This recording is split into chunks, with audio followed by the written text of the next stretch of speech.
Chapter 1. Transmigration to Douluo continent. A wave of dizziness washed over him. A young infant gradually opened his eyes, pondering, "Where am I?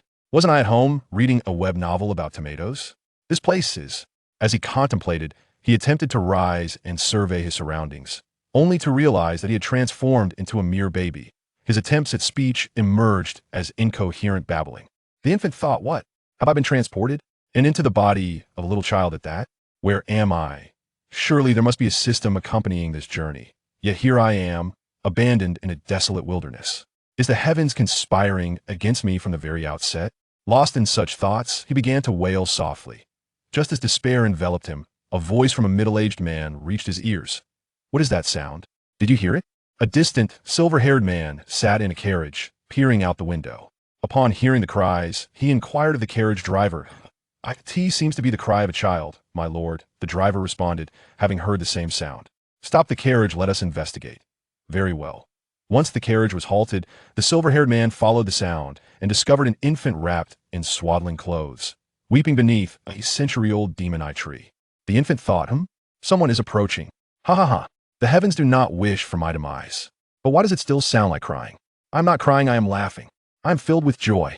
Woe is me. My lord, it is a child, seemingly abandoned," the silver-haired man observed, revealing himself to be Qianmo, the current elder of the Spirit Hall, a 99th level limit angel Douluo. His long, white hair cascaded down to his waist, framing a handsome visage devoid of any impurities. His piercing eyes, brimming with maturity, contrasted sharply with his youthful appearance. Dressed in a platinum robe, he emanated an ethereal aura. Such a striking man, the infant mused inwardly. "Could you take me in? I promise to be obedient and dutiful. I shall ensure your comfort in your later years. I implore you, do not abandon me." Yet what Qianmo heard was merely the infant's incoherent cries. "Da-da, it's over. Wait, if I put on a cute display and raise my hands, perhaps I can soften his heart. Otherwise, my fate is sealed. Here goes nothing." With that, the infant raised his arms in a plea for embrace. "Ha-ha, this child is remarkably unafraid. Most would flee at the sight of me, yet this little one. He seems destined to be with you, my lord.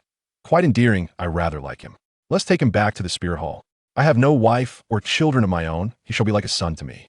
"Congratulations, my lord, on acquiring a son." The carriage driver knelt in admiration upon hearing this. "Enough with the pretense.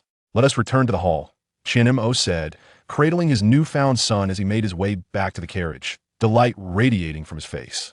He was now a father, albeit not by blood. As he walked, he turned to the driver and remarked, "Do keep in mind, my lord, that we are heading toward Tiando. Return to the hall, I have my own arrangements," Qianmo said softly while playfully toying with the child in his arms. "Let us name you Qianyuhan as my son. I shall cultivate you to be the very best. Though I am unaware of your martial soul, should it possess potential, I will mold you into a top-tier soul master.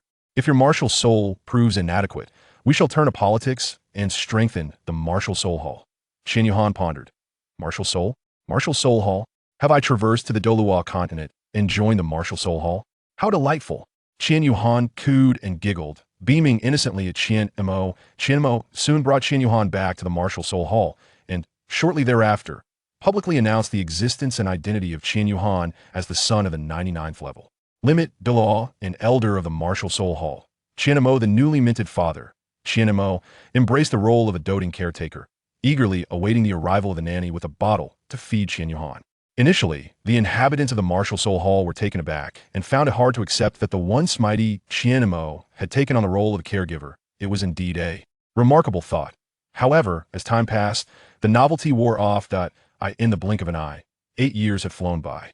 The once swaddled infant had blossomed into a vivacious young lad.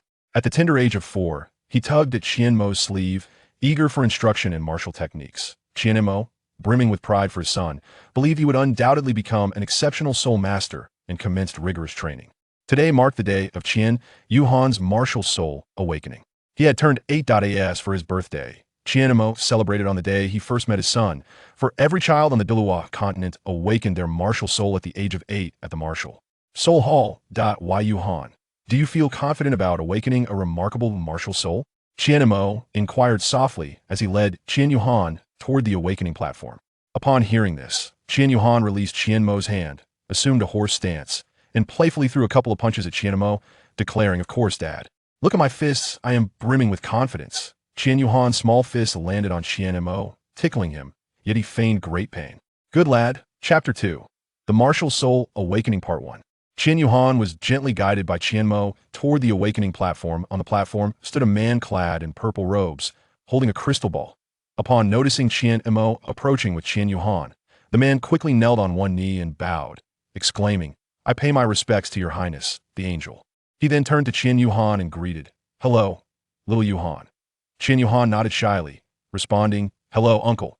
Having spent his time in the Elder Hall of the Martial Soul Hall, he had only encountered his father and a few elders, so meeting this unfamiliar yet kind uncle left him somewhat bashful. Seeing Qian Yuhan's demeanor, Qian Mo smiled and addressed the bowing man. "Come now, Xiao Hui, my son's martial soul awakening relies on you today." "Your Highness, I shall do my utmost," he replied, bowing respectfully before Qian Mo, who nodded and stepped aside. "Why, Yuhan, drink this cleansing liquid first," Qian Mo instructed.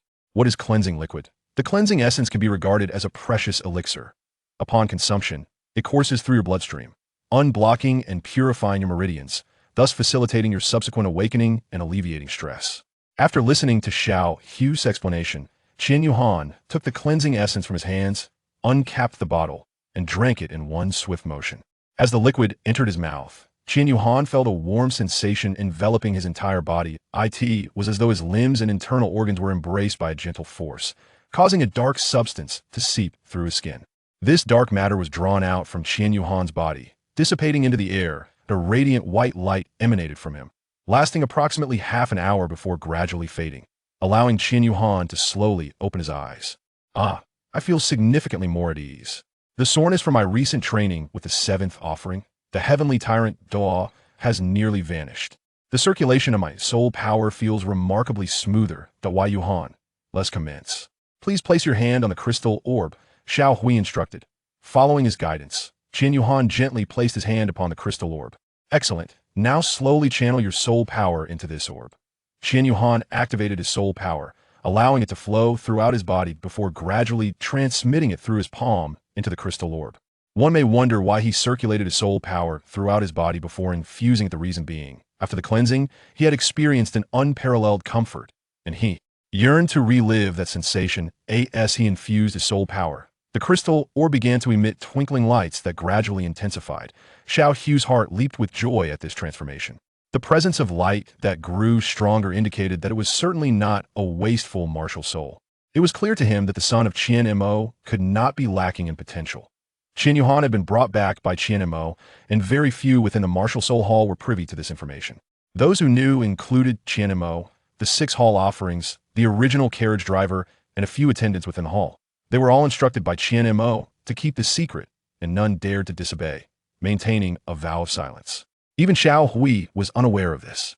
As to why this is the case, patience, the narrative will unfold. At that time, Qian Mo intended to attend to some official matters in Tiandou, and, feeling nostalgic, decided to take a carriage ride, a rare choice for him.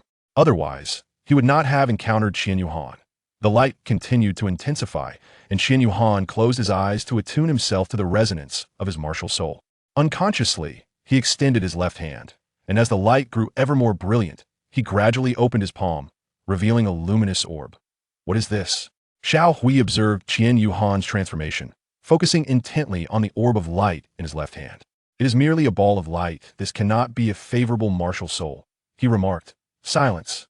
Must you always speak so much?" Hearing Xiao Hu's words, Qian Mo furrowed his brow, evidently displeased with Xiao Hu's comments. Yes, I was too talkative, I beg your pardon, your highness." Xiao Hui, sensing Qian Mo's unsettling demeanor, hastily offered his apology. Qian Mo disregarded him, his gaze fixed intently on Qian Yuhan on the stage. "What is happening? Why is my martial soul?" Xiao Hui murmured. "What is the matter with your martial soul?" In the grand hall, only 3 individuals were present, and aside from Xiao Hui, no one uttered a word. Qian Mo naturally heard Xiao Hui mumbling something. "Your Highness, my martial soul trembled, as if it senses something to fear," Xiao Hui explained. "How can your martial soul, the Azure Dragon Sword, possess anything to fear?" Qian Mo inquired, perplexed. Qian Mo was genuinely puzzled, for Xiao Hu's Azure Dragon Sword was an exceptional martial soul, its prowess rivaling even the Haotian Hammered. It was he who had awakened Xiao Hu's martial soul, and he had closely monitored Xiao Hu's development. Achieving the title Douluo realm at the age of 60 was indeed a remarkable talent. Although his strength had stagnated at level 96, he could still contend with peak Douluo, ensuring his safety even against the most formidable martial souls. Qian Mo himself had not released his martial soul. His six-winged angel martial soul was a divine-level entity that could suppress the Azure Dragon Sword.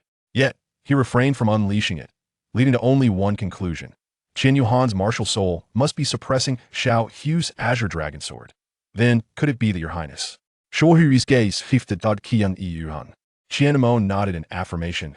It must be that Xiao Han's martial soul is exerting pressure on your Azure Dragon Sword. However, your highness, isn't Yuhan's martial soul merely a ball of light? How could that be? Qian Mo's expression darkened. Must it truly be just a ball of light? Why are you so enamored with that orb? Silence and observe. With Qian Mo's reprimand, Xiao Hui ceased his chatter. The oppressive aura of Qian Yuhan over the Azure Dragon Sword only intensified, causing even Qian Mo's six-winged angel martial soul to tremble slightly. At that moment, the orb of light in Qian Yuhan's left hand began to coalesce rapidly, its radiance growing ever brighter, illuminating the entire awakening hall with stray beams of light spilling out through the doors and windows. The brilliance intensified, becoming increasingly resplendent. Both Qian Mo and Xiao Hui, positioned closest, shielded their eyes from the dazzling glow. The Spirit Hall's enshrinement and awakening halls were situated atop Spirit Mountain, while the Pope's Hall resided at the mountain's base. The Spirit Hall itself lay within Spirit City. Even the inhabitants of Spirit City could see a luminous orb emanating from the mountaintop. This extraordinary phenomenon also startled the other enshrines and elders who were in quiet meditation. Sensing the commotion in the awakening hall, they swiftly teleported to the scene. The orb of light in Qian Yuhan's hand gradually dissipated, revealing a platinum sword that radiated an ethereal aura, adorned with faintly swirling runes. You have arrived. Qian Mo stood with his back to the assembled enshrines and elders, hands clasped behind him, his gaze fixed on Qian Yuhan. Greetings, great enshrinee. Salutations, Judgment Elder. The elders and enshrines bowed respectfully to Qian Mo. In the enshrinement hall, his title was Great Enshrinee, while in the Elder Hall, he was known as Judgment Elder. Few held dual titles like Qian Mo, making him a unique presence. Greetings, Your Holiness. Xiao Hui is indeed the contemporary Pope of the Spirit Hall. The identity of the young master of Qian Yuhan was appointed by this very Pope. His profound respect for Qian Yuhan stems solely from the fact that he is the son of Qian Mo, who can be regarded as his mentor. During his cultivation, Qian Mo provided him with the most guidance. As his teacher, he holds a deep affection for Qian Yuhan. Your Majesty, look at the sword in Yuhan's hand. Xiao Hui exclaimed. Upon hearing Xiao Hui's words, everyone turned their gaze towards Qian Yuhan. What is this? Chapter 3, The Awakening of the Martial Soul Part 2. What is this? The crowd gasped in astonishment. After the outcry, a profound silence enveloped the grand hall. Before their eyes, the light sword in Qian Yuhan's hand suddenly expanded to a blade approximately 80 centimeters long, hovering in the air, pointing toward the assembly. I am the light, it proclaimed. For over a millennium, I have traversed the Douluo continent alongside my master, the God of Light, and have attained the position of the God of Light. Thus, I have evolved into a divine weapon, bestowed with the title of God. Henceforth, I am known as the divine sword of light among the people of this world. Today, this child awakens me as his martial soul. I shall aid him in achieving greatness and restore the enduring radiance. A voice, both majestic and sacred, resonated throughout the grand hall, reverberating within the hearts of all present. This formidable presence evoked a profound desire to prostrate in reverence, for it embodied the very essence of divine power, the true strength of a deity. In that moment, Qian Mo and Xiao Hui comprehended the reason behind the trembling of the Qinglong sword, which instilled a sense of trepidation. This weapon, a true divine weapon soul, possessed a significant connection to the God of Light. Qian Mo, worthy of being the leader among the crowd, swiftly concealed the overwhelming sensation and addressed those present, proclaiming in the name of the Elder Judge of the Spirit Hall and the Grand Offering. I hereby officially announce that this matter is classified as the highest read secret of the Spirit Hall. No one shall divulge even the slightest detail. Should anyone be found doing so, I shall execute them without mercy. Yes, the crowd responded in unison, their hearts ablaze with both astonishment and exhilaration. Such a prodigious talent as Qian Yuhan, a member of the Spirit Hall, was indeed a source of immense joy. His future was boundless, destined to become a towering figure among spirit masters. Suddenly, The grand hall trembled. A crimson aura surged toward Qian Yuhan on the awakening platform. Yuhan. Qian Imo sensed the gravity of the situation and rushed towards him. Just as the aura was about to reach Qian Yuhan, his eyes flew open, revealing blood-red irises that emanated a chilling, lethal energy. The scarlet barrier surrounding him forcefully repelled Qian Imo. What is happening? Young master, what is this? The crowd buzzed with confusion, their hearts a tumult of emotions. They were both concerned for Qian Yuhan's well-being and astonished that he could repel the grand offering. Qian Imo. The last person to achieve such a feat was from the Haotian sect, and now he had company. Within the blood-red barrier, Qian Yuhan, with his crimson gaze, surveyed the onlookers before closing his eyes once more. His right hand grasped the air, and a blood-red longsword materialized in his grasp. The hilt was a dark crimson, adorned with a tightly shut eye between the hilt and blade, surrounded by black-red spikes. Golden runes adorned the blade, which shimmered in silver-red hues, evoking the sense of divine judgment. Dual spirit? The crowd gasped in astonishment once more. I am the Azura demon sword, the voice resonated. From the day of my master's birth, I have been destined to assist him in ruling the divine realm. Now, in accordance with my master Azura God's decree, I shall aid Qian Yuhan in his growth. I am aware of your connections with him. There is no need for alarm. I shall not harm him, and I ask that you do not reveal my existence to him, nor attach any soul rings to me. Focus solely on cultivating the bright, divine sword spirit. I reside within his body, and when he calls upon my strength, I shall guide him to fulfill the mission entrusted to me by Azura God. Remember, keep this a secret, and remember well. As the voice faded, the malevolent crimson aura pervading the grand hall receded back into Qian Yuhan's form. The crowd remained in a state of shock. Even Qian Imo, a powerful figure, stood there like a statue. Why are you all just standing there? What happened?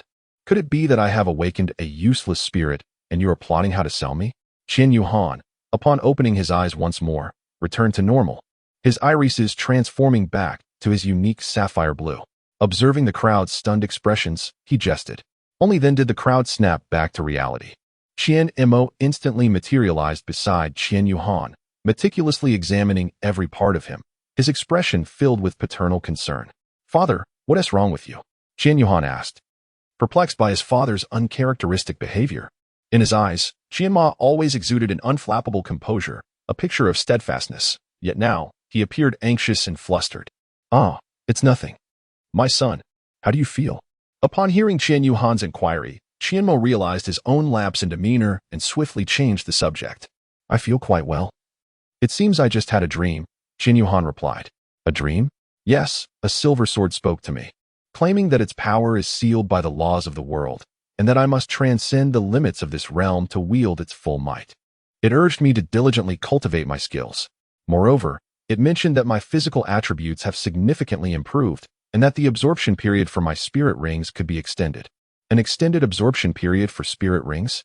Although Qian Ma was aware that the duration of spirit ring absorption could indeed be enhanced, after all, his own spirit ring configuration was 6 black and 3 red, a result of receiving the angelic red grade 8 exam reward from the spirit hall. He was astonished that his son could absorb spirit rings at a higher tier on his very first attempt. This notion was difficult for him to grasp, yet he chose to place his trust in his son. Gently patting Qian Yuhan's head, he said, Good son, when the time comes for your first spirit ring, we shall venture to Star Do to procure it for you. But for now, let us assess your spirit power. All right, came the reply. Qian Yuhan once again placed his hand upon the crystal orb, channeling his soul power into it. The numbers displayed on the orb began to rise. 1, 3, 5, 7, 8, 9, 10, and 8 full soul power. Wow, level 10. Father, I have reached level 10. Qian Yuhan exclaimed with joy upon seeing the number 10, realizing that he possessed innate full soul power, and he called out to Qian Imo with excitement. However, the reactions of those around him were not as exuberant. Instead, they exhibited a sense of expectation as if it were a matter of course. Qian Imo nodded towards Qian Yuhan. Very well. Indeed, you are my son. However, there is always room for further improvement. Qian Yuhan. Father, what does it mean? Place your hand upon this crystal sphere. Its upper limit is level 10, while this one is level 20. Give it a try. As Qian Imo spoke, another crystal sphere identical to the previous one materialized, beckoning Qian Yuhan to approach. Place your hand upon it. The numbers swiftly ascended to 10, 11, 12, 15, 16, 17. Could it be another? I believe it is quite possible. The grand offering possesses a divine-level martial soul, as does the young master. They should be quite similar. The number gradually rose to 18, and it continued to climb. 19. This is promising indeed. Everyone held their breath, their eyes fixed upon the soul power crystal sphere. A minute later, the entire crystal sphere transformed into a golden hue, and a beam of light shot skyward. 20. Innate full soul power at level 20. Another individual with innate full soul power at 20. Hope for the Angel's inheritance is within reach. Witnessing the ascent of the level 20 soul power beam, Qianemo sighed, feeling both joy and anxiety. He was elated that his son had become the second individual, after himself, to possess innate soul power at level 20. Yet he was apprehensive about whether to allow Qian Yuhan to undergo the angel assessment. However, given that his martial soul is the radiant divine sword, the divine power of light would undoubtedly influence the angel assessment significantly. Nevertheless, it is still early days. Chapter 4.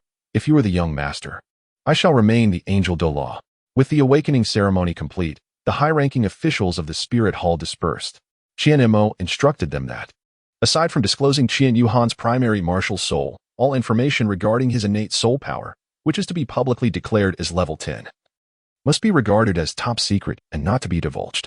Qian Yuhan is aware that he possesses a full innate soul power of level 20, with his primary martial soul being the radiant divine sword. However, he remains entirely oblivious to the existence of his second martial soul. Qianmo advised him to maintain a low profile in the outside world, as humility and discretion in one's actions could significantly mitigate numerous troubles. He cautioned against casually revealing the name of his martial soul and suggested that claiming a natural soul power of level 10 would suffice. Qian Yuhan has always been obedient, and he listens to Qianmo's words without question. "Father, will you take me for a stroll in the Soul Master City?" he said, approaching Qianmo and playfully tugging at his hand, trying to charm him. He knows well that his father is easily swayed by his antics, a tactic that never fails. "All right, as you wish." "Oh yes, shall we set off now? Let us depart." Since the arrival of his son, Qianmo has felt an unparalleled sense of fulfillment and happiness, an emotion he had never experienced in his century-long life, truly blossoming over these past 8 years. Each time he emerges from the training room, the initial surprise has transformed into a profound anticipation. Awakening from his cultivation, he is greeted by the sight of a porcelain doll-like child rushing towards him, yearning for a hug, such a delightful sensation. The marketplace of Wuhuan City is renowned throughout the Douluo continent, rivaling even the Lantern Festival of Yelin City. Upon entering the bustling market, Qian Yuhan joyfully dashed ahead. "Daddy, I want that," he exclaimed, pointing to a golden bracelet. "Very well, let us purchase it," Qianmo replied with a smile. The shopkeeper, noticing a lavishly dressed middle-aged gentleman accompanied by a child, immediately recognized them as a wealthy scion taking his progeny on a shopping excursion. "How much for this bracelet?" Qianmo inquired. Few had seen Qianmo, and outsiders knew him only by reputation, not by appearance. 1,000,000 gold soul coins, the shopkeeper declared. "1 million for a mere bracelet? That seems rather exorbitant. Do you take me for a fool?" "Oh, but you may be unaware that this bracelet commands such a price for valid reasons. I assure you, it would be folly to deceive someone of your stature. This is the most favorable price. To be candid, I scarcely profit from it at this rate." Intrigued by this assertion, Qianmo pressed further. "I would like to hear why it is so costly." "Esteemed guest, the gold used to craft this bracelet is not ordinary. It is a rare type known as Dragon God Iron Gold. There are many varieties of gold, but Dragon God Iron Gold is exceptionally scarce."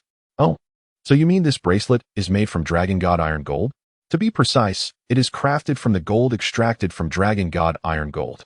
Furthermore, this bracelet is no ordinary accessory. Observe," the shopkeeper said, lifting the bracelet for Qianmo to examine closely. "This is cold heart purple crystal? Your eyesight is commendable, esteemed guest. You recognize such a rare gem. Crystals are essential for crafting storage soul tools, possessing the ability to store items, and among them, purple crystal is the finest, with cold heart purple crystal being exceedingly hard to find. This bracelet contains 10 pieces, underscoring its immense value. If it indeed combines Dragon God Iron Gold with cold heart purple crystal, it is worth the price. But how did your humble shop acquire such a treasure?" Qianmo questioned. Meanwhile, Qian Yuhan remained transfixed by the golden bracelet, his eyes wide with wonder. "Qianmo, This lad possesses quite an impressive eye. Ha ha ha.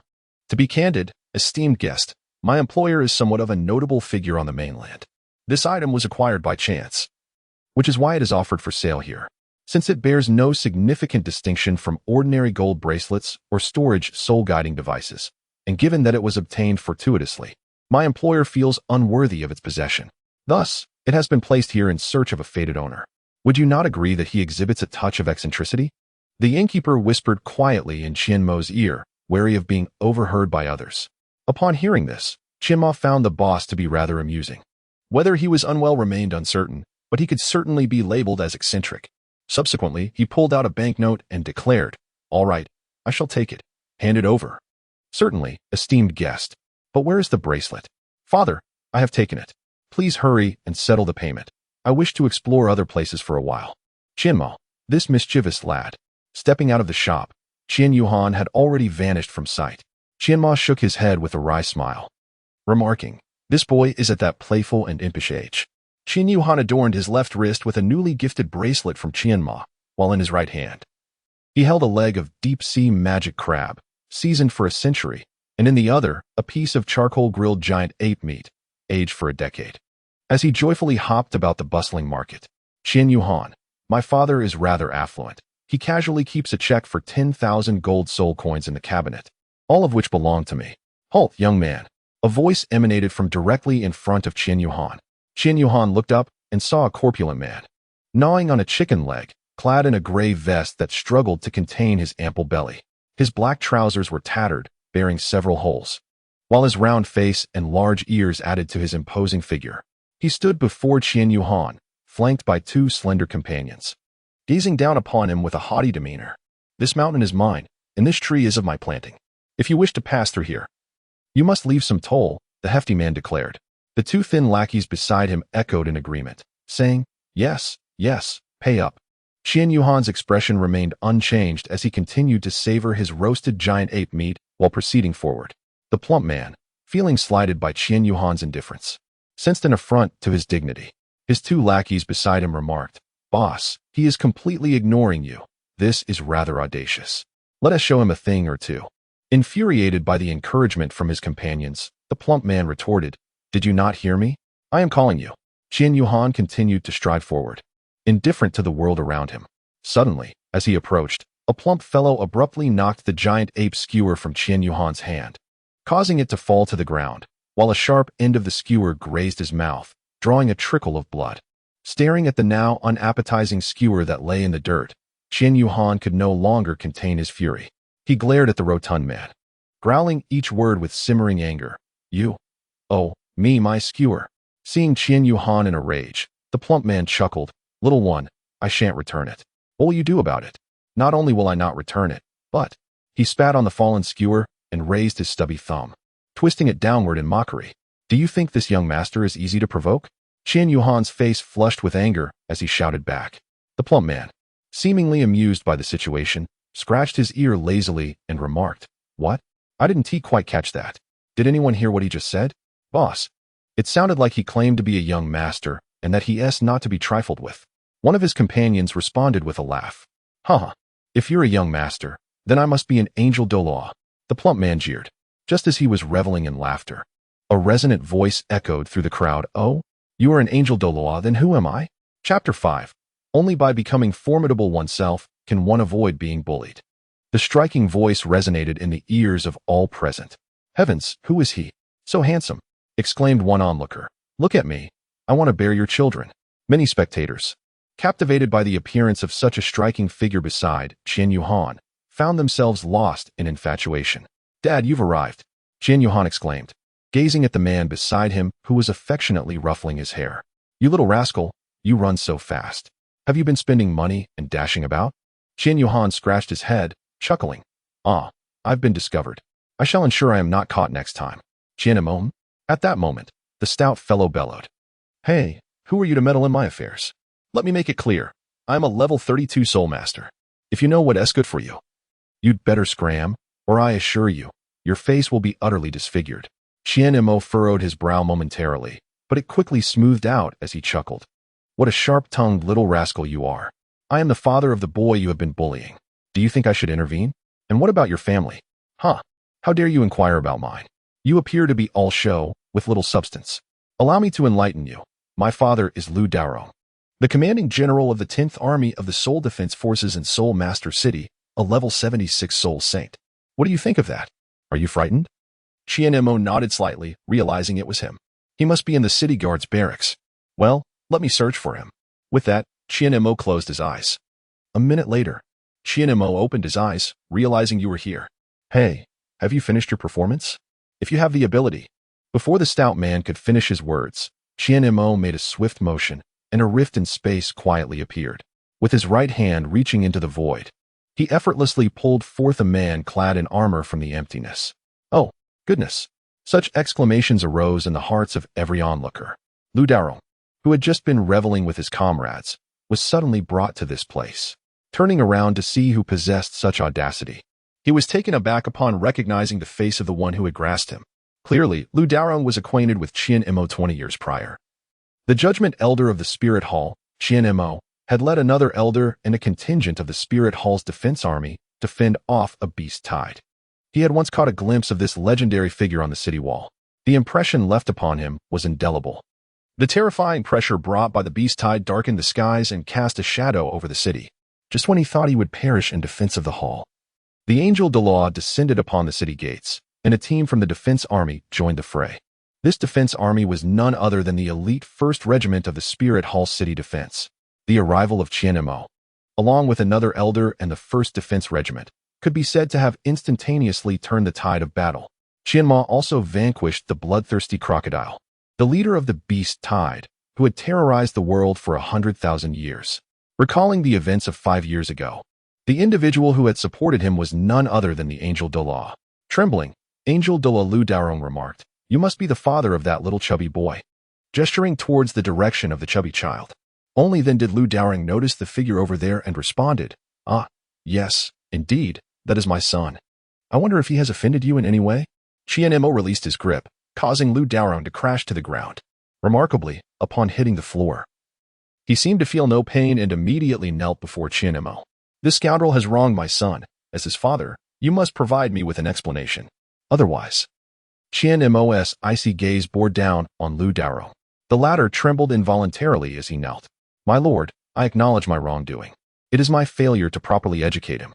Please grant me another chance, and I promise to supervise him rigorously to ensure he does not err again." Douluo stammered nervously. The overwhelming pressure emanating from Chien-mo was palpable, a manifestation of his status as a level 99 limit Douluo. "Your son has been using your position as the commander of the city defense forces to bully the weak. This cannot be a mere isolated incident. Is such behavior not a result of your indulgence? It is my fault, and I willingly accept punishment. I beseech you, my lord, to show mercy this time." Douluo pleaded, repeatedly bowing his head in supplication. "Enough. Considering your years of diligent service in the city defense forces, I shall relieve you of your position as commander. You have one day to leave Wuhuan City with your entire family, never to return. Should you defy this command, you shall face execution." "Please, my lord, no." "Do you have any objections?" "And no, I shall leave at once." Douluo, momentarily daunted into silence, hastily agreed. His life hung in the balance. "Let us return home," Chien-mo said, turning to look affectionately at his son, who stood rooted in place, blood trickling from his mouth, his eyes red-rimmed.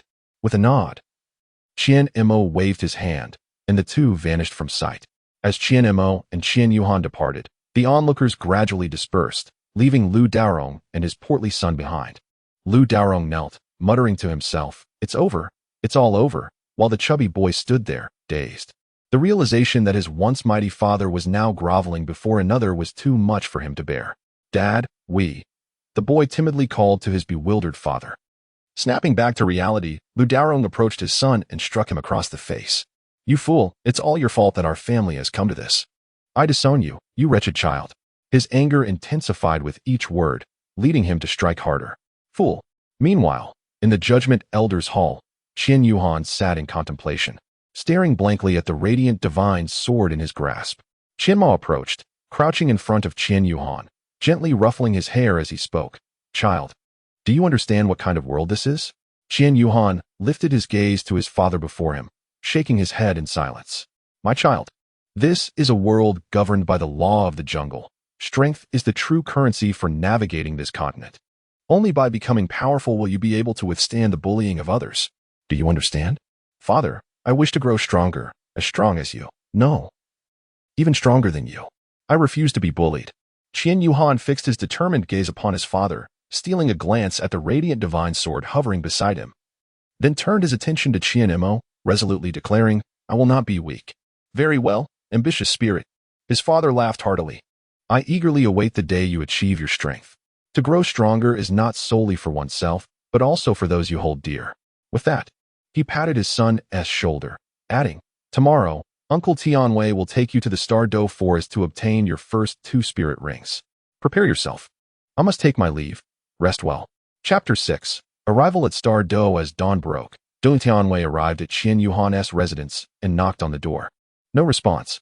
What is going on here? He wondered. Just then, someone suddenly tapped him on the shoulder from behind. Who?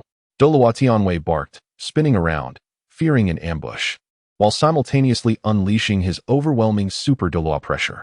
Uncle Tianwei, it's me, Qian Yuhan. Qian Yuhan gasped, instantly collapsing to his knees under the sudden oppressive force, struggling to catch his breath.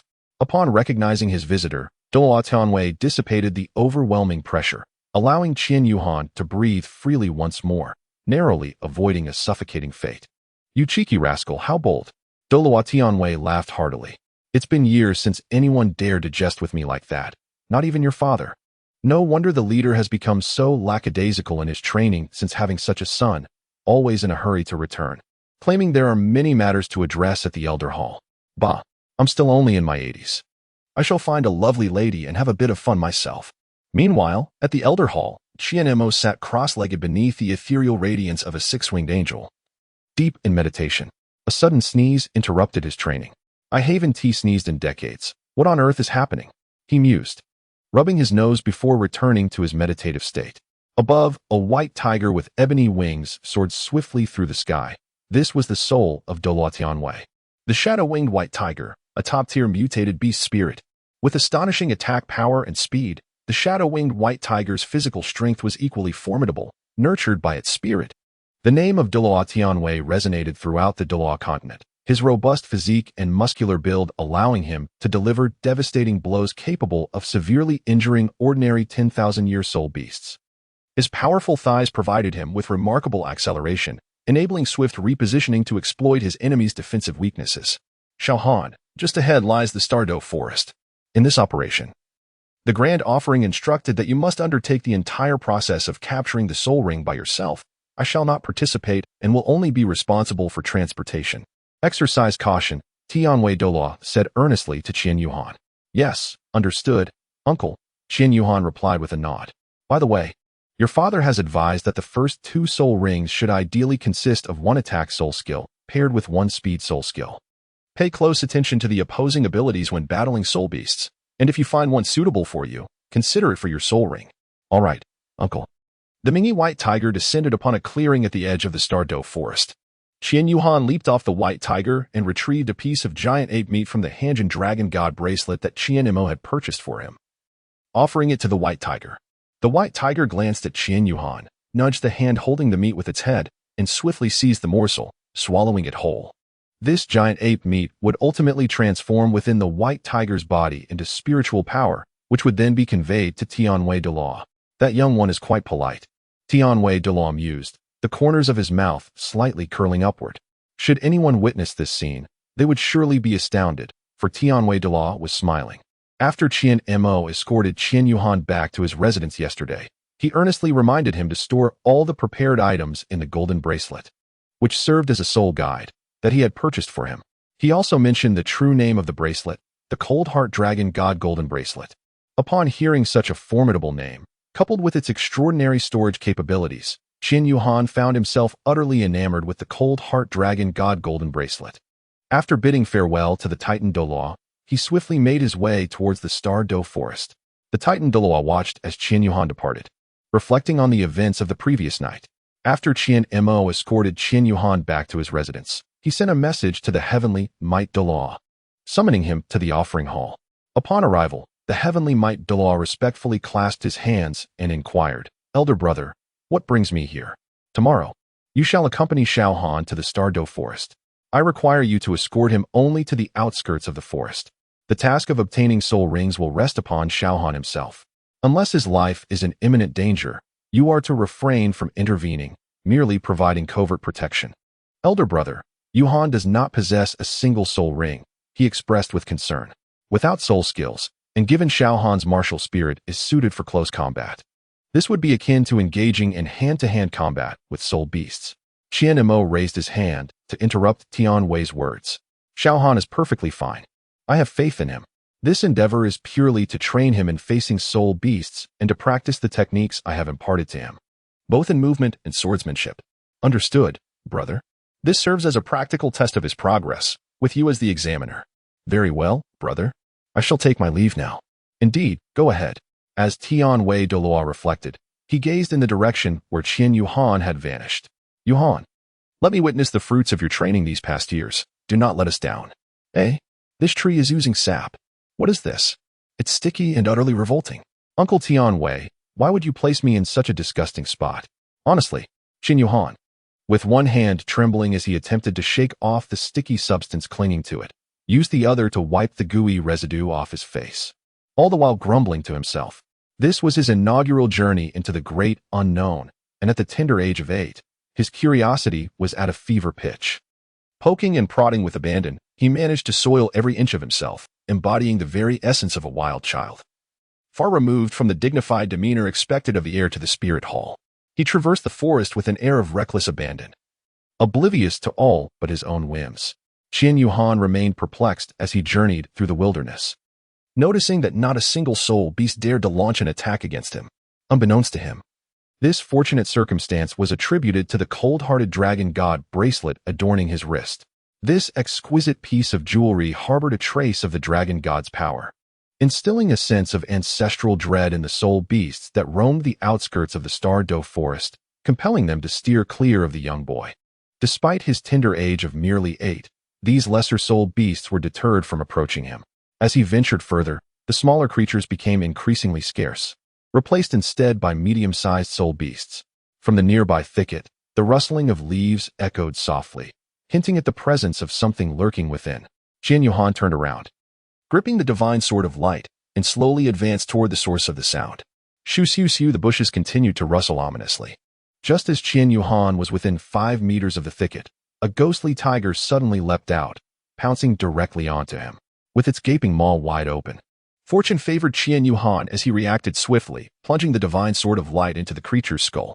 The sword pierced cleanly through the head, causing the tiger's eyes to roll back as it collapsed atop Qian Yuhan. A yellow soul ring materialized above the ghostly tiger. Chapter 7. Fierce Battle with the Millennium Radiant Golden Winged Lion. Part 1. Is this a century-old soul ring? Qian Yuhan pondered the shimmering yellow soul ring that hovered in the air. So this is what a soul ring is. Before traversing to the Douluo continent, he had read a novel by a certain author, which included a tale of the Douluo continent, stating that the yellow ring signified a century-old soul ring. It seems that this Douluo continent bears a striking resemblance to the world depicted in that novel. Qian Yuhan felt that the age limit of this soul ring was somewhat inadequate. He believed he could absorb a more formidable one. In this world, the spirit hall existed, but the grand priest was not Qian Douluo, rather it was Qian Mo, indicating that this era was likely not that of Tang San. Could it be inferred that the ice and fire two-headed serpent and the opportunities of Sea God Island still persist? Indeed, this seems to be the case. He decided to explore further to discover other soul beasts that might suit him. There was no urgency to seize those opportunities just yet. Both the ice and fire two-headed serpent and Sea God Island were protected by titled Douluos, even extreme Douluos. As he was only 6 years old, it was wiser to focus on his development for the time being. He wondered about his father's strength in this world. That day in the Spirit City Market, he had frightened the commander of the city defense to such an extent. After all, he was the brother of Uncle Tian Wei, who was a titled Douluo. Thus, his father must be formidable as well. A titled Douluo for a father, how exhilarating. In truth, Qian Yuhan remained unaware that his father, Qian Mo, was among the most powerful beings in the contemporary world. He merely sensed that his strength slightly surpassed that of His Holiness Pope Xiao Hui, as the Pope treated him with utmost respect. In this world where strength reigns supreme, his father's prowess should indeed surpass that of Xiao Hui. Qian Yuhan was not mistaken in his thoughts, yet he did not anticipate that his father would far surpass Pope Xiao Hui in strength. Being designated as the heir of the Spirit Hall by Xiao Hui, he felt a profound obligation to live up to the expectations placed upon him. He continually remembered Qian Mo's teachings, to remain humble and self-disciplined, to avoid conflict unless provoked, and to respond to any aggression with the fury of a thunderstorm. Although only 6 years old, Qian Yuhan possesses the intellect of a teenager, displaying a remarkable maturity and understanding. The atmosphere around him is imbued with a rich essence of light, to which his radiant sword feels a profound affinity. After walking for an hour, he spoke to himself. Noting the dense aura surrounding him, he summoned his radiant sword, subconsciously gripping the hilt with both hands, lifting it slightly before plunging it into the ground. The radiant sword greedily absorbed the ambient light essence, causing golden light to ripple around its blade. Once the sword was embedded in the earth, Qian Yuhan sat cross-legged beside it, entering a state of meditation. Meanwhile, the tidal Douluo from the outskirts of the Douluo forest observed the unfolding events with keen interest. This child has entered a meditative state, he mused. Meditating in a place like the Douluo forest is not without its risks. Yet, his talent is indeed astonishing. Not everyone can easily achieve such a state of meditation. As Qian Yuhan meditated, his consciousness drifted into a peculiar space. He found himself standing on a small island, surrounded by azure waters, with the harmonious light essence nourishing his being. On the shore of the island, a figure stood with hands clasped behind his back, gazing at the vast ocean. "Greetings. May I inquire where this place is?" Qian Yuhan approached the enigmatic individual, taking in his appearance. Clad in a shimmering platinum robe, he exuded an ethereal presence, devoid of any discernible soul power. The mysterious figure turned, nodding slightly and smiling at Qian Yuhan. Suddenly, Qian Yuhan felt himself being pulled backward, distancing from the figure, who seemed to beckon him with a wave. As his consciousness scattered and then reformed, Qian Yuhan found himself back in the Douluo forest, staring blankly at his radiant sword. What just happened? Was that a dream? He pondered, when a low growl suddenly interrupted his thoughts. Upon closer inspection, he noticed a lion, shimmering with golden light, fixedly staring at him from a short distance away. At first glance, the creature resembled a lion, its fur a striking white, with golden hair cascading from its head. To Qian Yuhan's astonishment, 2 pairs of golden wings sprouted from its back, emanating an aura of sanctity and nobility. Yet, the lion's eyes radiated a terrifying hatred. For reasons unknown, this majestic creature harbored animosity toward Qian Yuhan, despite its noble demeanor. It felt increasingly uncomfortable upon noticing the radiant sword beside him, particularly fueling its resentment and sparking an instinctive impulse for ambush and revenge, an urge it itself could not comprehend. Seemingly rooted in deep-seated ancestral grudges. Is that the golden-winged lion? He wondered, recognizing the creature as approximately 2,000 years old. What could it be doing here? Such soul beasts are typically found in the core regions. Yuhan encountered a formidable opponent without the strength of a soul master. It would be utterly impossible to prevail against such an adversary. Observing this scene, the onlookers from the heavenly might couldn't help but furrow their brows. What an overwhelming aura. This soul beast is a millennium-old creature and possesses remarkable power. With a fierce roar, the radiant golden-winged lion charged forward, its front limbs propelling it while its powerful hind legs provided the necessary force, propelling its entire form towards Qian Yuhan. Radiant divine sword. Responding to its master's call, the sword materialized before Qian Yuhan in an instant. Grasping the hilt with his right hand, he entered a state of battle readiness. The radiant golden-winged lion leaped off the ground and soared into the air, climbing to a height of 10 meters before diving downwards, raising its robust and powerful forepaw. Intent on delivering a decisive strike, Qian Yuhan reacted with remarkable swiftness, hastily evading to his right. The resounding impact of the golden-winged lion shook the very ground beneath him, creating countless fissures where its feet had landed, sending dust swirling into the air. The rising particles obscured Qian Yuhan's vision, hindering his ability to make a subsequent judgment, leaving him somewhat anxious. Qian Yuhan urged, "Quickly disperse." Seizing the moment while Qian Yuhan was disoriented, the radiant golden-winged lion swiftly darted into the nearby thicket. The rustling sound echoed as the mist dissipated, and the radiant golden-winged lion vanished from Qian Yuhan's sight. "Qian Yuhan, where have you gone?" Qian Yuhan searched diligently, glancing left and right, leaving no trace unnoticed. Suddenly, a roar erupted from behind him. Upon hearing the sound, Qian Yuhan swiftly turned and raised his sword in defense. However, given his slight stature, it was futile against the formidable assault of the radiant golden-winged lion, which could at best only slightly mitigate the impact of the attack upon him. With a single swipe, the beast sent Qian Yuhan flying, propelling him 50 meters back. A wave of pain immediately engulfed his entire being, and after shaking his somewhat dazed head, he managed to rise, propped up by his sword. Had it not been for the thicket providing a buffer, he might not have been able to stand at all. Qian Yuhan pondered inwardly, such a domineering force. Chapter 8. Fierce Battle Against the Golden-Winged Lion of Light for a Millennium. Part 2. Qian Yuhan rose to his feet, breathing heavily. Although the claws of the radiant golden-winged lion were largely countered by the divine sword of light, the creature's immense strength had still left its mark. Scratching his right arm. Moments ago, he had been thrown 50 meters away, and his head was still spinning. As he stood, a wave of pain engulfed his body. Yet the agony sharpened his mind. Stubborn beast. Qian Yuhan spat out a mouthful of blood. The radiant golden-winged lion, witnessing this audacious youth withstand its full-force strike, grew increasingly enraged. It lifted its forepaw and struck down fiercely, unleashing a claw attack towards Qian Yuhan. The sound of the slicing wind was unmistakable, a testament to the ferocity of the blow. Hidden in the shadows, the Douluo of heavenly might prepared to intervene. As the pressure bore down on him, Qian Yuhan closed his eyes, remaining remarkably calm. He recalled the sword techniques taught by his father and the countless repetitions of movements practiced in the training grounds. His eyes were not closed in surrender to death, but rather to calm his heart. The claw's speed was phenomenal, yet in Qian Yuhan's perception, it seemed to slow down 100-fold, transforming into slow motion.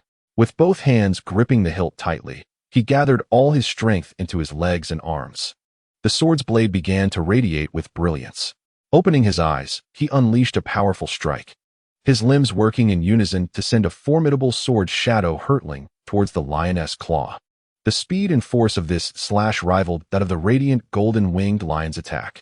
The two forces collided with a thunderous impact, erupting in a cloud of mist between Qian Yuhan and the lion. As the smoke cleared, Qian Yuhan had vanished from sight. The radiant golden-winged lion, confident that the attack from such a diminutive human could not possibly withstand its own, prepared to depart. The exertion from its two full-force strikes had drained much of its stamina. Just as it turned to leave, a beam of light descended from above. In the midst of the rising fog that obscured their vision, Qian Yuhan was certain that the radiant golden-winged lion remained in place. Believing that a fragile human's assault would inevitably be weaker than that of a soul beast, lacking any evasion or defensive awareness. Seizing the lion's moment of complacency, Qian Yuhan gathered his strength and leaped, gripping the divine sword of light above his head. With the velocity of his descent and the full force of his strike, this blow had to be lethal. Otherwise, he would face defeat. Confronted with the threat to his life, Qian Yuhan harnessed his instinct for survival, channeling immense power into the strike.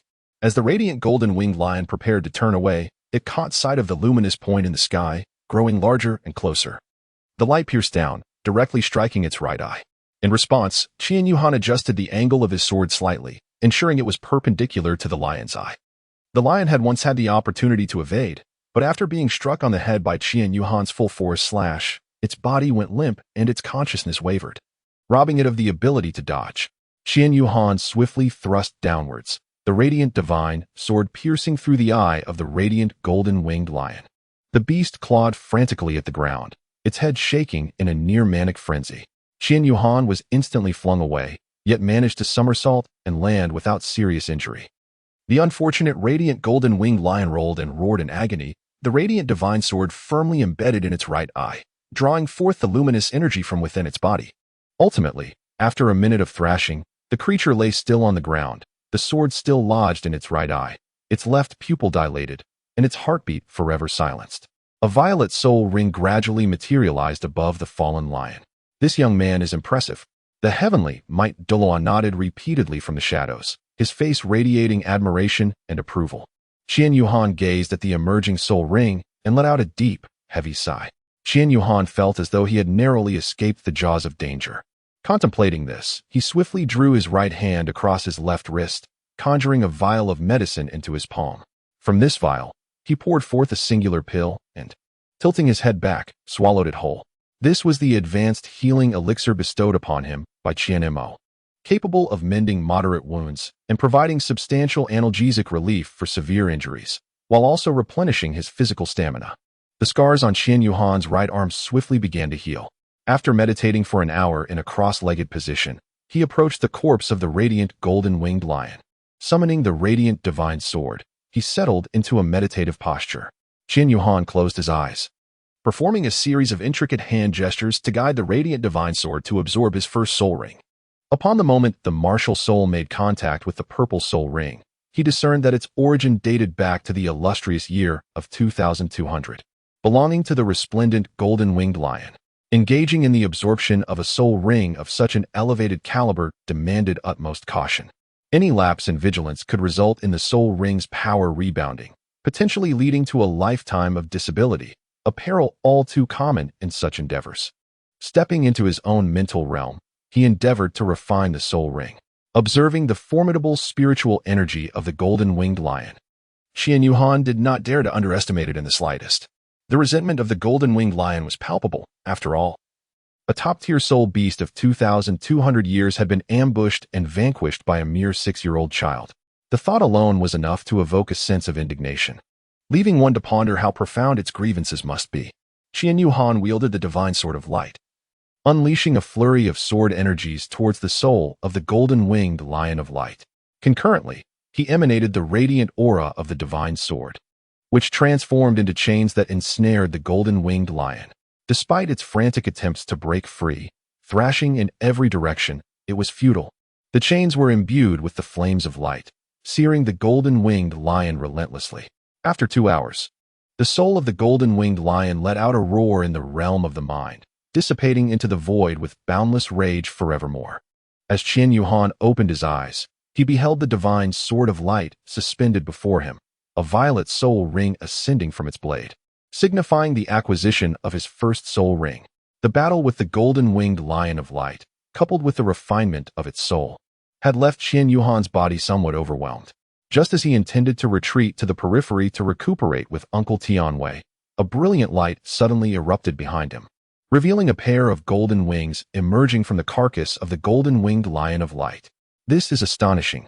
These are external soul bones, concealed in the shadows.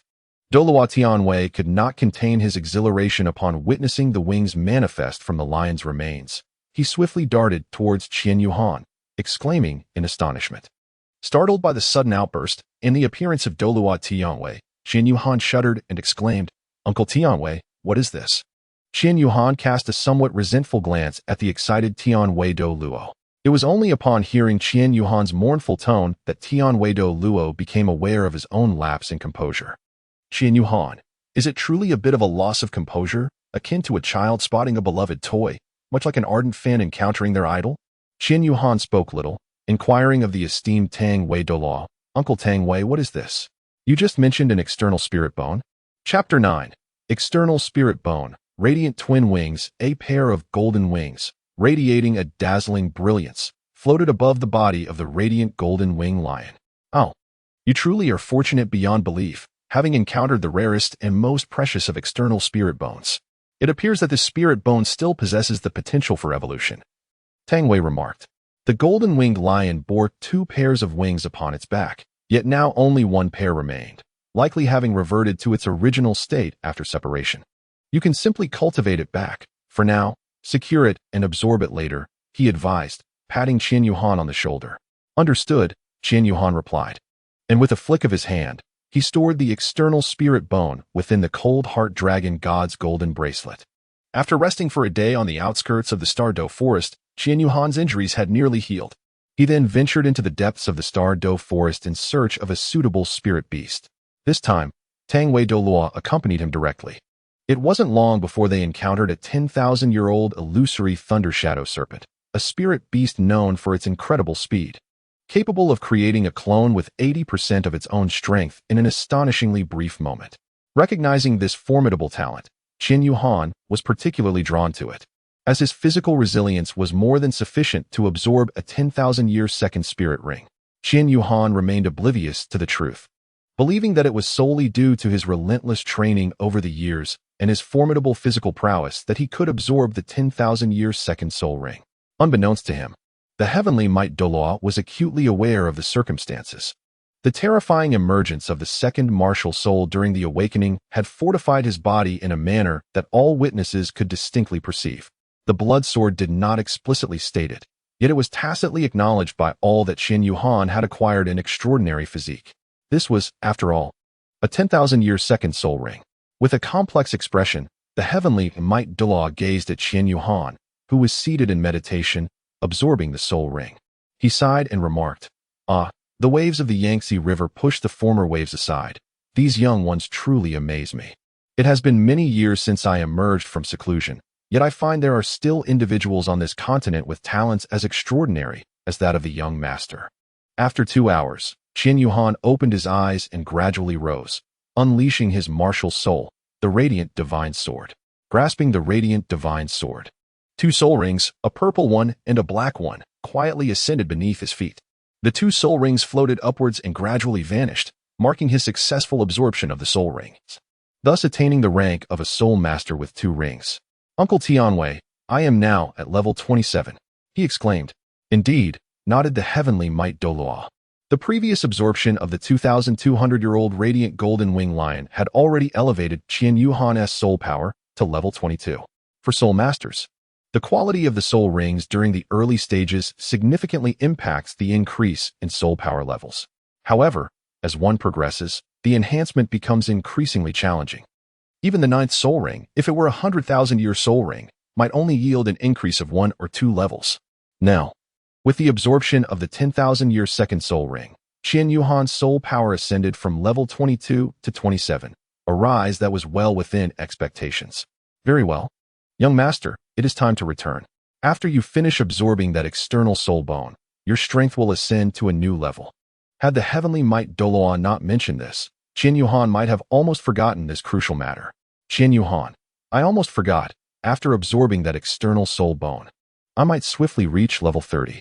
Hee. Looking at Qian Yuhan's mischievous grin, Tianwei Douluo pondered. What delightful scheme is this lad concocting? With such a smirk that borders on the lewd? Not dwelling on it further, Tianwei Douluo summoned the Darkwing White Tiger and swiftly mounted its back. He roused the daydreaming Qian Yuhan, who was lost in a silly smile, beckoning him to return to the spirit hall. Qian Yuhan finally realized how embarrassing his earlier behavior had been. In midair, he poked the back of Tianwei Douluo and spoke slowly, "Uncle Tianwei, you must promise not to mention my earlier awkwardness to anyone. It's utterly humiliating, especially in front of my father, the offerings in the Hall of Offerings, and the elders in the Elder Hall. Just keep it to yourself and have a good laugh. But please, don't let my father lose face over this." Tianwei Douluo turned to look at the dejected Qian Yuhan, who was staring at the ground, and gently patted his head, offering comfort. "Ha. Little one is quite concerned about his image, isn't? Uncle Tianwei," Qian Yuhan protested, lifting his head and playfully hitting Tianwei Douluo's arm. All right, I won't tease you anymore. This will be our little secret, never to be divulged. You can trust your Uncle Tianwei to keep his word." "Really? Indeed. Then let us seal it with a promise." "What do you mean by a promise?" Without further ado, Qian Yuhan manipulated Tianwei Douluo's hand, and they finally bumped their thumbs together, with Qian Yuhan declaring that this was how a pact would take effect. Upon returning to the Spirit Hall, Tianwei Douluo led Qian Yuhan directly to the Judgment Elder Hall, where he bowed respectfully to Qian Mo and said, "Great offering. The young master has acquired the first soul ring of a millennium and the second soul ring of 10,000 years, along with an external spirit bone that has yet to be absorbed. I suggest you allow the young master to absorb it shortly. I shall take my leave now. Thank you for your hard work, Tianwei. Be sure to rest well. It was no trouble at all. The young master's achievements are truly remarkable. Allow him to recount his experience to you. I shall take my leave now." With that, he vanished from sight in an instant. After Qian Mo spoke to Qian Yuhan, he said, "Have you acquired an external soul bone? Please show it to me at once." Qian Mo was indeed quite exhilarated. However, with the presence of the heavenly might Douluo earlier, he had to maintain his composure. Yet, in the company of his own son, he felt liberated from such constraints. After all, what was there to fear among family? Qian Mo had never encountered an external soul bone in his century of existence, so how could he not feel exhilarated? As Qian Yuhan gracefully swept his right hand above the golden bracelet on his left wrist, a pair of miniature wings, no larger than the palm of his hand and radiating a dazzling brilliance, materialized within his grasp. Qianma suppressed the excitement within, gazing at his son with a satisfied nod. He then said, "Child, sit down and absorb this. I shall provide you with protection." Qian Mo understood that his son was truly exceptional, destined to become a prominent figure at the pinnacle of the Soul Master realm. He harbored no desire for the soul bone, with a strength of level 99. Absorbing it would yield little more than aesthetic appeal. However, Qian Yuhan was different. Possessing this external soul bone would enable him to traverse his future path with greater speed, stability, and longevity. Qian Mo had perused numerous texts, many of which detailed the intricacies of soul bones, and he vaguely recalled some information regarding external soul bones. This type, resembling wings, had a high likelihood of evolving. He gazed at the external soul bone merging with Qian Yuhan's back, a pair of luminous wings, which held the potential for continuous evolution. The evolution of a soul bone represents a qualitative leap for the Soul Master. Before long, a pair of resplendent golden wings unfurled gracefully, bathing the entire Judgment Elder Hall in a radiant aura. Qian Yuhan stood majestically in the great hall, her wings gracefully undulating behind her. Slowly, she opened her golden eyes. Chapter 10. Brother, what does the promise you taught Yuhan mean? Qian Yuhan gradually opened her eyes after absorbing the radiant wings, gently descending before Qianma. Qian Mo gazed into Qian Yuhan's eyes and inquired, "My son, what has befallen your eyes?" Qian Yuhan, upon hearing Qian Mo's inquiry, became puzzled as well. "Father, what is wrong with my eyes?" Qian Mo replied, "Child, why have your eyes transformed into a golden hue?" After uttering these words, he resumed the conversation that had previously faltered. "What? How could this happen?" Qian Yuhan exclaimed, recalling that his eyes had been a normal black before his morning ablutions. "Father, could it be that absorbing this luminous pair of wings has some adverse effects?" Qianma shook his head and remarked, "It appears that there is nothing to worry about. The radiant power of the bright wings is entirely beneficial for you, bringing forth only advantages and no detriments. So do not fret. It may very well be that the strength of the light within you has simply intensified. Ah, by the way, Father, I have returned with an abundance of treasures." Just then, Qian Yuhan summoned the Sword of Light, which floated before them, its blade alternating between violet and black. "Quite impressive. Come now. My old bones have not been in action for many years. Let us exchange a few moves," Qianma said, patting Qian Yuhan on the shoulder. Qian Yuhan widened his eyes in astonishment. "Father, are you aware of what you are saying? How can I, a mere great soul master, contend with you? A title Douluo? You should engage in activities with your esteemed brothers. I shall take my leave now, Father." Qian Mo hastily grasped Qian Yuhan's arm and exclaimed, Hold on. Don't be in such a hurry to leave. Let us engage in a friendly spar. I shall suppress my soul power to match yours. Your soul power stands at the 27th level, does it not? I will restrain my level to be on par with yours and refrain from utilizing my martial soul. If you can make me move even a fraction or compel me to employ my martial soul, then you shall be the victor. How does doubling your allowance for this month sound? He continued, Firstly, my soul power has ascended to the 29th level. Secondly, I propose a quadrupling of your allowance. Qian Yuhan smiled faintly, raising an eyebrow as he regarded Qian Mo. This little rascal has risen 9 levels in less than a week. Who indulged this avaricious nature of his? Very well, I have acquiesced to this mischievous lad. Qian Yuhan summoned the radiant divine sword. Beneath his feet, 2 soul rings, one purple and the other black, materialized. His first soul skill, Radiant Slash. The first soul ring quietly illuminated. The radiant divine sword in Qian Yuhan's grasp shimmered with brilliance. With a sweeping motion, a luminous slash surged forth, hurtling towards Qian Mo. Qian Mo leisurely raised his right hand, extending his index finger to gently point towards the oncoming, causing it to vanish into thin air. A gust of wind swept past Qian Mo's ear. The power is quite commendable, Qian Mo remarked, nodding in approval. Now, let us observe this technique. Second soul skill. As the second soul ring gradually ascended beneath Qian Yuhan, it shimmered with brilliance, enveloping him in a tempest of crackling lightning. A defensive soul skill, you say? Oh, my dear child, what is it that you seek to defend against? I have no intention of launching an attack upon you. Qian Yuhan offered a faint smile as the first soul ring illuminated. Radiant Slash. A beam of white sword energy surged towards Qian Mo. This time, Qian Mo made no movement. The sword energy vanished before it could even reach his side. Qian Yuhan was perplexed as to why the power of this light slash had diminished. Suddenly, Qian Mo seemed to have an epiphany. Turning around, he noticed a figure soaring towards him. With his right hand raised, Qian Mo snapped his fingers, causing a gust of air to propel Qian Yuhan away. Although Qian Mo had restrained his strength to match that of Qian Yuhan, the physical prowess of a level 99 ultimate Douluo could not truly be contained. Even without making any aggressive moves, it was inherently difficult to approach him. Qian Yu, like a fleeting shadow, soared into the air before vanishing once more. Qian Mo, is this also a doppelganger? Hee, father, I am here. The voice of Qian Yuhan resounded. Qian Mo turned his head once more to see Qian Yuhan standing 2 meters in front of him, his hands firmly gripping the sword of light, drawing it back to gather strength. As Qian Mo turned, the blade was already poised to strike, aimed directly at his brother. Qian Mo instinctively stepped back to evade danger when faced with a threat to his beloved. Qian Yuhan did not genuinely wish to transform his father into a eunuch. Rather, he merely exploited the primal instincts inherent in men. Even though he held the title of Douluo, he too was gripped by fear in such situations. Ha ha ha, father. I was merely teasing you. He laughed, noticing his father's startled reaction. You little rascal, who taught you to? Qian Mo was quite upset. But before he could finish speaking, Qian Yu gently covered his mouth with her small hand. Hey, Dad, no need for unnecessary words. I've acquired this skill on my own. I'll be earning 40,000 gold soul coins each month. I shall take my leave now to rest. Farewell. With that, she dashed out of the Elder Judgment Hall. Qian Ma gazed at her son, who had long disappeared from sight, and with a helpless smile, she shook her head, muttering to herself about that mischievous little rascal.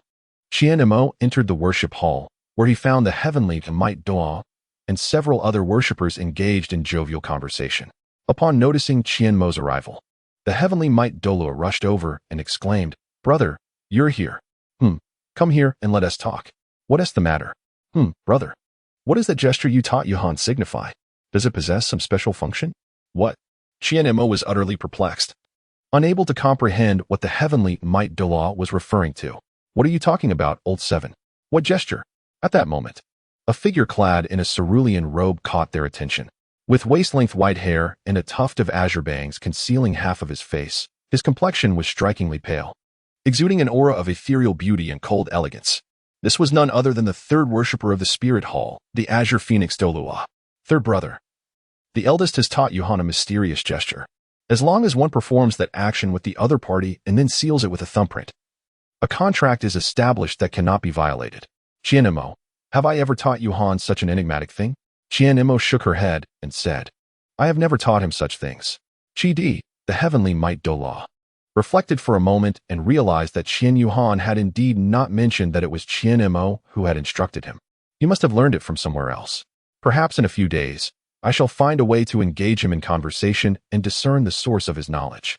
The heavenly Might Douluo waved his hand dismissively and remarked, perhaps it was merely a figment of my imagination while I was asleep.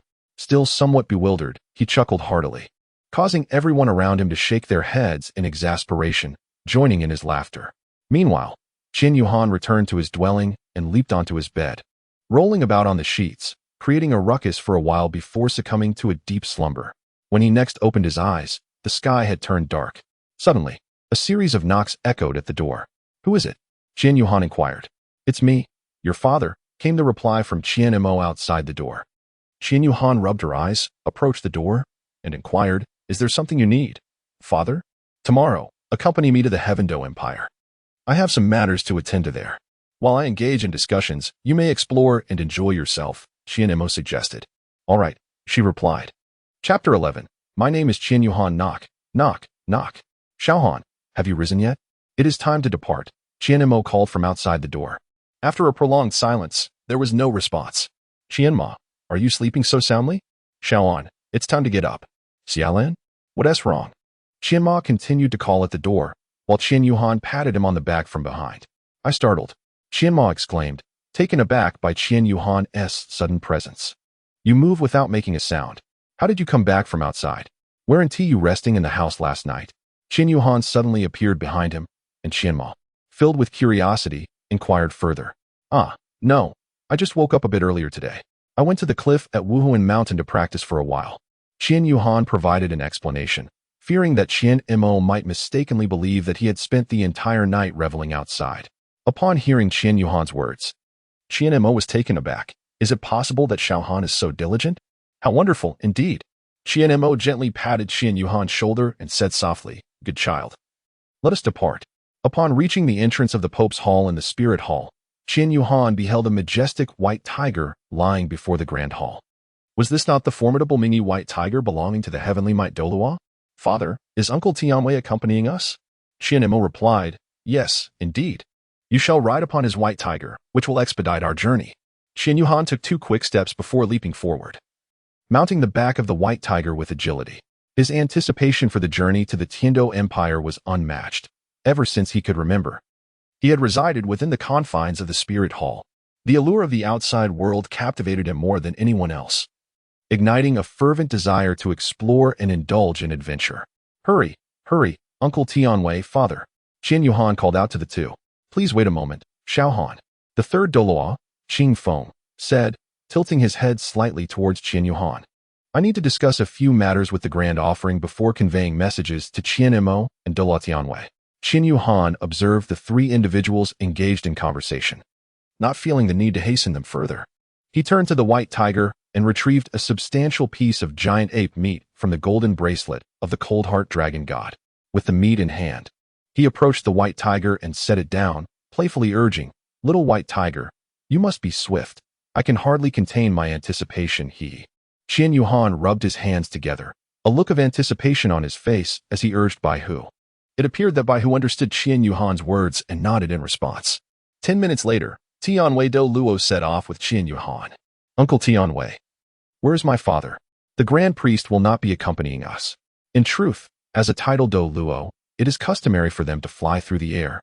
As the higher the rank, the lesser the soul power consumption during flight, leading to greater speed. Qian Mo was accustomed to soaring directly through the skies. His velocity was so swift that he feared Qian Yuhan might not be able to endure it. Thus, he arranged for Tianwei Douluo to take Qian Yuhan on the back of his Bai Hu, flying at a more leisurely pace. After 3 to 4 hours, the Ming-Yi Bai Hu gradually descended. Upon disembarking, Qian Yuhan was captivated by the grandeur and majesty of the city gates before him. Qian Yuhan, what a magnificent city gate! It is twice the size of that of Seoul City. The gate of Tiando City stands nearly 50 meters tall, with the surrounding walls matching its impressive height.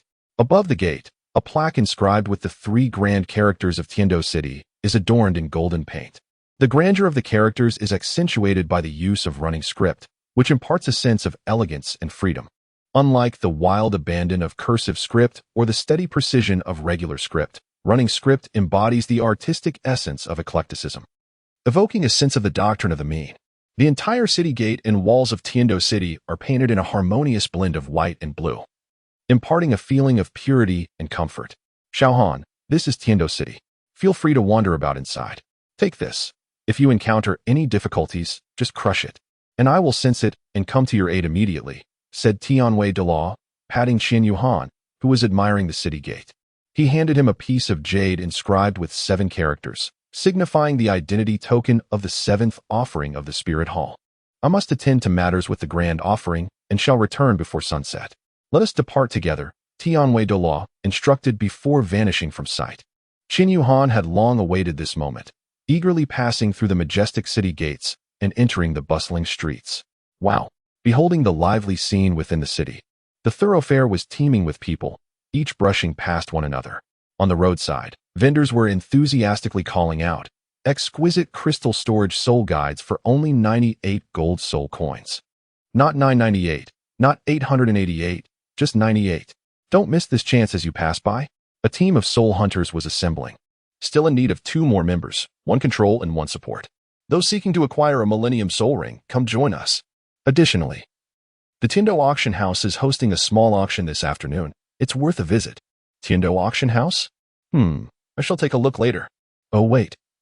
I only have 100,000 gold soul coins. That won't suffice. I should have brought my father's few million soul coin notes. Qian Mo, my dear, you should give it a try. The registration for the Ice God Duel Arena begins today, with an entry fee of 1,000 gold soul coins. For each victory, one can earn 1% of the betting pool until defeat ensues. Should one wish to participate again, a new fee of 1,000 gold soul coins must be paid. The slots are limited, so it is first come, first served. Truly, the capital of the great empire boasts even betting matches. Betting money? I have no desire to engage with anything related to gambling. Young brother, do you wish to join the duel? No, as a second-ring great soul master. I would surely be knocked out if I participated, Qian Yuhan replied with a bitter smile, shaking his head. Oh no, young brother.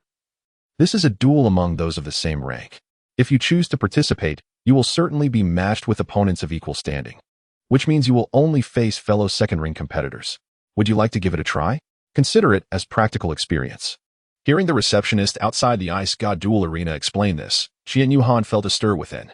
It was not the allure of the betting pool, but the prospect of a duel among equals that captivated him. Qian Mo had previously advised him that solidifying one's strength relies on practical experience. An overly rapid enhancement of abilities might lead to an unstable foundation, resulting in future difficulties in making breakthroughs. All right, I shall enroll, he declared, promptly handing the receptionist a stack of 100,000 in cash. Please find me a change, thank you. Qian Yuhan smiled innocently. The receptionist, astonished, exclaimed, 100,000? The registration fee is merely 1,000. You, please hold on a moment. She managed a strained smile before retreating into the office. A few minutes later, she reappeared, beaming as she handed him a check for 99,000 gold soul coins along with a numbered tag. Sir, this is your number, and you will be called at the appropriate time. The amount you win will be automatically credited to your number, while any losses will result in the freezing of your tag. You may present it at the service desk for verification. You need not call me sir. My name is Qian Yuhan. Is there a time limit on this? The receptionist replied, What do you mean by it? I have just turned 18. There is none. Little friend, if you remain undefeated, it will be valid for life. Until this spirit-fighting arena closes? Qian Yuhan gazed at the receptionist, her expression adorably naive. Yes, indeed, little one, the receptionist responded, now questioning whether bringing this child into the arena was a prudent decision. Little friend, may I ask how old you are this year? I have just turned 8. Qian Yuhan giggled. Oh, so you are only 8. What? You are merely 8 years old. Little Qian Yuhan, are you sure you didn't mistakenly add an extra 2 here? The receptionist asked, her expression one of disbelief. Qian Yuhan gazed at the receptionist's finger pointing to the spirit power level, 29. Shaking his head, he replied, No, dear lady, I am indeed at level 29. The receptionist retorted, Oh, so this little brat dares to call me dear lady, does he? Go on, with your level 29, let yourself be pummeled. It would be best if they shattered your mouth. The inner turmoil of the receptionist was already reaching a boiling point. The little person within Qian Yuhan was laughing heartily. This girl is truly amusing. From the very beginning, he discerned that the receptionist was likely a part-timer, probably not even 20 years of age. He spoke deliberately. He thought to himself, who could blame him for acting like an 8-year-old baby when he is not yet 18? Lost in his musings, he suddenly heard the announcement. Please prepare for Battle Soul. Number 9528. Please prepare for Battle Soul, number 9528. The receptionist patted Qian Yuhan and said, Little friend Yuhan, they are calling for you. Haven't you checked your badge properly? You are number 9528. Qian Yuhan glanced at the number plate in her hand and continued in a sweet, childlike voice. How delightful. It's indeed 9528. Thank you for the reminder, Auntie. I shall be on my way now. Goodbye, Auntie. Qian Yuhan waved her hand and skipped toward a door marked as the entrance to the preparation area. The receptionist exclaimed, Oh my goodness. The competition for the Great Soul Master Youth Group is about to commence, and betting is now open. The contenders are ranked 9,528 at level 29 and 9101 at level 27. The Soul Arena has no further information. It's all left to chance. This is their first time registering for a match, so let us all anticipate their performance. The announcement continued to stir excitement within the venue. In the preparation area, Qian Yuhan was still selecting her favored masks from the display case. Qian Mo had previously advised her to always safeguard her privacy while outside, cautioning that revealing her soul ring too freely could be unwise. Although Qian Yuhan is merely 8 years old, he possesses the soul of an 18-year-old youth. Fully aware of Qian Mo's earnest intentions, with innate soul power at level 20, His first two soul rings are a striking purple and a formidable black, enough to instill fear in many. His youthful visage, reminiscent of a tender child, necessitates protection. He selected a platinum mask, securing it firmly after realizing it would not be easily dislodged, and then made his way toward the entrance. There are 2 preparation zones, so he remained unaware of his opponent's identity prior to entering the arena. As Qian Yuhan entered the arena, the audience immediately noticed his youthful appearance. Could he truly be as young as 10? He looks so diminutive. I concur. Let us see if the introduction mentions his age. I just checked, but it does not specify. It only lists the soul power levels of both parties. So this little rascal casually claims to be at level 29? Is he fooling us? Indeed, at such a tender age, how could he possibly be level 29? This is a blatant misrepresentation, a deceitful ploy. Complaints ensued, echoing through the crowd. Some urged Qian Yuhan to hurry home for his milk, while others suggested he should return home to play with his mother. Qian Yuhan, humph. You look down on me, then let me show you. The Tianshou clan dares to underestimate my humble strength, does it? I shall no longer pretend. I will reveal my true self, for they do not know my name. Ha ha. I have not defied my father's words. Dear audience, please be quiet. To ensure fairness, we will publicly conduct a soul power assessment for contestant 9528.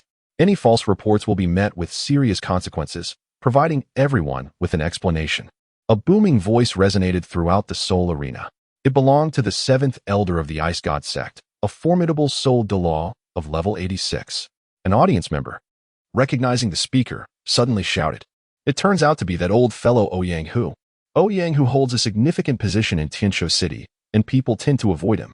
The 7th elder of the Ice God sect? Is one truly eligible for the title of elder at level 86? Qian Yuhan absorbed the discussions of the surrounding spectators. Despite the vastness of the arena, the buzz of conversation was hard to ignore, and Qian Yuhan could glean much from the murmurs. Child, place your hand on the soul testing orb, said the staff member. All right, Qian Yuhan responded, gently resting his hand upon the orb. Soon, a number appeared on its surface. The staff member holding the orb was left speechless. While a level 29 soul master was not uncommon, encountering such a young one was truly unexpected. The bold number 29 displayed on the orb left no room for doubt. He was undoubtedly a level 29 soul master. Child, what exceptional talent you possess. Keep it up. I believe in you, the staff member encouraged, slightly bending his right arm and making a fist in support. I will. Thank you, uncle. Following the assessment, 9528's soul power was confirmed at level 29 with no discrepancies. The competition is about to commence. The referee stepped onto the stage. Standing in the center of the arena, please have both contestants take the stage and prepare for battle. Kid, though I am merely a level 27, I shall not fear you. Li Wei, a level 27 soul master, summoned his martial spirit, the trembling earth bear, ready to engage. As he spoke, 2 yellow soul rings emerged beneath his feet. Qian Yuhan, a yellow spirit ring, is it? Perhaps I should remain low-key.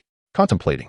A vial materialized in my hand from thin air, and I swiftly poured out a pill, swallowing it promptly. This pill was a soul ring transformation pill, specially modified by Qianma to alter the color of my spirit ring. As its name suggests, it can transmute the form of the spirit ring, changing its hue. Yet serves no other purpose. The power of the spirit ring remains unchanged. Greetings, esteemed elder brother. I am Qian Yuhan. At level 29, I look forward to your guidance. As I spoke, 2 yellow spirit rings emerged beneath my feet. Seizing the initiative, I unleashed my second spirit ability, Wrath of the Giant Bear. The second spirit ring beneath Li Wei shimmered, and his power surged dramatically, muscles tensing throughout his body. This second ability of Li Wei is a strengthening skill. First spirit ability, Claw Assault. Li Wei executed 2 spirit abilities in quick succession, his momentum soaring. A massive bear paw shadow appeared subtly on the back of his right hand. The synergy of the enhancement skill with a single target attack was impeccable. The potency of this first ability could rival that of an ordinary spirit master's third ability. The child, 9528, may be in peril. In a private box, an elderly man with white hair reclined on a sofa, leisurely observing Li Wei's display of spirit abilities, remarking calmly, "Was this not Ouyang Hu?" He had just heard that a child under 10 had already reached level 29 spirit power, prompting him to linger for a performance. It was a test to see if this child was worthy to serve as a sparring partner for the young lady.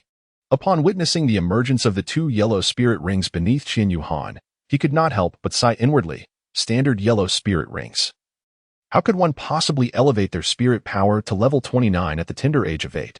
Moreover, he sensed that the energy contained within these 2 yellow spirit rings was far from ordinary. The soul ring transformation pill could only alter the color of the spirit ring. The essence of the spirit ring's power remained intact. A combat master possesses an acute sensitivity to spirit rings. He suspected there might be an anomaly with the spirit rings, but refrained from further speculation. For a powerful individual, the soul ring transformation pill is a rare treasure. Changing the color of a spirit ring could naturally lead to a colorless variant, which would hold significant implications for the strong. Chapter 13. Far inferior to the radiant golden-winged lion Ouyang, who mused within the box. On the arena floor, Li Wei's first spirit ability had already been activated. With a downward sweep of his right hand, a shadow of a bear claw surged towards Qin Yuhan. It pales in comparison to the radiant golden-winged lion. As the bear claw shadow approached, Qin Yuhan chuckled, saying, "First spirit ability, Radiant Slash." With that, the first spirit ring beneath my feet flickered, and Radiant Slash was unleashed. A radiant beam of light unfurled from Qin Yuhan's hand, and with a casual wave, he unleashed a slicing strike towards the illusory figure of the bear's claw. The collision produced a resounding explosion at the center of the stage. Li Wei's full-force attack was effortlessly shattered by Qin Yuhan. The onlookers were left in stunned disbelief, their eyes wide and mouths agape. A child no older than 10 had managed to defeat Li Wei, who was 5 years his senior. Indeed, Li Wei was 13 years old, attending the junior class of the Royal Academy of Tiando. We shall delve into the affairs of the Royal Academy later. Prior to their appearance, Li Wei's parents, aware of his participation in the soul battle, felt immense pride. Achieving level 27 at the age of 13 was indeed a mark of exceptional talent. They would not let slip the opportunity to promote their son, for perhaps some esteemed figure within the academy would take notice, allowing him to ascend to the royal class. Parents often think further ahead than their children, considering the long-term implications. Thus, they provided the staff at the Ice God Soul Arena with an updated account of Li Wei's capabilities. In stark contrast, Qin Yuhan fought with a wild abandon. For him, the importance lay in solidifying his cultivation through battle. Establishing a robust foundation was akin to laying a firm groundwork for a towering edifice. Only with a deep and stable foundation could the structure rise ever higher. With a casual wave, Qin Yuhan effortlessly shattered Li Wei's first spirit skill, which had undergone enhancement. In the audience, Li Wei's parents wore expressions of disbelief. They had not anticipated that this young child possessed such formidable strength. First spirit skill, Radiant Slash. Underneath the first soul ring of Qin Yuhan, a luminous flash once again glimmered as he waved his hand, unleashing a sharp yellow sword aura directed towards Li Wei. Having exhausted all his soul power after utilizing his second soul skill, Li Wei combined what little energy remained for a decisive strike, hoping to incapacitate his adversary in a desperate gamble.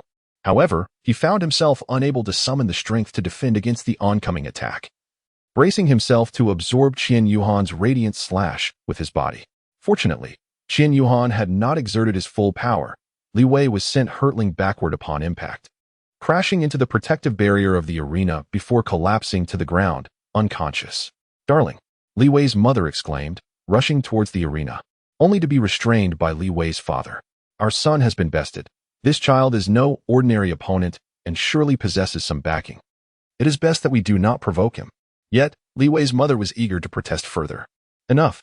We must swiftly seek assistance for our son, lest any lingering ailments affect his future," Li Wei's father sternly commanded, gesturing towards Li Wei.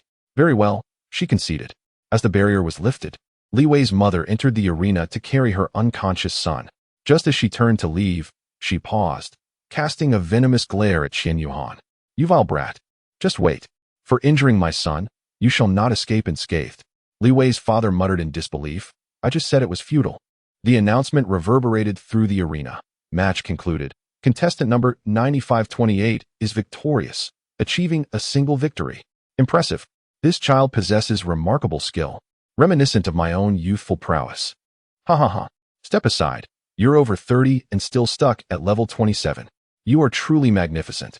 A chorus of admiration erupted, a stark contrast to the initial atmosphere. "Thank you, everyone." Qin Yuhan bowed gracefully to the audience before skipping towards the exit, his gait reminiscent of a mischievous child, exuding a rather infuriating charm. Qian Yuhan approached the front desk to clock out for the day. Otherwise, the broadcast of the Soul Fighting Arena would continue indefinitely, and his absence would be deemed an automatic concession. He had no intention of being that unwitting fool, wasting 1,000 gold soul coins on a trivial matter. As he reached the entrance, he coincidentally encountered Li Wei's mother, who was cradling Li Wei, while his father diligently attended to a carriage nearby. "Ah, Li Wei, it's a pleasure to see you. I truly enjoyed our last match. Let us have another bout next time," he exclaimed. "Uncle, Auntie, please take good care of Li Wei. I must take my leave now. Farewell." "Li Wei, why are you ignoring me? Is it necessary for your mother to comfort you because you lost?" Qian Yuhan called out. "Li Wei, Li Wei." After calling his name twice without response, he shrugged, muttering, "If you can't handle defeat, then just sleep. How dull." With that, he skipped across the road and disappeared from view. Li Wei's mother, her face flushed with anger, exclaimed, "That sharp-tongued little rascal." Meanwhile, Li Wei's father clenched his fists, equally incensed. Who could tolerate being mocked in such a manner by a mere child? Qian Yuhan's actions were deliberately intended to provoke Li Wei's mother. Earlier in the arena, it was she who first issued threats.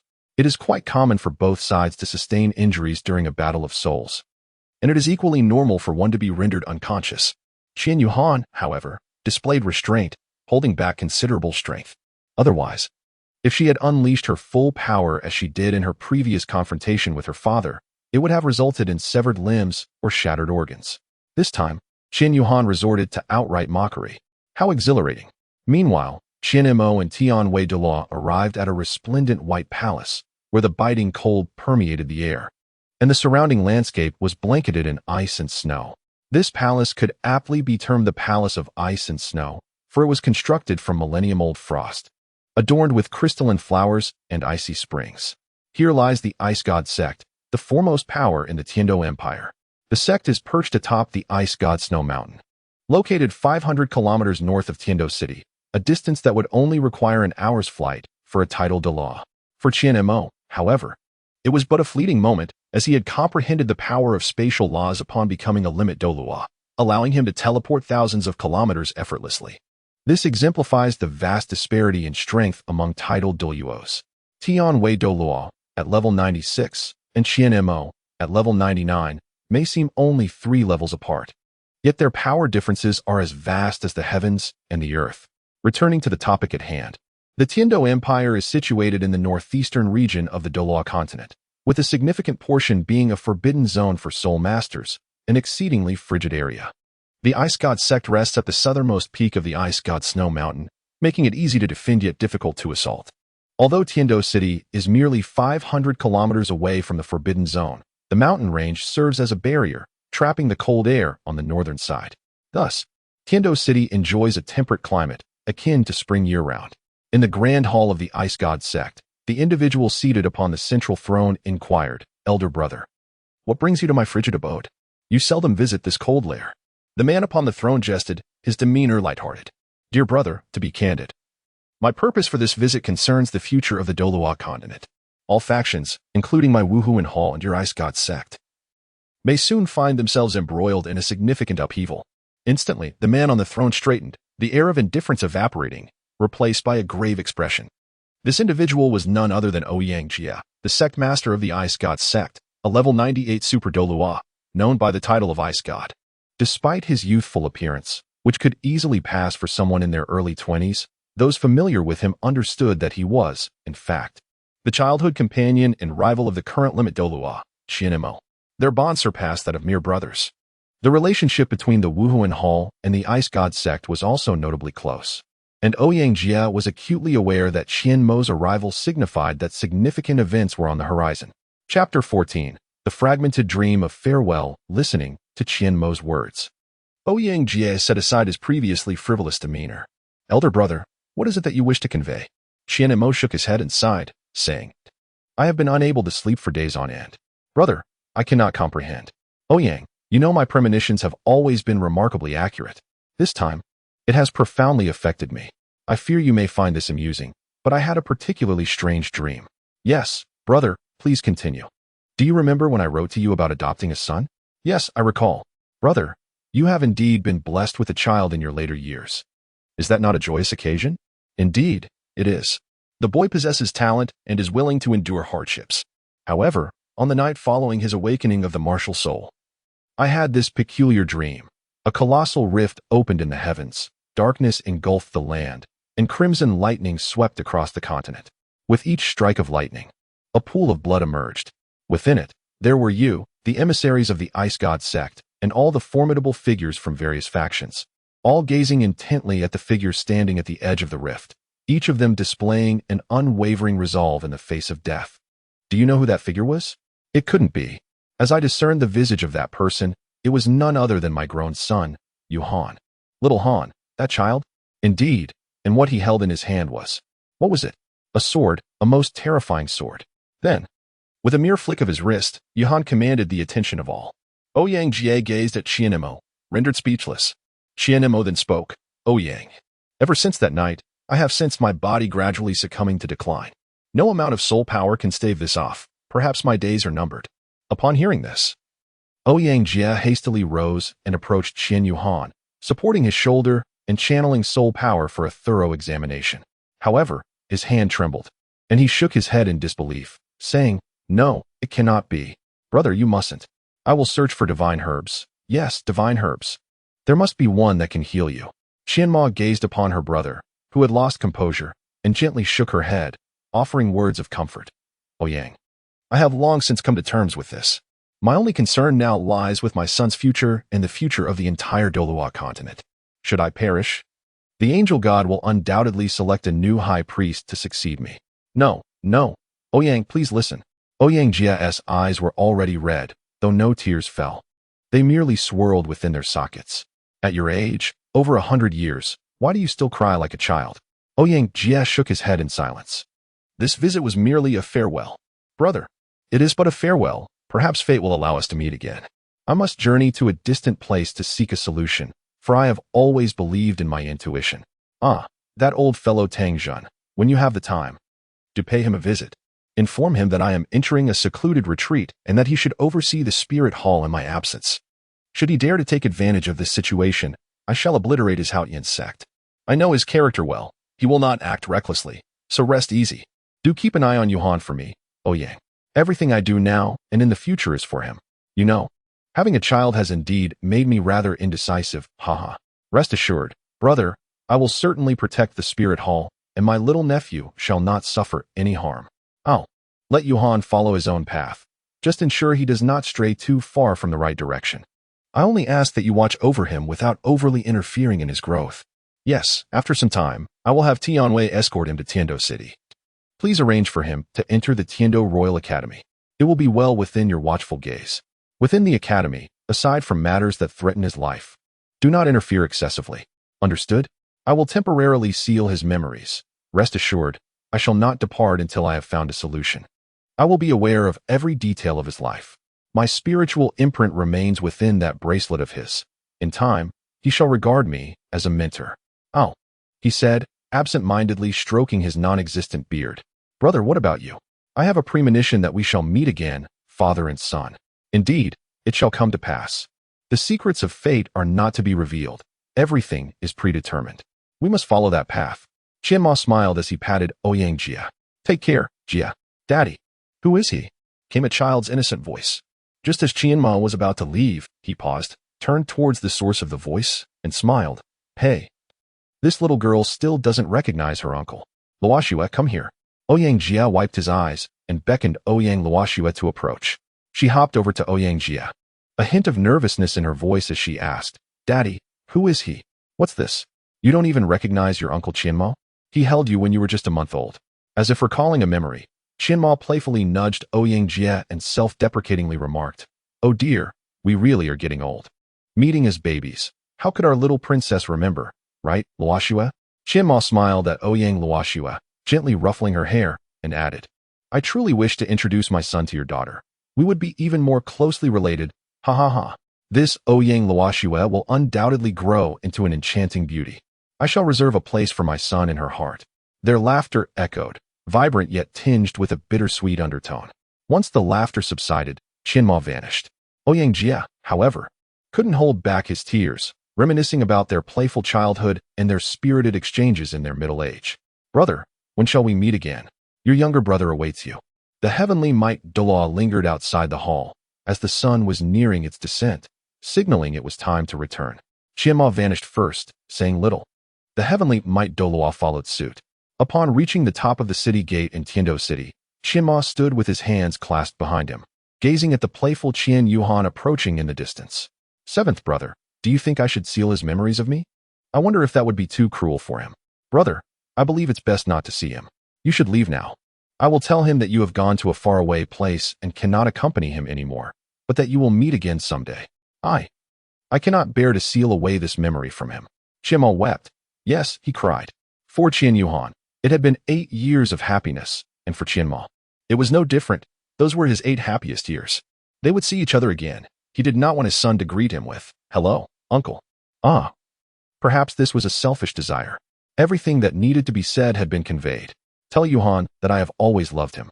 With one last glance at his son walking along the path, as if to imprint his image in his mind, a flash occurred, and he disappeared. The heavenly might Douluo cast a glance at the happily entertained Qian Yuhan, thinking, "Child, such is fate. I hope you can persevere. Uncle Tianwei, where is my daddy?" In the realm of the Soul Palace, the angel Douluo embarked on a significant mission with the expectation of a prolonged absence. Let us return to the Spirit Hall, he suggested. The heavenly might Douluo replied, it seems that was not the message conveyed to the grand offering. No matter, the essence remains the same, he reassured. Chapter 15. A man's tears are rarely shed, yet not until grief strikes deep upon their return to the Spirit Hall. Time flowed like a swift river, and before long, 6 months had elapsed. Throughout this period, Qian Yuhan remained preoccupied with thoughts of his father, consistently inquiring of the heavenly might Douluo for news. Alas, each response only fueled his disappointment and anxiety. Every time he encountered the heavenly might Douluo, Qian Yuhan would eagerly ask, "Have there been any updates regarding my father? Where is he now?"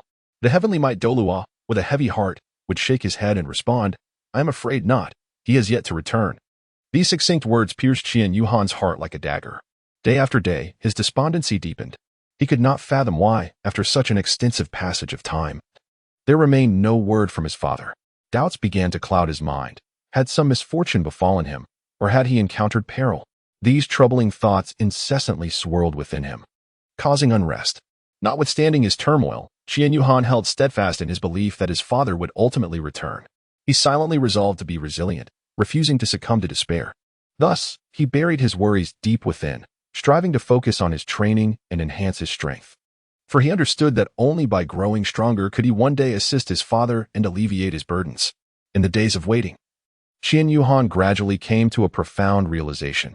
Some matters cannot be forced and must unfold naturally. He believed that if he persevered, there would inevitably come a day when he would welcome his father home. Qian Yuhan, despite possessing the spirit of an 18-year-old, could not fathom why his father chose to depart without a word, not even affording him a final glance that fateful day. Thus, he refrained from inquiring about the heaven's might Douluo, knowing it would be a fruitless endeavor. In the past 6 months, Qian Yuhan's temperament has transformed into one of silence and reticence, no longer exhibiting the vivaciousness and playful mischief that once defined her. All of this has not escaped the notice of Tianwei Douluo. Qian Yuhan has forsaken frivolities and devoted himself entirely to cultivation. Early in the morning, heavenly might Douluo sought him out, yet he was immersed in meditation. When noon arrived, a servant came bearing lunch, but he remained engrossed in his practice. In the evening, while tidying the porch, he continued his meditative pursuits. For an entire day, he practiced diligently, and the following day, he would engage in combat training at the Seoul Arena in Wuhan City, striking wooden dummies and honing his skills in practical combat. This cyclical routine has been the essence of Qian Yuhan's life for the past 6 months. Qian Yuhan's prowess has long transcended the 30th level. He merely needs to acquire a soul ring to ascend to the rank of Soul Sovereign. Over the past 6 months, he has established a solid foundation, with his soul power vastly surpassing that of his peers. Moreover, his combat techniques have undergone a qualitative enhancement through the experience of battling opponents of higher ranks in soul duels. The current Qian Yuhan resembles a relentless training machine, devoid of any emotion. Xiaohan, you should take a moment to rest. Such relentless practice is unsustainable and may lead to detrimental consequences. Qian Yuhan seemed oblivious to her surroundings, continuing to make her way towards the fighting soul arena with her head bowed. Xiaohan, stop.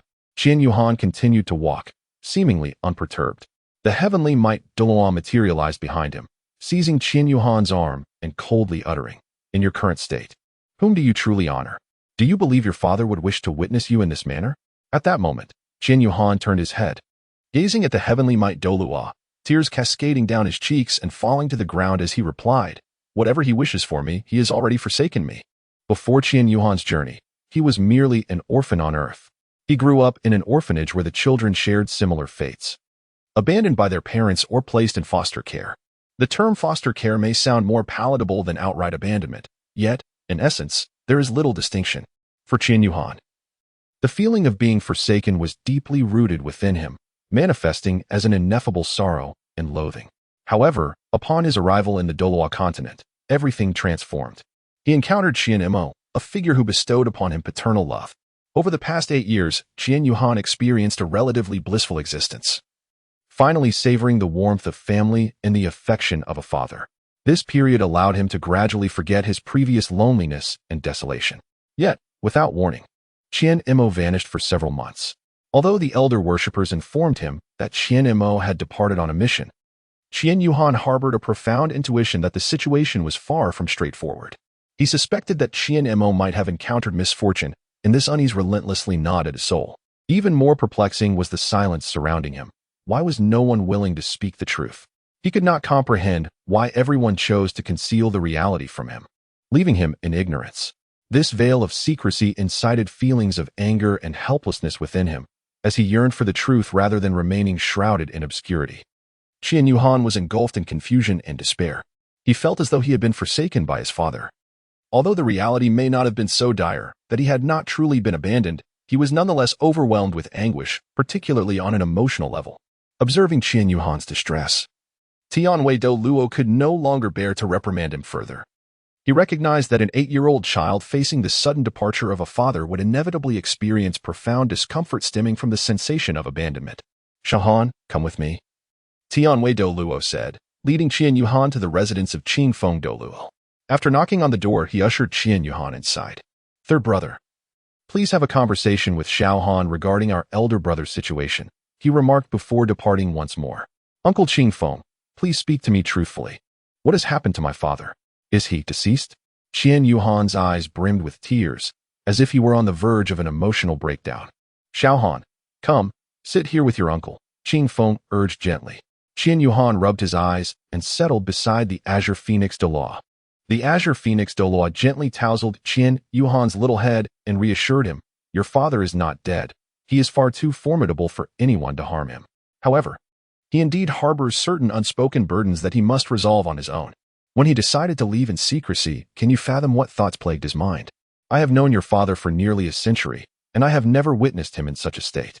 The Azure Phoenix Douluo lifted his gaze to the ceiling and continued, "As you prepared to depart for Tiando City, while we were discussing matters, he wept, shedding tears I had never seen before. A man seldom weeps unless he is truly heartbroken. He loves you more than anyone else ever could. In the future, you and your father will undoubtedly be reunited. Once he resolves his affairs and uncovers the truth, he will seek you out. You must have faith in him." The Azure Phoenix Douluo shared an abundance of words with Qian Yuhan, and after 2 hours, Qian Yuhan finally emerged from the Azure Phoenix Palace.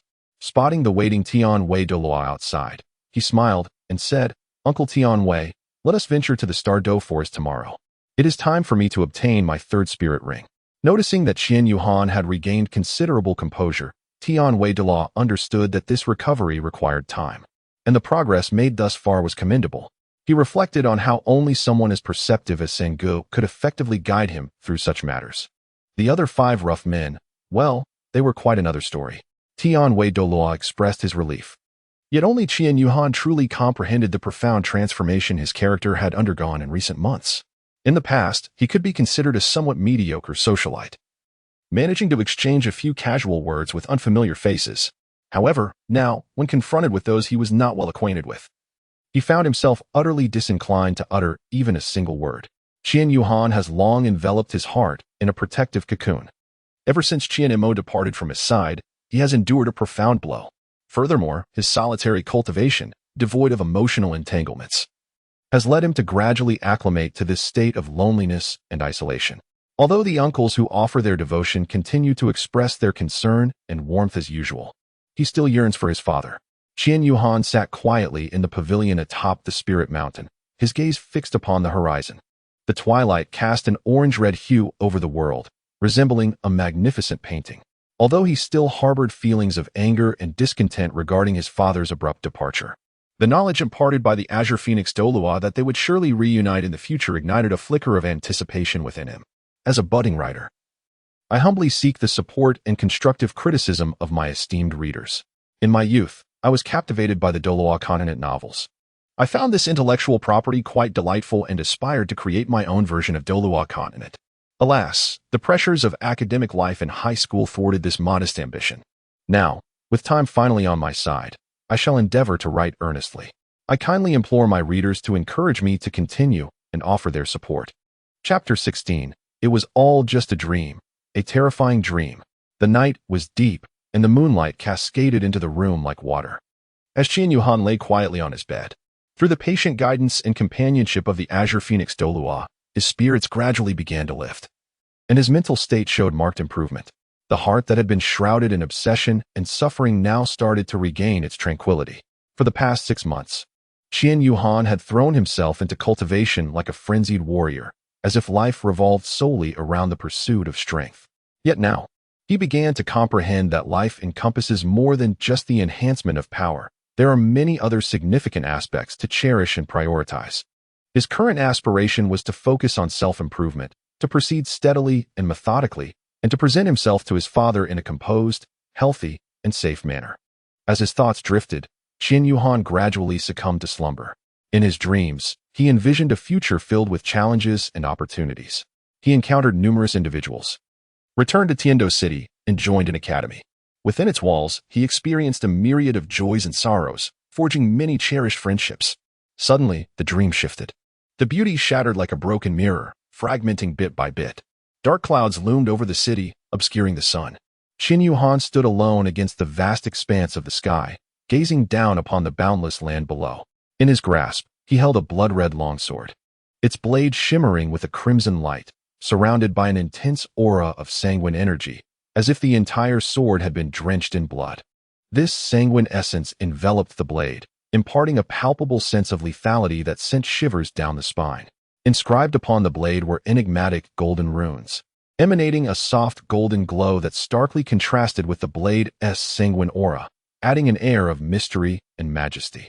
Above the hilt, a scarlet gem was embedded, resembling a watchful eye, which at that moment slowly opened, revealing a menacing presence that instilled fear in the heart. Qian Yu's left hand gradually rose, revealing a golden yellow ring at her wrist, gently hovering in the air and emanating a soft glow. Qian Yuhan donned a resplendent suit of silver and crimson armor, which shimmered with a radiant glow, adorned with exquisite patterns and runes that exuded an air of grandeur and solemnity. However, what captivated the attention most were the 8 pairs of blood-red arms, unencumbered by armor, extending from his back. They stretched outward, as if to display an overwhelming strength and majesty to the world.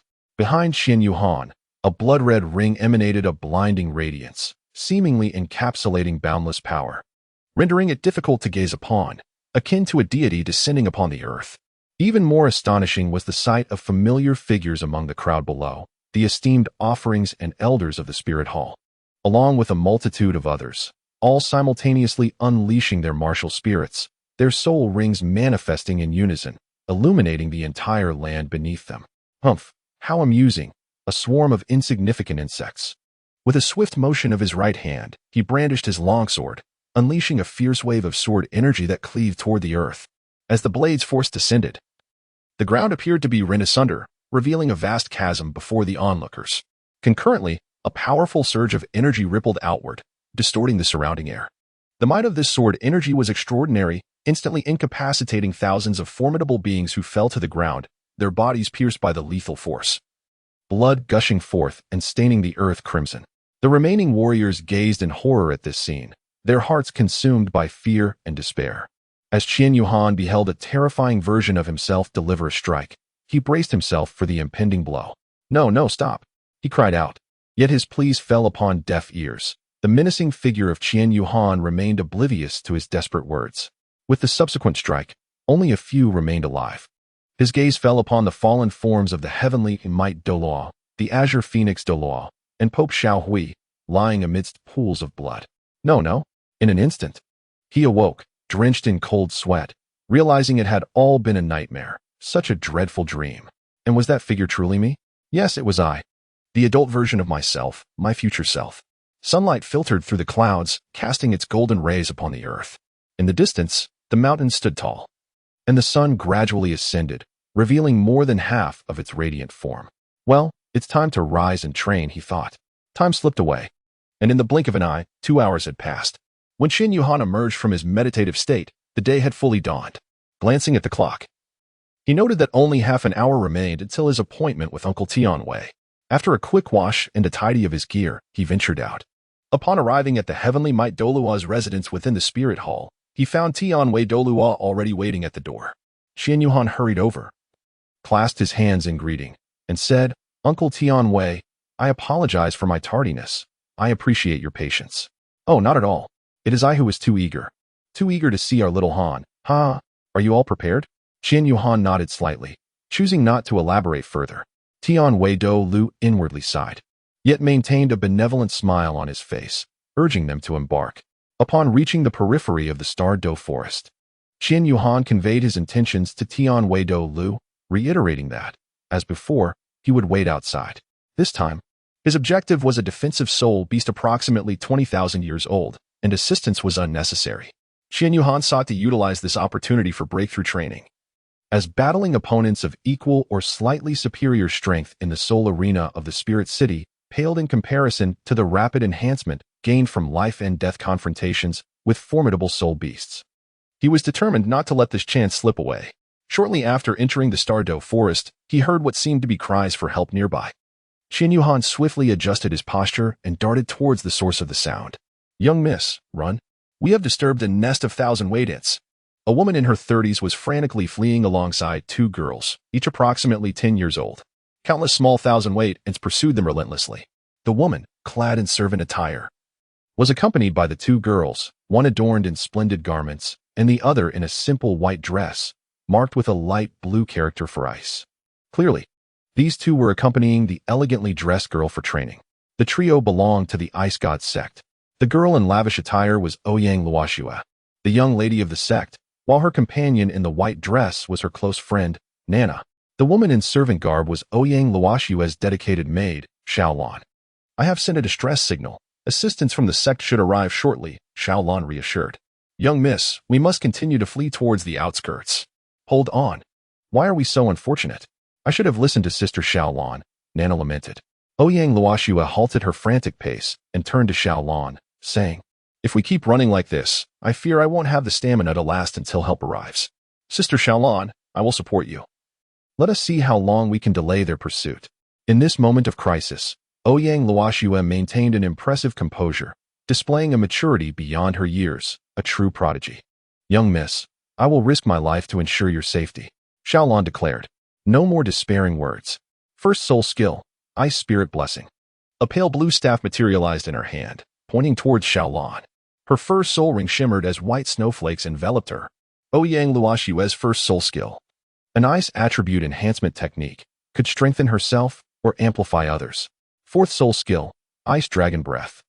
Xiaolon's fourth purple soul ring glimmered as she unleashed a wave of blue light towards the approaching swarm of ants. Where the wave passed, the small thousand-weight ants were instantly frozen. With a subtle turn, Xiaolon directed the wave sideways, sweeping across a fan-shaped area. Soon, all visible thousand-weight ants were encased in ice. Third soul skill, Ice Dragon Shock. Xiaolon leapt into the air, her third soul ring illuminating beneath her as she forcefully slammed downwards. The shockwave shattered the frozen ants into countless fragments. "Ah, we are safe now. How strange. I distinctly sensed a powerful force approaching this way just moments ago. These diminutive Jinjun ants would not exude such an imposing presence." Xiaolon pondered this perplexity. Suddenly, the earth trembled, and the ground sank 100 meters away from Ouyang Luoxue and her companions, stirring a cloud of dust. As the haze dissipated, a colossal Jinjun ant emerged from the depths of the earth. Chapter 17. Why does this man only utter and ah? It's utterly exasperating. A massive Jinjun ant rushed forth from the depression in the ground 100 meters away. It was evident that this imposing creature had evolved its pair of forelimbs into sharp, blade-like appendages, while two pairs of wings on its back indicated that it had reached an age of 10,000 years. The evolution of the 1,000-gene ant into a winged form occurs upon its breakthrough of the 10,000-year threshold, with the emergence of a second pair of wings at the 50,000-year mark and a third pair at 100,000 years. Clearly, from the appearance of this 1,000-gene ant, it has surpassed the 10,000-year milestone for some time, yet it has certainly not reached 50,000 years. This is dire. A 10,000-year soul beast. Xiaolan thought to herself in alarm. We are no match for a 10,000-year soul beast, Ouyang Luoxue stated gravely. Soul beasts ranging from 10,000 to 50,000 years correspond to soul saints, while those from 50,000 to 99,999 years align with soul Douluos. And those over 100,000 years correspond to title Douluos. Miss, you must leave first. I shall strive to hold it back for a while longer. Please hurry. Xiaolan had already resolved herself to the possibility of death, determined to ensure her mistress's safe retreat, even at the cost of her own life. We must go together. You cannot hold it off for too long alone. If you fall, we shall all perish. Let us proceed. Ouyang Luoxue's gaze sharpened as she fixated on the 1,000-gene ant 100 meters away. Miss, Xiaolan felt a wave of emotion. Her mistress was contemplating this matter with such depth. Indeed, she could manage to fend it off for at most a minute. Given her mistress had only just stepped into the realm of soul respect, how far could she possibly flee? With a flicker of her yellow soul ring, Ouyang Luoxue activated her first soul skill, Ice Spirit Blessing. This invoked a brief enhancement of the ice attribute within Xiaolan, granting her a momentary surge in power. The 1,000-gene ant sensed the combat intent of the three individuals opposite, propelling itself forward with a powerful leap towards Ouyang Luoxue and her companions. 100 meters, 50 meters with a flourish, Ouyang Luoxue activated her second soul skill, Ice Domain. The second purple soul ring beneath her feet shimmered, expanding a domain with a radius of 50 meters centered around her. The 1,000-gene ant found itself ensnared within the frigid confines of the ice domain, a realm capable of constraining its adversaries' movements, diminishing their speed, and reducing their attacking prowess. Simultaneously, this domain serves to enhance the abilities of soul masters possessing ice attributes within its right flank. It is indeed a formidable skill that bolsters oneself while impeding foes. This illustrates the extraordinary talent of Ouyang Luoxue, which is nothing short of astonishing. As for the fourth soul skill, Ice Dragoness Breath, the fourth purple soul ring beneath Xiaolan shimmered, gathering energy for a powerful strike that released a wave of light. The soul power concentrated at a single point and was unleashed with full force. The 1,000-gene ant halted its charge, its sharp blade plunging into the ground. And with a vigorous lift of its arms, it raised a massive rock before it. The Ice Dragon's breath collided with the stone, resulting in a resounding explosion. Despite the rock absorbing a significant portion of the impact, the 1,000-gene ant was still injured by the residual shockwave, staggering backward. The rock had mitigated a considerable amount of damage, yet the ant's proud, powerful arms sustained slight injuries. The 1,000-gene ant gazed at its arm, oozing green blood, and let out a furious howl towards the heavens. It charged once more at the trio. This is bad, Nana remarked to Ouyang Luoxue. As the massive rock lifted by the 1,000-gene ant had absorbed a significant portion of the damage, leaving the remaining impact far from fatal. It seems we have only succeeded in provoking it further. Nana's second soul skill, Frost Slash. The yellow second soul ring at her feet shimmered, and she conjured an ice blade in her right hand, slashing it towards the 1,000-gene ant. An icy blade surged forth, but the 1,000-gene ant, undeterred, chose to meet the attack head-on with its body. The ant, though propelled back several meters, sustained no significant harm. It was merely staggered by the residual shockwave. The defensive capabilities of the 1,000-gene ant are astonishing. The first soul skill, Ice God Slash. Under Ouyang Luoxue's feet, the first soul ring shimmered, and in her right hand, she manifested a beautifully crafted ice blade, adorned with gemstones. This is indeed Ouyang Luoxue's second martial soul, the Ice God Battle Blade. Indeed, Ouyang Luoxue possesses twin martial souls. Her first martial soul, inherited from her mother, is the Ice God Staff, currently still in its rudimentary stage as the Ice Spirit Staff. Her second martial soul, however, is derived from her father, the Ice God Douluo, and is the Ice God Battle Blade. With a decisive swing, Ouyang Luoxue aimed directly at the right arm of the 1,000-gene ant. The formidable force cleaved through the ant's robust exterior and severed its right arm entirely. Such is the might of the ice god battle blade. The strength of a martial soul serves as the fundamental basis for a soul master's soul skill potency. The disparity is strikingly evident. It is clear that the ice blade wielded by Nana pales in comparison to the ice god battle blade. Fixated on its severed arm, the Thousand-Gene Ant's eyes blazed a fierce crimson. Channeling all its strength into its left arm, it unleashed a powerful strike toward the trio. The sound of rushing wind a testament to the ferocity of this attack. This was the Thousand-Gene Ant's full-force assault. Not only does it rely on its remarkable defense, but its overwhelming power is its most lethal trait. Named the Thousand-Gene Ant, it signifies the ability to unleash a force akin to a Thousand June without effort. Desperate, Ouyang Luoxue invoked her third soul skill, Ice Dragon Guardian. The third soul ring beneath Xiaolan glowed, enveloping Ouyang Luoxue and her companions in a protective barrier. Just as the fierce attack was about to collide with the shield, a resounding impact echoed. Remarkably, Ouyang Luoxue and her companions were not flung back by the Thousand-Gene Ant strike. The barrier remained unscathed, as if the attack had never reached the Ice Dragon Guardian at all. As the dense smoke dissipated, a young boy clad in platinum armor, wielding a resplendent longsword, stood before the trio. It was Qian Yuhan, who had rushed over upon hearing the commotion just an hour after entering the Stardow forest. "Friends, this place is perilous. You must leave quickly," Ouyang Luoxue urged, regarding the boy who appeared to be of similar stature to herself.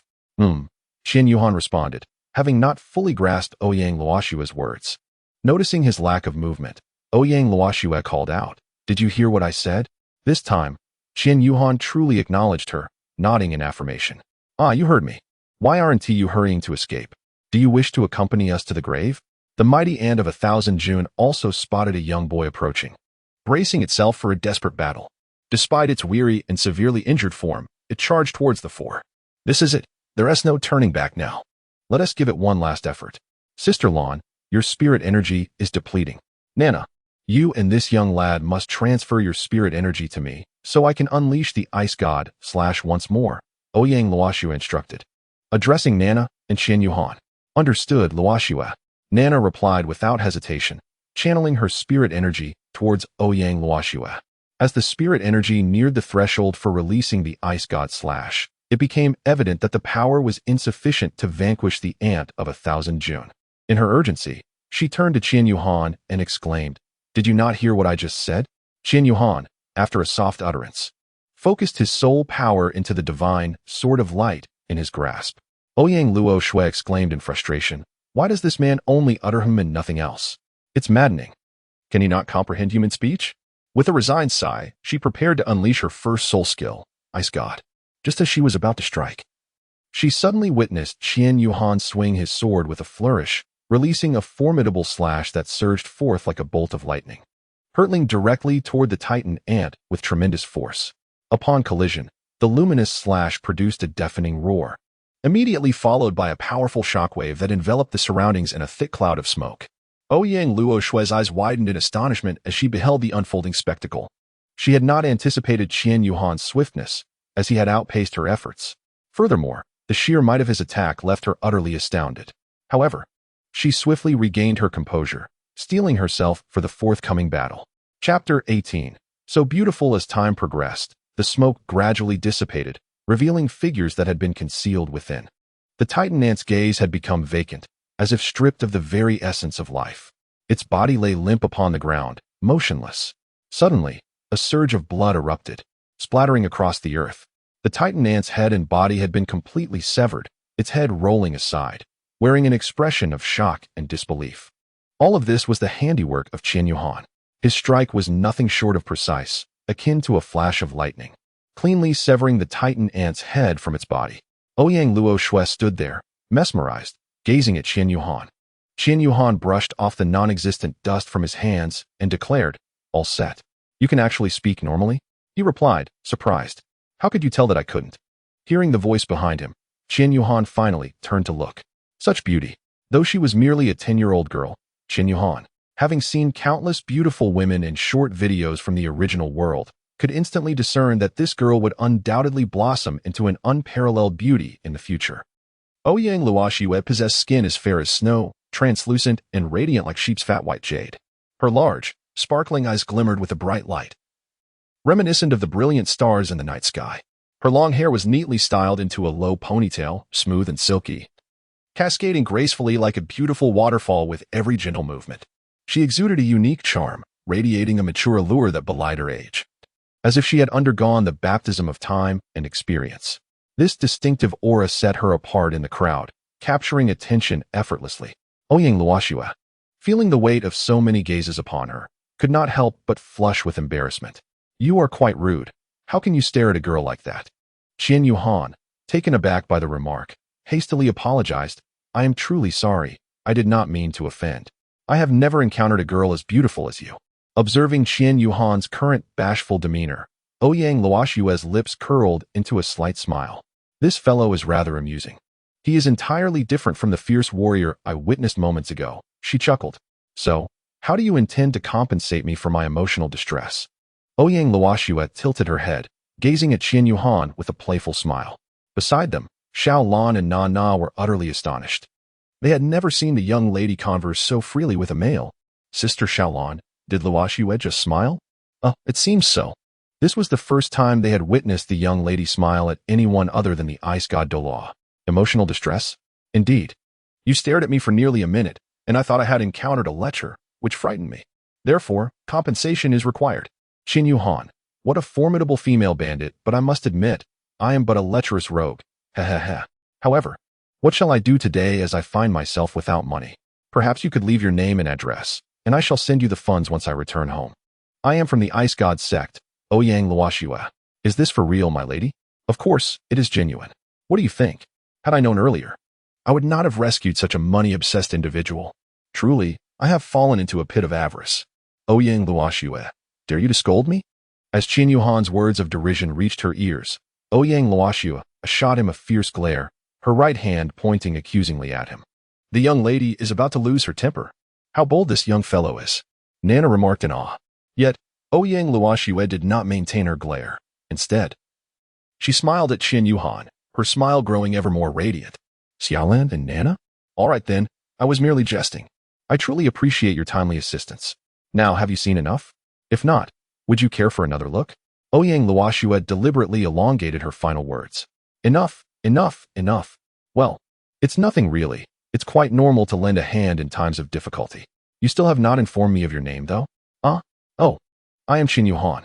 If there is nothing further, I shall take my leave to absorb a soul ring, as I am in need of a third soul ring.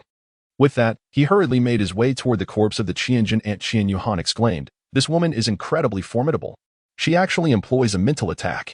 After absorbing the soul ring, she retreats. How terrifying." Just then, Ouyang Luoxue, witnessing Qian Yuhan's determination to absorb the soul ring, called out, "That is a 10,000-year soul ring. You cannot absorb it." Qian Yuhan appeared oblivious as he dashed towards Qianjun Yi, summoning the radiant divine sword. This sword drew upon the soul ring, absorbing its formidable essence. "This little brother's martial soul is remarkable," remarked Xiaolan, his martial soul. "Sister Xiaolan, do you too feel an oppressive force? Do you sense the suppression?" "Indeed," replied Na Na with a nod. Ouyang Luoxue gazed at Qian Yuhan, who was engaged in the absorption of the soul ring, and muttered in astonishment, "Even my martial soul is affected." "What?" exclaimed Na Na and Xiaolan in unison. "Shoo, keep your voices down. He is at a critical juncture in his absorption. We must not disturb him." Consequently, Na Na and Xiaolan lowered their voices, whispering, "Miss, your martial soul can be suppressed by that sword. It is a divine-level martial soul. The Ice God Battleblade is indeed a genuine divine-level martial soul. Is there truly a martial soul capable of suppressing a divine-level one? This individual is quite extraordinary," Ouyang Luoxue mused inwardly. Within Qian Yuhan's mental realm, he found himself engulfed in chaos, surrounded by an overwhelming aura of darkness. He sensed a formidable soul power approaching him. It was the soul force of Qianjun Yi. "I never anticipated your soul power to be this potent," Qian Yuhan exclaimed in astonishment. The radiant divine sword shimmered with a dazzling brilliance as it clashed violently with the sharp mandibles of Qianjun Yi. The immense force caused Qian Yuhan's arm to ache, yet he resolutely gripped the hilt, refusing to yield. As time ticked away, nearly an hour had elapsed. Qianjun Yi was also marred with wounds, particularly the right arm, which had been severed once more, blood flowing profusely. Why does everyone seem to target my right arm, attacking it with such fervor? Qian Yuhan brandished the radiant divine sword, charging towards the most vulnerable midsection of the Qianjun ant. The ant swiftly swung its left arm in an attempt to deflect the impending strike, but it was a futile endeavor. It turned out to be merely a projection of Qian Yuhan, while his true self had already seized the opportunity to maneuver to the side of the Qianjun ant. With a graceful leap, he swung the radiant divine sword through the air, striking with precision at the midsection of the Qianjun ant's body. The soul of the thousand-gene ant was struck by a fatal blow, directly reaching its vulnerable core. It let out a mournful cry, slowly dissipating with boundless resentment. Indeed, the thousand-gene ant was filled with bitterness. Had it not been for its initial carelessness and underestimation, how could it have allowed those three seemingly insignificant women to sever its right arm? Its heart brimming with fury, yet powerless to reverse the situation. As the thousand-gene ant faded away, this chaotic realm of the mind began to regain its tranquility. Qian Yuhan slowly opened his eyes, gazing at the radiant divine sword of light suspended before him. 3 soul rings, 1 purple and 2 black, rose into the air, and he smiled, exclaiming, "The 3rd soul ring, accomplished."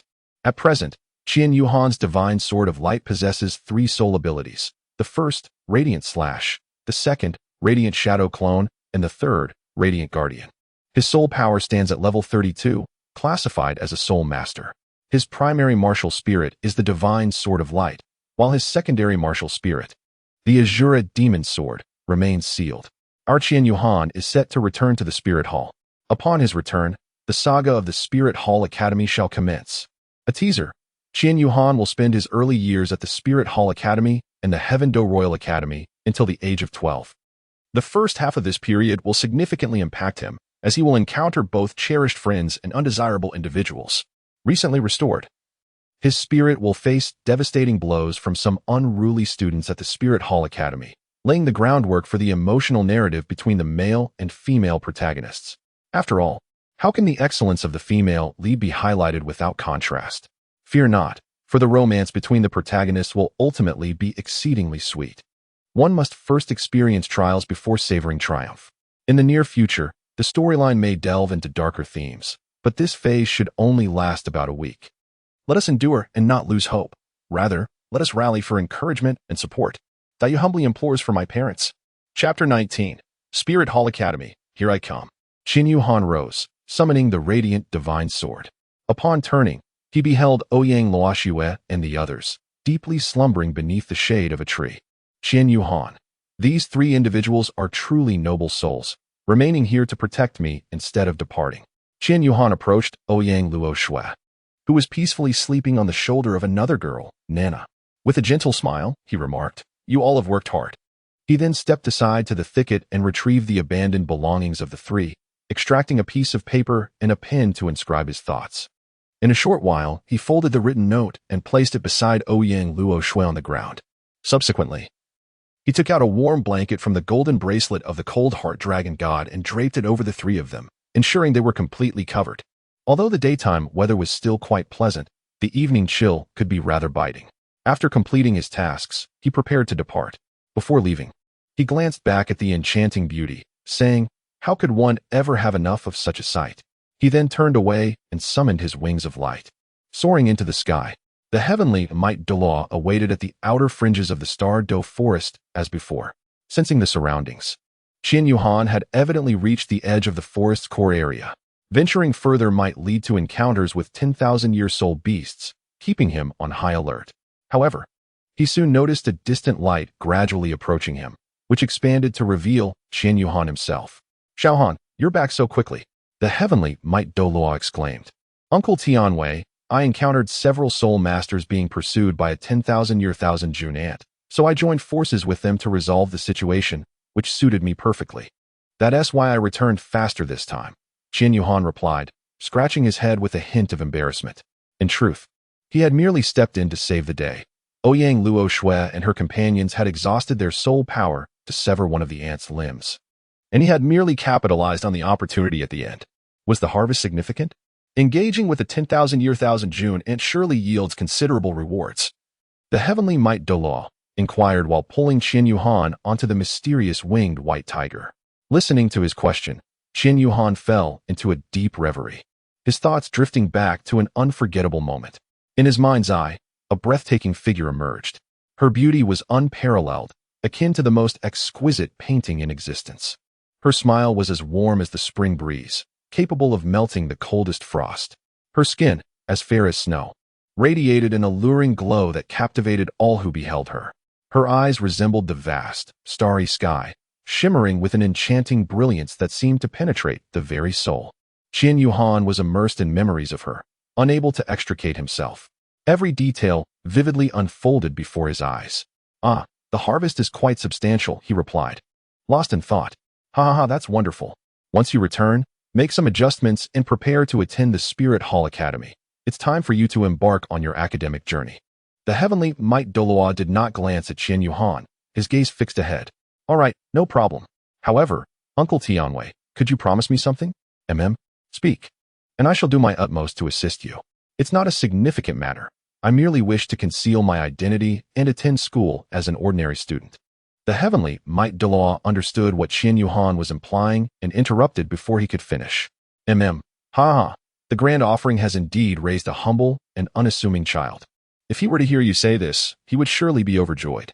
Upon hearing the heavenly Might Douluo mention his father, Qin, his spirits inevitably sank. "Ah, it is my careless tongue. However, you must believe that your father loves you dearly. He is searching for solutions to the challenges at hand while you grow stronger. When you meet again, the clouds will part, revealing the vibrant rainbow." The heavenly Might Douluo remarked, patting his own mouth. Qin Yuhan remarked, "How beautifully articulated. How can one dismiss it as mere prattle? Such eloquence." He continued, "Uncle Tianwei, I comprehend. Until we meet again at the pinnacle." Tianwei Douluo was momentarily taken aback, then erupted into hearty laughter, exclaiming, "Ha ha ha. Until we meet again at the pinnacle. What a splendid child. The future is indeed promising." His carefree laughter resonated, and Qin Yuhan joined in, laughing heartily.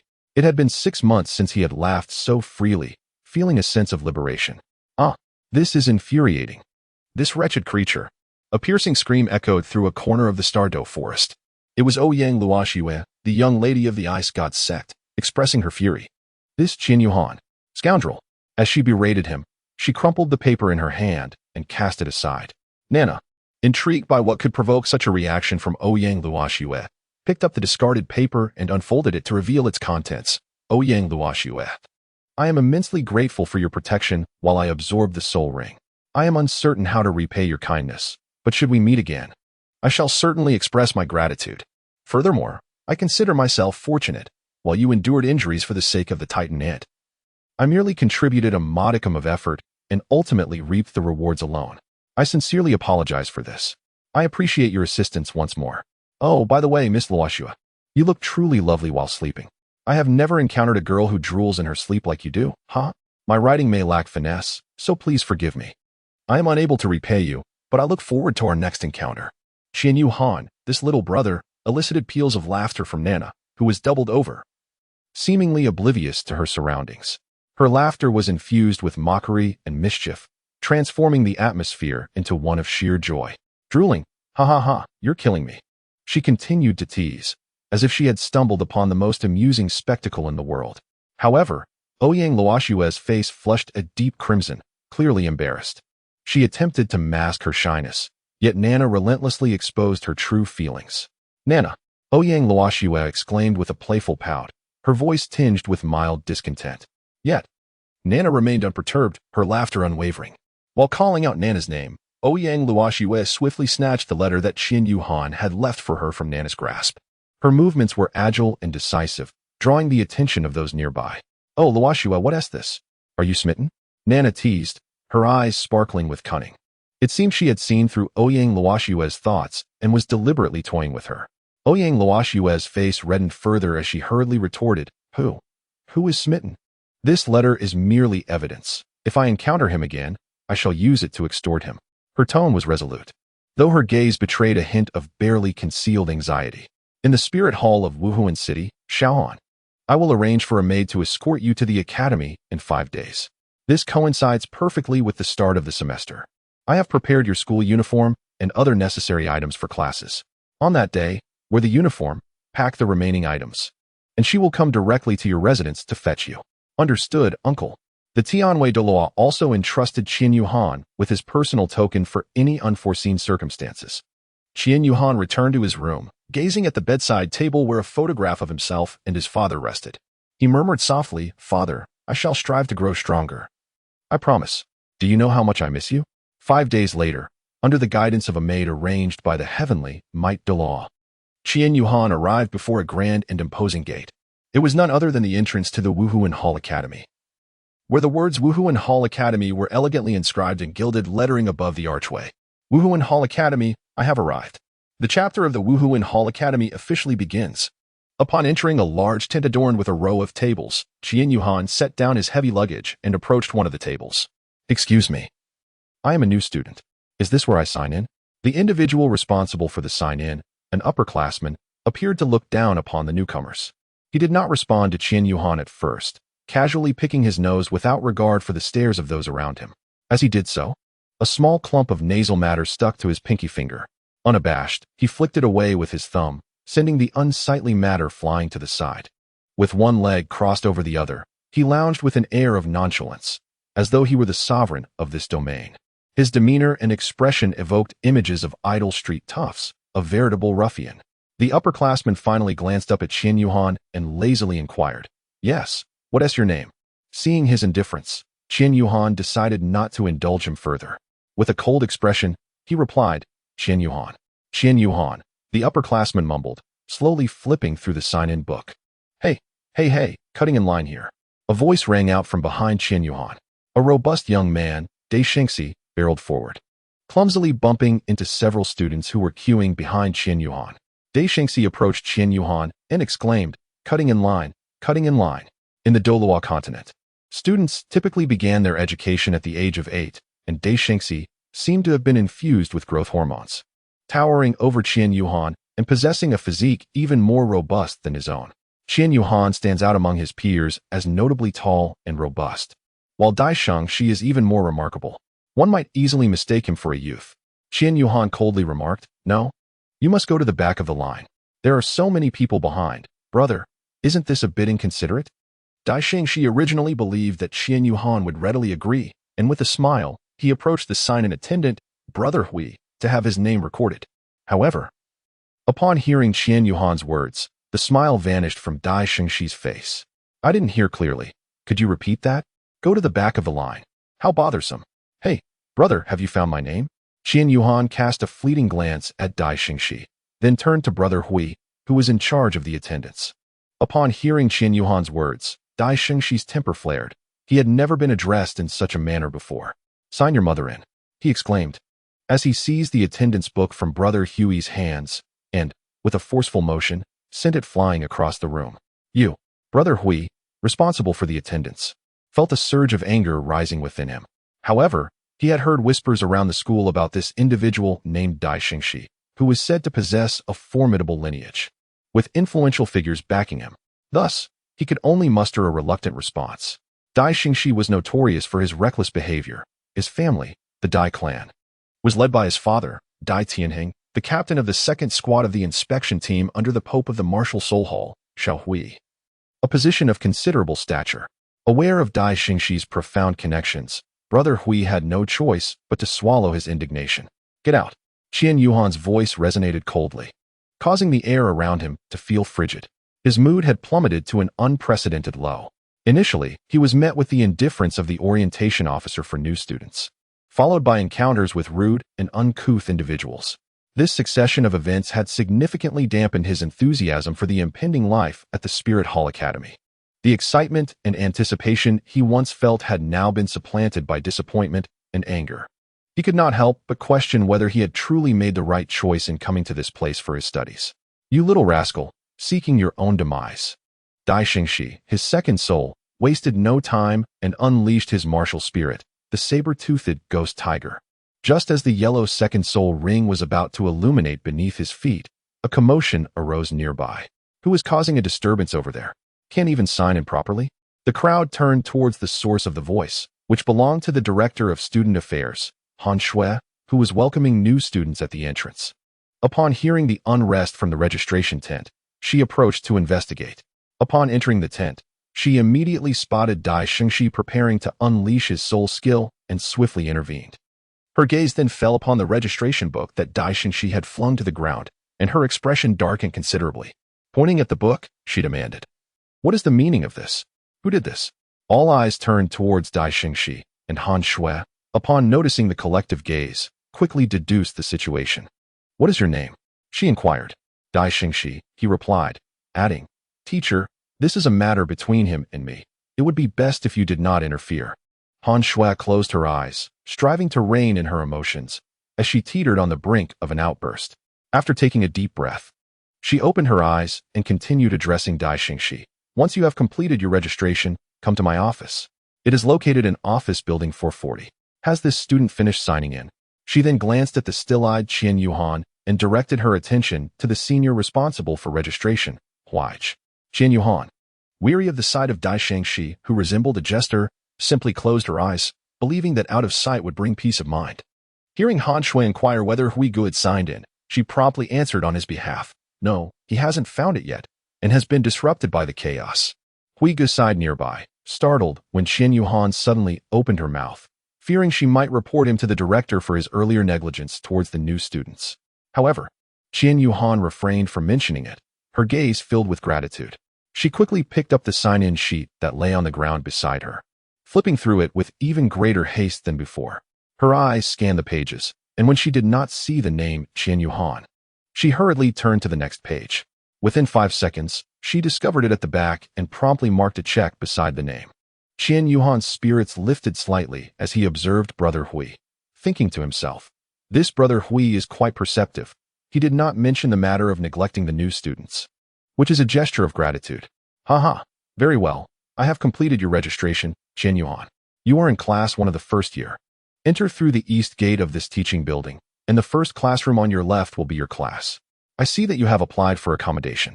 The dormitory building is the northernmost one in the residential area to the north of the playground, specifically room number 101. Well, the rest is for you to explore at your leisure. Wishing you a pleasant learning experience."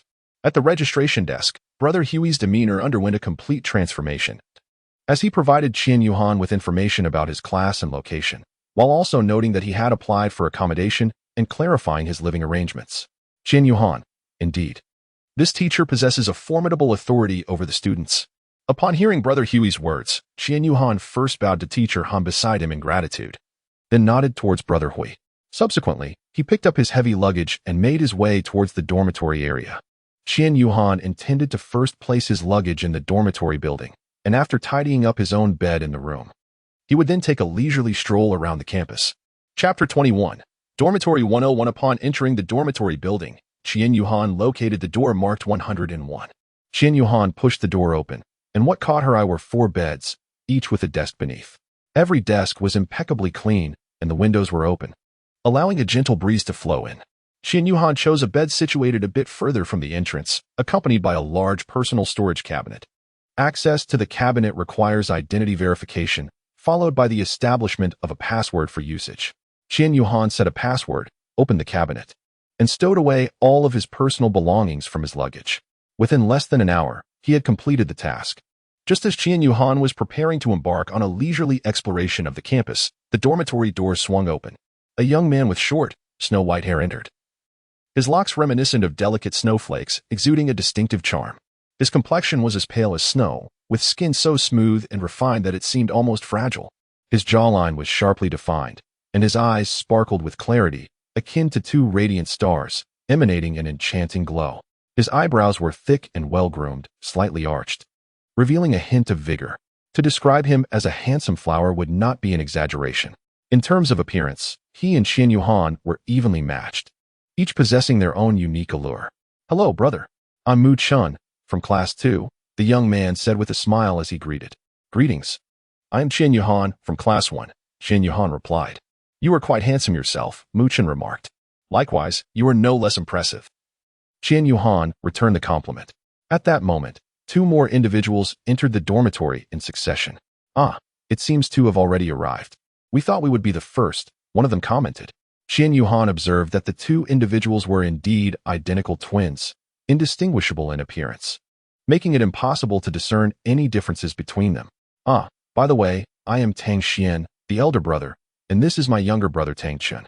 We are genuine siblings born together, Tang Xian said with a hearty laugh as he patted Tang Chen's shoulder beside him. How will we distinguish between you two in the future? Mu Chun, who was next to Qian Yuhan, inquired. By voice, Tang Chun replied succinctly, without any further elaboration. Qian Yuhan and Mu Chun nodded in agreement. Indeed, the voices of Tang Xian and Tang Chun were markedly distinct. As the younger sibling, Tang Chen's voice was notably deep, while his elder brother Tang Xian possessed a rather peculiar, almost comical quack-like tone. Haha, it seems all 101 of us are gathered now. I am Mu Chun from Class 2, and this is Qian Yuhan from Class 1. Mu Chun, a vivacious and cheerful E-class individual, introduced himself while simultaneously presenting Qian Yuhan to the Tang brothers. Despite having known each other for less than 5 minutes, it felt as if they had been friends since childhood. You are Qian Yuhan, Tang Xian exclaimed in surprise. How do you know me? Qian Yuhan retorted, wary of Tang Xian discovering his true identity. Ah, just earlier on the way to the dormitory, I overheard a group discussing a certain Qian Yuhan who had offended Dai Xingxi. They mentioned that Dai Shangxi was summoned to the dean's office for a reprimand, and it seems your days ahead might not be very pleasant, Tang Xian elucidated. Are you familiar with Dai Xingxi? Qian Yuhan inquired, narrowing his eyes. Huh, of course not. We hail from Tiando. Upon our arrival at the school, we heard whispers about a young scion attending the Wuhuan Temple Academy, and upon further inquiry, we learned his name was Dai Shengxi. He is even in the same class as us, Class 4. Tang Xian exaggeratedly pulled at his face, feigning distress. Yuhan, you ought to be cautious of him, Tang Chen advised, unlike his brother, who merely stood by. Understood. Thank you. Qian Yuhan nodded appreciatively. Let us not linger any longer. Yuhan has finished his arrangements. While the three of us are still burdened with our luggage, Mu Chen exclaimed, suddenly aware of the strain on his shoulders from carrying their bags while engrossed in conversation. Qian Yuhan hurriedly made space for the three individuals to enter and tidy up. Turning to the others, he remarked, you all begin your arrangements. I shall venture out to explore the location of the cafeteria. Let us convene later for a meal. All right, sounds good. The trio responded in unison. As he strolled through the halls of the Wuhuan Hall Academy, Qian Yuhan marveled at the immense scale of the institution. This prompted a nostalgic reflection on his previous life, where he had perused the novel Douluo and noted the formidable prowess and multitude of spirit masters associated with the Wuhuan Hall. Evidently, the narrative held merit. The Wuhuan Hall Academy could undoubtedly be deemed the largest on the continent at present. The expanse of its lake alone rivaled the collective area of several spirit master schools belonging to the subordinate kingdoms of the Tiando Empire. At the heart of the lake lay a small island, upon which stood a majestic structure reminiscent of a palace. What is that? Qian Yuhan squinted, eager to discern more clearly, yet the edifice remained shrouded in mist. That structure on the island is the Soul Tower, long coveted by all lower-year students of the Wuhuan Hall Academy. A male voice resonated beside him. Turning, Qian Yuhan beheld a short, stout individual. The plump fellow observed Qian Yuhan and extended his hand, introducing himself. Pleased to meet you. I am Fang Qing, a second-year student. Qian Yuhan, first year, Class 1. He replied, first year, Class 1? Ah, you are in the same class as my sister. You haven't entered your class yet, have you? You'll be able to meet her tomorrow. My sister's name is Fangya. She is quite the beauty. Qian Yuhan extended his hand, and the two exchanged a firm handshake. Fang Qing raised an eyebrow, playfully teasing as he spoke. Qian Yuhan, intrigued by Fang Qing's mention of the Soul Tower, inquired, what is the Soul Tower? It is said that the Soul Tower has stood tall since before the establishment of the Spirit Hall. Later, when the Spirit Hall gained control over this region, the ancestors of the Spirit Hall commenced research and development on this structure. They discovered that cultivating within this tower could significantly accelerate the enhancement of one's soul power, with the effects becoming increasingly pronounced at higher levels. How fascinating! Qian Yuhan gazed longingly at the distant edifice, faintly aglow in the twilight. This tower, shrouded in mystery, comprises 9 levels, of which only 6 have been explored thus far. The Academy initially sought to negotiate with the esteemed elders of the Spirit Hall to forcibly breach the barriers, but it is said that their proposal was unanimously rejected by the Judgment Elder. Rumor has it that terrifying entities reside on the 7th, 8th, and 9th levels, and a formidable barrier seals the corridor between the 6th and 7th levels, rendering it utterly impenetrable. Qian Yuhan, the Elder of Judgment? Father? Why did Father veto it? Could it be that there are even more terrifying entities lurking within the 7th, 8th, or 9th levels of this tower? Is Father's departure solely to seek ways to confront that menace? Goodness, Qian Yuhan is indulging in wild fantasies, completely misinterpreting the situation. Brother, what are you thinking? Fang Qing gently tapped Qian Yuhan, who was lost in thought, leaning against the railing. Senior Fang Qing, how do you know all this? Shouldn't these be secrets of the spirit hall? Qian Yuhan, startled, regained his composure and inquired. Fang Qing glanced around, leaned closer to Qian Yuhan, and whispered, "Let me tell you a secret. My family has some connections within the spirit hall, you see?" After speaking, he returned to his original position, flashing a knowing smile and winking at Qian Yuhan, conveying the message. "You understand, my friend, I have my connections." Chapter 22. Uniqueness on display. Qian Yuhan and Fang Qing engaged in a conversation regarding the daily management of the academy, after which they parted ways. Qian Yuhan arrived at a grand plaza, where a massive stone stood at the entrance, inscribed with the 4 characters Angel Plaza. So this is indeed Angel Plaza, the revered sanctuary for students of the Spirit Hall Academy, as Fang Qing had mentioned. As he gazed upon the statue at the center of the square, his eyes began to well with tears once more. It was none other than the statue of the current Elder of Judgment, Qian Mo, the esteemed Grand Priest of the Spirit Hall. Qian Yuhan, why do you lack ambition? Every time you encounter something related to him, tears well up in your eyes. Do not weep, do not weep. Qian Yuhan secretly scorned herself, berating her own shortcomings. She had just heard Fang Qing mention that the statue in Angel Square was none other than that of the contemporary Judgment Elder. The Academy displayed his statue to inspire students to emulate him, striving towards his remarkable achievements. Whenever a new Judgment Elder was appointed, the statue of the previous Elder would be diminished in size and subsequently sent to the Hall of Judgment Elders in the Spirit Hall for preservation and remembrance. Qian Yuhan suddenly recalled the time spent at her father's place, where statues of various figures were positioned along both sides of the main hall's axis, all facing the ethereal figure of the angel. Qian Mo once remarked, "They are all, like me, the most devout followers of the divine angel." As her thoughts returned, Qian Yuhan no longer lingered in Angel Square. It was already dusk when Qian Yuhan returned to dormitory 101, where she found her 3 roommates sitting cross-legged on their respective beds, engrossed in their cultivation. Qian Yuhan exclaimed, "Why is the training so intense? Let us go for a meal." Mu Chen opened his eyes, stifled a yawn, and replied, "All right, I've been waiting for nearly an hour. I dozed off while sitting. Hee. Let us depart." Qian Yuhan, "I have fallen asleep. What about Tang Xian and Tang Chen? Are they not joining us?" "They are indeed," Tang Xian replied as he opened his eyes after completing a full cycle of practice. "I am as well. Let us proceed," Tang Chen added. Mu Chen paused for a moment, then retorted in anger, "What is the meaning of this? Did we not agree to rest together? Have you been secretly practicing?"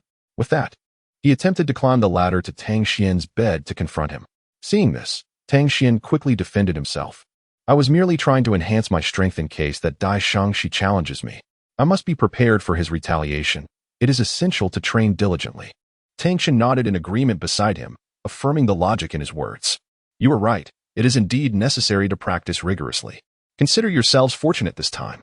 Mu Chen released the ladder and leapt down with a bounce. "Ha ha ha." The 4 friends in the dormitory erupted in laughter.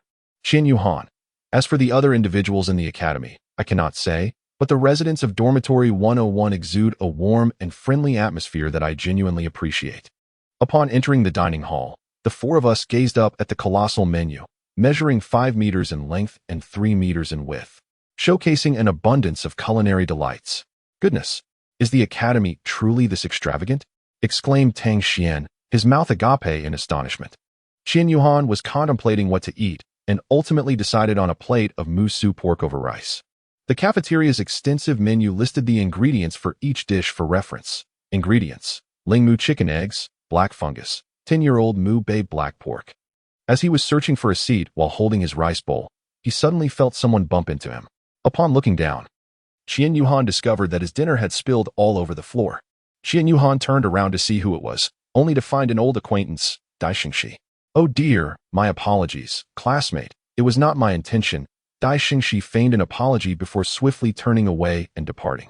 Qian Yu stood coldly, watching his retreating figure, a fire of anger igniting within him. He understood that this was a deliberate act by Dai Xingxi, yet, in the presence of so many eyes, he found it difficult to express his outrage. How infuriating! Qian Yu silently gritted his teeth. The other three, witnessing the scene, approached him to offer their solace. Do not let it trouble you. Yuhan, let us simply purchase another one. Indeed, it is not worth quarreling with such a person. Qian Yuhan nodded slightly. At that moment, out of the corner of his eye, he caught a glimpse of Dai Xingxi gazing at him with an air of triumph, as if issuing a challenge. The fury within Qian Yuhan intensified, and he silently vowed that during the upcoming soul combat competition at the academy, he would ensure that his adversary would receive a lesson on the battlefield. He had heard Fang Qing mention that unleashing one's martial soul in the cafeteria could lead to disciplinary action. Thus, he clenched his teeth and swallowed his indignation. After dinner, upon returning to the dormitory, Qian Yuhan inquired if anyone knew how to play Douluo, only to be met with bewildered expressions. Yuhan, what is Douluo? It's a card game. What is a card game? Qian Yuhan, they cannot be unaware of poker. This time, it is Qian Yuhan who is left bewildered. Surely, no one could possibly be ignorant of poker. Qian Yuhan suddenly recalled that this was not the original world. In the Douluo continent, there likely existed no such thing as playing cards, and naturally, one would be oblivious to the game of landlord. No matter, it is merely a card game. I will take the time to bring out a full deck, and the four of us can play together. It is quite enjoyable. Qian Yuhan remarked to the others. Subsequently, everyone lay down on their beds, and before long, Mu Chun had already begun to snore. Tang Xian, looking at Mu Chun on the opposite bed, sighed. Is this fellow a sleep deity?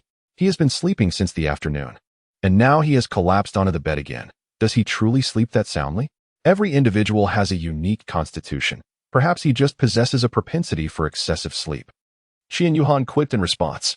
Qian Yuhan lay on the bed, gazing at the ceiling, contemplating. This is, after all, the Douluo continent, distinct from the world I once knew. Some things that exist in my original world surely do not exist here, such as playing cards.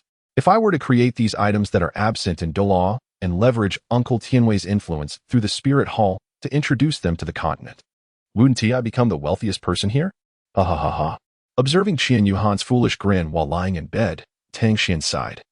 Placing his hand on his forehead, Mu Chun is a heavy sleeper, and Yuhan is lost in laughter. Oh, what a peculiar dormitory we have. By the way, I have a lucrative business idea. Are you all interested in joining me? There is money to be made. At that moment, Tang Qian abruptly sat up. Tang Xian shot a disapproving glance at his money-hungry brother and, exasperated, remarked to Qian Yuhan, Tang Qian is merely a slave to wealth. As long as it does not contravene his principles, he places money above all else. Qian Yuhan, Tang Qian finds himself in a paradox. How can one amass great wealth without contravening certain principles? Thus, he cannot be classified as a mere financial slave. I may partake in this venture, though I lack a commercial acumen. However, I possess the ability to attract beautiful women to enhance the reputation of your offerings. Hehe. Qian Yuhan remarked. Recruiting beautiful women for advertisements? This hardly reflects a lack of commercial acumen. Tang Xian seems completely oblivious to his own shortcomings. Haha. And to seek out beautiful women? That reveals your lasciviousness. Qian Yuhan chuckled at Tang Xian. How do you know? My brother and I are likely a year older than you. Yet, I must confess, during my first year at Tiando, there was a beautiful classmate whom I could not resist. I ended up sneaking into the girls' shower to watch her bathe and was ultimately expelled. Schools in Tiando no longer accepted me, and my brother, not wanting to be alone in a school and fearing boredom, chose to withdraw with me. In the end, we managed to enroll at the Martial Soul Academy just before the admission deadline. Qian Yuhan was utterly bewildered. Tang Xian's behavior was simply outrageous, spying on his female classmate while she bathed. Truly, this brother was something else. In Dormitory 101, one was a heavy sleeper, another perpetually grinning, a third a slave to wealth, and the last a lecher. What a peculiar ensemble indeed. Chapter 23, The Campus Bell, Huliner early the next morning. Before dawn had even broken, Qian Yuhan awoke. Back in his family home, he had always maintained a remarkably regular routine, which had become second nature to him. This structured way of life brought him a profound sense of comfort and security. At that moment, hearing the rhythmic sounds of his roommate snoring, Qian Yuhan quietly slipped out of bed, careful to make no noise. He retrieved his toiletries and stealthily made his way to the washroom. In the washroom, he splashed cold water on his face, briefly brushed his teeth, and then swiftly returned to his bed. Once back in bed, Qian Yuhan sat cross-legged, closed his eyes, and began to meditate. He regulated his breathing, focusing his attention on the flow of spiritual energy within him. Through meditation, he sought to enhance his cultivation, fortifying both his body and soul. Qian Yuhan, now it's my turn to roll you all up, hee hee. Well, except for Muchun. As an hour passed, the sky had completely brightened. Muchun seemed to sense something. As dawn broke, he sat up abruptly. You guys are really something. You're all rolling me up. Muchun exclaimed dramatically, placing his hands over his chest and feigning a look of heartache, which was utterly amusing. Tang Xian and Tang Chen also gradually rose, tidying up their belongings for class before heading off to their respective classrooms. Qian Yuhan was in Class 1, Year 1, situated at the far end of the long corridor, the furthest from the entrance. Tang Xian and Tang Chen arrived first at the door of their classroom, waved their hands, and entered. Muchun and Qian Yuhan proceeded further inside when suddenly Muchun elbowed Qian Yuhan in the back, saying, "Look over there," while gesturing discreetly with her lips. Following her gaze, Qian Yuhan beheld a girl of exceptional grace, possessing curves where they ought to be, and a slender form where it was fitting. Muchun quickly led Qian Yuhan to stand before the girl, feigning conversation by turning back to chat with Qian Yuhan, yet her eyes remained fixated on the girl as if entranced. Wow, she is stunningly beautiful. Qian Yuhan poked the dazed Muchun, prompting her to return to reality. In a hushed tone, Muchun whispered beside Qian Yuhan, glancing at the girl who was now regarding them with a peculiar expression. As they both walked in an oddly synchronized manner, Qian Yuhan moving normally while Muchun walked backward, her body pressed against Qian Yuhan's. Due to their prior whispering, Muchun's face was nearly touching Qian Yuhan's, creating a comical misalignment from the girl's perspective, leading her to assume they were behaving strangely and hastily retreat from the scene. Ah, so you're also a lecher, Qian Yuhan remarked, clicking her tongue as she pushed Muchun aside. What do you mean also? Muchun replied, utterly bewildered. Indeed, just yesterday, while the three were conversing, one of them had already succumbed to sleep, snoring away. It's nothing. We've arrived at Class 2. Aren't you going in? Qian Yuhan swiftly changed the topic. Well then, bye. Muchun waved her hand, leaning closer to Qian Yuhan's ear to add, that girl is really something. Look, she's walking ahead. Surely she's in your class. Why not seize the moment? Get lost, Qian Yuhan retorted, shoving the grinning, rather lewd Muchun into the classroom before making her way to Class 1. She couldn't help but muse inwardly. Muchun was quite handsome. If only she didn't often display such lewdness, she would surely attract many admirers. What a pity, she thought, wondering who would be able to keep her in check in the future. Earlier, as Qian Yuhan walked straight ahead, she hadn't clearly seen what the girl looked like, only catching a glimpse of her impressive figure as Muchun had pulled her along. Qian Yuhan was also quite curious about what this girl looked like, to have captivated Muchun so completely. Upon entering the classroom, Qian Yuhan finally spotted the girl seated in the last row. The reason she caught his eye immediately was quite simple. The girl was not wearing the school uniform. Qian Yuhan was the last to enter the classroom. Initially, they had 5 minutes before the bell rang, but after a playful exchange with Muchun, they had taken a bit longer. Just as Qian Yuhan stepped through the door, the bell rang to signal the start of class. The teacher at the podium wasted no time and promptly announced the commencement of the lesson. In unison, the entire class stood up, resembling a battalion of soldiers, including even the beautiful girl who was not in uniform. One student, however, stood dazed at the front. Good morning, classmates. Good morning, teacher. The students bowed in unison towards the teacher at the podium, to which the teacher and Qian Yuhan reciprocated with a bow. The teacher then instructed everyone to take their seats. Ah, you are not late, are you? Do you wish to stand in punishment? The teacher remarked with a smile, directing their attention towards Qian Yuhan by the side of the podium. Oh. Qian Yuhan regained her senses and walked to the last row, only to find that there was a seat available next to the beautiful girl who was not wearing the school uniform.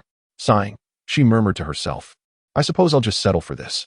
The two boys seated in front of Qian Yuhan were reveling in their delight, having just noticed that the beautiful school belle was seated behind them.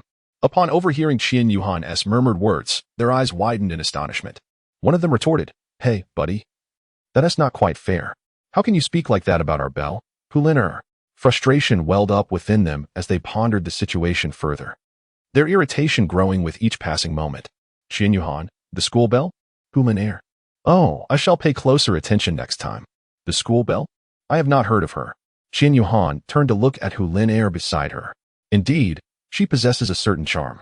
Yet she pales in comparison to the girl I encountered in the starry forest. That young lady, Ouyang Luo Shui, is truly stunning. Although they are all still children, not fully developed, it seems that Hu Lin Air is somewhat precocious, as she has already developed to a size B. Ouyang Luo Shui appears to be slightly older than I am, and a typical development during puberty would also approximate to a size B. Qian Yuhan's mind was entirely consumed by the image of Ouyang Luo Shui, oblivious to the fact that he was staring blankly at Hu Lin Air. The two individuals in the front row exchanged smug glances, reveling in their shared sentiment. Isn't our campus belle exquisite? Indeed, Hu Lin Air's expression had turned frigid, as if the temperature around her had significantly plummeted. Our campus belle? Do I know you well enough for that? Turn back around quickly. Just as Hu Lin Air, having just reprimanded the duo in front, was about to unleash her ire upon Qian Yuhan, she was struck by the realization of his striking handsomeness, which explained the previous remarks. Consequently, she refrained from further confrontation and merely cleared her throat. Qian Yuhan snapped back to reality, embarrassed to find himself gazing at the girl, and awkwardly turned his head away, hastily flipping through the books on his desk. It seems rather inappropriate for you to stare at me for so long, without even an apology. Is it too easy to take advantage of such a situation? My apologies. I did not intend to. I was momentarily lost in thought. Qian Yuhan wished to explain further, yet Hu Lin raised her hand to interrupt, saying, Hold on. I am not interested in your explanations. After watching for so long, I feel entitled to some compensation. How do you intend to make it up to me? Upon hearing Qian Yuhan's inquiry, Hu Lin's lips curled into a slight smile. Chapter 24. Young man, I shall make you regret ever coming to this academy. Observing the smile on Hu Lin's face, Qian Yuhan sensed impending trouble and hastily replied, Engaging in unlawful activities is out of the question. Hu Lin, noticing his alarm, smiled even more brightly, though she stifled her laughter as they were still in class. Hu Lin mused to herself, This guy is quite amusing. I want to tease him a little longer. What unlawful activities are you referring to? I am unaware of any, she said, leaning forward, closing the distance between them. Surely, you do not mean that, she added, deliberately prolonging her last word. Qian Yuhan felt an unbearable heat enveloping his entire body, swallowing hard. He was so uncomfortable that he could barely speak. How old are you? Your is so small, he couldn't help but retort, recalling Hu Lin's words. Whose is small? And you, the way you speak, as if you were so much older. You have a chest, resembling an airport. Upon hearing Hu Lin tease his younger brother, Qian Yuhan couldn't contain himself. Though his body resembled that of an 8-year-old child, his spirit was that of an 18-year-old youth. How could he endure such mockery? Thus, he promptly retorted, albeit somewhat insincerely, as he knew well that Hu Lin's figure was far from insignificant. What does it mean to be like an airport? Qian Yuhan, I forgot that there are no airplanes here. Where could an airport possibly be? So, doesn't tea that render my complaints futile? No matter. As long as you know I am scolding you. All right, I was just joking. Treat me to lunch today, and we can consider the mental anguish I've endured for so long settled. I express my utmost disdain towards you. Qian Yuhan inwardly cursed, but, acknowledging that he had been staring at the person for quite some time, decided it was best to remain silent, and simply nodded in agreement. Has your meeting concluded? Came a voice from the direction of the podium. Qian Yuhan, alas, I have forgotten that class has already commenced. With a wistful glance, I turned to my neighbor. Hu Lin. Yet, upon reflection, I thought to myself, this woman is truly formidable. Just moments ago, she nearly pushed me to the brink of composure. It is no wonder that Mu Chun reacted so extravagantly upon seeing her beauty. I must maintain my distance from such individuals in the future. They are dreadfully intimidating. The more exquisite the beauty, the greater the likelihood that she has once been a fox spirit in a past life, and with considerable cultivation at that. Indeed, it must be so. Meanwhile, far away in Tiando, Ouyang Luoxua sneezed. Throughout the morning, the teacher took it upon themselves to introduce various school regulations, activities, and benefits to the students. The homeroom teacher of Class 1, Year 1, where Qian Yuhan studies, is named Zhou Yu, a formidable soul emperor of the 67th generation. Her eloquence and captivating manner of presentation immediately reveal her excellence as an educator during the very first lesson. As the bell signaling the end of class rings, Teacher Zhou does not prolong the session. The students disperse in a rush, hurrying towards the cafeteria. Just as Qian Yuhan is about to rise, a hand seizes her left arm. It is Hu Lin. Don't forget to treat me to a meal. Wait for me in the cafeteria. I will return to the dormitory to fetch a few things. Don't even think of escaping, she declares with a playful wink before making her way towards the exit. Those remaining in the classroom exclaim, how is it possible that this person could charm the campus beauty on the very first lesson? This is utterly unfair. Upon reaching the cafeteria, Qian Yuhan finds herself amidst a bustling crowd, everyone eagerly eyeing the delectable food as if they were scavengers. It seems you have not broken your promise. A melodious voice floats into Qian Yuhan's ears, and without needing to glance, she recognizes its owner. Is that Hu Lin? Indeed, the campus beauty has graced the cafeteria with her presence. Was it not said that she only dined on meals prepared by her family's cook? Why is she here? Yes. She arrived a few days prior to the enrollment to partake in the college's opening ceremony activities and has been receiving meals from someone ever since. Her family possesses a bit of wealth. She came several days in advance? Indeed.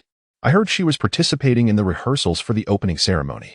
Overhearing the conversations, Qian Yuhan begins to piece together the situation. Opening ceremony? What opening ceremony? You are unaware? The day after tomorrow, there are no classes in the afternoon. It is the opening ceremony, followed by a welcome party in the evening. Did they not inform you when you checked in? No. There was a bit of a dispute during the check-in process, and I left immediately after signing in. It was quite chaotic in that tent at the time. That's all right. Now you know. I want to have that hand-torn chicken. Hu Lin indicates a stall to her right. Gazing at the enormous menu overhead displaying the price of the hand-torn chicken, Qian Yuhan's eyes involuntarily twitch. One serving costs a staggering 1,000 gold soul coins. Qian Yuhan. This woman is quite discerning, isn't she? 1,000 gold soul coins? She seems to demand a great deal, far more than Ouyang Luoxua. Fine. Qian Yuhan gritted his teeth and agreed. Is that all it takes? They must be quite affluent. Hu Lin had initially intended to tease him, but to her surprise, Qian Yuhan actually acquiesced. You better hurry before I change my mind, he murmured. Let us share this hand-pulled chicken. I'll just order a rice bowl. Hu Lin suggested. You're actually quite nice. Qian Yuhan glanced at her before heading to the queue. You go find a seat. I'll wait in line. Hu Lin mused. This guy is rather kind. Is it truly too harsh to treat him this way? While Qian Yuhan was in line, he heard a commotion behind him. Hey, make way. Hurry up. That guy, move to the back. My boss is hungry and needs to eat first. Qian Yuhan turned back, and her gaze instantly turned frigid. An aura of icy chill enveloped her. Qian Yuhan's classmates. Hey, do you feel that it has become a bit chilly? Indeed, it's only September. It shouldn't be this cold, yet I'm already shivering. Qian Yuhan turned back without acknowledging the commotion behind and continued to stand in line. Before long, the noise grew louder, and Qian Yuhan realized that the group had arrived.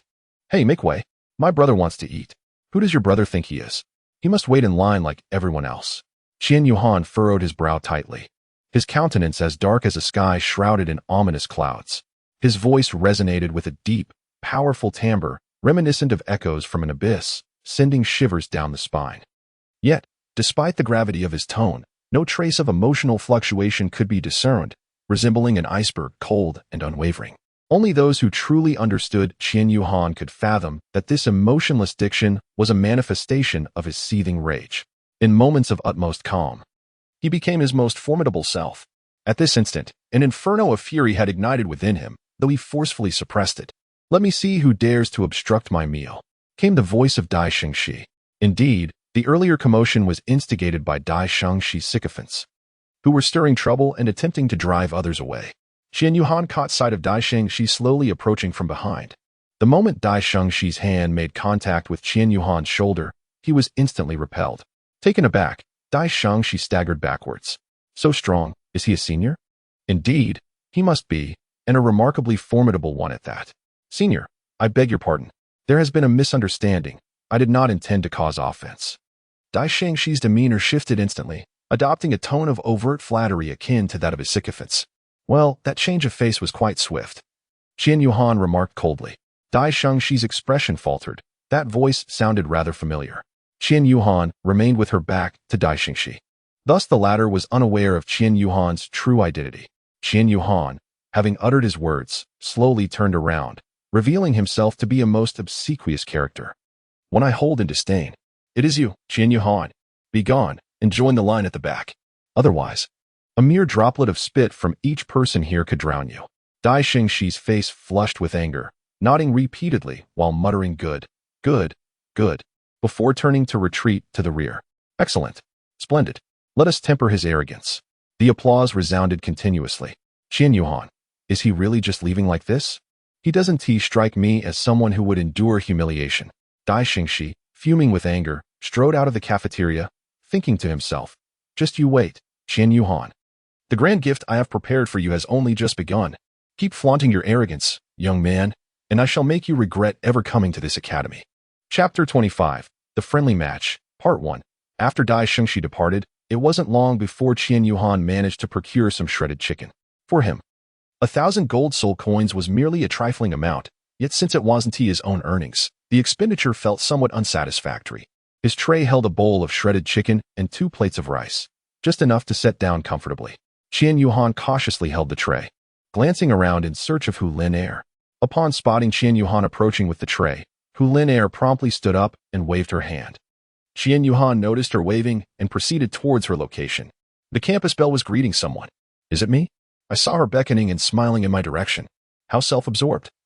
Clearly she is smiling at me. Bah, it's directed at me. Where there is Hu Liner, there is bound to be unrest. Have you ever considered wearing a veil? Aren't you annoyed by all these people incessantly calling your name? Qian Yuhan approached and sat down opposite Hu Liner with a tray in hand, remarking. Hu Liner smiled and said, What's this, feeling jealous? All right, I'll think about it next time. Who's jealous? I'm merely offering a friendly reminder. Do you understand? Qian Yuhan was truly intimidated by the school belle of the academy, feeling as though she had him completely under her control. Reflecting on his current state, he increasingly perceived himself as pitifully ineffectual. Should he then take decisive action and conquer her? The moment this thought crossed his mind, Qian Yuhan hastily shook his head, casting the notion from his thoughts. Qian Yuhan, you are truly famished, yearning to win over that woman. Moreover, you are merely 8 years old. What are you thinking? Qian Yuhan lowered his head and diligently focused on his meal, shutting out the world around him. Fearful of being playfully teased by Hu Lin Air, the sight of this scene ignited a wave of frustration among his classmates. Not just anyone could dine with the school beauty. Although Hu Lin Air had only been at the school for less than a month, her stunning beauty had spread like wildfire since her appearance at the rehearsal, and within a month and a half, her reputation had already been established. Despite her not yet officially attending classes, today, witnessing Hu Lin Air sharing a meal with Qian Yuhan shattered their hearts. Their goddess was now dining with a boy, and this was certainly not a promising sign, especially since the boy was quite handsome, having buried his head in his food. Qian Yuhan finally spoke to Hu Lin Air across the table. I'm done eating. I'll take my leave now. Bye. With that, he swiftly stood up, took his plate, and departed without allowing Hu Lin Air the chance to utter another word. Watching him flee, Hu Lin Air could only shake her head with a smile, murmuring to herself, is he really that afraid of me? Just then, an opportunity arose for another boy who had been observing from his seat. He approached Hu Lin Air, ready to speak, but was abruptly silenced by her sharp retort, get lost. Once outside the cafeteria, Qian Yuhan let out a sigh of relief, feeling as if he had been granted a reprieve, and made his way toward the dormitory. In a hidden corner, a shadow watched Qian Yuhan's retreating figure, grinning wickedly. Ha ha ha, for teasing my brother, just wait and see. You will regret this. Suddenly, a female voice broke the silence, startling the shadow. What are you sneaking around for? Nothing much. Let us go.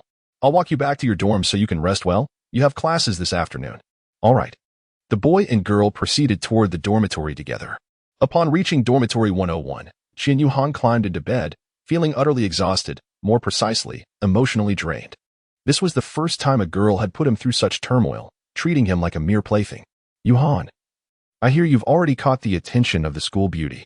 You are quite the swift one, remarked Mu Chun, who had just returned from the cafeteria. He had overheard numerous discussions about a handsome boy dining with the school beauty, who apparently was in the same class. What? I'm the one who caught her attention?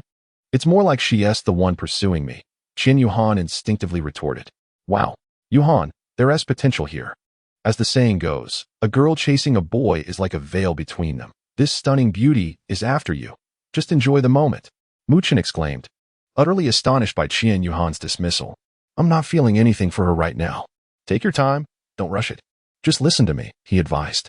Meanwhile, on the other side, Hu Lin Air, having exited the cafeteria, was pulled into a corner by a masked boy. So, did it work out for you?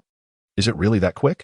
You should hasten your pace. Otherwise, your mother's business in Seoul City may face repercussions, the masked man threatened. Do you not find this behavior excessive? Just because you wear a mask does not mean I am oblivious to your identity. I simply choose not to expose you. Excessive?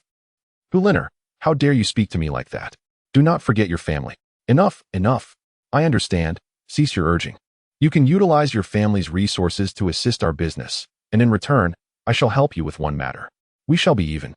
And you will no longer pester me. Is that agreeable? Huliner, you do not truly harbor feelings for that fellow, do you? You have crossed a line. I suggest you leave at once. I, Huliner, will certainly fulfill the promise I made to you. With that, Huliner forcefully shook off the masked man's hand. He snorted coldly before departing. Huliner lifted her gaze to the sky, her eyes reflecting a hint of confusion and helplessness. Her brow furrowed slightly, and her lips pressed together gently, as if she were contemplating something of great significance. Her expression bore a trace of bewilderment, seemingly at a loss regarding her current predicament. She stood there, motionless, akin to a statue, seamlessly blending into her surroundings. A gentle breeze tousled her hair, adding an air of tranquility and mystery. Is it unjust to treat him this way? What am I to do? Returning to reality, Huliner found herself back in her dormitory, feeling somewhat disoriented. Her roommates, observing her unusual demeanor, were unaware of the events that had transpired. Seeing Huliner lying on her bed, seemingly lost in thought, they hesitated to disturb her. Therefore, rest assured, focus on your studies and life. If it is meant to be, fate will bring you together. Muchin had been advising Qian Yuhan for half an hour, speaking eloquently as if he were a seasoned love guru. In truth, many so-called love mentors are merely novices themselves, often engrossed in theory without any practical experience, much like the individual currently expounding on romantic matters. At that moment, brothers Tang Xian and Tang Chun entered the room, having just returned from the cafeteria after their teacher had delayed them. Are you not going to rest? Do you not have a friendly match this afternoon? Tang Xian inquired, observing the energetic Mu Chun who was foregoing his afternoon nap. Qian Yuhan and Mu Chun, friendship match? I am not aware. Who told you this? What? You all didn't know? Our homeroom teacher mentioned that there will be a friendly match between classes 1 and 2 this afternoon, and encouraged us to take a look if we had nothing else to do, explained Tang Xian. Beside him, Tang Chun nodded in agreement and added, thus, you should lie down on your beds and rest for a while to adjust your state. Prompted by Tang Chen's reminder, Qian Yuhan and Mu Chen hurriedly lay down on their beds and closed their eyes. Before long, Mu Chen's snoring reverberated throughout room 101. Chapter 26, The Friendship Match, Part 2. Mu Chen had slept for approximately an hour when he was awakened by an urgent need to relieve himself. Oh no! I can't hold it any longer, he exclaimed as he hastily jumped out of bed and rushed to the restroom. Qian Yuhan, witnessing this, was taken aback. Is this really a way to wake someone up? He thought. Indeed, in the previous world, he had also been roused by the same pressing urge. If he had failed to hold it in during a dream, the consequences would have been quite unfortunate. Qian Yuhan no longer reminisces about the painful memories of the past. At the tender age of 12, he even attempted to draw maps, a rather embarrassing endeavor. The return of Mu Chun brings a refreshing aura, his complexion radiating good health. After a leisurely soak, he feels as if he is floating on air. It is only when he prepares to retire to bed that he notices Qian Yuhan, Tang Xian, and Tang Chun are all awake. He inquires, aren't you all taking an afternoon nap? Tang Xian, visibly perturbed, thinks to himself, do they not wish to sleep? One person's snoring has disrupted the rest. You sleep for an hour, and your snoring has caused the neighbors to come over 2 or 3 times. How can we possibly rest? Tang Xian rolls his eyes at Mu Chun. My apologies, brothers. Sleep a little longer. I shall forego my nap. Let it be. In half an hour. Class will commence anyway. No more sleep, Qian Yuhan remarks, gazing at the soul-guided clock in the dormitory. My sincerest apologies. How about this? I'll treat you all to dinner. Deal. The 3 respond in unison. Mu Chun interjects. I can't shake the feeling that I've been cornered. By the way, Qinyu, how old are you? Let us arrange ourselves by age in our group of 101. My birthday is on August 20th. That makes you younger than me. You are the 4th brother of 101, Qinyu. I am the 3rd. Tang Xian is the eldest, and Tang Chun is the 2nd. Our brotherhood in 101 doesn't seek to be born on the same day, but rather to die on the same day. Should you perish, I have no intention of following suit, Tang Chun bluntly remarks, shattering the sentimental atmosphere Mu Chun had been cultivating. Hey, second brother, don't be like that. Fourth brother, how do you feel about our class's chances this afternoon? Confident, Qin Yuhan nods assuredly. Well, fourth brother, while I believe you can win against others in our class, when it comes to me, the outcome is uncertain, Mu Chen replies, raising an eyebrow at Qian Yuhan with confidence. Rest assured, as the elder brothers, we will definitely observe your internal conflict in 101 this afternoon, Tang Xian declares, patting Qin Yuhan and Mu Chun on the shoulders. Big brother. Whether Mu Chun can last to face me in the end remains to be seen, Qin Yuhan chuckles. Ha. It seems the fourth brother is brimming with confidence. Second brother, I have high hopes for you. Tang Qian pats Qin Yuhan on the back. Indeed, the friendships forged in youth are the purest, untainted by any ulterior motives. Unlike the superficial camaraderie often found in political circles. In the year 8028 of the Douluo calendar, on September 5th, Tang Xian and Tang Chun are 9 years old, while Mu Chun and Qin Yuhan are 8. Little do they realize the remarkable achievements that await them in the future. You may call me Big Brother, and I shall ensure your safety in times of peril. I am your younger brother, and I will assist you in escaping dire situations. Fourth brother, what is your martial soul? Do tell.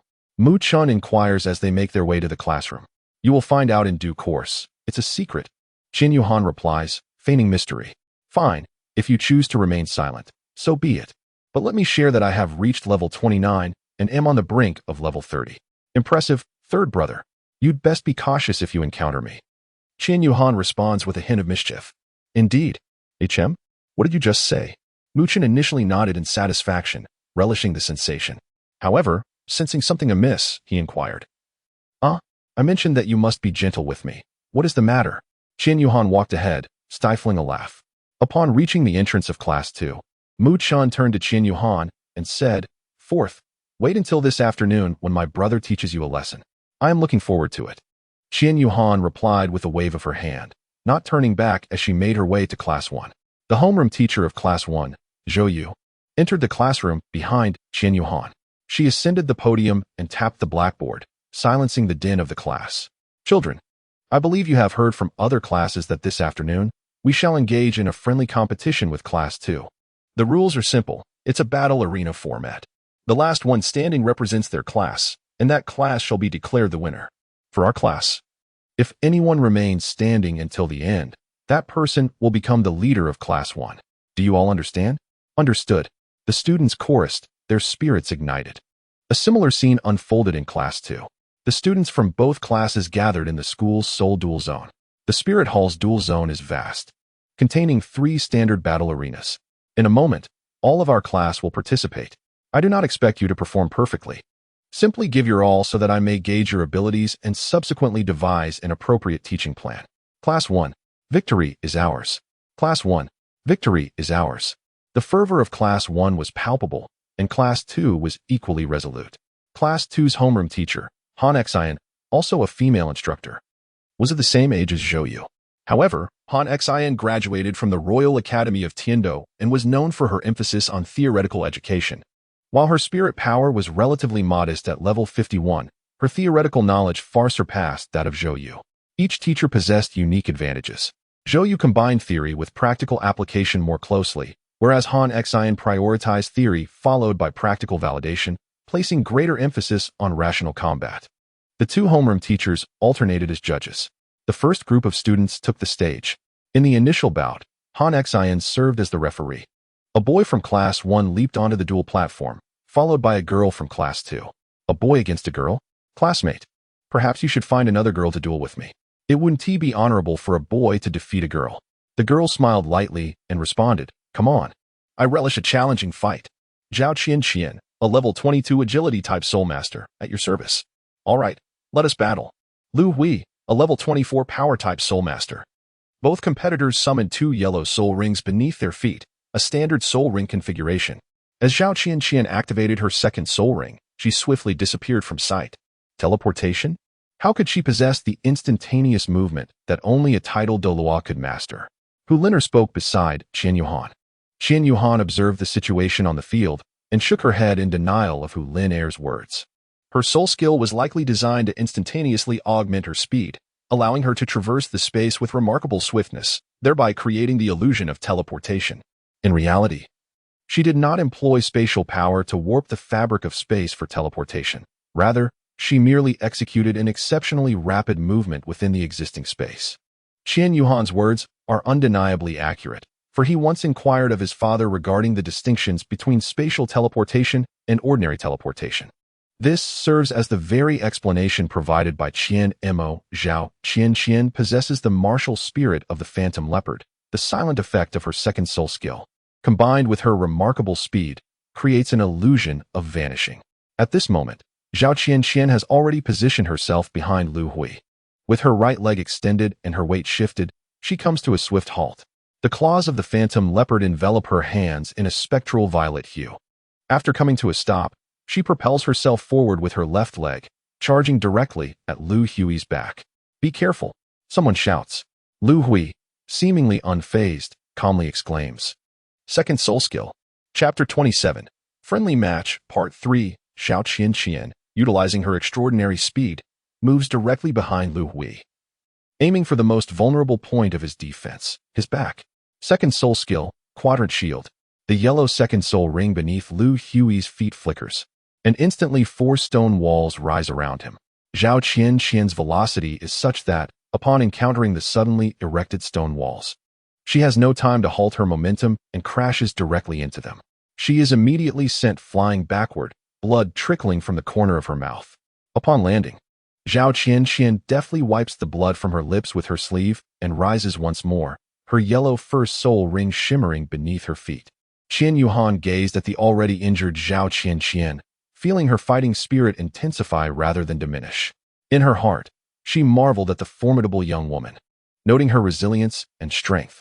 Instead of being daunted, she thrived in battle. Such tenacity would undoubtedly lead to great achievements. "What? Have you taken a liking to her?" Hu Lin Air teased, noticing Qian Yuhan's rapt attention on the field. "I was merely observing the match. By the way, why are you sitting next to me when there are so many empty seats over there?" Qian Yuhan explained, having not paid much attention to the enchanting girl beside her, initially mistaking her for an ordinary student. "Because I wanted to sit next to you. Does that reason satisfy you?" Hu Lin Air replied with a smile. Upon hearing this, Qian Yuhan's cheeks flushed with embarrassment. Internally, she chastised herself. Why did I have to ask so many questions? I must refrain from engaging her further, otherwise I might inadvertently find myself teased again. The first soul skill, Ghostly Shadow Strike. Zhao Qian unleashed her first soul skill. As an agile attack-type soul master, she exemplified the explosive speed characteristic of her class. A shroud of dark mist enveloped her, and she vanished from sight. Lu Hui's second soul skill had also concluded, leaving him exposed before his opponent. Zhao Qian's shadow darted around Lu Hui, moving with incredible speed, leaving behind black afterimages that encircled him, sealing off all avenues of escape. Zhao Qian remained patient, waiting for her opponent to reveal a flaw. Lu Hui, unfazed, closed his eyes, attuning himself to the fluctuations of the surrounding air, attempting to discern Zhao Qian's movement patterns. 1 second, 2 seconds. It was Zhao Qian who now felt perplexed, caught in hesitation. She was uncertain whether Lu Hui was intentionally exposing a weakness or had simply given up. However, she leaned towards the former assumption. Thus, she continued to circle, unaware that her soul power was gradually depleting. "This is not good," Hu Lin Air remarked, observing the unfolding situation. "Yes," Qian Yuhan acknowledged. On the field, Zhao Qian sensed that her soul power was dwindling, leaving her with no choice but to gather her energy for a decisive strike. Resolutely, she clenched her teeth, channeling her soul power into her hands and legs. Lu Hui, with his eyes closed, distinctly felt a surge of soul power emanating from his 2 o'clock direction. The first soul skill, Savage Might.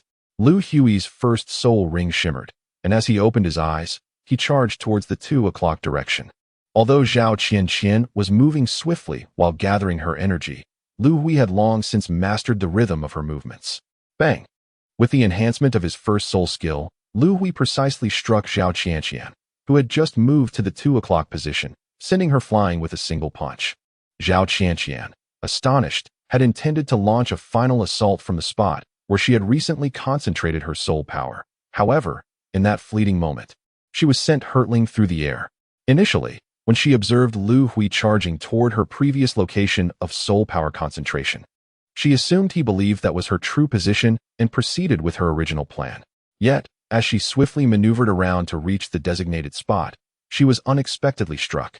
What immense strength this individual possesses, Mu Chun from Class 2 remarked, noting Lu Hui's impeccable foresight and the absence of any superfluous movements. Without pausing, Lu Hui dashed toward the airborne Zhao Qianqian. What is he planning to do? Is he going to continue attacking? Qianqian was already injured and could hardly continue fighting. Another strike would surely leave her with lingering ailments. The members of Class 2 gasped in concern. In a stunning display, Lu Hui leaped and caught Zhao Qianqian before she could crash to the ground. The pair landed gracefully. Cradled in Lu Hui's arms, Zhao Qianqian appeared somewhat pale. Observing her pallor, Lu Hui offered an apology, saying, "I'm truly sorry. I intended to hold back, but I didn't mean to hurt you." Hearing Lu Hui's apology and feeling the warmth of being held, Zhao Qianqian's cheeks flushed slightly. It's all right. Getting a little hurt is normal in battle. Seeing this outcome, the audience collectively breathed a sigh of relief, followed by resounding applause, acknowledging Lu Hui's prowess and integrity, as well as recognizing Zhao Qianqian's courageous willingness to confront her opponent without retreat. Witnessing this scene, Qian Yuhan couldn't help but recall that Li Wei from the Ice God Soul Arena, who, despite having been beaten, displayed a rather melodramatic demeanor. Shaking his head, he sighed, realizing that Li Wei truly paled in comparison to Zhao Qianqian. The first match, Lu Hui from Class 1 wins. Han Xin announced. Zhou Yu then took over from Han Xin, declaring, "Next, please have the next contestant from Class 2 step forward." "I shall," exclaimed Han from Class 2. A level 24 control system Soul Master. As the match commenced, Zhou Yu observed both sides prepared and announced the start. After several intense exchanges, Lu Hui seized upon a flaw in Han's defense, landing a decisive blow and achieving a consecutive victory. However, Han wielded the extremely rare Soul Bell, which significantly restricted Lu Hui's soul abilities. Each of his attacks was noticeably hampered, granting his opponent ample opportunities. Unfortunately for Han, he lacked powerful offensive soul skills, which allowed Lu Hui, with his dark golden claw bear soul that emphasized both attack and defense, to maintain a distinct advantage. Yet, should their soul skills multiply in the future, Lu Hui's advantage would evaporate, leaving him vulnerable to doubt and despair. Class 1 emerged victorious with Lu Hui's triumph. Lu Hui subsequently triumphed in 2 more matches. However, due to insufficient soul power, these victories were solely achieved through the sheer might of his martial soul in a grueling melee. Ultimately, he emerged victorious in the final bout, but collapsed under the immense strain. "Let's each send forth a representative from our respective classes," suggested Zhou Yu. In this friendly competition, those who entered the fray first do not possess a distinct advantage. This format resembles a tournament style, where those who participate early inevitably lack the necessary soul power to maintain their defense in the later stages. Qian Yuhan discovered the lurking flaw and had been lying in wait. "Hey, how long do you intend to keep this up?" Hu Lin'er suddenly inquired. "Just wait and see. The time isn't right yet," Qian Yuhan replied without a second thought. Suddenly realizing the absurdity of the question, she thought to herself, "What do you mean by how long? This is called patience, silly girl. You're the silly one." "No, you are." Out of nowhere, the two began to bicker. Observers around them exchanged glances, bemused by the quarrel. Their friendship had yet to be established, yet they seemed to have grown closer despite their insults. Strangely, it felt as though they were being fed a mouthful of dog food. Chapter 28, Friendship Match, Part 4. The competition continued, with numerous contestants taking to the stage. The current victor, despite their exhaustion, refused to concede defeat. Having achieved 3 consecutive victories as a member of Class 2, they aim to challenge Lu Hui's impressive 4-win streak and bring glory to their class. "Class 1, it's your turn," Han Xin announced. "Are you going to compete or not?" "Coward?" Hu Lin'er taunted. "I'm not going. If anyone's going, it should be you," Qian Yuhan replied, too weary to engage further with Hu Lin'er. "Let it be." "I'm tired." "Whatever, coward. I'm going up." "Huh, it's my time to shine," Hu Lin'er declared, rolling up her sleeves and raising her hand. As she stepped onto the battle platform, the audience erupted in excitement. "The school beauty has arrived. Lin'er is invincible. Lin'er will surely win." Many students from other classes attended solely to catch a glimpse of Hu Lin'er, with numerous individuals skipping afternoon classes just to witness her grace. "Hu Lin'er, level 26 control system Soul Master, I look forward to our duel," she said, winking at her opponent. The boy from Class 2 was utterly enthralled, waving at Hu Lin'er with glazed eyes, completely enraptured by her enchanting presence. First soul skill, Foxtail Needle. With a flicker of her yellow first soul ring, Hu Lin'er unleashed a flurry of white needles towards her opponent. Class 1's Hu Lin'er wins. The audience seemed momentarily stunned. Was this a one-hit knockout? Bravo. Lin'er, you're stunning. You're amazing. Wait for me. I'll be up there soon to cheer for you. You must wait for me. Listening to the audience's overly enthusiastic remarks, Qian Yuhan couldn't help but roll her eyes. They truly have no shame. Qian Yuhan understood clearly that Hu Lin'er's martial soul was likely of the fox type, imbued with alluring attributes that allowed her to exert psychological control over her opponents. The opponent's inadequate soul power had drastically diminished their defensive capabilities to nearly zero, enabling her to secure a swift victory. The classmates from both classes gazed at the campus belle, particularly the second class, who had previously contemplated stepping onto the stage but now hesitated in trepidation. The combination of her beauty and strength made them wary. Should they inadvertently injure her, they would surely face a merciless backlash, and should they fail to measure up, they would be subject to ridicule. Most shared this sentiment, leading to a collective retreat from the challenge. At this moment, Mu Chun surveyed his surroundings and discerned that no one else was willing to take the stage. He realized it was now or never. If he did not step up, their class was destined for defeat. Since you all are hesitant, I shall take the plunge, Mu Chun declared with a mischievous grin. Leaping onto the stage, he announced, I am Mu Chun, a level 29 assault-type soul master. I look forward to your guidance. Very well, come forth, Hu Lin'er replied with a smile. Interestingly, Mu Chun had noticed something that Qian Yuhan had also observed. The previous male competitor had gazed into Hu Lin'er's eyes, which was precisely what had led to his enchantment and subsequent control. As a peculiar strategy, Mu Chun pulled a long strip of cloth from his pocket and blindfolded himself. Qian Yuhan immediately discerned what Mu Chun was engaged in. This third brother possesses some remarkable qualities. Hu Lin'er remarked, Brother, just look at her. Is she not beautiful? Listening to her alluring voice, the impetuous part of Mu Chun's heart could not help but yearn to unveil the cloth that obscured his vision. Just as his right hand was uncontrollably rising to lift it, his left hand grasped it, bringing him back to his senses. To his astonishment, he had managed to break free from her enchanting fox domain. Hu Lin'er gazed at Mu Chun in surprise. She had never anticipated that a boy could withstand her allure without succumbing to its depths. Her enchanting fox domain wielded immense power over the minds of the young and impressionable, yet its effect significantly diminished against those who were older or possessed a mature intellect. Fair maiden, you are truly beautiful. I had already glimpsed your lovely visage that day. Now, let us engage in battle. With a flicker, the first soul ring beneath Mu Chun's feet glimmered. First soul skill, Golden Crocodile's Tail. Suddenly, Mu Chun's martial spirit manifested, sprouting a golden crocodile's tail. He swiftly pivoted his body and forcefully swung the robust tail. The tail was adorned with sharp, conical spikes, glistening ominously and evoking a sense of dread. As this powerful tail lashed out, a formidable wave of energy was unleashed, hurtling towards Hu Lin'er with astonishing velocity. The air seemed to tear apart in its wake, producing a deafening sound akin to the howling wind, instilling fear in the hearts of all who witnessed it. The sheer might of this energy wave indicated that its impact would be catastrophic should it find its target. However, Hu Lin'er was undeterred. Her second soul ring shimmered to life. Second soul skill, Enchanting Fox Mist. A purple mist began to emanate from her, enveloping her surroundings. Mu Chun's attack, aimed at this mist, made no sound and passed right through it without striking her. Unable to target, Mu Chun realized that this overwhelming defensive ability truly deserved the title of divine. The state of being untargetable rendered one immune to all physical assaults. However, energy-based attacks could still penetrate. Hu Lin'er's second soul skill allowed her to merge with the mist, achieving immunity against physical assaults. Mu Chun's first soul skill, which produced a wave of energy, could only diminish its power without being able to overcome it. Therefore, when Hu Lin'er revealed her true form, she still sustained significant injury. Why must you strike so fiercely? Truly, you wish to demonstrate your prowess? Do not restrain me. I shall swiftly diminish his arrogance.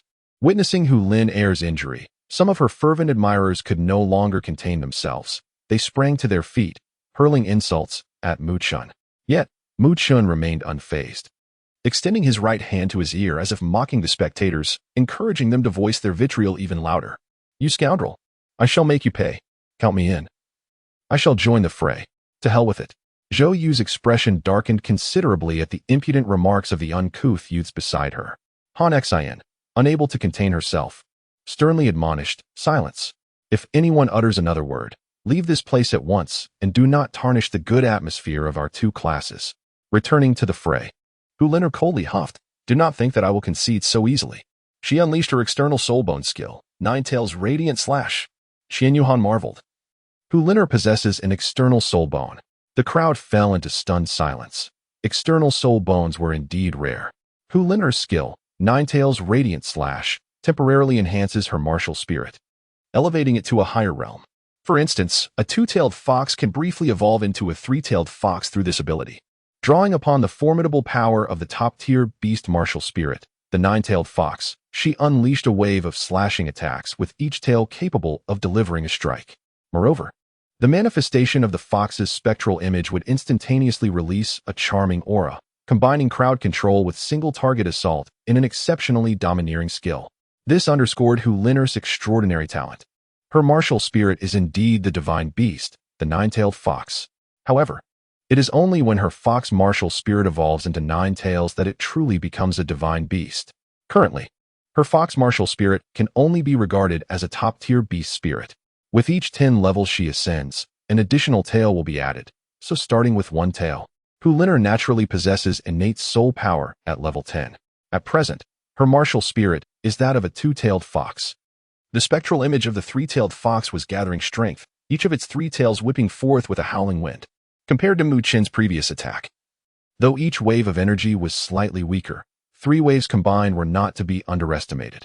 Mu Chen, however, did not remain passive. His second purple soul ring shimmered. Indeed, Mu Chen also possessed a second purple soul ring. Second soul skill, Protective Golden Radiance. Chapter 29, Internal Battle. Sword of Light vs. Golden Crocodile, Part 1. As Hu Lin activated her soulbone skill, 3 slashing strikes surged towards Mu Chen. In response, Mu Chen invoked his second soul skill, enveloping himself in a dazzling golden light. Boom! The clash of skills stirred a tumult of dust. As the smoke cleared, Mu Chen emerged unscathed. Though the golden luminescence surrounding him had dimmed considerably, Hu Lin's use of the soulbone skill had completely drained her soul power, leaving her unable to continue the fight. In contrast, Mu Chen had utilized 2 soul skills, one offensive and one defensive, resulting in minimal soul power consumption.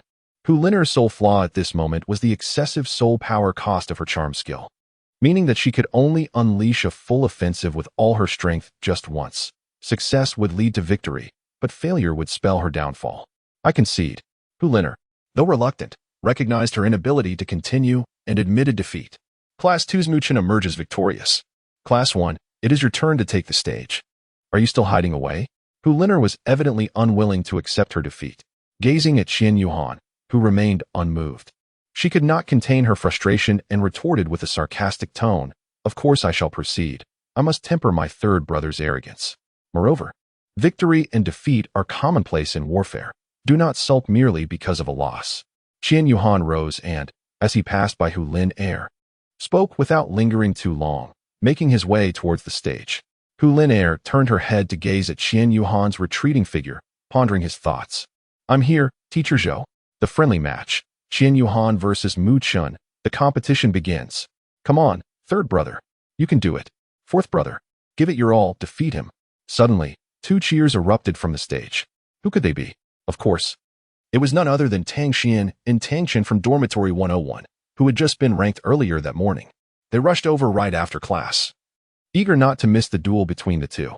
Luckily, they arrived just in time, having made it before Hu Lin faced off against Mu Chen. "Yuhan, I'll go easy on you." Hee, Mu Chen said with a sly grin directed at Qian Yuhan. Qian Yuhan smiled faintly, preparing for battle.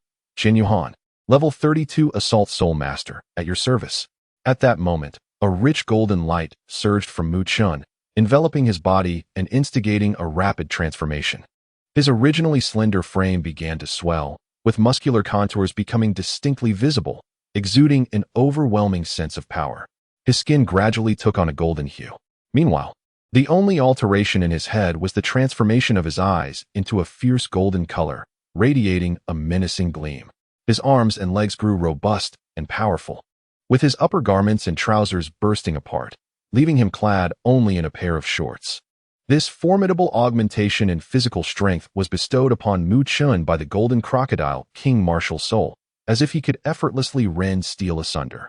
At the moment the martial soul manifested, Mu Chun exuded an overwhelming aura. His presence was as formidable as a mountain, instilling a sense of awe. The Golden Crocodile King is a top-tier beast martial soul, comparable to divine beasts, and Mu Chun possesses an innate soul power of level 10. How else could he have attained level 29 in less than a year since awakening his martial soul? Besides having fortuitous opportunities, the quality of his martial soul must surely be paramount. Qian Yuhan was previously quite puzzled. Are there truly so many innate full soul power soul masters in the Douluo continent now? His father, Qian Mo, himself. And now even Mu Chun and Hu Lin Air have been discovered at the academy. Qian Yuhan was uncertain about the strength of his elder brothers. If they too possessed the innate full soul power, it would indeed be remarkable. Just before stepping onto the stage, he resolved to inquire about their prowess later that evening. Shifting the perspective back to the stage, Qian Yuhan exhibited not a trace of trepidation. Beneath his feet, a yellow and two purple soul rings gradually ascended. While in his grasp, the god of light sword gleamed with a divine radiance. "Brother, my martial soul feels somewhat amiss," he remarked. "Indeed, I sense it too. This feeling resembles fear." "Yes, I share the same sensation. This fourth brother's martial soul is extraordinary. Few can instill such dread in our own souls." Indeed, on the spectator-s platform, Tang Xian and Tang Chun felt a substantial tremor in their martial souls due to the luminous sword summoned by Qian Yuhan, and they engaged in hushed conversation. Mu Chun stared at Qian Yuhan, astonished. You are actually a soul master." As the audience absorbed Mu Chun's words, they emerged from their astonishment. They were all taken aback by the radiant sword in Qian Yuhan's hand, which imposed considerable pressure on all weapon soul masters, leaving some of the weaker ones gasping for breath. A soul master? He is merely an 8-year-old child like us. How could he possibly achieve such a rank? Is it truly so extraordinary? Wait, isn't this Qian Yuhan the one who recently had a conflict with Dai Xingxi in the cafeteria?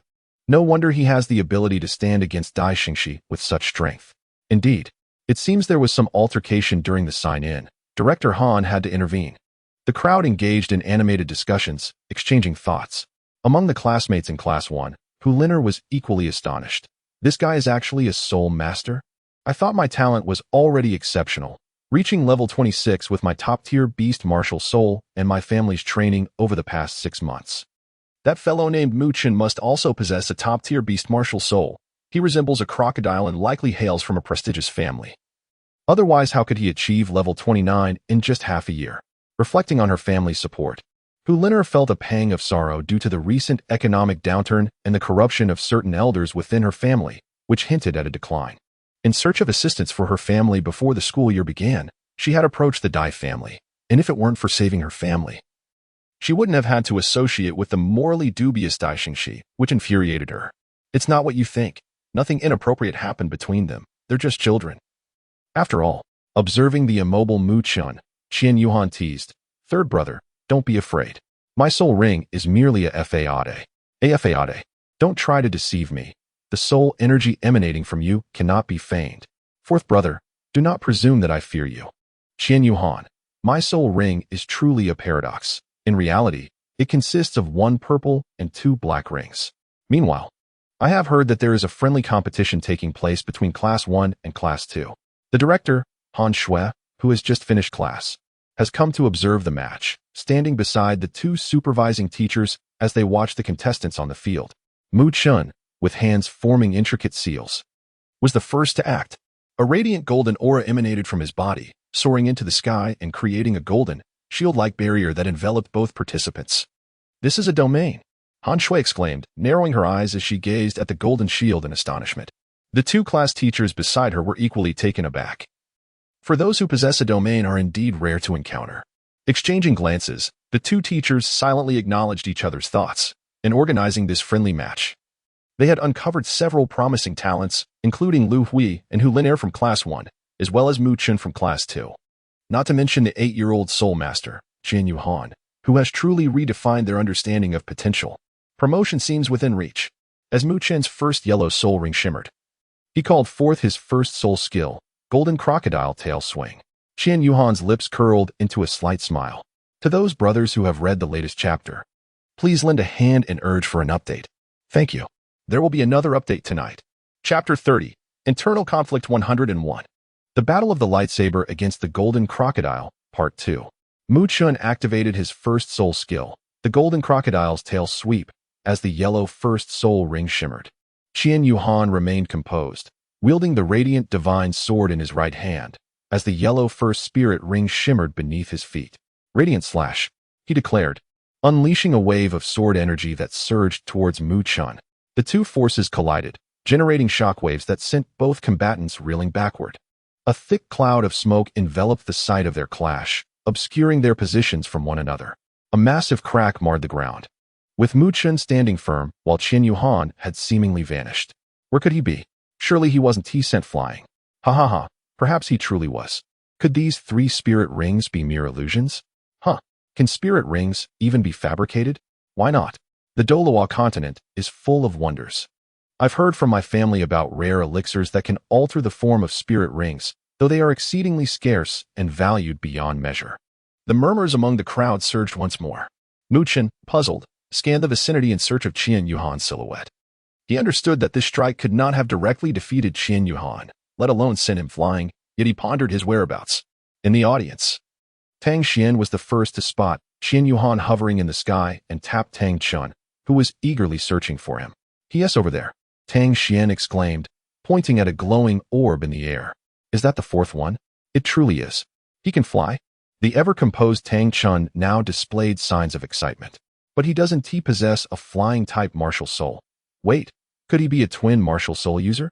He speculated. I doubt it, Tang Xian replied, shaking his head. It's an external spirit bone, wings. Director Han Shui, watching from the sidelines, immediately recognized that it was not a martial soul, but a genuine spirit bone, an external spirit bone. The distinction between the flight capabilities granted by external spirit bones and those acquired through martial soul manifestation is remarkably simple. The flight obtained via martial soul manifestation produces energy like wings, while the flight bestowed by spirit bones provides corporeal wings, flesh, blood, and bone. Who would have imagined encountering such exceptionally gifted children in this match? Xiaoye, Han Xian. You both orchestrated this friendly competition splendidly. I shall recommend to the school that such events be held more frequently in the future. Furthermore, please gather further details about these children for my report to the higher-ups.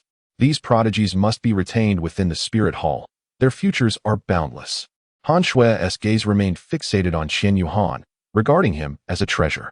Indeed, to Han Shui, Qian Yuhan was a rare gem, having attained the rank of Spirit Master by the tender age of 8, with an unidentifiable yet undoubtedly supreme martial soul, complemented by an external spirit bone. Such talent is a once-in-a-millennium find, and it cannot be allowed to slip away. After Han Shui concluded her briefing, she hurriedly departed, needing to report to the dean in order to devise a more refined training program for these talented individuals. Mu Chun, too, sensed the oppressive aura in the air and looked up. A luminous orb in the sky astonishingly split into 3, subsequently descending and encircling Mu Chun. Now, he faced 3 manifestations of Qian Yuhan. This was precisely Qian Yuhan's second soul skill, Illuminated Shadow Duplication, which produced 2 doppelgangers, each possessing 80% of his original strength. Ah, shall we engage in a battle of doppelgangers? This is my forte, heh. With his eyes closed, Mu Chun's right arm emanated a radiant brown light, a soul bone.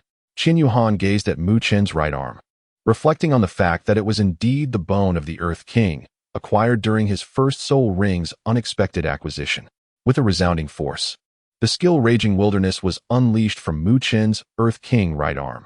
Still in the state of martial spirit embodiment, Mu Chun propelled himself into the air with his powerful legs, transforming his arms into the formidable claws of a crocodile, and struck down violently upon the opposing figure. Mu Chun's strategy against Qian Yuhan's doppelganger was straightforward yet forceful, to unleash his overwhelming area attack skill upon all 3 manifestations of Qian Yuhan, leaving both the doppelganger and the original with no avenue of escape. Qian Yuhan naturally noticed this as well. At this moment, the purple third soul ring beneath Qian Yuhan's feet shimmered, Radiant Guardian. The Radiant Guardian skill was activated. A soul technique bestowed upon Qian Yuhan by the recently acquired 10,000-year soul ring.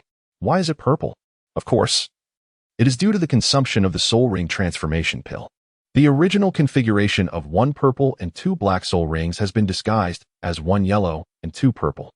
Qian Yuhan firmly grasped the hilt of his sword, thrusting the radiant divine sword straight into the ground, exuding an imperial arrogance that surveyed the world.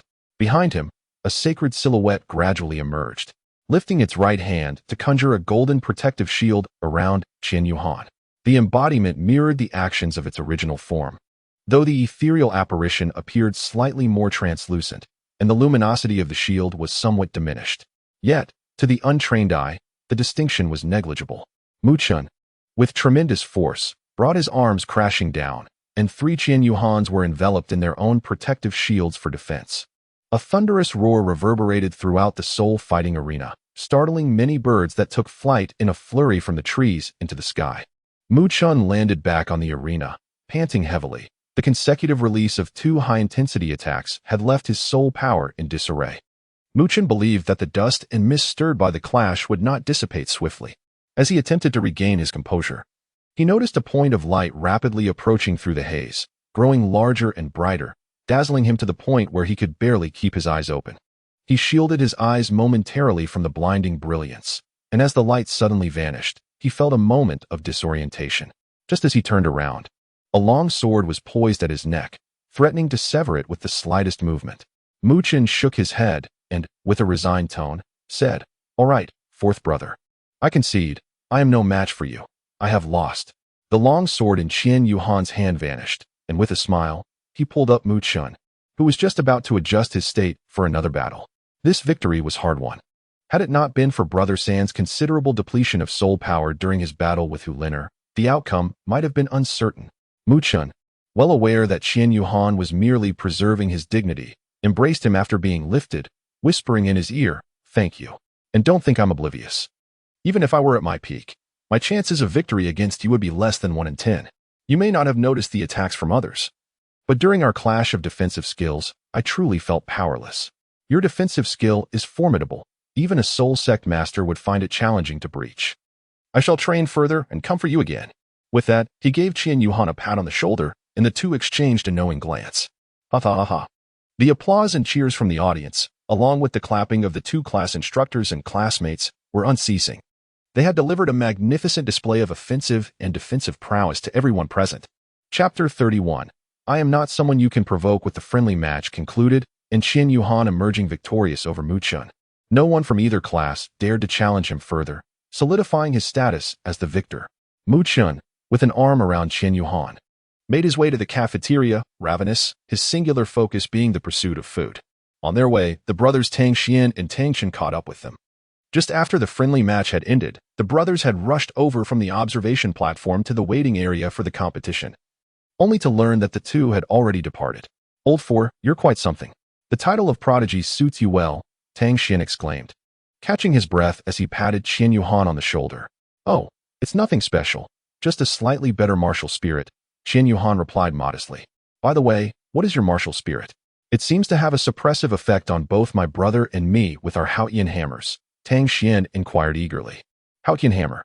So, you 2 are disciples of the Haotian sect," Qian Yuhan realized, recalling that this sect was famously known as the supreme sect in the novels he had read in his previous life, though it had ultimately retreated from the world under pressure from the spirit hall. "My martial spirit is, the Sword of Light." The Sword of Light. The mere mention of the name left the 3 present wide-eyed with astonishment. "Wow, although I've never heard of it." "The inclusion of the word divine instantly gives it an imposing aura," Mu Chun remarked. "Old 4, could it possibly be a divine-grade martial spirit?" Tang Chen, usually reticent, could not help but inquire. "I'm not entirely sure," Qian Yuhan replied. "Are you born with full soul power?" Mu Chun asked. "Ah, yes. I have innate full soul power at level 10, Qian Yuhan stated plainly. Qian Mo had once advised him not to casually divulge the fact that he possessed an innate full soul power of level 20. So he claimed instead to have an innate full soul power of level 10. That would suggest he wielded a top-tier martial soul, if it were a divine martial soul. "I have heard that it would indeed correspond to an innate full soul power of level 20, Mu Chun elaborated. Meanwhile, Tang Xian and Tang Chen nodded in agreement. Tang Xian remarked, Both Tang Chun and I possess mutated martial souls. Mine is the heavenly thunder Haotian hammer, while his is the earth-shaking Haotian hammer. Fortunately, our mutations have taken a favorable turn, resulting in an enhancement of our martial soul quality. We too have an innate full soul power of level 10. Qian Yuhan exclaimed, "Goodness! The 101 class is no longer peculiar. Rather, it resembles a chaotic dance of myriad spirits. A dormitory filled with individuals possessing innate full soul power. It's beyond imagination. My martial soul is inherited from my father, the Golden Crocodile King, a top-tier beast martial soul. Golden Crocodile King." Qian Yuhan felt a sense of familiarity with this martial soul. Mu Chen continued, "My father is none other than the second elder of the Spirit Hall, the Golden Crocodile Douluo, Chen Yu. Qian Yuhan. He is the son of Uncle Golden Crocodile. No wonder the name of this martial soul sounds so familiar. It seems that Uncle Golden Crocodile has not mentioned my name at home, which is good. So, have you informed your father about our situation?" Qian Yuhan inquired. "Not yet. I plan to discuss it with him when I return home this weekend. Don't worry. My dear brother, I will certainly persuade him to use his connections so that you can directly join the Spirit Hall as a leader, huh?" Qian Yuhan. Uncle Genie is aware of my enrollment at the Spirit Hall Academy, yet he is likely unaware of my concealed identity. I trust that when Mu Chen informs him, he will comprehend the rationale behind my actions. I merely hope that my identity remains undisclosed in a moment of shock. As Qian Yuhan pondered over these thoughts, he heard Tang Xin inquire, "Your father is named Xin Yu, but why do you go by Mu Chen? Is your surname Mu?" Upon hearing Tang Xian's question, Mu Chen's expression darkened, and he slowly replied, "When my mother gave birth to me, she faced great difficulties, and she passed away shortly thereafter. My father, overwhelmed by grief and longing for my deceased mother, chose to honor her memory by bestowing upon me her surname. I apologize. I am all right." The four of them engaged in casual conversation when suddenly, a commotion arose nearby. As they approached, they discovered a cluster of girls tightly encircling one another. At the center of this circle crouched a girl, her body tightly curled, with her hands shielding her head, as if striving to completely conceal herself. Her posture exuded a profound fragility and helplessness, evoking a sense of compassion. The surrounding girls stood in close proximity, leaving scarcely any room for the girl in the middle to escape. Their expressions were serious and focused, seemingly exerting some form of pressure or intimidation upon her. The atmosphere was thick with tension and unease, creating an oppressive feeling. "You freak. Who are you going to harm looking like that? How did a worthless one with only first-level innate soul power manage to get in? Did you resort to selling your body? Truly, your frail form suffers for it." "I am not like that," the crouching girl weakly protested, but it was evidently futile. Honestly, engaging in such behavior at just 8 years old, TCH. Hurry and get lost. Being in the same school as you is pure misfortune. Indeed, misfortune. Get lost. One particularly rotund girl pushed the crouching girl, whose position left her vulnerable, causing her to topple to the ground, unable to bear the sight any longer. Qian Yuhan was about to step forward when Mu Chen restrained him, turning with a hint of anger to ask, "Third brother, what are you doing? Why are you stopping me?" "Calm down for a moment," Mu Chen whispered in Qian Yuhan's ear. He then pointed to one of the girls in the group, a striking figure clad in a black dress adorned with numerous jewels, clearly the leader among them. "Do you see that woman in the black dress? What about it? Do you know her?" Mu Chen nodded and replied, "That girl is from our grade, also a new student in class 5, named Vina. The others appear to be her entourage. She comes from a prominent background. She is the daughter of the head of the Wei family in Wuhuan City, immensely wealthy. Her family is even protected by a super Douluo, not a worshipped elder of the Wuhuan Hall, but even those elders must show her respect." "Ah, the Wei family. Much like the Dai family, it seems," Qian Yuhan coldly scoffed. "Well then, I shall intervene today." As Qian Yuhan finished speaking, she broke free from Mu Chen's grasp and strode towards the group of girls. "Stop right there," Qian Yuhan commanded in a deep voice. "Who are you?" The leader, named Vina, inquired. "I am someone you cannot provoke," Qian Yuhan replied. "Oh, really? What is your name? Let's see if you are indeed someone I should fear." Vina taunted. "Ha ha. Oh dear sister, do not waste time with her. We still have to deal with this wretched girl," remarked one of the followers with a chuckle. Qian Yuhan's expression had turned frigid to the extreme. At that moment, a voice from beside him broke the silence. "I, Mu Chen. Do you believe you can provoke me, Miss Vina?" "Mu Chen. He is my brother, and we stand united as one. How could you possibly challenge us?" Mu Chen interrupted Vina assertively. No, no, then why not promptly vanish from my sight? I have no desire to resort to violence against a lady, Mu Chen reiterated, his tone grave. The aura surrounding Mu Chen was no less formidable than that of Qian Yuhan moments before. We shall take our leave now, he declared, gesturing for the girls behind him to disperse, and they quickly made their exit, with Vina hastily retreating as well. Qian Yuhan, alas, in this world, lacking strength is truly untenable. Without power or a strong foundation, it is akin to descending into hell. Qian Yuhan let out a deep sigh. Chapter 32. Fangya. In the Tian-Do Empire at the Ice God Sect. Have you met the Ice God Douluo? Qifeng Douluo, accompanied by Tianwei Douluo, bowed respectfully to Ouyang Jia, who sat upon the throne. There is no need for such formalities, my esteemed patrons, as I share a brotherly bond with your grand worshipper. You two are like brothers to me. Thus, we are all brothers here, and such formalities are unnecessary. What brings you to the cold hall? Qifeng Douluo replied. Then I shall address you as Brother Ouyang. The Ice God Douluo nodded with a smile. Before our elder brother departed, he expressed a desire for my young master to attend the Tian-Do Royal Academy for his studies. However, I was puzzled as to why. With the school term already begun, I had not received news of young Han's arrival. I intended to inquire with you about this matter. Has something occurred? Ouyang Jia, clearly anxious, interrupted, unable to maintain his composure when it concerned Qian Mo and related matters. Not at all, Brother Ouyang. Please allow us to finish, they urged. Brother Ouyang. The admission age for the Tian-Do Royal Academy is 12, while Yuhan has only just turned 8.5, which is evidently insufficient. Our Wuhuan Hall Academy, however, admits students from the age of 8. We, the several worshippers, have conferred and decided to allow Yuhan to attend the Wuhuan Hall Academy, which will also enable us to care for him more conveniently. We kindly ask for your understanding, Brother Ouyang.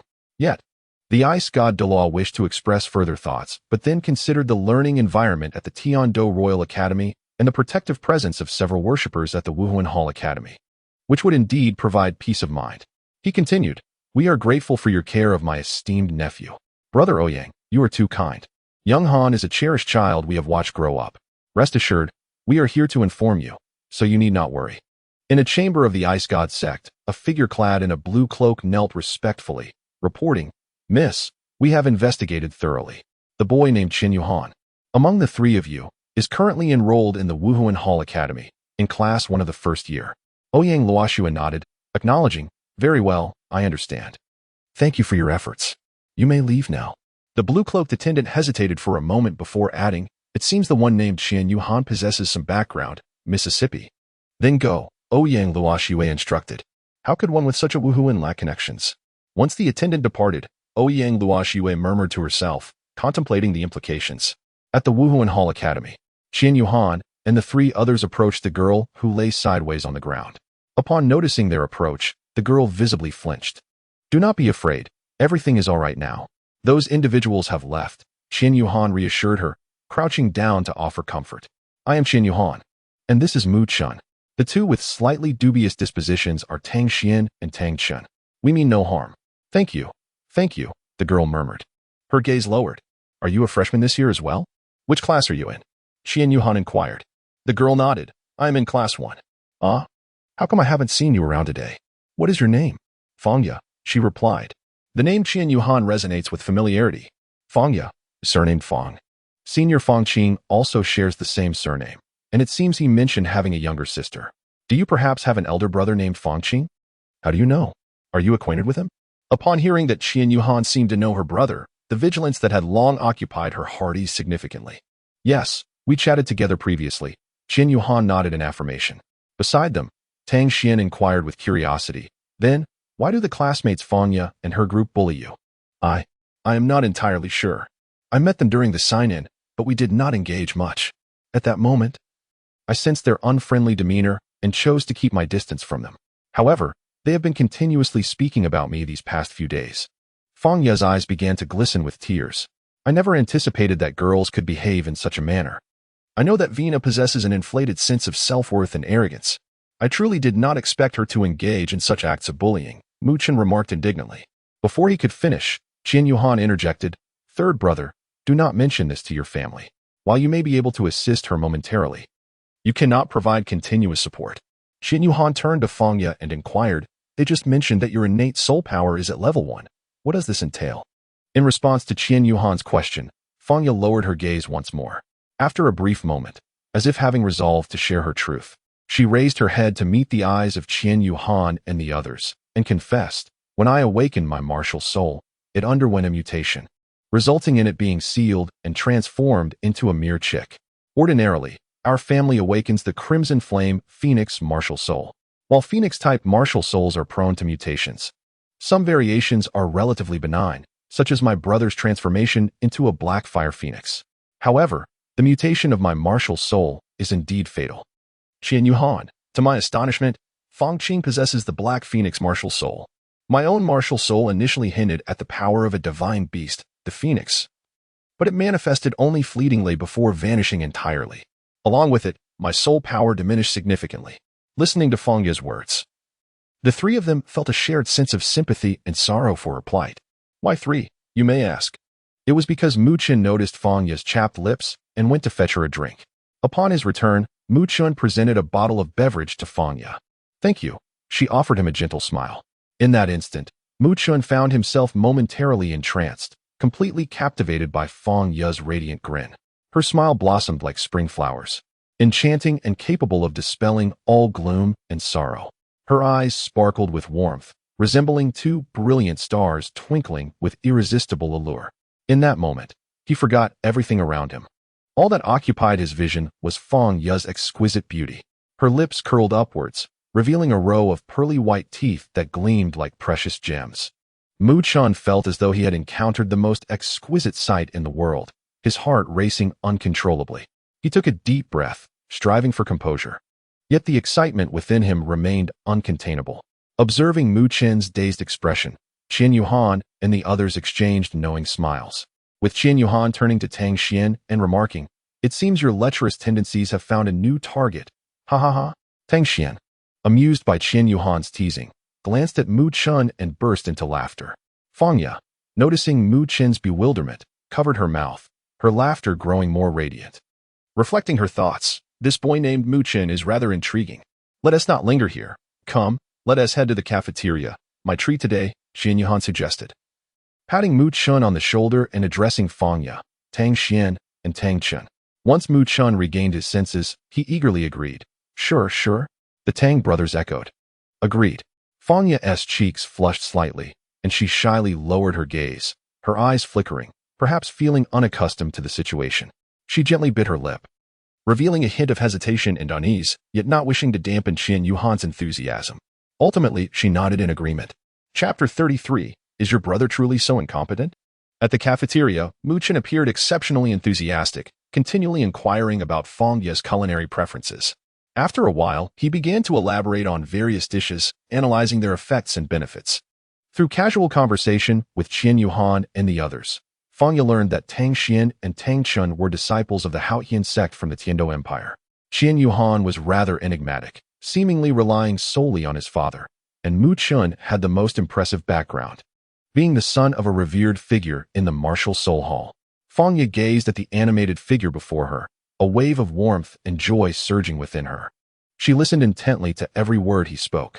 Mu Chen, brimming with enthusiasm, was eager to share everything he knew with Fangya. His movements are exaggerated and lively, infecting those around him with his vibrant energy. Fangya gently covered her mouth and began to laugh, her laughter ringing clear and melodious, akin to the sweet chime of silver bells. Her smile, reminiscent of flowers blossoming in the spring, is both beautiful and captivating, refreshing the air around her. Not only does Fangya possess a beauty that could topple kingdoms, but she is also exceptionally courteous. Her demeanor is elegant and poised, exuding a unique charm through her every action and word. Her gentleness and kindness evoke a profound sense of comfort and reassurance. This further incites Qian Yuhan's disdain for those like Weina, igniting a desire within him to stand up for a classmate as vulnerable as Fangya. Why should one be subjected to bullying without cause, merely because their beauty surpasses that of others? What kind of mentality is this? To feel that one must always outshine others, and to target anyone who is even slightly superior. During a meal, Mu Chen inquired, "Fangya, where is your brother? Isn't he by your side?" Fangya shook her head and replied, "My brother cannot always be with me. Although he is just over a year older, he also assists with some family matters." "Does your family run a business?" Muchen asked. No, someone in my family works at the Martial Soul Hall, and there are often many affairs to attend to. My brother helps manage some of the simpler tasks. Qian Yuhan listened to the conversation between Fang Ye and Muchen, and suddenly recalled that Fang Qing had mentioned before that his family had a notable background within the Spirit Hall. It seemed that Fang Ye was not fully aware of this. Muchen then remarked, "You ought to hurry and find your brother. He should help you vent this frustration." Fang Ye shook her head, replying, "I would rather not disturb him. The last time I went to the cafeteria to look for him, he merely sent me back to the dormitory. I have no idea what he has been busy with lately. Your brother seems rather unfit for his role. He doesn't even care when his sister is being bullied." Muchen exclaimed indignantly. "It's not entirely his fault. He has his own plans and rarely shares anything with us. Although he has always been somewhat indifferent towards me, I sense he is trying to distance himself, perhaps because of my martial spirit." What of the martial spirit? Does possessing a superior one grant someone superiority? Just as Mu Chan was about to continue her thoughts, a female voice echoed from a distance. Qian Yuhan rolled his eyes, already aware of the identity of the visitor. "Qian Yuhan, is it you all here?" The newcomer was none other than Hu Lin Er. She placed her tray on the table, her inquiry regarding Qian Yuhan's consent merely a formality. As soon as she took her seat, she remarked, "Are you all gathered for a meal, Mu Chen?" Hu Lin Er's gaze fell upon Mu Chen, who, upon hearing his name, lifted his eyes to meet hers. The moment their eyes met, Mu Chen blushed and averted his gaze, inwardly exclaiming, "How did I manage to resist the allure of this campus belle earlier this afternoon?" Before turning away, he nodded slightly, acknowledging Hu Lin Er's question. Hu Lin Er chose not to tease him further, instead noticing the girl seated directly opposite Mu Chen, who was keeping her head down while eating. "And who might this be?" she inquired. Fang Ye, hesitant and silent, feared that Hu Lin Er might treat her just as she had treated Vina. Qian Yuhan seemed to perceive Fang Ye's thoughts and answered on her behalf. "Her name is Fang Ye, and she is in our class." Oddly enough, I had not seen her during this morning's class or the afternoon friendly match. Just as Qian Yuhan was about to continue assisting Fang Ye, she lifted her head and interrupted, saying, "Thank you, Yuhan. I will inform Liner myself." "You know me?" Fang Ye smiled slightly and replied, "Being the school beauty, how could one not recognize me?" Hearing such praise from this stunning beauty, Hu Liner felt a bit shy and responded, "Thank you. You are quite beautiful yourself. This morning, I was lured into a study room by Vina from class 5, who then compelled me to assist her with the task assigned by her teacher. It took me the entire morning to complete it. After lunch, I encountered my brother, who was lurking around for some unknown reason, and he later escorted me back to the dormitory. In the afternoon, I went to the Soul Fighting District, though merely to observe," Fang Ye said with a wry smile. She continued, "Upon exiting, I was once again cornered by Vina and her entourage. If it weren't for Yuhan and the others, I fear I would have been bullied again." Fang Ye candidly recounted the events of her day. Hu Liner, her face filled with indignation, remarked that Vina is truly excessive. "I thought her unruly behavior at home was bad enough, but she shows no restraint at school either. Does she not fear bringing shame to her family?" "Do you know her?" Qian Yuhan inquired. Hu Liner nodded, saying, "Before we started school, our families were close and often spent time together. Alas, she behaves this way, somewhat bullying the weak and fearing the strong." "Indeed, that is somewhat accurate," Mu Chen interjected. Hu Liner turned towards Mu Chen and added, "You are quite impressive, Mu Chen. Your martial soul is the Golden Crocodile King, akin to a high priest within the Spirit Hall. You even know that the Spirit Hall has a Golden Crocodile King martial soul? How could you not? My grandfather once fought alongside that high priest against the enemy." Qian Yuhan contemplated, a smile illuminating his heart. Mu Chen is the son of Uncle Genie, which implies that Hu Lin Er's grandfather and Uncle Genie are of the same generation. Uncle Genie, having a child later in life, has Mu Chen. How delightful. Hu Lin Er will even have to address both Mu Chen and me as uncle. By the way, this semester includes outdoor practical exercises. 6 individuals can form a group, transcending class boundaries. Shall we proceed with this? We were unaware of such arrangements. Absolutely, Tang Shen affirmed. I am agreeable, Tang Shen replied coldly, devoid of any emotion. Very well, Qian Yuhan said nonchalantly. Mu Chen also nodded in agreement. The group turned their gaze towards Fang Ye. I think I'll pass. You should find someone stronger. I fear I might hold you back, Fang Ye said, a hint of awkwardness crossing her face as she smiled.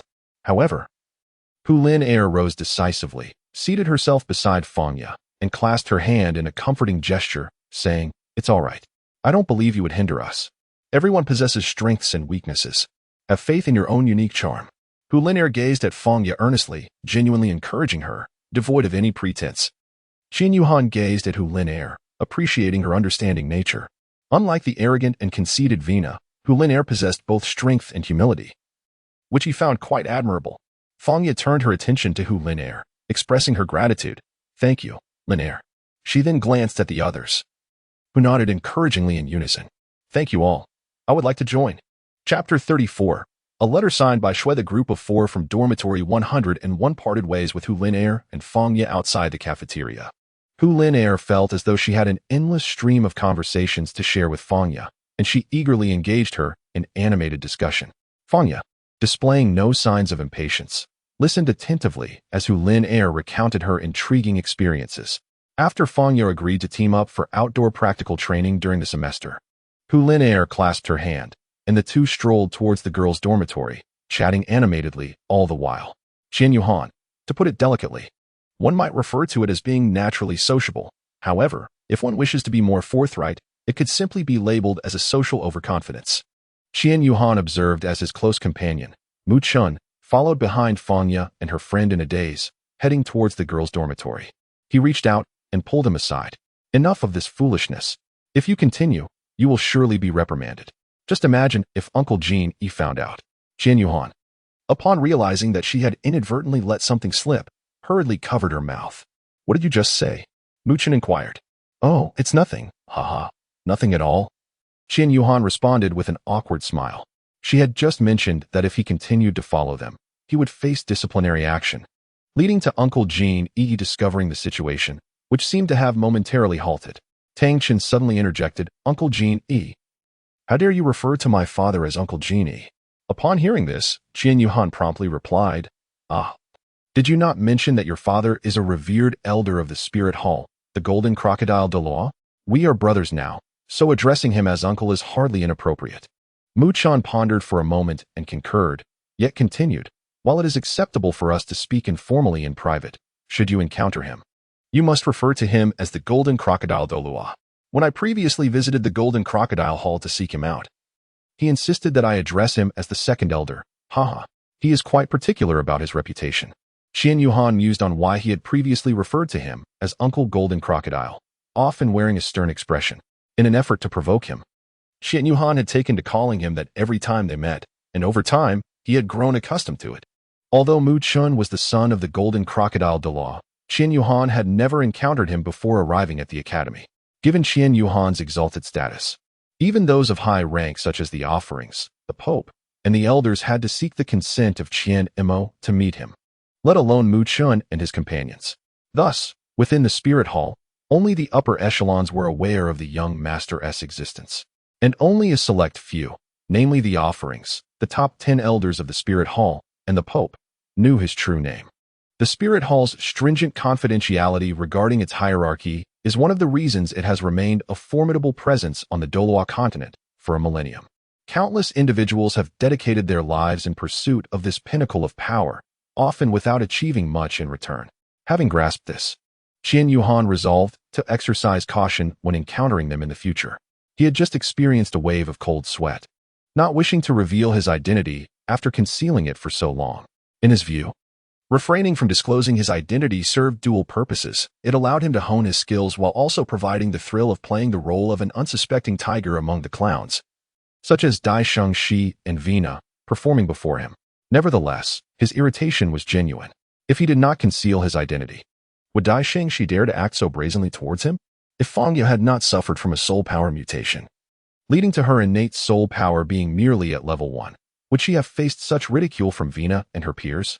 In this world, it is only through the combination of status and strength that one can truly navigate life with stability. As Qian Yuhan pondered, Tang Xian patted himself and said, Stop thinking about Huliner. Let's head back to the dormitory. I'm not thinking of her, he retorted. No need for explanations. We all understand. And speaking of the third one, aren't you the same? Tang Xian added. Qian Yuhan found himself at a loss for words. Further explanations would only muddle the situation. He decided to let it be. As the 4 of them reached the entrance of the dormitory building, the dormitory supervisor called out to them, Wait a moment. Which dormitory are you from? Huh? We're from room 101. Mu Chun replied, with the others nodding in agreement. The unexpected inquiry from the dorm manager left them bewildered. That's right. I've been waiting for you for quite some time. Why have you only just returned? Earlier this afternoon, someone delivered a letter meant for Qian Yuhan of room 101. I have been waiting to hand it over to you. Since I will be off duty in a few days, I thought it best to deliver it promptly. I've been waiting for nearly 2 hours. Finally, you are here. Who among you is Qian Yuhan?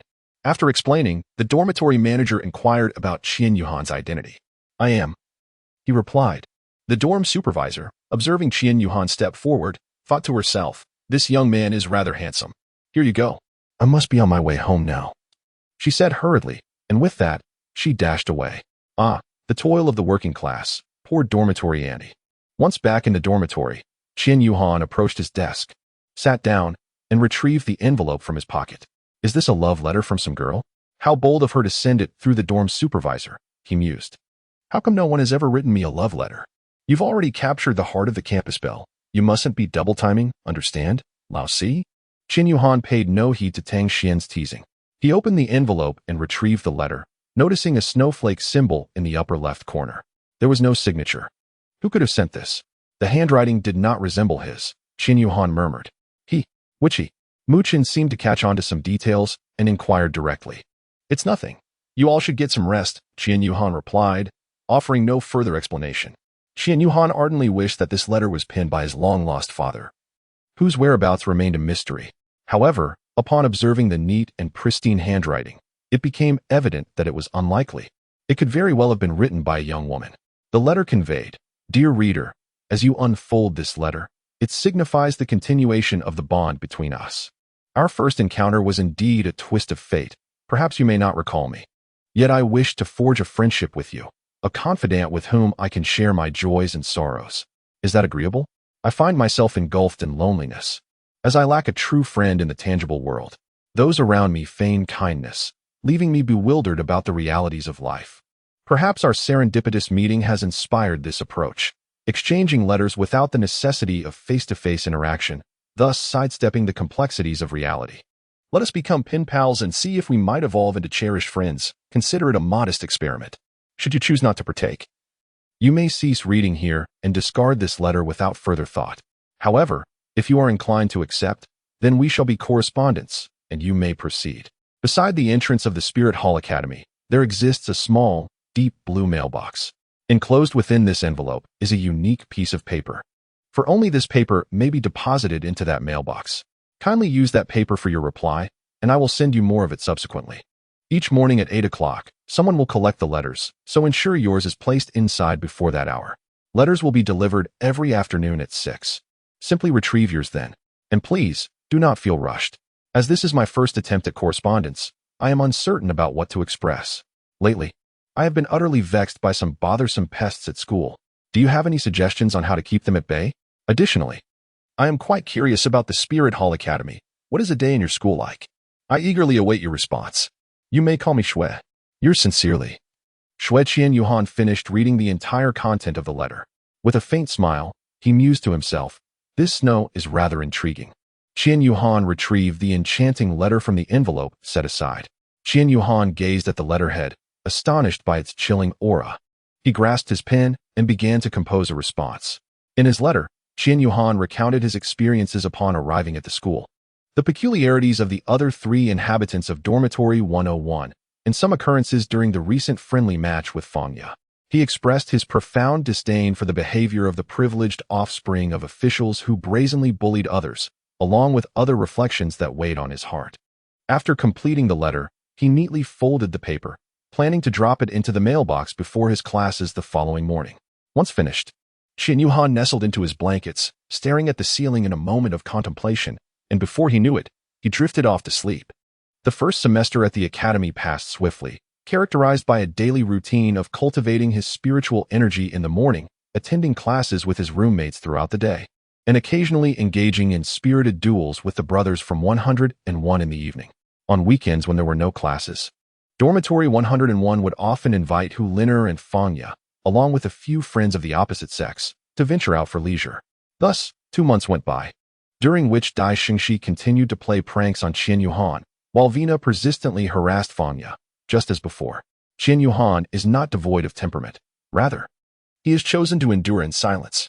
In his heart, he believes that such individuals will inevitably pay the price for their actions. Mu Qian consistently advises Fangya, guiding her to recognize that within this academy, there exists more than just the shadows of darkness. The genuine care and mutual support of true friends are the truly beautiful and precious aspects of life here, which she has now come to possess. Through her interactions with Mu Qian and others over the past 2 months, Fangya has gradually come to appreciate the heartfelt contributions of her friends, leading her to become more cheerful and optimistic. Mu Qian's soul power has ascended from level 29 to level 32, earning him his 3rd soul ring and elevating him to the status of Soul Master. Tang Xian has also found a young girlfriend. Although she may not be as striking as Hu Liner or Fangya, she is certainly not lacking in charm. His soul power has reached level 29, and he is just a step away from a breakthrough. As for Tang Xian, his life remains unchanged, occasionally offering a word or two. Among the group, he has the fastest advancement in soul power, having surged from level 27 to level 31 in just 2 months, achieving the rank of Soul Master. Just a month ago, he acquired a 3rd soul ring that is 4,000 years old. In the span of the past 2 months, Qian Yuhan has devoted himself solely to fortifying his own abilities, witnessing his soul power ascend from level 32 to level 34. In Dormitory 101, aside from Tang Xian, all have attained the rank of Soul Master, while Hu Liner has grazed the precipice of a breakthrough, with the impending transition likely to occur within days. Concurrently, throughout these 2 months, the correspondence between Qian Yuhan and Xue has remained unbroken, as if there exists an inexhaustible reservoir of conversation with this enigmatic pen pal. Qian Yuhan has developed a distinct sentiment towards Hu Liner. Throughout their time together, he has discerned that her family possesses a certain prominence. Yet she exhibits none of the airs typically associated with a young lady of privilege. Instead, she frequently extends her assistance to those students from impoverished backgrounds who, despite their modest means, exhibit commendable talent and seek to hone their skills through education. Qian Yuhan has taken note of these admirable qualities, leading to a transformation in his perception of Hu Liner since their initial encounter. Qian Yuhan was uncertain whether he had developed feelings for her. He could not quite grasp the depths of his own heart. He feared that in a moment of impulsive misinterpretation, he might misunderstand Hu Liner's intentions, ultimately jeopardizing their friendship. This lingering sense of anxiety and insecurity had been troubling Qian Yuhan of late. Qian Yuhan had previously exchanged words with the Snow in his letter, yet the Snow refrained from elaborating on the matter, often merely glossing over it with a casual mention. On November 9th, 8028 of the Douluo calendar, a plain and unremarkable Friday afternoon, Zhouyu, after completing the day's lessons, took a moment before the class concluded to rally his students for the upcoming midterm outdoor practical exercise. Dear children, next Friday marks the most distinctive outdoor practical exercise organized by the Wuhuan Temple Academy. This annual event varies according to the differing strengths of each grade, and the academy will allocate everyone to different locations based on their year. Our destination this time will be the Sunset Forest. Upon hearing the name Sunset Forest, Qian Yuhan was taken aback. The Eye of Ice and Fire. According to the established rules, one could indeed cross classes. I observed that our classmates had already formed their teams and were prepared. This is your inaugural outdoor practical exercise, so there is no need for trepidation. The academy has selected a location where, as long as you refrain from wandering aimlessly, you will be free from peril. Rest assured on this matter. Furthermore, a few members of our class have successfully ascended to the rank of Soul Sovereign, which is commendable. For those who have yet to achieve this, do not be disheartened. This event presents an opportunity for you to enhance your skills and break through your limitations. Seize this chance with determination. That is all I have to say. Class dismissed. At the sound of the dismissal command, the students erupted in a flurry of activity. Qian Yuhan walked alongside Hu Liner in the corridor of the teaching building, turning to her and saying, "Liner, you must seize this opportunity. It is a splendid chance for a breakthrough." Qian Yuhan's relationship with Hu Liner is merely separated by a thin veneer, and in this world, the concept of early romance does not exist. However, Qian Yuhan is still in the process of adapting and adjusting, seeking to ascertain whether their bond is more akin to that of friends or lovers. Hu Liner, with a playful smile, remarked, "What, do you lack confidence in me?" For her, the desire to break through barriers is a casual endeavor. If someone like Weina were to express such sentiments, Qian Yuhan would feel averse. Yet when it is Hu Liner who speaks, it evokes an entirely different sentiment. one that is rather whimsical. What are the true feelings he harbors for her? Qian Yuhan has begun to sense that he is inching closer to an answer.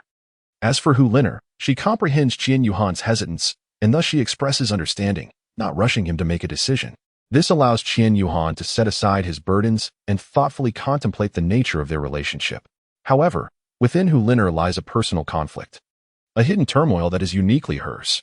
After finishing their dinner, Qian Yuhan and Hu Liner returned to their dormitory, where they found Tang Xian grinning foolishly. While Tang Xian looked on in utter disbelief at his brother's antics. "Ah, my brother has just received a gift from his girlfriend, Xiao Yu, and he has been overjoyed for nearly half an hour now. Such is the folly of a man in love," Qian Yuhan remarked, observing Tang Xian's silly grin. "But let's not speak of others. Aren't you just as foolish with Hu Liner?" Tang Xian teased, devoid of any sentiment. "As for my relationship with Lin Air, I simply do not understand what you're pondering. If you like her, why not boldly confess your feelings?"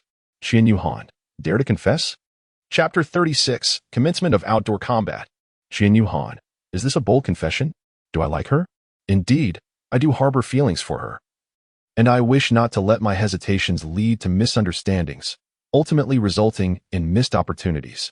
Yes, once I have completed the practical exercise next week, I shall confess my feelings. Qian Yuhan silently resolved in her heart. In the blink of an eye, it was the Thursday of the following week, the day before the practical training. Qian Yuhan was tidying up her belongings in the dormitory. After ensuring everything was in order, she decided to take a stroll.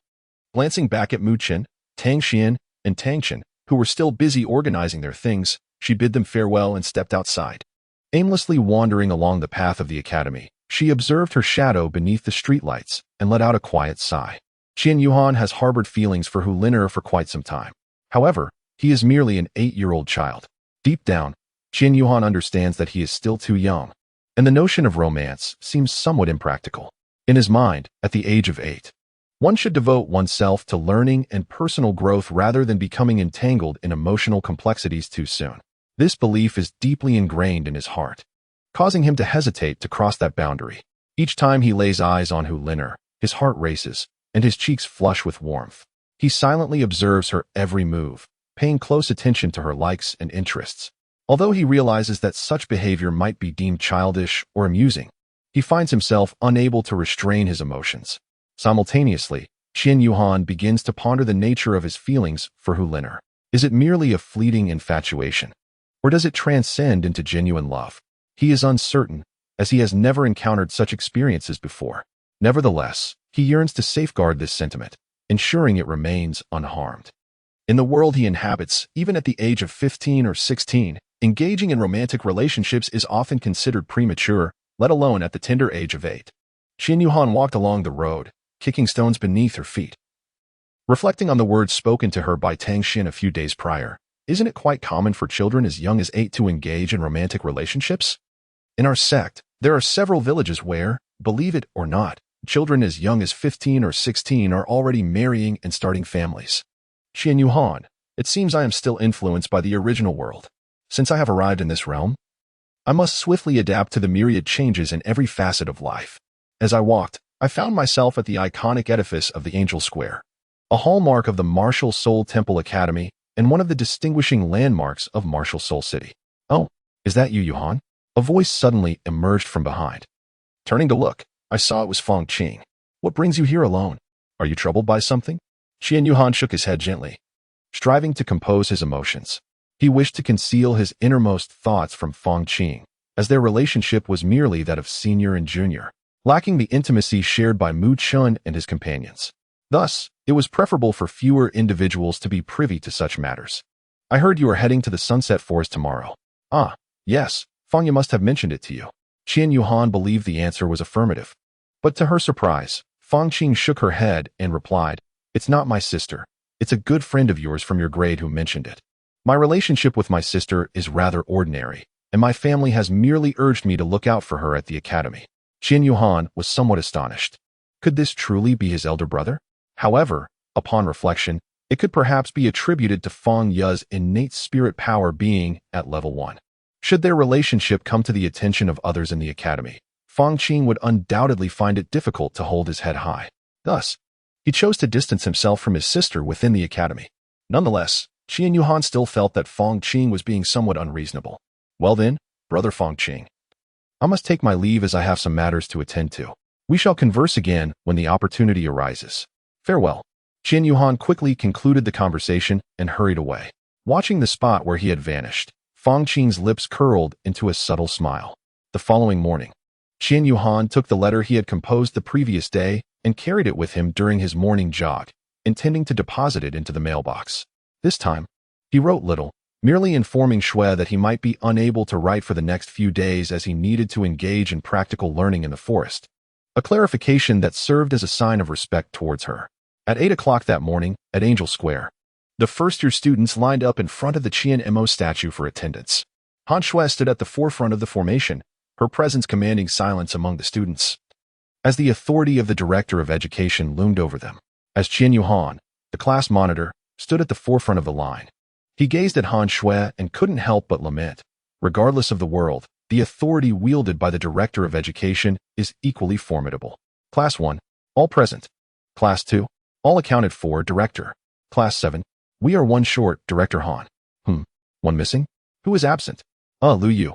Oh, very well, expel him. The crowd gasped in disbelief. Expelled? Just like that? This brother is in quite a predicament. Goodness, to be expelled for a single tardiness. What an iron-fisted approach. At that moment, the murmurs erupted around them. Silence. Han Shui amplified her voice with her spiritual energy, and the discussions instantly ceased. This is a lesson for all. Those who lack punctuality will never achieve greatness. If you cannot even manage to arrive on time for something as fundamental as the significant assembly, what else can you possibly accomplish? I have overlooked your tardiness in regular classes, but for an event of this magnitude, I hold zero tolerance for lateness. Report. A voice reached everyone's ears, that of the tardy Lu Yu. Lu Yu? Yes, Director. Lu Yu seemed oblivious to the gravity of the situation. Lu Yu, you are expelled. Lu Yu. Director Han, may I inquire about the reason? Lu Yu, I have zero tolerance for tardiness during significant gatherings, this time. You cannot be excused. Consequently, those positioned at the front could clearly see Lu Yu trembling, as if he might erupt at any moment. Director Han, you cannot expel me. Please, grant me a reason. On my way here, a senior collapsed, and there was no one else nearby, so I carried him to the infirmary, which delayed me a bit. If you don't believe me, you may ask the doctor at the infirmary. His bold assertion seemed to sway her this time. However, a punishment must still be imposed. Upon your return, you shall serve detention every Saturday evening. Lu Yu let out a sigh of relief, expressing his gratitude repeatedly. Qian Yuhan observed this familiar scene, often witnessed in the original world, and smiled. It seems this performance unfolds in every realm. Following this brief interlude, each class, guided by their respective homeroom teachers, boarded the assigned soul-guided airships. Once all aboard, the vessels ascended, heading straight for the sunset forest. Gazing through the glass windows at the martial Soul City below, the outdoor practical training commenced. Chapter 37. Instinctive Actions Within the Ice God Sect of the Tiando Empire. In a room that starkly contrasted with its surroundings, a large bed adorned with various dolls greeted anyone who entered. Opposite the bed stood an expansive vanity, where a breathtakingly beautiful woman was engrossed in reading something. This woman was Ouyang Luoxue, the young lady of the Ice God Sect. The Sunset Forest? Ouyang Luoxue murmured softly as she examined the letter in her hand. She then fell into contemplation, her sparkling eyes glancing sideways as if devising a plan. Lu Lao. Ouyang Luoxue raised her head, her expression serene. An elderly man clad in a deep blue robe appeared in her chamber instantaneously. Miss, how may I assist you? Is the Sunset Forest far from the Ice God Snow Mountain? My lady, it is not far, but today is your birthday, and the sect master has ordered a grand birthday banquet for you. Are you truly planning to go out? It may not be appropriate. It is of no consequence. I shall return by evening. What birthday banquet? Merely an excuse to forge friendships. How kitsch. Ouyang Luoxue rolled her eyes, expressing disdain for the so-called grand celebration. Then, my lady, let us depart for the Sunset Forest. We shall have some fun there. My lady, I must inform the sect master. Ouyang Luoxue raised her hand, interrupting the elderly man. Lu Lao, there is no need to inform him. Let us go. However, this time, Ouyang Luoxue shot a glare at Lu Lao, who chose to remain silent thereafter. Lu Lao thought to himself, after all, the sect master's command is to heed the lady's wishes and ensure her safety. I fear nothing, for I do not defy the sect master's orders. Following the lady is my livelihood. Who in the ice god sect does not know the sect master standing before her? Indeed, the renowned ice god Douluo across the continent is a veritable daughter slave. Lu Lao accompanied Ouyang Luoxue to a clear area outside her chamber, summoning an ice dragon that bore her aloft towards the sunset forest. Meanwhile, the fleet of soul-guided airships from the Martial Soul Palace Academy gradually descended at the entrance of the sunset forest. The scattered soul masters at the forest's threshold gazed in awe at the imposing fleet of vessels. What a formidable force! 7 soul-guided airships. Are you blind? Did you not see that emblem on the side? This is the fleet of the Martial Soul Palace Academy. The Martial Soul Palace Academy. Is that particularly formidable academy? Indeed, I have heard through the grapevine that they have brought their first-year students here for an outdoor practical exercise. First year. They are only 8 years old, and they are already engaged in practical drills.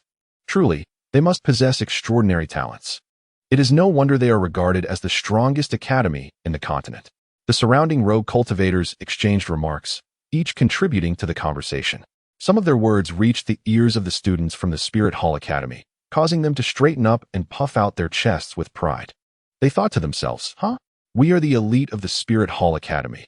How could we possibly be compared to those ordinary soul masters? They may be older and possess greater soul power, but at our age, they would only be subject to our dominance. Qian Yuhan observed the haughty demeanor of the students from other classes around him and couldn't help but shake his head. As he witnessed the chaos among the newly arrived students disembarking from the soul guidance spaceship, Han Shui let out a resigned sigh, stepping forward to face the crowd.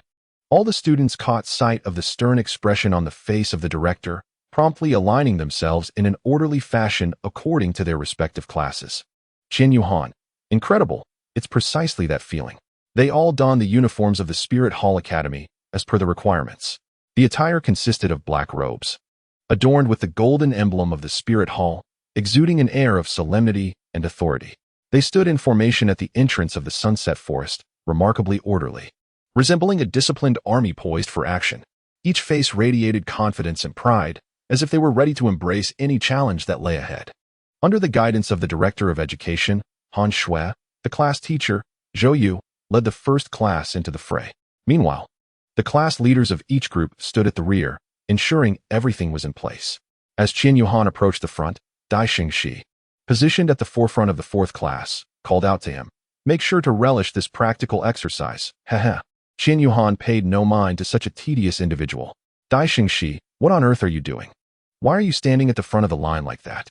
Quickly move to the back. The moment these words were uttered, Dai Xingxi's mocking demeanor vanished, and he begrudgingly walked from the side of Class 4 to the end of the queue. His intention to provoke Qian Yuhan by standing at the front was thwarted, as Qian Yuhan ignored him completely, and he found himself chastised by Han Shui. Under the leadership of Zhou Yu, the Class 1 students entered the Soul Beast Forest through the gates of the Sunset Forest. This was not their first venture into the Soul Beast Forest. However, Fanya was an exception, as she had only just reached level 5. Most of them had previously entered the forest under the guidance of formidable individuals from their homes to hunt for soul rings. While Qian Yuhan had braved the Soul Beast Forest alone on 2 occasions, rendering him fearless. Qian Yuhan, Hu Lin Air, and Fanya awaited the arrival of Tang Xian, Tang Chun, and Mu Chun at the designated meeting spot they had previously arranged. Mu Chun soon joined them, greeted Qian Yuhan and Hu Lin Air with a nod, and hurriedly took her place beside Fanya. As soon as the students from Class 3 departed, the members of Class 4 began to enter one after another. Upon spotting the 4 individuals, Tang Xian and Tang Chun hurried over. Thus, the rehearsal for the 6-member group was complete.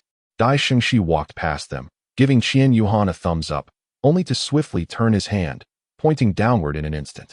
Qian Yuhan could only smile helplessly, like a Na'vi jester.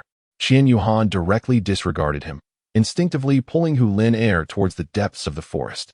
The remaining 4 also paid no heed to Dai Xingxi, following Qian Yuhan deeper into the woods. Qian Yuhan walked ahead, unaware that he was subconsciously holding Hu Lin Air's hand. At first, Hu Lin Air felt a slight flush on her cheeks, pondering how bold Qian Yuhan was to take her hand in front of so many people. Now, she understood that Qian Yuhan's earlier action was entirely instinctual. His hand trembled continuously, and Hu Lin Air could distinctly feel it as he held her hand. At this moment, Qian Yuhan found himself in a state of inner turmoil. He had never anticipated how he suddenly came to hold Hu Lin Air's hand. upon realizing it. He was reluctant to let go, for the sensation of their joined hands was indeed something quite extraordinary. In the original world, Qian Yuhan, a solitary soul, found himself in an unfamiliar predicament, having never even held a girl's hand. This was a first for him, leaving him utterly flustered as he grasped her hand, trembling slightly. Douluo, observing Qian Yuhan's feigned composure, smiled subtly, saying nothing, for there was no need for words. Douluo thought to herself, this fellow has become quite bashful. Chapter 38. Astonishing Remarks. Well, fourth brother, you seem to be quite skilled, teased Mu Chun, who followed closely behind Qian Yuhan and Douluo. Qian Yuhan turned to Mu Chun and said, step aside. What is this called? He. Qian Yuhan's cheeks flushed crimson as she released Douluo's hand and strode over to Mu Chun, delivering a forceful pat on his shoulder. Get lost, she exclaimed. Hey, big brother, why didn't you bring your little girlfriend along? Mu Chun abruptly shifted the conversation towards Tang Xian. What? She has already formed a team, and besides, isn't our group already full? Are we supposed to kick you out? Tang Xian interjected unexpectedly. Mu Chun was momentarily taken aback by Tang Xian's sudden remark. Ah, that one do, he remarked, truly a good brother, always looking out for his friends, unlike some people. As he spoke, he cast a sidelong glance in Qian Yuhan's direction. Qian Yuhan rolled her eyes in retort. Amidst the lively banter, the group delved deeper into the forest. The six of them walked, exchanging laughter and conversation, resembling more of a scholarly outing than a practical training exercise. Suddenly, a considerable rustling emanated from a nearby thicket. Wait a moment, Shu Xiu interjected. It seems we are being encircled by something. Qian Yuhan suddenly adopted a serious demeanor, halting the playful antics of the group. Mu Chun swiftly shielded Fangya, who possessed the weakest abilities, ensuring her safety. Under the feet of Qian Yuhan, 1 purple and 2 black soul rings emerged, but they flickered briefly before vanishing. Fourth brother, what just happened? Tang Xian and Tang Chen stood behind Qian Yuhan, feeling as though their eyes had deceived them. Had they truly witnessed 3 soul rings, 1 purple and 2 black? What was going on? It seemed that Qian Yuhan had yet to comprehend the situation. However, upon hearing Tang Chen mention the soul rings, he suddenly recalled that he had forgotten to take his medicine. Did you perhaps misinterpret what you saw? How could I possibly possess such an extraordinary combination of soul rings? That would require an unparalleled talent. Qian Yuhan observed his elder brothers standing there with a look of skepticism, realizing that he might not be able to deceive them any longer, and prepared himself for a confession. Then, the two exchanged glances and nodded. Tang Xian remarked, it must be that we were merely seeing things, ha ha ha. Let us prepare to confront the enemy. Tang Xian swiftly reminded Tang Xian, who summoned his earth-shattering Haotian hammer, with 3 soul rings, 2 yellow and 1 purple manifesting beneath his feet, demonstrating the optimal configuration. Tang Xian was equally resolute. He stomped his right foot and raised his right hand, causing a bolt of lightning to strike from the heavens. In his grasp was the Haotian hammer, subtly crackling with arcs of electricity, representing his martial spirit, the heavenly thunder Haotian hammer. 2 yellow soul rings ascended around Tang Xian, who was on the verge of surpassing level 30 and sought to seize this opportunity for a breakthrough. Although Tang Xian's innate talent surpassed that of his younger brother Tang Chun, he had been sidetracked by his romantic pursuit of Xiaoyu, resulting in a significant loss of training time. Fortunately, just a few days prior, Tang Chun, Mu Chun, and Qian Yuhan had organized a small critique session in their dormitory to awaken him from his stupor, allowing him to return to his regular training routine. He did not seek extensive practice, only to maintain his previous regimen. However, he was determined not to decrease his efforts. His girlfriend, Xiaoyu, also expressed her understanding and support. They would discuss their relationship further when the time was right. Suddenly, several crimson demon stone monkeys leaped out from the grass, bouncing frantically among the nearby trees. This is bad. It's the crimson demon stone monkey. Fangya, shielded by Mu Chun, pointed towards the monkeys in the trees. What kind of soul beast is the crimson demon stone monkey? Mu Chun inquired of Fangya. The crimson demon stone monkey is a social soul beast, adept at teamwork.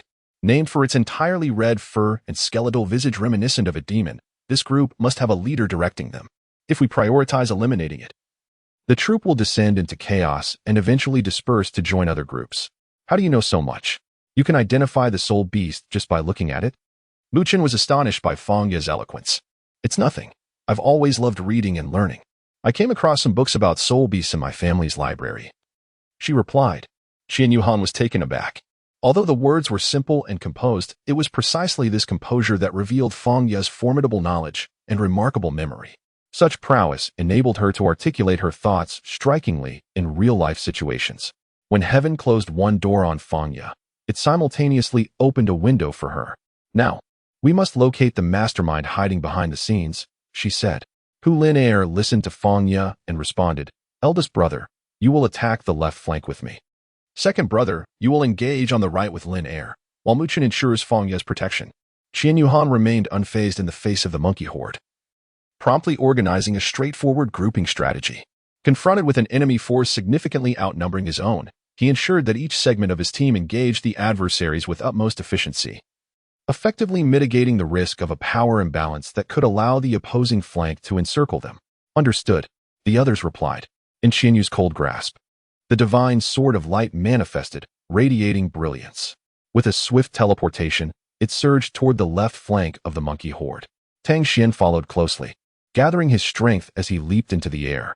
The first soul ring, a vibrant yellow, shimmered as he unleashed his primary soul skill, Thunderstrike. The heavenly thunder hammer in Tang Xian's hands crackled with intensified arcs of electricity, resembling the embodiment of a thunder god, as it descended upon the monkey horde directly ahead. The monkeys, displaying remarkable agility, swiftly dispersed their formation to evade the impending strike. Yet, the might of Tang Xian's heavenly hammer was formidable, as the first soul skill enhanced its electrical attributes, amplifying its area of effect damage beyond previous limits. In an instant, a significant portion of the monkeys was rendered unconscious by the electric surge. The horde, now in disarray, exhibited evident panic, their chaotic movements resembling a tumultuous broth.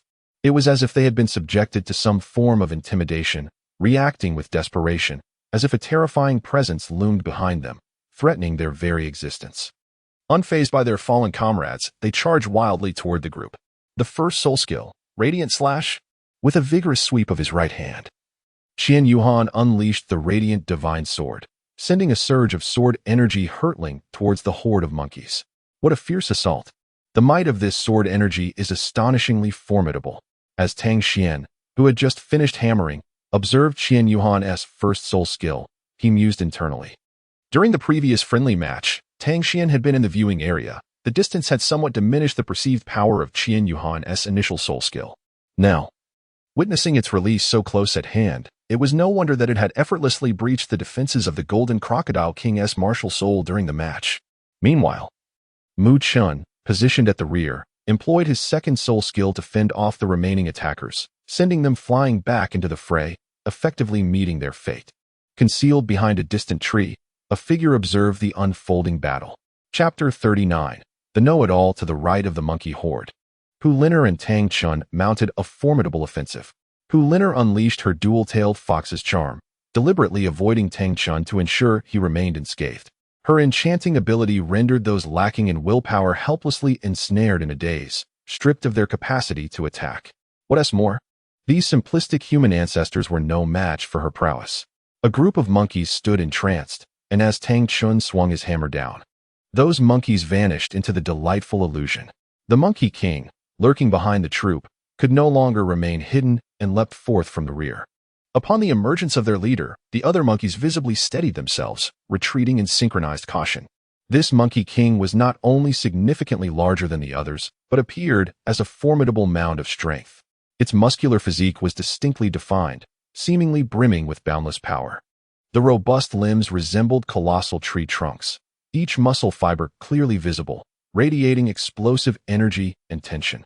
The width of its limbs was comparable to that of the smaller monkeys, evoking awe at its sheer might.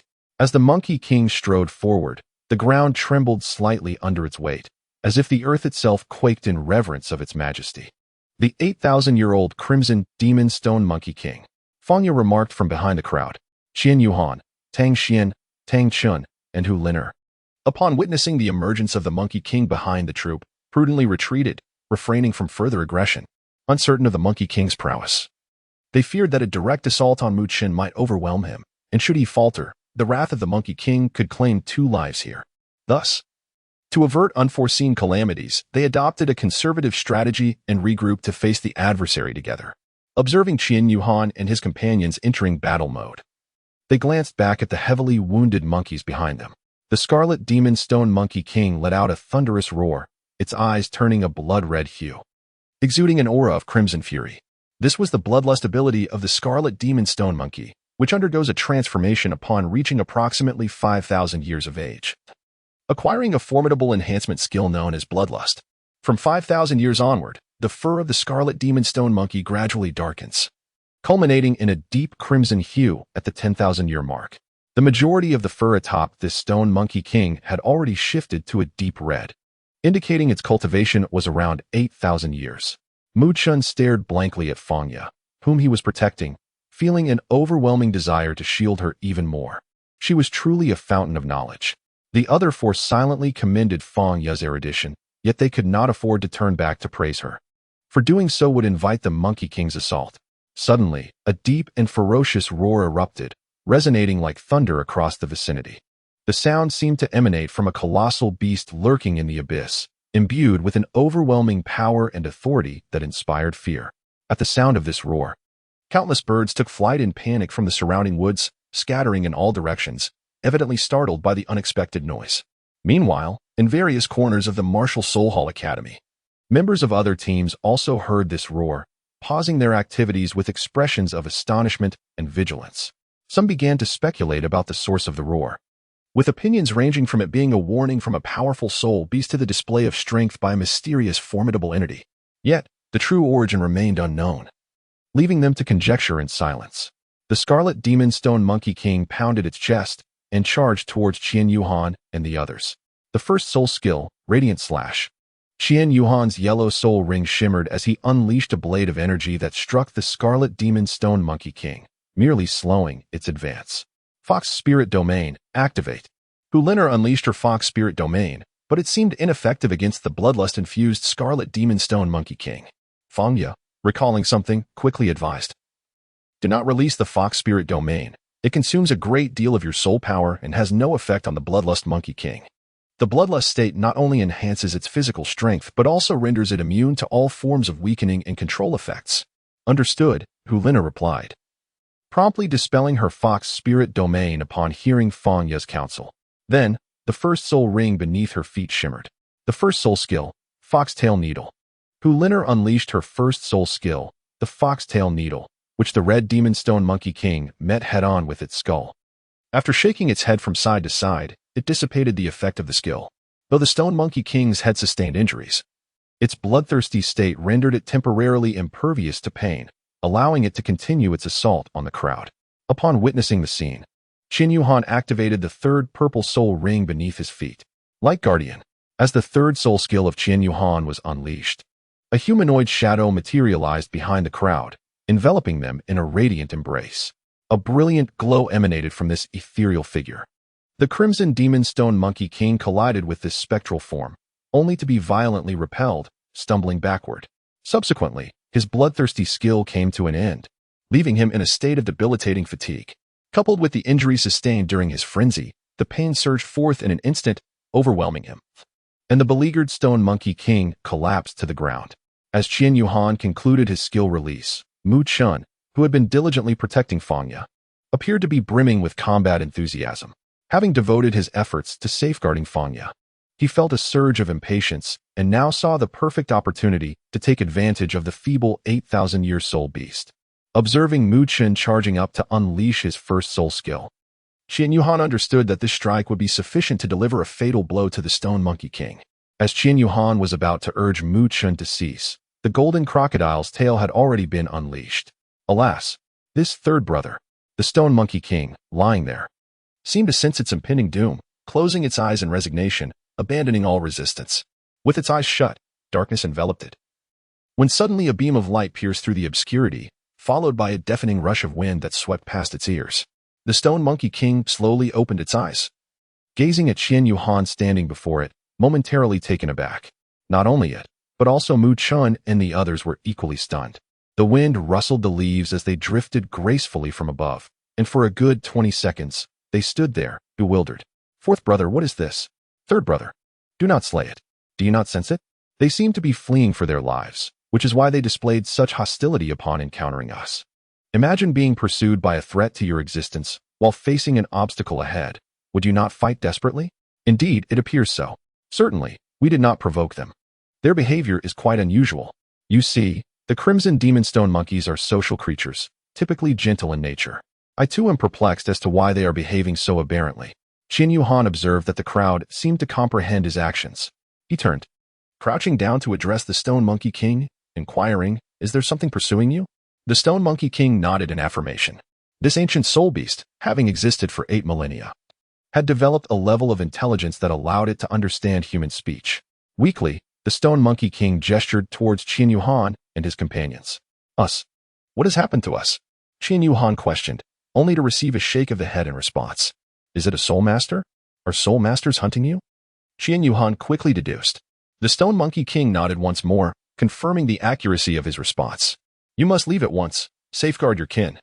I comprehend the urgency of your actions in this desperate plight. Depart now." Upon concluding her words, Qin Yuhan retrieved a vial of healing elixirs from the golden bracelet of the Cold Heart Dragon God, extracting a single pill and presenting it to the Stone Monkey King. "This is a healing elixir. The injuries you have sustained are merely superficial. Consuming it will restore you to health," she assured. The Stone Monkey King hesitated momentarily, yet ultimately resolved to ingest the elixir. Qin Yuhan, hesitation is a common sentiment. Who can ascertain whether this elixir is toxic? Upon consuming it, the Stone Monkey King swiftly discovered that his wounds were healing at an astonishing rate, filling him with uncontainable joy. Such is the nature of monkey spirit beasts. They are quick to suffer and equally quick to rejoice. Please, take these and distribute them among your injured kin. Our intentions were solely for self-preservation, not to inflict harm upon you." The Stone Monkey King nodded, grasped the vial, and retreated into the shadows with his clan. Vanishing from sight. "Let us proceed," Qin Yuhan instructed the other 5. Mu Chun had clearly observed the appearance of the elixir moments ago and turned to Fangya. It seemed that Fangya had also discerned the nature of the elixir. She met Mu Chen's questioning gaze and nodded in acknowledgement. Mu Chun turned to Qin Yuhan, swallowing an imaginary lump in his throat, and inquired, "Old Fourth, could it be that your elixir is a top-tier Xianling pill?" Chapter 40. Fierce Battle with the Venomous Scorpion King, Part 1. Qin Yuhan was momentarily taken aback, not realizing that her casual gesture had been discerned by Mu Chun. Qin Yuhan pondered for a moment, realizing that Mu Chun, being the son of Uncle Jin, must have some knowledge of such elixirs. However, he initially dismissed it, thinking it was merely a collection of ordinary pills. He contemplated fabricating an excuse, reminiscent of the time when his soul ring nearly gave away his secret. Yet, Mu Chun was not easily swayed. He shook his head and asserted, "It is impossible to misidentify this. That is undoubtedly a Xianling Dan, and its grade is certainly not low. I have encountered the fragrance of a top-tier Xianling Dan before, and the aroma that emanated when you opened that vial is identical to what I experienced on that occasion." Mu Chen's gaze was fixed intently on Qin Yuhan, who, maintaining his composure, replied, "Very well. This item was acquired by my father through sheer luck." Qin Yuhan silently lamented that he truly deserved an Oscar for his remarkable acting skills, able to tell a lie without a flicker of shame or a racing heartbeat. Did he obtain it by sheer luck? Was it simply given away? It is not as if he was unaware of its true value. Otherwise, would he have bestowed it upon a soul beast? Qin Yuhan feigned a look of deep regret, as though he had genuinely lost a precious treasure. "Fourth brother, your actions were excessively reckless, far too reckless. Each of these top-tier Xianling pills is a priceless gem, irreplaceable." Sighing, Tang Chen approached and patted the sorrowful Mu Chun, saying, "Fourth brother did the right thing. We must not be like certain soul masters who revel in slaughter. The Stone Monkey Prince's descendants suffered greatly. I see no fault in fourth brother's actions. But that is," Mu Chun attempted to protest, only to be interrupted by Qin Yuhan, who raised his hand and said, "Third brother, I appreciate your good intentions, but what is done. Let it be. Next time, I shall exercise more caution." Indeed, next time, Qin Yuhan would certainly be more discreet and refrain from so ostentatiously presenting the items he had acquired from Qin Moa. "Where is Lin Er?" Qin Yuhan looked up and did not see who Lin Er, so he inquired among the crowd. Fangya replied, "Lin Er mentioned she was thirsty and, upon hearing the sound of a stream nearby, went over to fetch some water. She asked us to wait for her." Qin Yuhan nodded slightly. "By the stream? Hu Liner cast a cold gaze at Dai Shengxi and said, "What do you want? Don't go too far, I warn you." Indeed, the mysterious figure that Hu Liner encountered in the cafeteria was none other than Dai Shengxi. Hu Liner, you dare to speak to me like that? Do you think that Qian Yuhan, that foolish pawn, can back you up? Or do you believe that Qian Yuhan can help your family weather this storm? You bastard. Faced with Dai Shengxi's aggressive retort, Hu Liner momentarily lost her words, but still managed to curse back. Ha ha. It seems you have truly fallen for him. Not bad, not bad. I warn you, this is the last time I will assist you. Please fulfill the promises we made to each other, otherwise. Liner, you dare to threaten me? Do not forget who provided the funds for your family's recent financial troubles. This time will be the last. Once the task is completed, we shall part ways. For now, you simply need to. Dai Shengxi leaned closer to Hu Liner, whispering something in her ear. Hu Liner's face turned pale with shock. You're insane. You want to end Qian Yuhan's life? No way. You just said this would be your last request for help. I expect you to honor your word. Dai Shengxi replied with a sly grin. Hu Liner was momentarily speechless. After a few seconds, she sighed and said, Fine, I agree. But let me be clear, I will only lead you to the edge. Hu Liner's mind raced as she sought a way to help Qian Yuhan evade this crisis. With no clear plan, she agreed for now to keep Dai Shengxi from doing anything reckless. All right, no problem. Dai Shengxi chuckled softly as he walked past Hu Liner, playfully slapping her backside. Hu Liner glared indignantly at Dai Shengxi as he distanced himself. That bastard. I will kill him, she muttered under her breath. The conversation between Dai Shengxi and Hu Liner by the stream was overheard clearly by someone hiding in a nearby thicket. This sound-capturing device works quite well. Hu Liner, Dai Shengxi, Lu Lao, I appreciate your cooperation. An elder clad in a deep blue robe nodded, instantly understanding the woman's intent, to protect someone discreetly. Understood, miss. He replied before vanishing. I'm back. Shall we continue? Yuhan, you led us to a spot where we encountered the Crimson Demon Stone Monkey. This time, let me take the lead. Hu Liner bounced back to the group and addressed everyone. The remaining 5 nodded in agreement, following Hu Liner deeper into the forest. For the earlier part of their journey, they could still see some movements of soul beasts. After walking for 30 minutes, a profound silence envelopes the surroundings.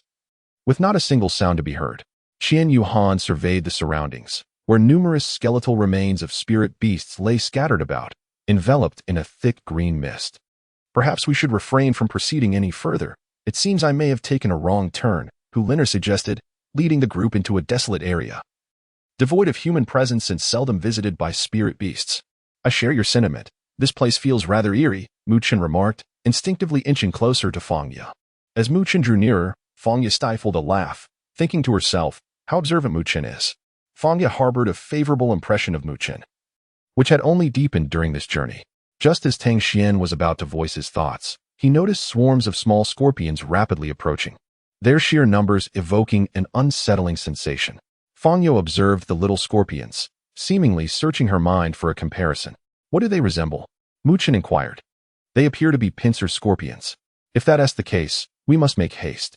Should they relay information back, their king will surely emerge. The pincer scorpion king was notorious for its formidable prowess, capable of fighting above its level and possessing potent venom. Venom? Then what are we waiting for?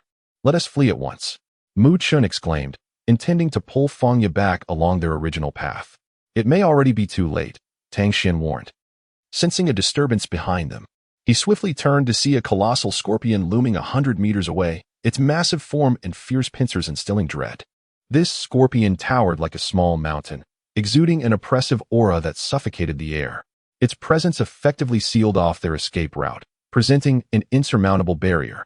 A sense of despair washed over Tang Xian as he realized he and his companions were ensnared in a dire predicament. Faced with such a formidable foe, their chances of escape seemed virtually non-existent. Fear began to spread, yet Tang Xian endeavored to remain composed, acutely aware that panic would only exacerbate their plight. What should we do? Mu Chen stammered, his complexion pale and voice trembling. Tang Chen inhaled deeply, striving to steady himself before responding, albeit with trepidation. I am uncertain. But we must devise a strategy to confront this situation. Chapter 41. Fierce Battle with the Pincer Poison Scorpion King. Part 2. We need to maintain our composure and avoid panic, Tang Chen urged, suppressing his inner fears.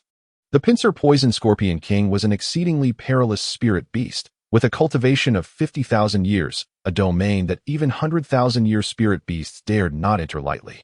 Fangya glanced around, noting the diffusion of a vibrant green toxic gas. This is bad. It has released a poison barrier, and we are encircled, she declared in despair.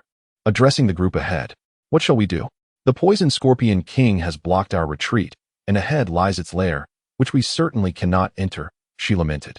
Mu Chen's face was etched with despair, as he had not anticipated being led into the lion's den by the campus bell. Hu Lin'er also wore a frosty expression, silently cursing. That scoundrel Dai Xingxi must have foreseen this outcome, which is why he agreed to my plan of only bringing us to the outskirts of the lair. What a rascal! With a look of genuine contrition, Hu Lin'er addressed everyone, saying, I am truly sorry, I sincerely apologize. Qian Yuhan, Tang Xian, and Tang Chen spoke almost in unison. It's fine. We shall face this together. Fangya added, let us give it our all. Surely, we will be all right. The Scorpion King, having long since attained sentience, regarded its prey with disdain as they chattered away, perceiving their words as the last rites. It thought to itself that no one could save them now and decided to indulge in their emotional display as a form of prelude entertainment. Meanwhile, Dai Xingxi and Vina had formed their own team. It was utterly unexpected that Tang Chun and Tang Xian were grouped with that wretched Fangya. How infuriating. Why should she be paired with my brother Tang Chen? Vina lamented to her entourage. They're probably already doomed. Forget about your brother Tang Chen. They are in league with Qian Yuhan, which means they are opposing me, Dai Xingxi. The only outcome is death. Upon hearing Dai Xingxi's chilling words, Vina swiftly abandoned her previous haughty demeanor, sidling up to Dai Xingxi and wrapping her arm around his. With a flirtatious smile, she remarked, I'm not thinking about Tang Chen at all. Anyone who goes against Brother Xingxi is simply overreaching. In my heart, Brother Xingxi is the finest, possessing both looks and strength. Dai Xingxi, pleased by Vina's flattery, found himself grinning with satisfaction.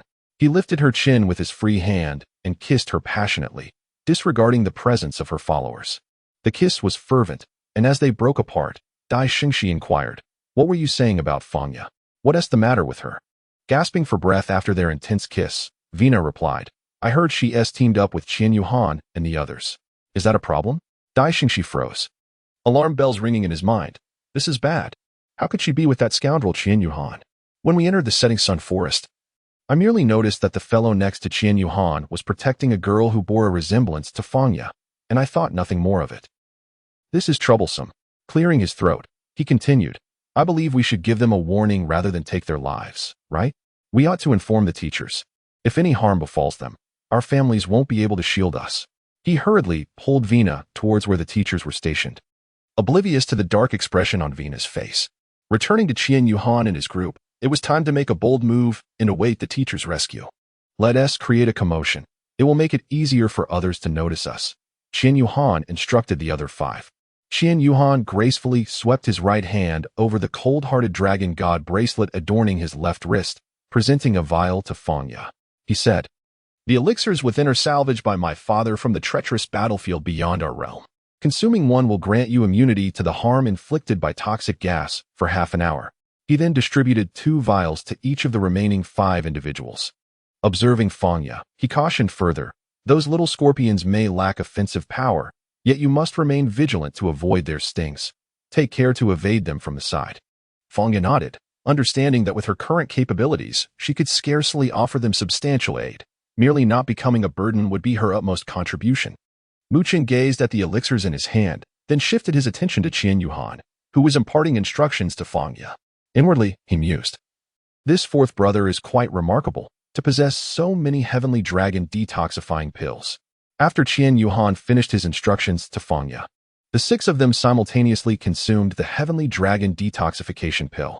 Except for Fangya, the other 5 released their martial souls, readying themselves for battle. The Scorpion King, with its menacing pincers, regarded them with mockery, emitting a piercing roar that resonated through the heavens, sending shockwaves that forced everyone to retreat. How formidable! This creature must be a 10,000-year-old beast, Qian Yuhan mused silently. Indeed, the Scorpion King's power had reached an impressive 20,000 years of cultivation, far surpassing the 1,000-gene ant they had previously encountered. Its robust limbs and the menacing stinger were clear indicators of its formidable strength. Fox Spirit Domain, activate. Golden Crocodile Domain. Activate. Huliner and Muchen quickly shifted their hand seals, unleashing their respective innate domains. The Fox Spirit domain could create illusions, but against a soul beast of the Scorpion King's caliber, the effect was negligible. Nevertheless, any advantage was better than none.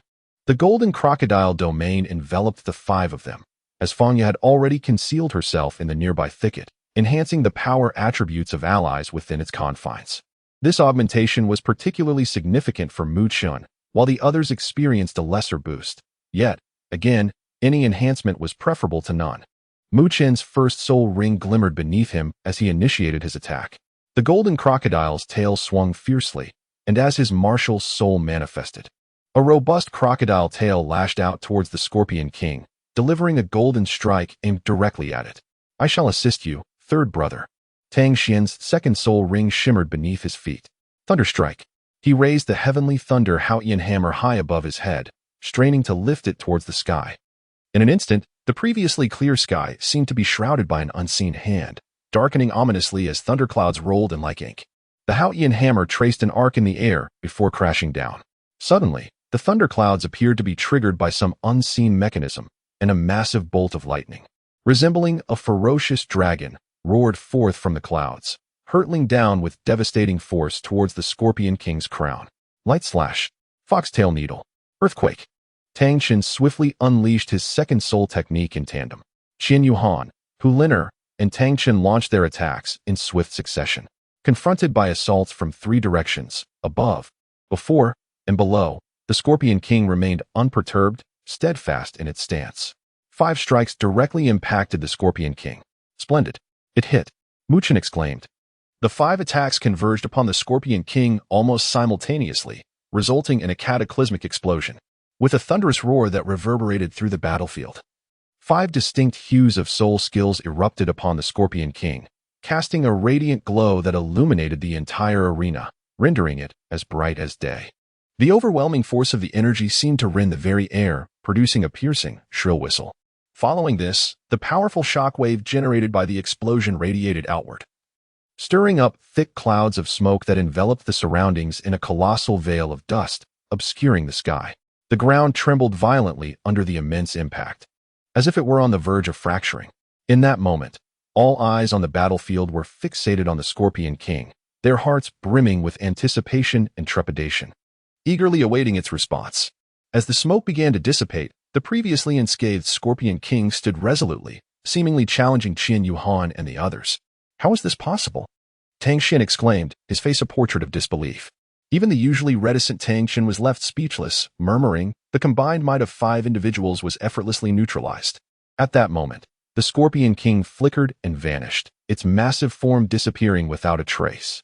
Qian Yuhan instantly became alert, closing her eyes to perceive the fluctuations in the surrounding air. Just behind the crowd, the disturbances in the atmosphere intensified considerably. Qian Yuhan suddenly opened his eyes, exclaiming, "Be cautious. Activate your defensive skills." With that, Qian Yuhan took the lead, his third purple soul ring shimmering as a golden-hued humanoid phantom enveloped everyone. Second soul skill, body protection golden radiance.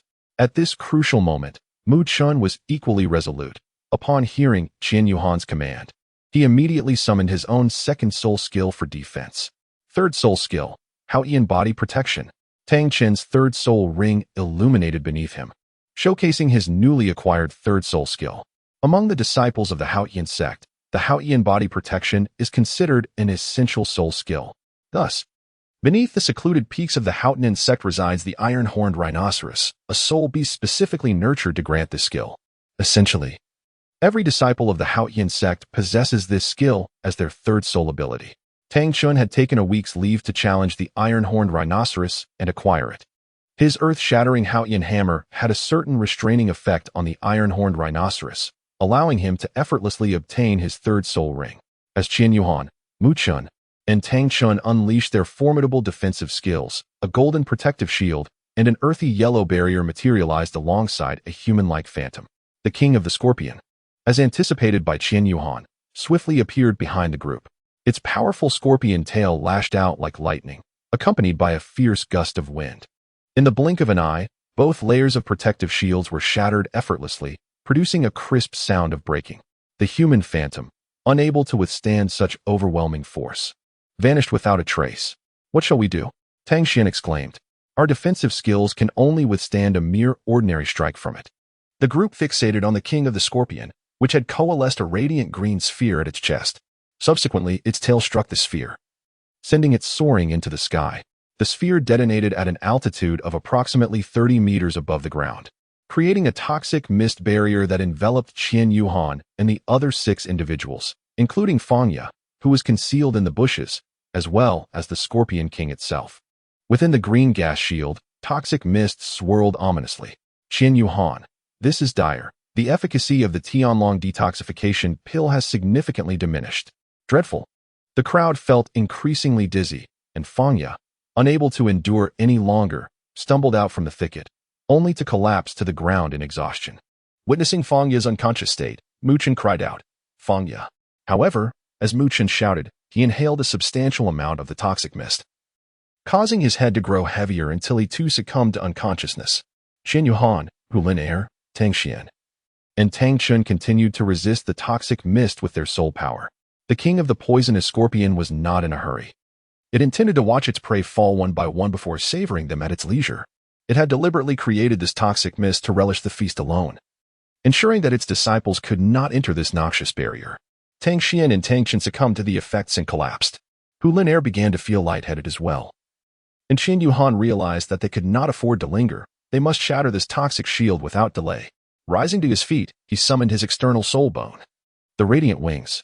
The light emitted by the radiant wings had a restraining effect on the toxic mist, which, being composed of vapor, was partially dispelled by the brilliance of the wings, rendering the entire toxic barrier somewhat translucent. The king of the poisonous scorpion gazed at the luminous insect in the sky, its dazzling light irking it. That light is utterly annoying.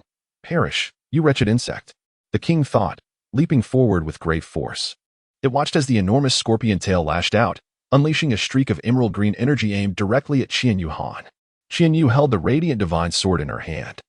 The second spirit ring beneath her flickered, radiant shadow clone. Qian Yuhan emanated a radiant glow that enveloped his entire being, which then split into 3 distinct orbs. The assault from the fanged Scorpion King struck this luminous sphere, yet instead of detonating, it passed through the brilliance and soared into the heavens above. Qian Yuhan deftly capitalized on the fleeting state of void during the casting phase of his second soul skill, the Radiant Shadow Clone, to evade this attack. Subsequently, 3 beams of radiant slashes were unleashed towards the descending venomous Scorpion King. Yet, much like before, the creature remained utterly unperturbed, showing no sign of distress. Qian Yuhan was at a loss on how to breach the defenses of the Scorpion King with its formidable pincers, and could only temporarily unleash a radiant strike from the sky, preventing the Scorpion King from launching a fierce assault against him.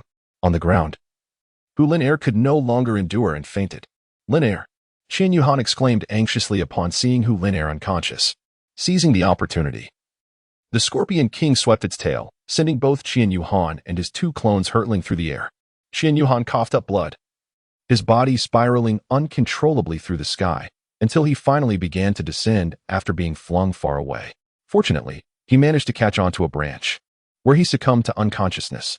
In the tree, several serpentine spirit beasts lurked, and a century-old phoenix-tail coxcomb snake eyed the unconscious Qian Yuhan with intent, yet was startled away by a troop of monkeys, retreating in annoyance.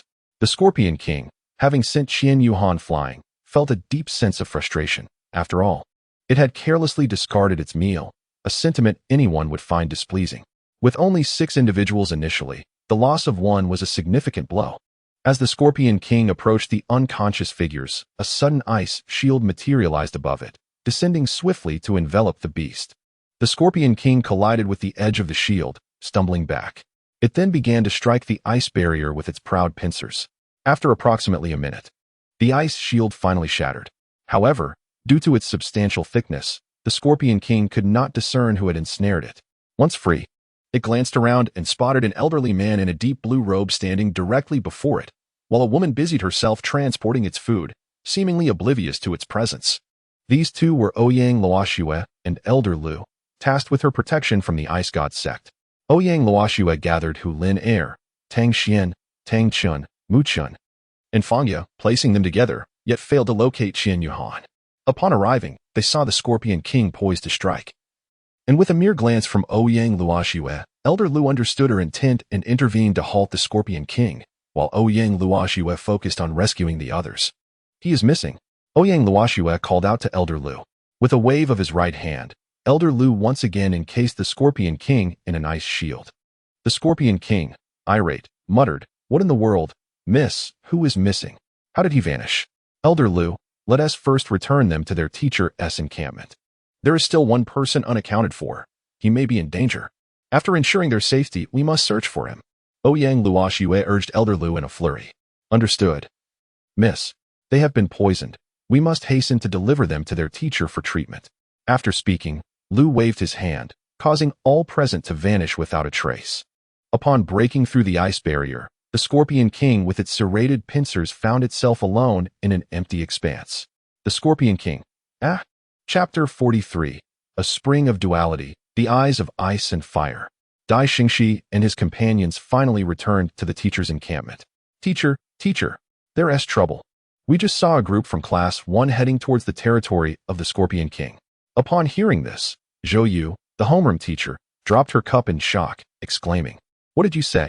Which group was it?" "It seems to be Qian Yuhan and his team.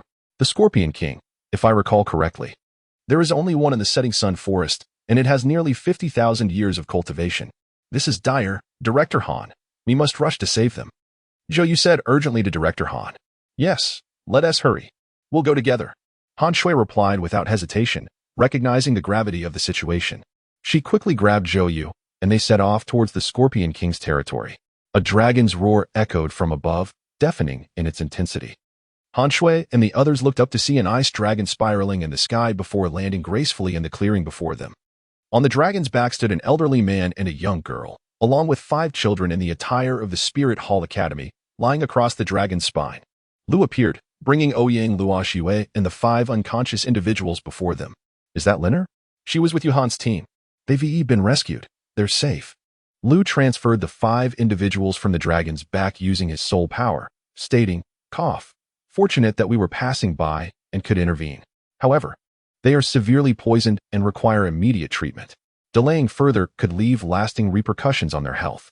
By the way, this girl has a particularly low soul power and has inhaled a considerable amount of toxin.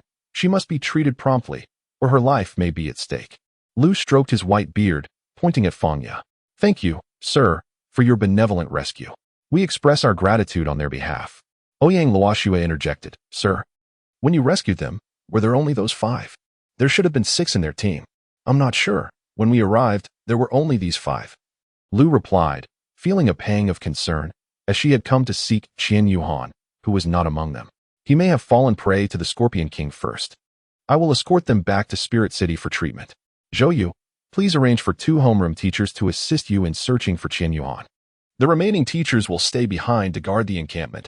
Han Shui swiftly made arrangements and, once everything was in place, summoned a soul-guided airship in the forest, transporting the 5 unconscious individuals directly back to Wuhan City. Dai Xingxi, observing the return of the 5, secretly breathed a sigh of relief, reflecting, "Thankfully, she is unharmed. Ha, how splendid. That foolish Qian Yuhan is likely dead, which is truly gratifying. The joy is overwhelming." Dai Xingxi's emotions were vividly etched upon her face, and Ouyang Luoxue, witnessing Dai Xingxi's despicable demeanor, could only wonder what thoughts lay hidden beneath the surface. Ouyang Luoxue, who corresponded with Qian Yuhan, was well aware of Dai Xingxi's tendency to provoke him. Their conflict had stemmed from a minor disagreement during the school registration, leading to Dai Xingxi's relentless pursuit of him.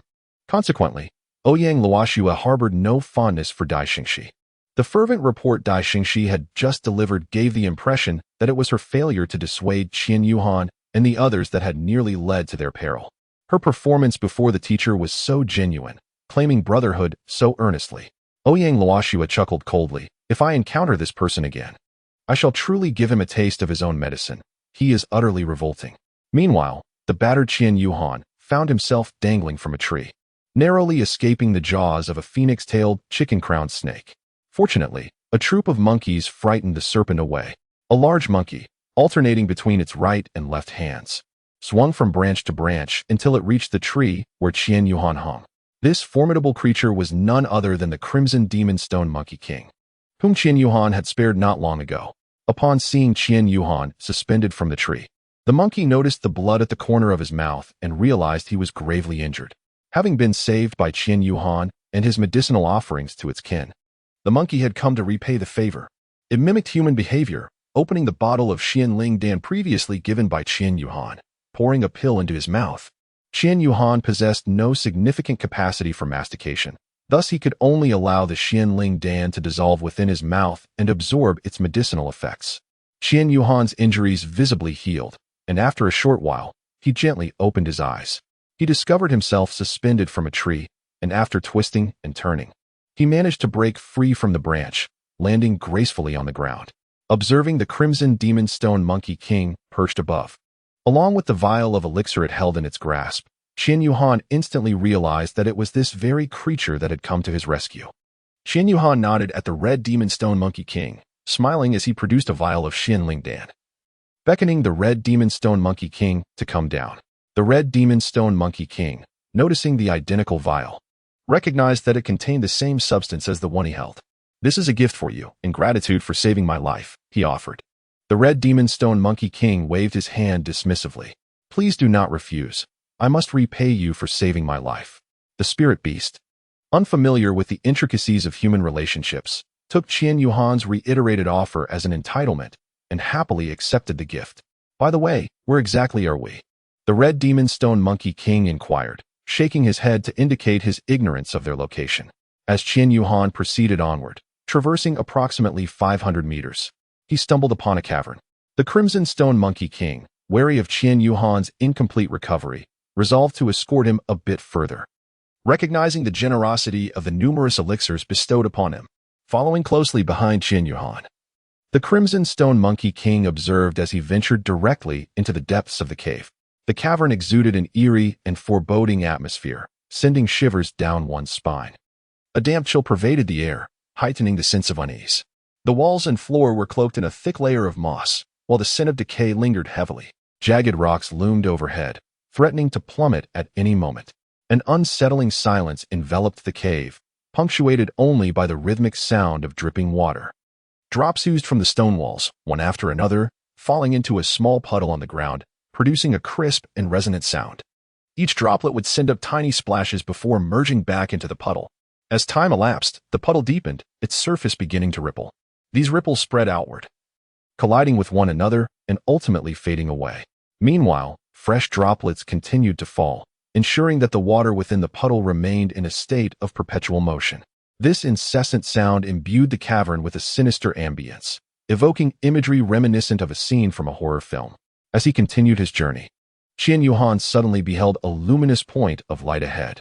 Qian Yuhan transitioned from a walk to a run, hastening toward the beckoning point of light. The luminescence expanded with each stride, growing ever larger. Qian Yuhan sensed that the entrance to the cave was imminent. Upon emerging from the cavern, a wave of refreshing and invigorating air enveloped him. The ground was adorned with a myriad of colorful grasses, flowers, and an array of diverse flora. A seemingly naturally formed earthen path wended its way from the cave's mouth, as if inviting visitors to enter.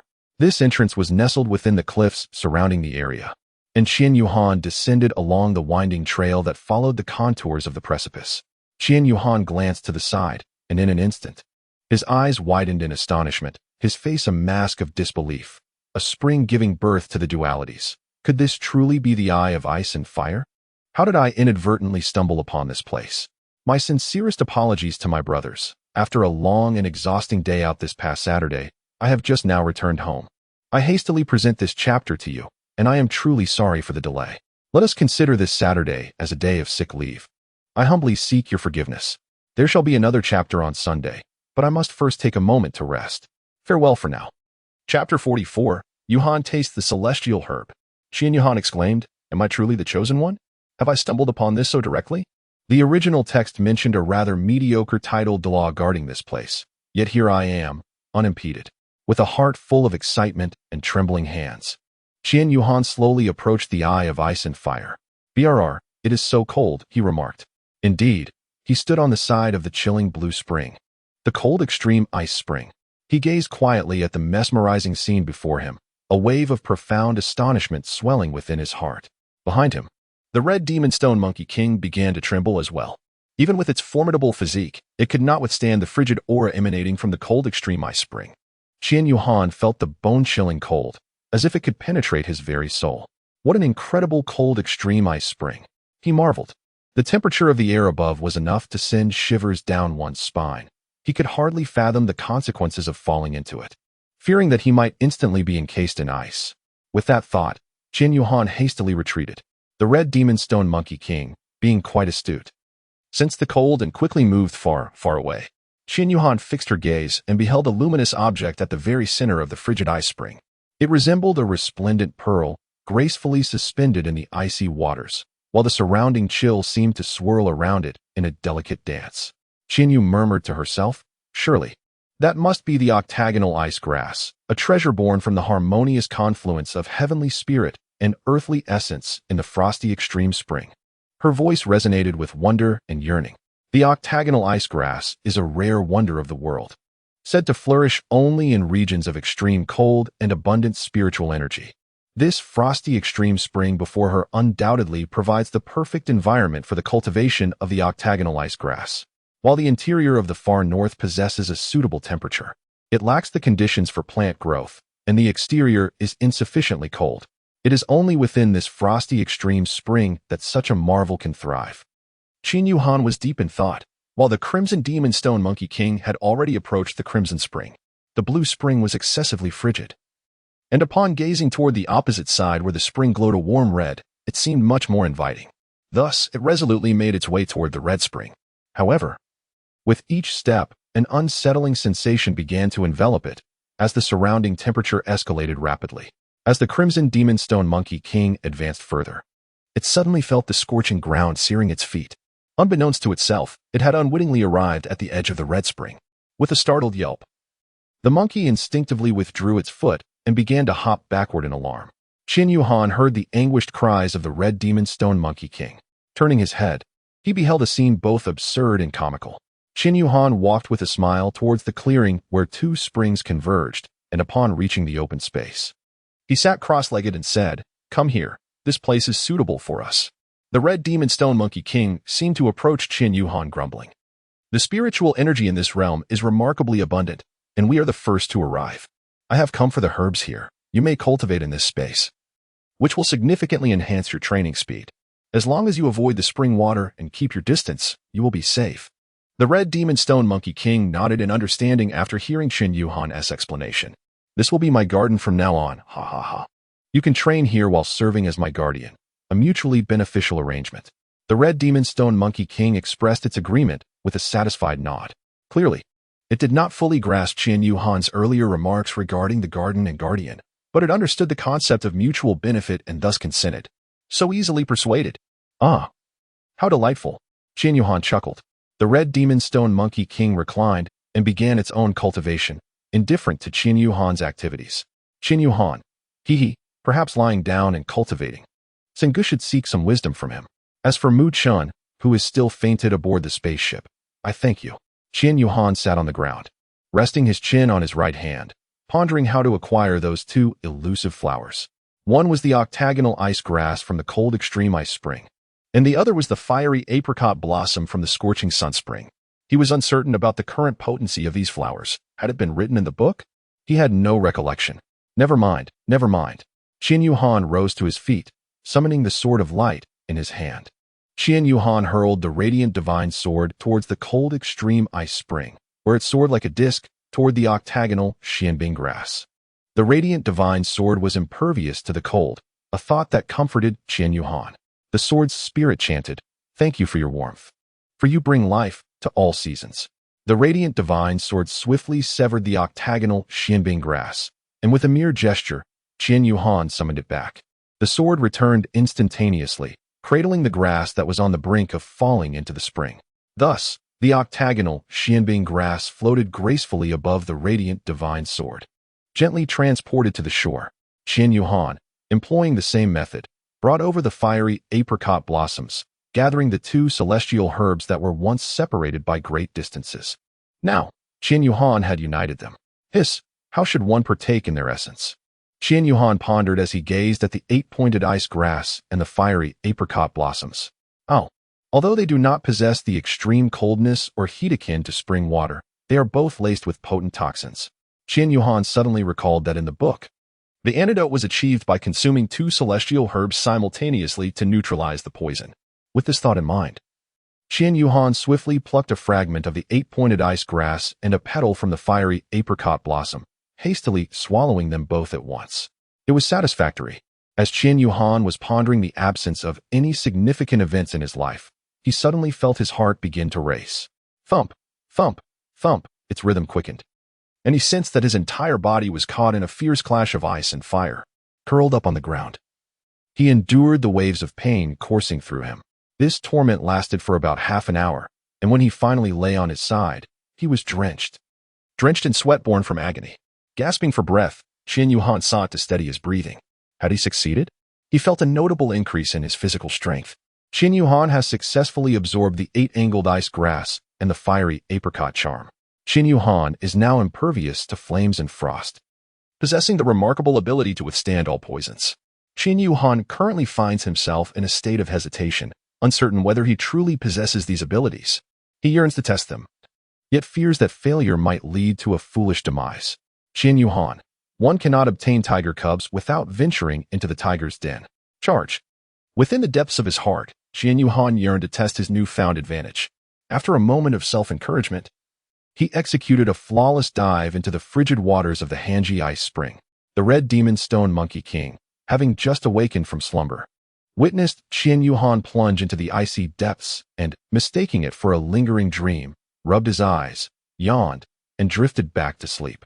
Indeed, this peculiar creature possessed the ability to cultivate even in the throes of sleep, an ideal training method for Muchun. With a resounding splash, Qian Yuhan plunged into the Hanji Ice Spring without a hint of hesitation.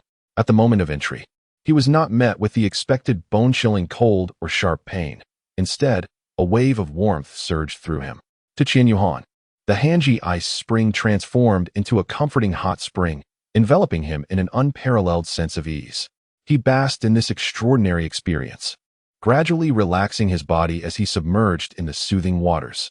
In the Hanji Ice Spring, Qian Yuhan felt the gentle caress of the water against his skin, as if nature itself were offering him a tender embrace. He closed his eyes, quietly savoring the tranquility and comfort of the moment. As time passed, he began to perceive subtle changes within his body. A powerful energy surged from the depths of the spring, nourishing his sinews and veins. This revitalizing energy fortified his physique while significantly enhancing his mental acuity. With excitement gleaming in his eyes, Qian Yuhan opened them anew. He then replanted the octagonal ice grass and the blazing apricot blossom in their original positions. Although severed, being plants, they could still regrow roots when replanted. As celestial herbs, their vitality was remarkably resilient, ensuring their survival. May you flourish well. I shall return to check on you in due time, he mused.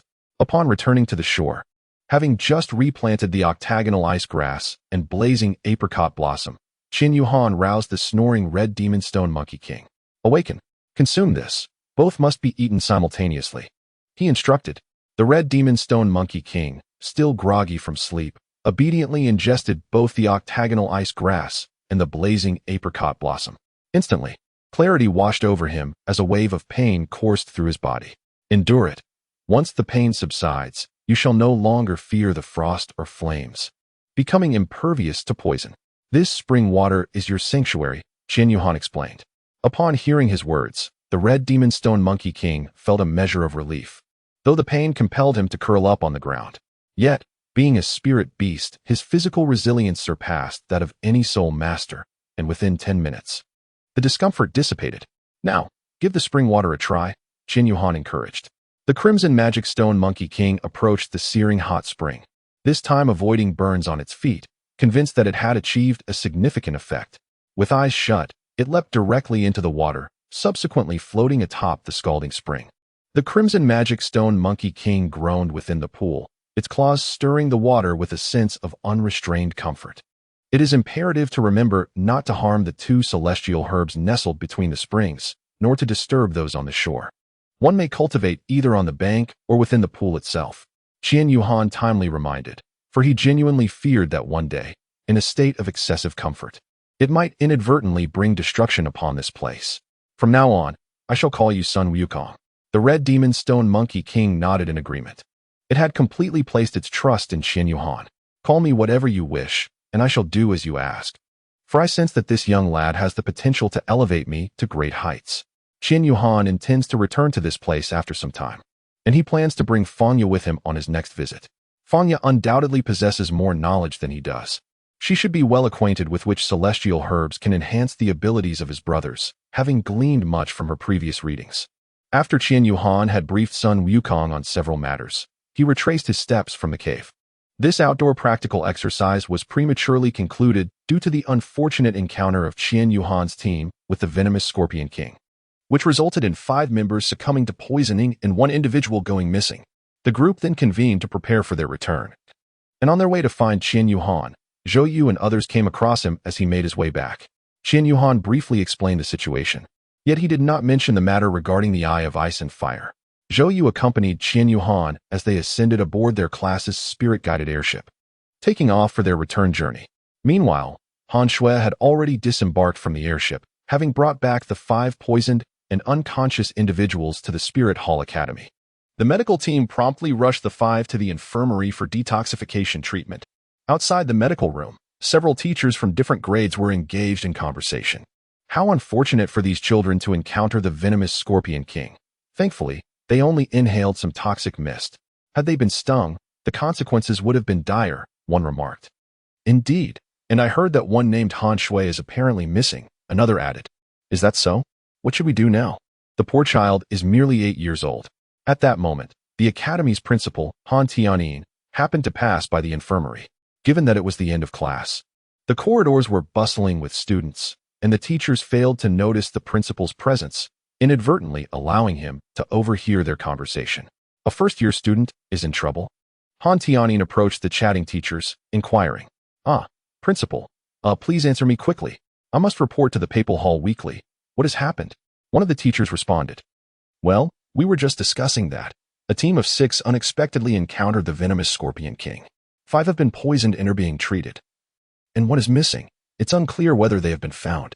What is the name of the missing child? I believe it is Qian Yuhan. The principal turned and walked away, pondering the matter, convinced it was crucial to report this situation.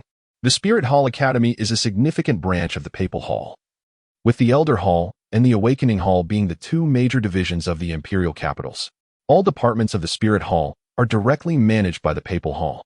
It can be said that the Papal Hall holds the highest authority within the Spirit Hall, with only the Offering Hall standing alongside it. Han Tianyin felt the need to report this incident to draw the attention of the Papal Hall, even though he anticipated a reprimand. However, this outdoor practical exercise for new students had been proposed by the Educational Department of the Spirit Hall and approved by the Papal Hall. Han Tianyin had always felt uneasy about it, but had not found the opportunity to propose its cancellation. Now seemed like a fitting moment. Although Han Tianyin is a formidable title Douluo, his strength is still insufficient to ascend to the Elder Hall, falling just short. Nevertheless, he has gained the favor of Pope Xiaohui, who, despite Han Tianyin not being a member of the Elder Hall, bestowed upon him an Elder Token. With this token in hand, Han Tianyin approached the Papal Hall to request an audience with the Pope. Without the Elder Token, gaining an audience with the Pope would entail a convoluted approval process. This token has spared Han Tianyin considerable hassle. Shortly thereafter, the guards opened the door, signaling that he could enter. As Han Tianyin passed through the grand entrance, he was met with the sight of the sacred Papal Hall's grand chamber. Only those of high status and authority can enter here. Han Tianyin knelt on one knee, reverently proclaiming, I pay my respects to your holiness. Rise, Tianyin. There is no need for such formalities between us, the Pope replied. Thank you, your holiness. Han Tianyin stood upright. Xiaohui, seated upon the throne symbolizing supreme power, inquired, Didn't the morning meeting just conclude? Why have you returned? Your holiness. I had only just returned to the academy when I learned of a matter that I deem quite serious, prompting my swift return to report to you. What matter could possibly be so grave? Your holiness, I have hesitated for quite some time regarding this issue. It pertains to the outdoor practical exercises for the new students. I have been opposed to this initiative since it was proposed by the Ministry of Education. Xiaohui interjected, Tianyin, I am aware of your continuous opposition. However, The majority of the council members have unanimously agreed to implement this, and I cannot elaborate further. It has been in practice for 5 years without incident. Your Holiness, I previously warned that should a mishap occur, it would be dire, and alas, it has happened. Are you implying that a problem has arisen? Xiao Hui pressed. Indeed. Your Holiness, a small team unexpectedly encountered the Scorpion King, resulting in Hu Liner, Mu Chun, Tang Xian, Tang Chun, and Fang Yu succumbing to poisoning and losing Qian Yuhan. What did you say? Xiao Hui bellowed, a fierce aura of a super Douluo emanating from him. Xiao Hui understood clearly. While he may not know the others, Mu Chun was the son of the golden crocodile Douluo, and Qian Yuhan was the heir. Only a few in the offering hall, and Xiao Hui himself were aware of their enrollment this semester. The simultaneous mishap of both prodigies rendered Xiao Hui utterly unsettled. Chapter 46. A former devil teacher from the Heaven Do Royal Academy, Han Tianyin, observed the Pope's uncharacteristic distress and sensed the anger and fear within his inquiry. Your Holiness. A 6-member team encountered the Scorpion King during their outdoor practical exercises, and 5 of them. Han Tianyin began to reiterate his earlier statement, but Xiao Hui abruptly interrupted, declaring, "From this day forth, the outdoor practical exercises for new students at the Spirit Hall Academy are hereby cancelled." Han Tianyin rejoiced and continued, "Your Holiness is wise. But what of the council members, huh? Does my authority require their consent? I shall issue a papal decree. Those who defy it shall face dire consequences." With this decision, Xiao Hui's imposing aura softened slightly as he continued, "By the way, have they found Qian Yuhan? Reporting to Your Holiness, he has not been located as of yet.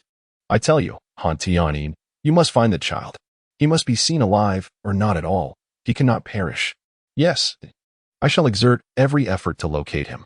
Also, what of the teachers supervising the teams? Shouldn't such outdoor exercises be conducted under covert protection?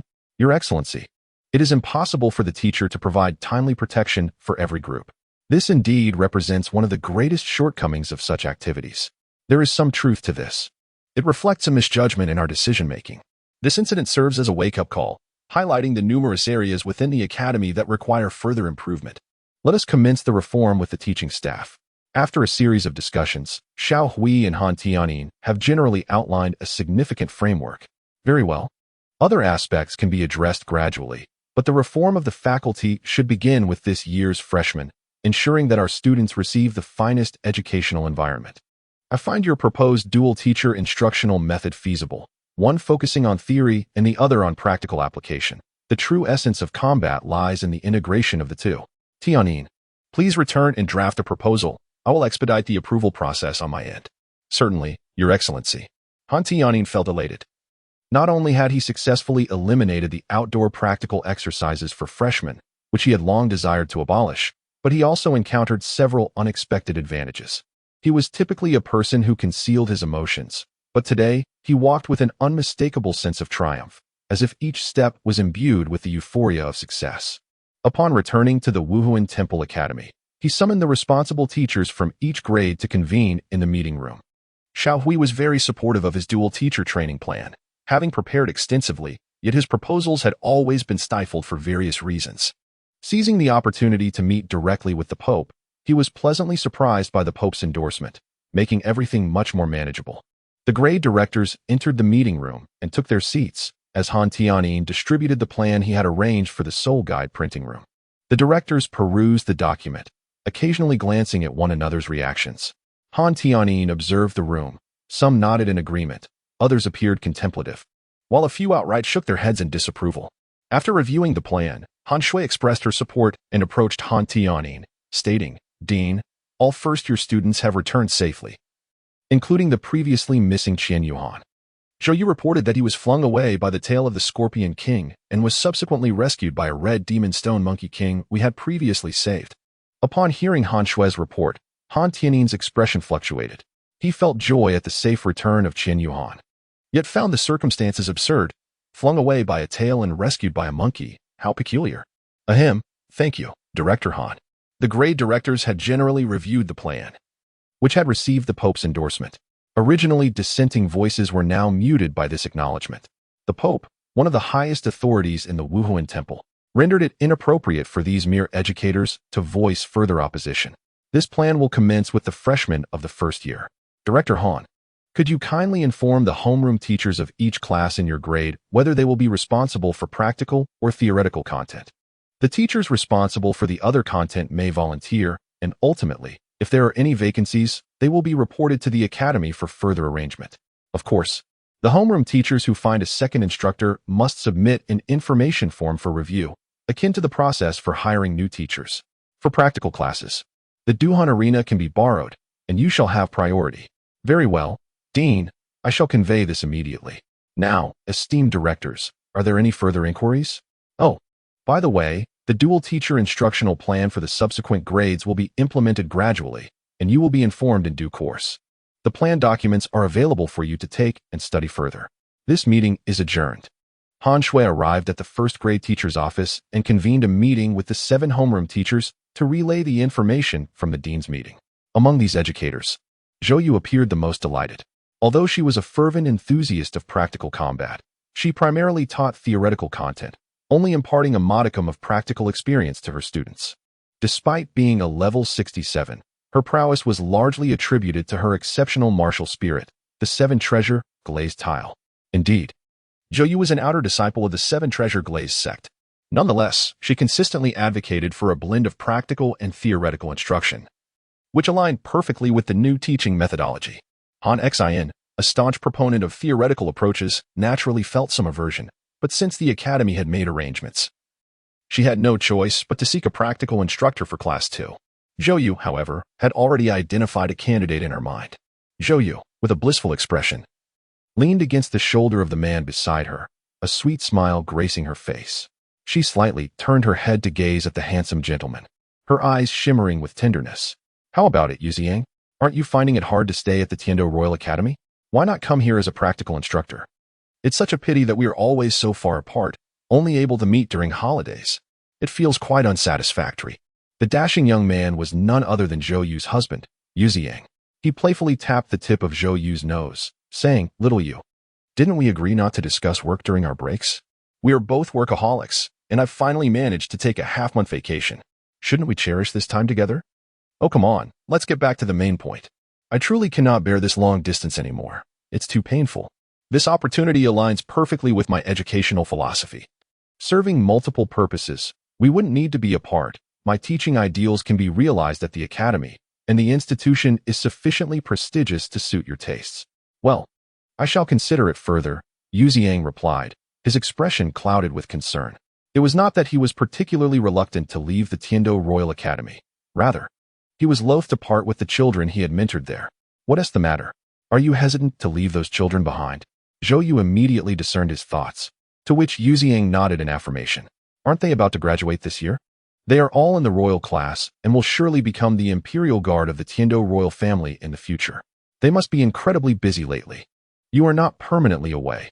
After all, there are still winter and summer breaks," said Zhou Yu. Yu Ziang nodded. "All right. Let's see if the 30 or so children in your class can withstand my training." "I have faith in them," she replied. "You should just write a resignation letter and have it sent back. That way, the old fellows at the academy won't trouble you again. The members of the education committee are quite decent. My reluctance to stay at the Tiando Royal Academy stems from the few spoiled brats in the royal class." "Sigh. I understand. Don't dwell on it too much. It's time for sleep. Tomorrow, I'll introduce you to them and give them a taste of authority. You won't mind, will you?" A former devil teacher from the Tiando Royal Academy. Zhou Yu smiled radiantly, her joy illuminating the room. "Dear, I have already promised you. Shouldn't you also indulge my wishes? What are you doing? I find you so annoying." Yu Ziang, without waiting for Zhou Yu to finish her sentence, swept her off her feet and carried her into her chamber. "If time permits tonight, I might add another chapter later. The 2 chapters that were not updated on Saturday will definitely be compensated for. Next chapter preview. What will the teaching style of the devil teacher Yu Ziang be like? Anticipated. Can Qian Yuhan endure it? Hulaner and Feng Ye are still hospitalized, leaving Qian Yuhan to bear it alone." Haha. Chapter 47. Infernal Training, Part 1. While Zhou Yu and Yu Ziang were enjoying a tender moment, Qian Yuhan was summoned by Han Shui to accompany her to the principal's office. Qian Yuhan was utterly astonished. What on earth is happening at this late hour? Good heavens, am I summoned to meet the top authority here? Have I committed some grave offense? Qian Yuhan mentally recounted the events of the past few days. There was nothing unusual, It was merely the case of a missing outdoor drill. Han Shui, seemingly perceiving Qian Yuhan's thoughts, spoke up. Do not be anxious. The dean is certainly not seeking to trouble you, rest assured. Qian Yuhan nodded slightly. The two arrived at the dean's office. And after Han Shui knocked on the door, a deep and resonant voice emanated from within. Come in. The voice was profound and commanding. Han Shui gestured for Qian Yuhan to enter. Qian Yuhan, am I the only one going in? Farewell, coward. Qian Yuhan stepped inside, and Han Shui promptly assisted in closing the door, providing the two with a private space for their conversation. Qian Yuhan stepped inside and beheld a middle-aged man adorned with crescent-shaped spectacles, perusing various documents upon his desk. Qian Yuhan could clearly see the prominent title above, Class 1 Practical Instructors, Yu Ziyang and Han Tianyin. Han Tianyin slightly raised his head and, gazing at Qian Yuhan with a gentle demeanor, remarked, It seems you are destined to become a renowned figure after this outdoor practical exercise. To which Qian Yuhan humbly replied, Dean, I dare not claim such a title. It was my actions that inadvertently led us into the territory of the vicious scorpion. Qian Yuhan took the initiative to assume responsibility, and Han Tianyin chuckled, saying, Ha ha ha, this is also a form of training, isn't it? My child, you have done remarkably well. If I were to solely observe your actions, I would hardly believe you to be just an 8-year-old. Ahem, director, you jest, Qian Yuhan replied, slightly embarrassed. Han Tianyin gazed at Qian Yuhan, his naturally benevolent smile growing even warmer. My child, you exude an air of someone with a story to tell. Would you be willing to share it with me? Considering what Han Shui had conveyed about this child's prodigious talents, alongside the shock displayed by the Pope upon learning of Qian Yuhan's disappearance, Han Tianyin surmised that Qian Yuhan's background must be extraordinary. It is not uncommon for a child to go missing in a city, particularly in Wuhuan City, a place teeming with all manner of individuals. The notion of a child vanishing from the Soul Beast Forest only compounded the gravity of the situation. Han Tianyin believed that someone like Xiao Hui, who had weathered many storms, would not react with such alarm over a missing student. Thus, it was evident that Qian Yuhan possessed a unique identity. Han Tianyin's thoughts were largely accurate. Though he had not connected them to the grand worshipper of the Wuhuan Palace, the judgment elder Qian Mo. What secrets could a mere academy director be privy to? Director, I have lived with my father since childhood, accompanied by a few uncles who played with me. However, my father has been away on a mysterious mission for quite some time now. He may very well be deceased. Qian Yuhan spoke in a hurried manner, while Han Tianyin gazed into Qian Yuhan's eyes, bright and clear, devoid of any furtive glances, a testament to the truthfulness of his words. Qian Yuhan speaks the undeniable truth, and thus feels a sense of peace within. His father is indeed Qian Mo, and several of his uncles are the esteemed offerings within the temple. Qian Mo has been absent for an extended period, and in his eyes, he is as good as dead. You have suffered, my child. The director, may I return to rest as I have an early class tomorrow? Qian Yuhan spoke so candidly that Han Tianyin found it difficult to say more. Indeed, as night had fallen, it was paramount to ensure the students' quality of sleep, especially as they were still in their formative years. Qian Yuhan exited the dean's office, nodded in acknowledgement to Director Han Shui, and hastily made his way back to the dormitory. Han Shui entered the office and inquired, How is the dean? Does this child have any background? Han Tianyin shook his head and sighed, responding, This child comes from an ordinary family, yet he is a good kid, humble and courteous, quite commendable. Han Shui did not press further regarding Qian Yuhan's background. Instead, she shifted her gaze to the report in Han's hand, delivered by Zhou Yu. What do you think of Yu Ziyang? He graduated from the same class as teacher Han Xian, both from the Tiando Royal Academy. Upon graduation, he was offered a lucrative position to teach. Zhou Yu met him while pursuing further studies at Tiando, and they fell in love. They both claim that Yu Ziyang is a treasure. However, his teaching style is somewhat. Han Tianyin glanced at the training style section of the document, which read, strict, fierce, high standards, and demanding. This person is intriguing. I have high hopes for him, ha ha ha. By the way, Dean, Yu Ziyang has his own unique training regimen. He insists that the academy must not interfere with his teaching. Han Shui interjected. Very well, let us accommodate him. We shall see what changes this couple can bring to the freshman class. The following day, as was customary, Qian Yuhan composed a letter detailing his experiences in the setting sun forest, omitting any mention of the ice-fire duality eye. He slipped the letter into the mailbox during his morning run. Everything proceeded as usual, though dormitory 101 felt rather lonely with only him present. On his way to class, he found himself without any companions to jest with, which made the day feel even more tedious. The absence of Huliner to tease him rendered the day rather uninteresting.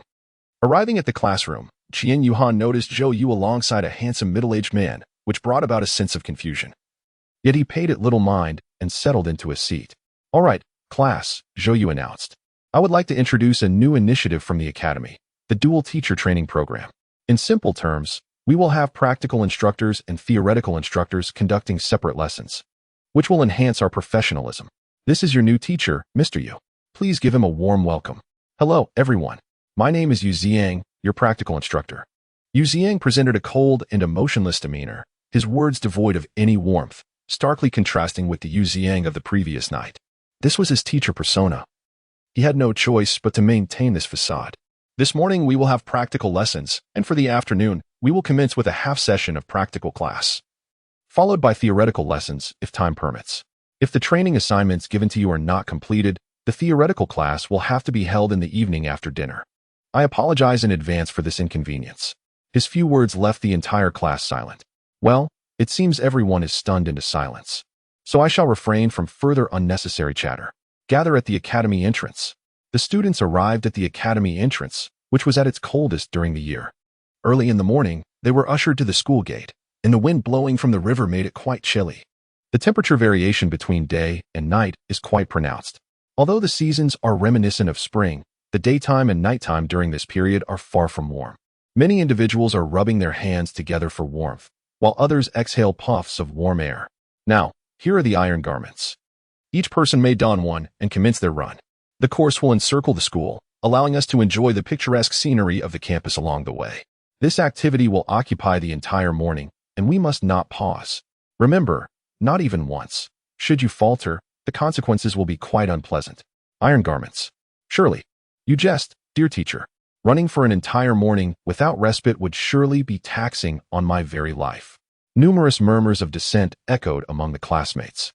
Qin Yuhan was the first to stride towards the pile of iron armor, donning a piece and silently commencing to run. "What are you waiting for? Hurry up. You are all destined to become soul masters. Without robust physical stamina, how will you confront soul beasts in the future? How will you engage in the exhausting tussles with them? Move swiftly." Zhou Yu chuckled from the side. "Your display of authority is quite impressive, I must say." Upon hearing Zhou Yu's praise, Yu Ziang glanced around and, noticing that their classmates had already taken off, quickly made a playful grimace at her and remarked, "Ah, what can I say? Once I've established this persona, I must maintain it. It's quite exhausting, you know. The morning's training will continue tomorrow, as there are still several grueling exercises yet to be revealed. Anticipate them for tomorrow. The third update is complete, and I have supplemented Saturday's entry. More to come tomorrow. Thank you for your encouragement." Chapter 48, Hellish Training, Part 2. Qin Yuhan led the charge at the forefront, while simultaneously channeling the soul energy within. Qin Yuhan was quite taken aback, realizing that this method of channeling soul power allowed for a much smoother flow through the meridians. However, this approach seemed rather exhausting. Even before completing a single lap, he was already drenched in sweat, a consequence of the immense size of the Spirit Hall Academy, which occupies nearly 1/5 of the Spirit City. To those unfamiliar with the scale of the academy, it might appear to be an impressively grand palace from a distance. After all, it is the foremost Soul Master Academy on the continent, attracting aspiring Soul Masters from all corners of the world. Without a certain level of strength and connections, gaining entry would indeed be quite challenging. Many in Class 1, inspired by Qin Yuhan's determination, continued to push through despite their fatigue. Each student harbored a fierce competitive spirit. If one could endure, so could the others, and perhaps even surpass him. They all shared this mindset. And witnessing Qin Yuhan lead the pack kept their resolve intact. Observing the students who had already completed 2 laps, Yu Ziang felt a sense of satisfaction. "How are these children faring?" asked Zhou Yu. "Quite well," replied Yu Ziang. It was rare for him to commend students, as he held exceptionally high standards and placed great emphasis on first impressions. His previous students had all begun with extreme long-distance running. Indeed, it was extreme. Yet, nearly 99% of them ultimately failed to meet his expectations, with some even resorting to underhanded tactics. However, the students of the Spirit Hall Academy impressed him greatly, Those who persevered clearly possessed unwavering conviction and resolute willpower. Such steadfast determination is undoubtedly the most crucial and precious treasure on the path to becoming a formidable force. Class leader, I can hardly go on, exclaimed Zhao Ku from Class 1. Hold on, just a little longer, and class will be over. Are you really going to give up now? Qian Yuhan, though breathless, continued to encourage Zhao Ku, who was an ordinary yet diligent student. Their paths crossed during an early morning jog, which blossomed into a cherished friendship as they began to run together regularly. In truth, Qian Yuhan was uncertain how much longer they had until class ended. He was merely relying on sheer willpower to persevere. The streetlights were equipped with broadcasting soul devices, and with each lamp they passed, they eagerly anticipated the sound of the bell that signified the freedom of their release. The current dual teacher curriculum was quite straightforward, comprising practical and theoretical classes, each occupying half a day. The first day featured practical lessons in the morning and theoretical lessons in the afternoon, with the schedule reversed on the following day, creating a continuous cycle. At last, the long-awaited bell rang, signaling the end of class. Qian Yuhan and the others collapsed onto the ground as if granted a pardon. Gasping for breath, the students from other classes, emerging from their classrooms after the lesson, observed the disheveled state of Class 1 with a hint of schadenfreude. Han Shui had established the rules. On the first day, odd-numbered classes would have practical lessons in the morning and theoretical ones in the afternoon, while even-numbered classes would follow the reverse schedule. The practical instructor for Class 3 was their homeroom teacher, Renlei, who promptly led them to the Soul Combat Arena for practical demonstrations. Students from Classes 5 and 7 were meeting their practical instructors for the first time. Their homeroom teachers were theoretical instructors, leading to a more relaxed atmosphere as the teachers exchanged pleasantries. In stark contrast, the members of Class 1 lay sprawled on the ground, utterly motionless. They were genuinely drained of all energy, and even Qian Yuhan was no exception. They had run nearly 6 or 7 laps around the academy, amounting to approximately 60 to 70 kilometers. Within a span of 4.5 hours, from 8:30 to 12, they had covered this distance.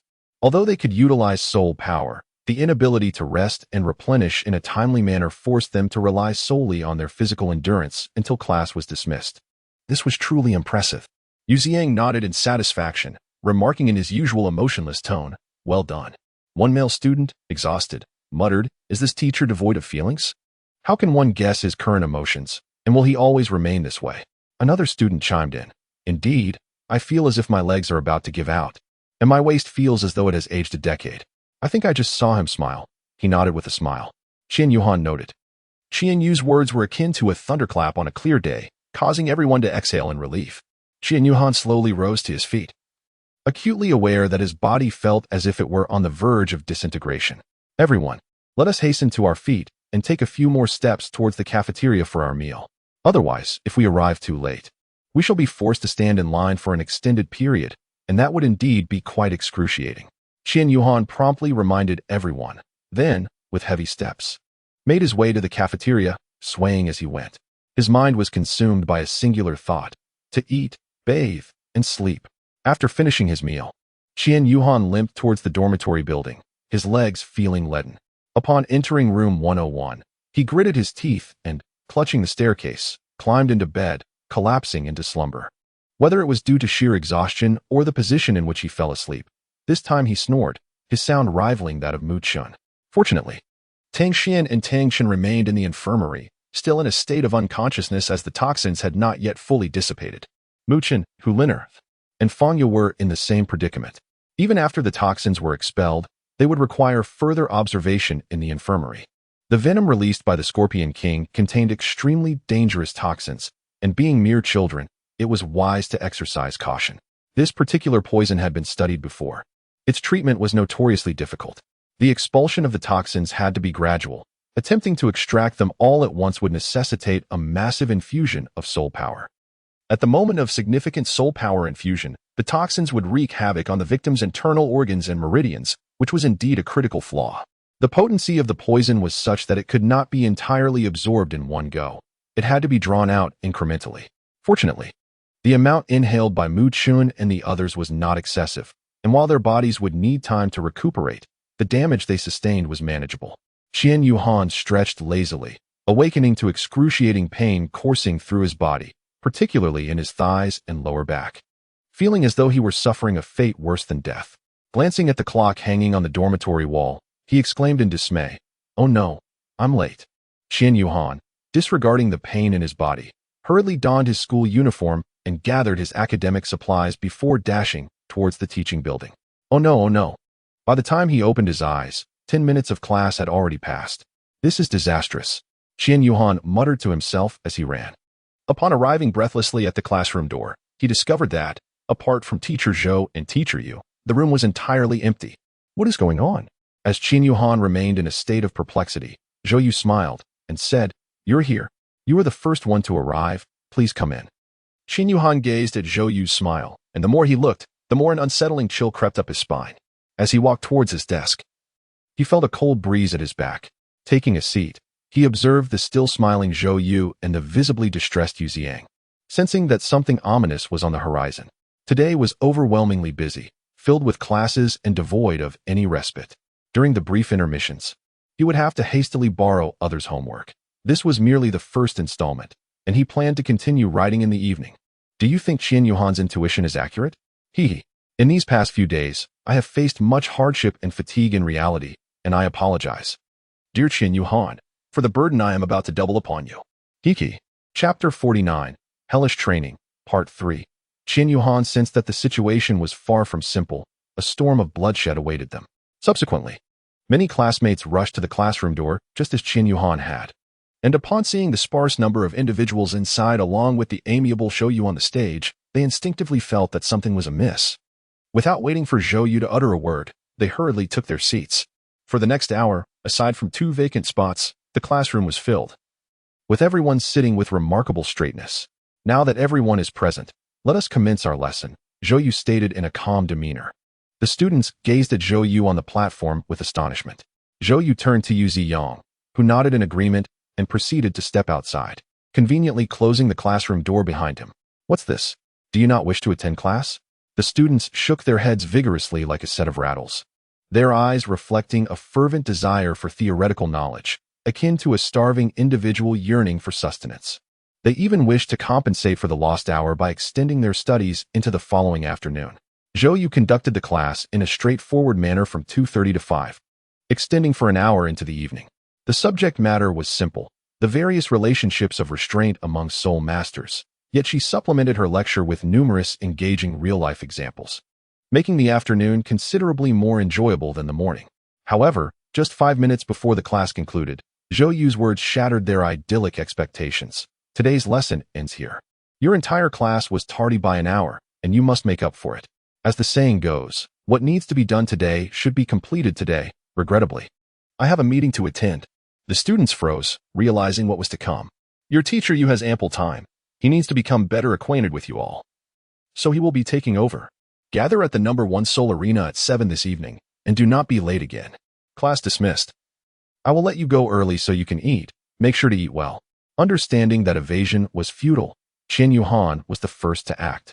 Sprinting from the classroom towards the cafeteria, the others quickly followed suit, resembling a horde of bandits storming a city, creating a cacophony in the corridor akin to a tumultuous march. If this were on land, clouds of dust would surely rise, presenting a spectacular sight of an all-out offensive. The cafeteria staff, caught off guard by the sudden influx of students, momentarily paused. Auntie, please hurry and serve the food. For liang of rice, this dish, that dish. And that one over there. What's that? Never mind, just give me a portion. One student directed the serving lady, requesting dishes with the rhythm of a drum roll. Goodness. How long has it been since they last ate? Qian Yuhan inquired simply, Auntie, do you have any nourishing dishes that can alleviate fatigue and weakness? Indeed. She replied, this dragon scale soft-shelled turtle soup is quite excellent for replenishment. However, dear child, your body is still too young. A century-old specimen would suffice. There was once a teacher, oh, how frail he was, who insisted on a millennium-old delicacy that cost nearly 10,000 gold coins. Qian Yuhan, no. I am not that kind of virtual being. I am genuinely weak. Auntie, it seems you have misunderstood. I am merely fatigued from rigorous training. Do you have anything that can alleviate this weariness? Oh yes, we do. The lady serving the food clearly felt embarrassed due to her misunderstanding. This sawed meat, made from the silver moon wolf, is quite suitable. It possesses excellent restorative properties, particularly from soul beasts of around a century old. It costs 200 gold soul coins. Qian Yuhan turned his gaze towards the menu suspended at an angle above, where the section for crispy fried meat showcased a variety of dishes crafted from different types of meat. Silver Moon Wolf, known for its remarkable restorative properties, effectively alleviating fatigue and offering commendable healing for minor wounds. That's the one. And please, add another 2 liang of rice and a little more meat. If you please, steady now. Don't tremble. After finishing his meal, Qian Yuhan returned to his dormitory to rest for a while. Lying on his bed, he found himself lost in thought, wary of closing his eyes lest he oversleep in the absence of anyone calling him. Time flew by, and before he knew it, it was already 7 o'clock. The first class assembled in a line at the number 1 Soul Arena. Qian Yuhan counted the number of students and reported to Yu Ziang that everyone was present and ready to commence the lesson. Tonight's agenda was straightforward, an obstacle course. Oh, not another run. Come on. Teacher, this is unbearable. My legs are still trembling. My back is still aching. I fear I shall never find happiness again. The students voiced their grievances, each taking turns to express their dissatisfaction. Yu Ziang listened to their complaints, striving to suppress his laughter, though internally he was already in stitches. These children are simply delightful. However, maintaining a stoic expression, he revealed his soul rings, emanating an imposing aura. 7 rings of soul power. Upon seeing the soul rings, the students fell silent, and Qian Yuhan led them to begin their run. They scaled walls, squeezed through small openings, crawled 10 meters, and then ran around poles.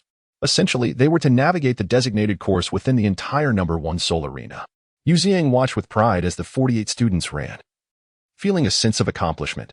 This was the result of an hour's contemplation and an afternoon's toil, and he hoped they would relish it. An hour passed, feeling extraordinarily prolonged, as if a century had gone by. The obstacle course, seemingly easy, would soon reveal its true nature. 1 lap would leave you breathless. Qian Yuhan and the others had entirely lost their sense of time. They mechanically repeated the motions of running and leaping over obstacles, expending every ounce of their strength with each attempt. Sweat soaked through their garments, and their breaths became heavy and labored. Yet they dared not show the slightest hint of fatigue, for Yu Zhang was observing them closely. During this period, they waged a relentless battle against their own limits. Yu Ziang, stationed in the preparation area, illuminated by lights, engrossed himself in the study of the self-cultivation of soul masters. Upon glancing at the clock, he noted that nearly 2 hours had elapsed. All right, it's time to stop, everyone. This session concludes here. Hurry back to your dorms, take a shower, and rest. You all performed admirably today, with the girls shining even brighter. I hope you can persevere. The future belongs to you. Unbeknownst to them, Yu Ziang seldom praised his students in their presence. Were his former students from the Tiando Royal Academy to overhear such words, they would surely question the reliability of their own hearing. Qian Yuhan was enjoying a warm shower in the dormitory bathroom, the soothing water cascading over his body, seemingly washing away all the fatigue of the day. Hey, class, one of the freshmen, come to the security office on the 1st floor. Your homeroom teacher has brought your assignments, called out the dormitory supervisor from the hallway. Oh no, there's still homework for the theory class. Chapter 50, The Evolution of Martial Spirits. After hastily completing his theoretical assignments, Qian Yuhan retrieved a letter from the mailbox, one he had anticipated since dinner. As he gazed at the correspondence, an inexplicable excitement surged within him. This pen pal, Shui, truly understood him, and through their exchanges, Qian Yuhan felt a profound connection between them. Shui's letters were refreshingly candid, unreservedly sharing her thoughts and observations, as if there were an endless stream of topics to discuss. She would share her joys with Qian Yuhan and confide in him her frustrations and sorrows. Qian Yuhan believes that the snow must possess a wealth of stories, yet lacks a confidant to whom it can reveal its tales. At this moment, he is more than willing to assume that role, to listen to her recount the intricacies of her life and experiences, while also sharing the myriad of encounters and dilemmas he has faced. In a previous correspondence, the snow had disclosed that she is a girl, an ordinary student at the Tiando Royal Academy. Qian Yuhan has long harbored this sentiment. From the content of her letters, it is evident that her emotions are exceedingly delicate. She is an individual of profound sensitivity. Moreover, her tendency to incessantly pin down her thoughts regarding trivial matters at school suggests that she embodies the essence of a proud and somewhat temperamental princess. Qian Yuhan recalled having mentioned her origins from the Royal Academy of Tiando. Today, her practical instructor, Yu Ziang, whom she had encountered yesterday in Han Tiannin's office, also hailed from the same esteemed institution. She inquired if he recognized him and jested to Shui about Yu Ziyang's devilish demeanor. Overwhelmed by fatigue, Qian Yuhan paused after penning a mere 200 or 300 words and retired to bed for rest. The following morning, she instinctively joined Zhao Ke for their customary morning run. Despite having been thoroughly exhausted the day before, their biological clocks proved resistant to alteration.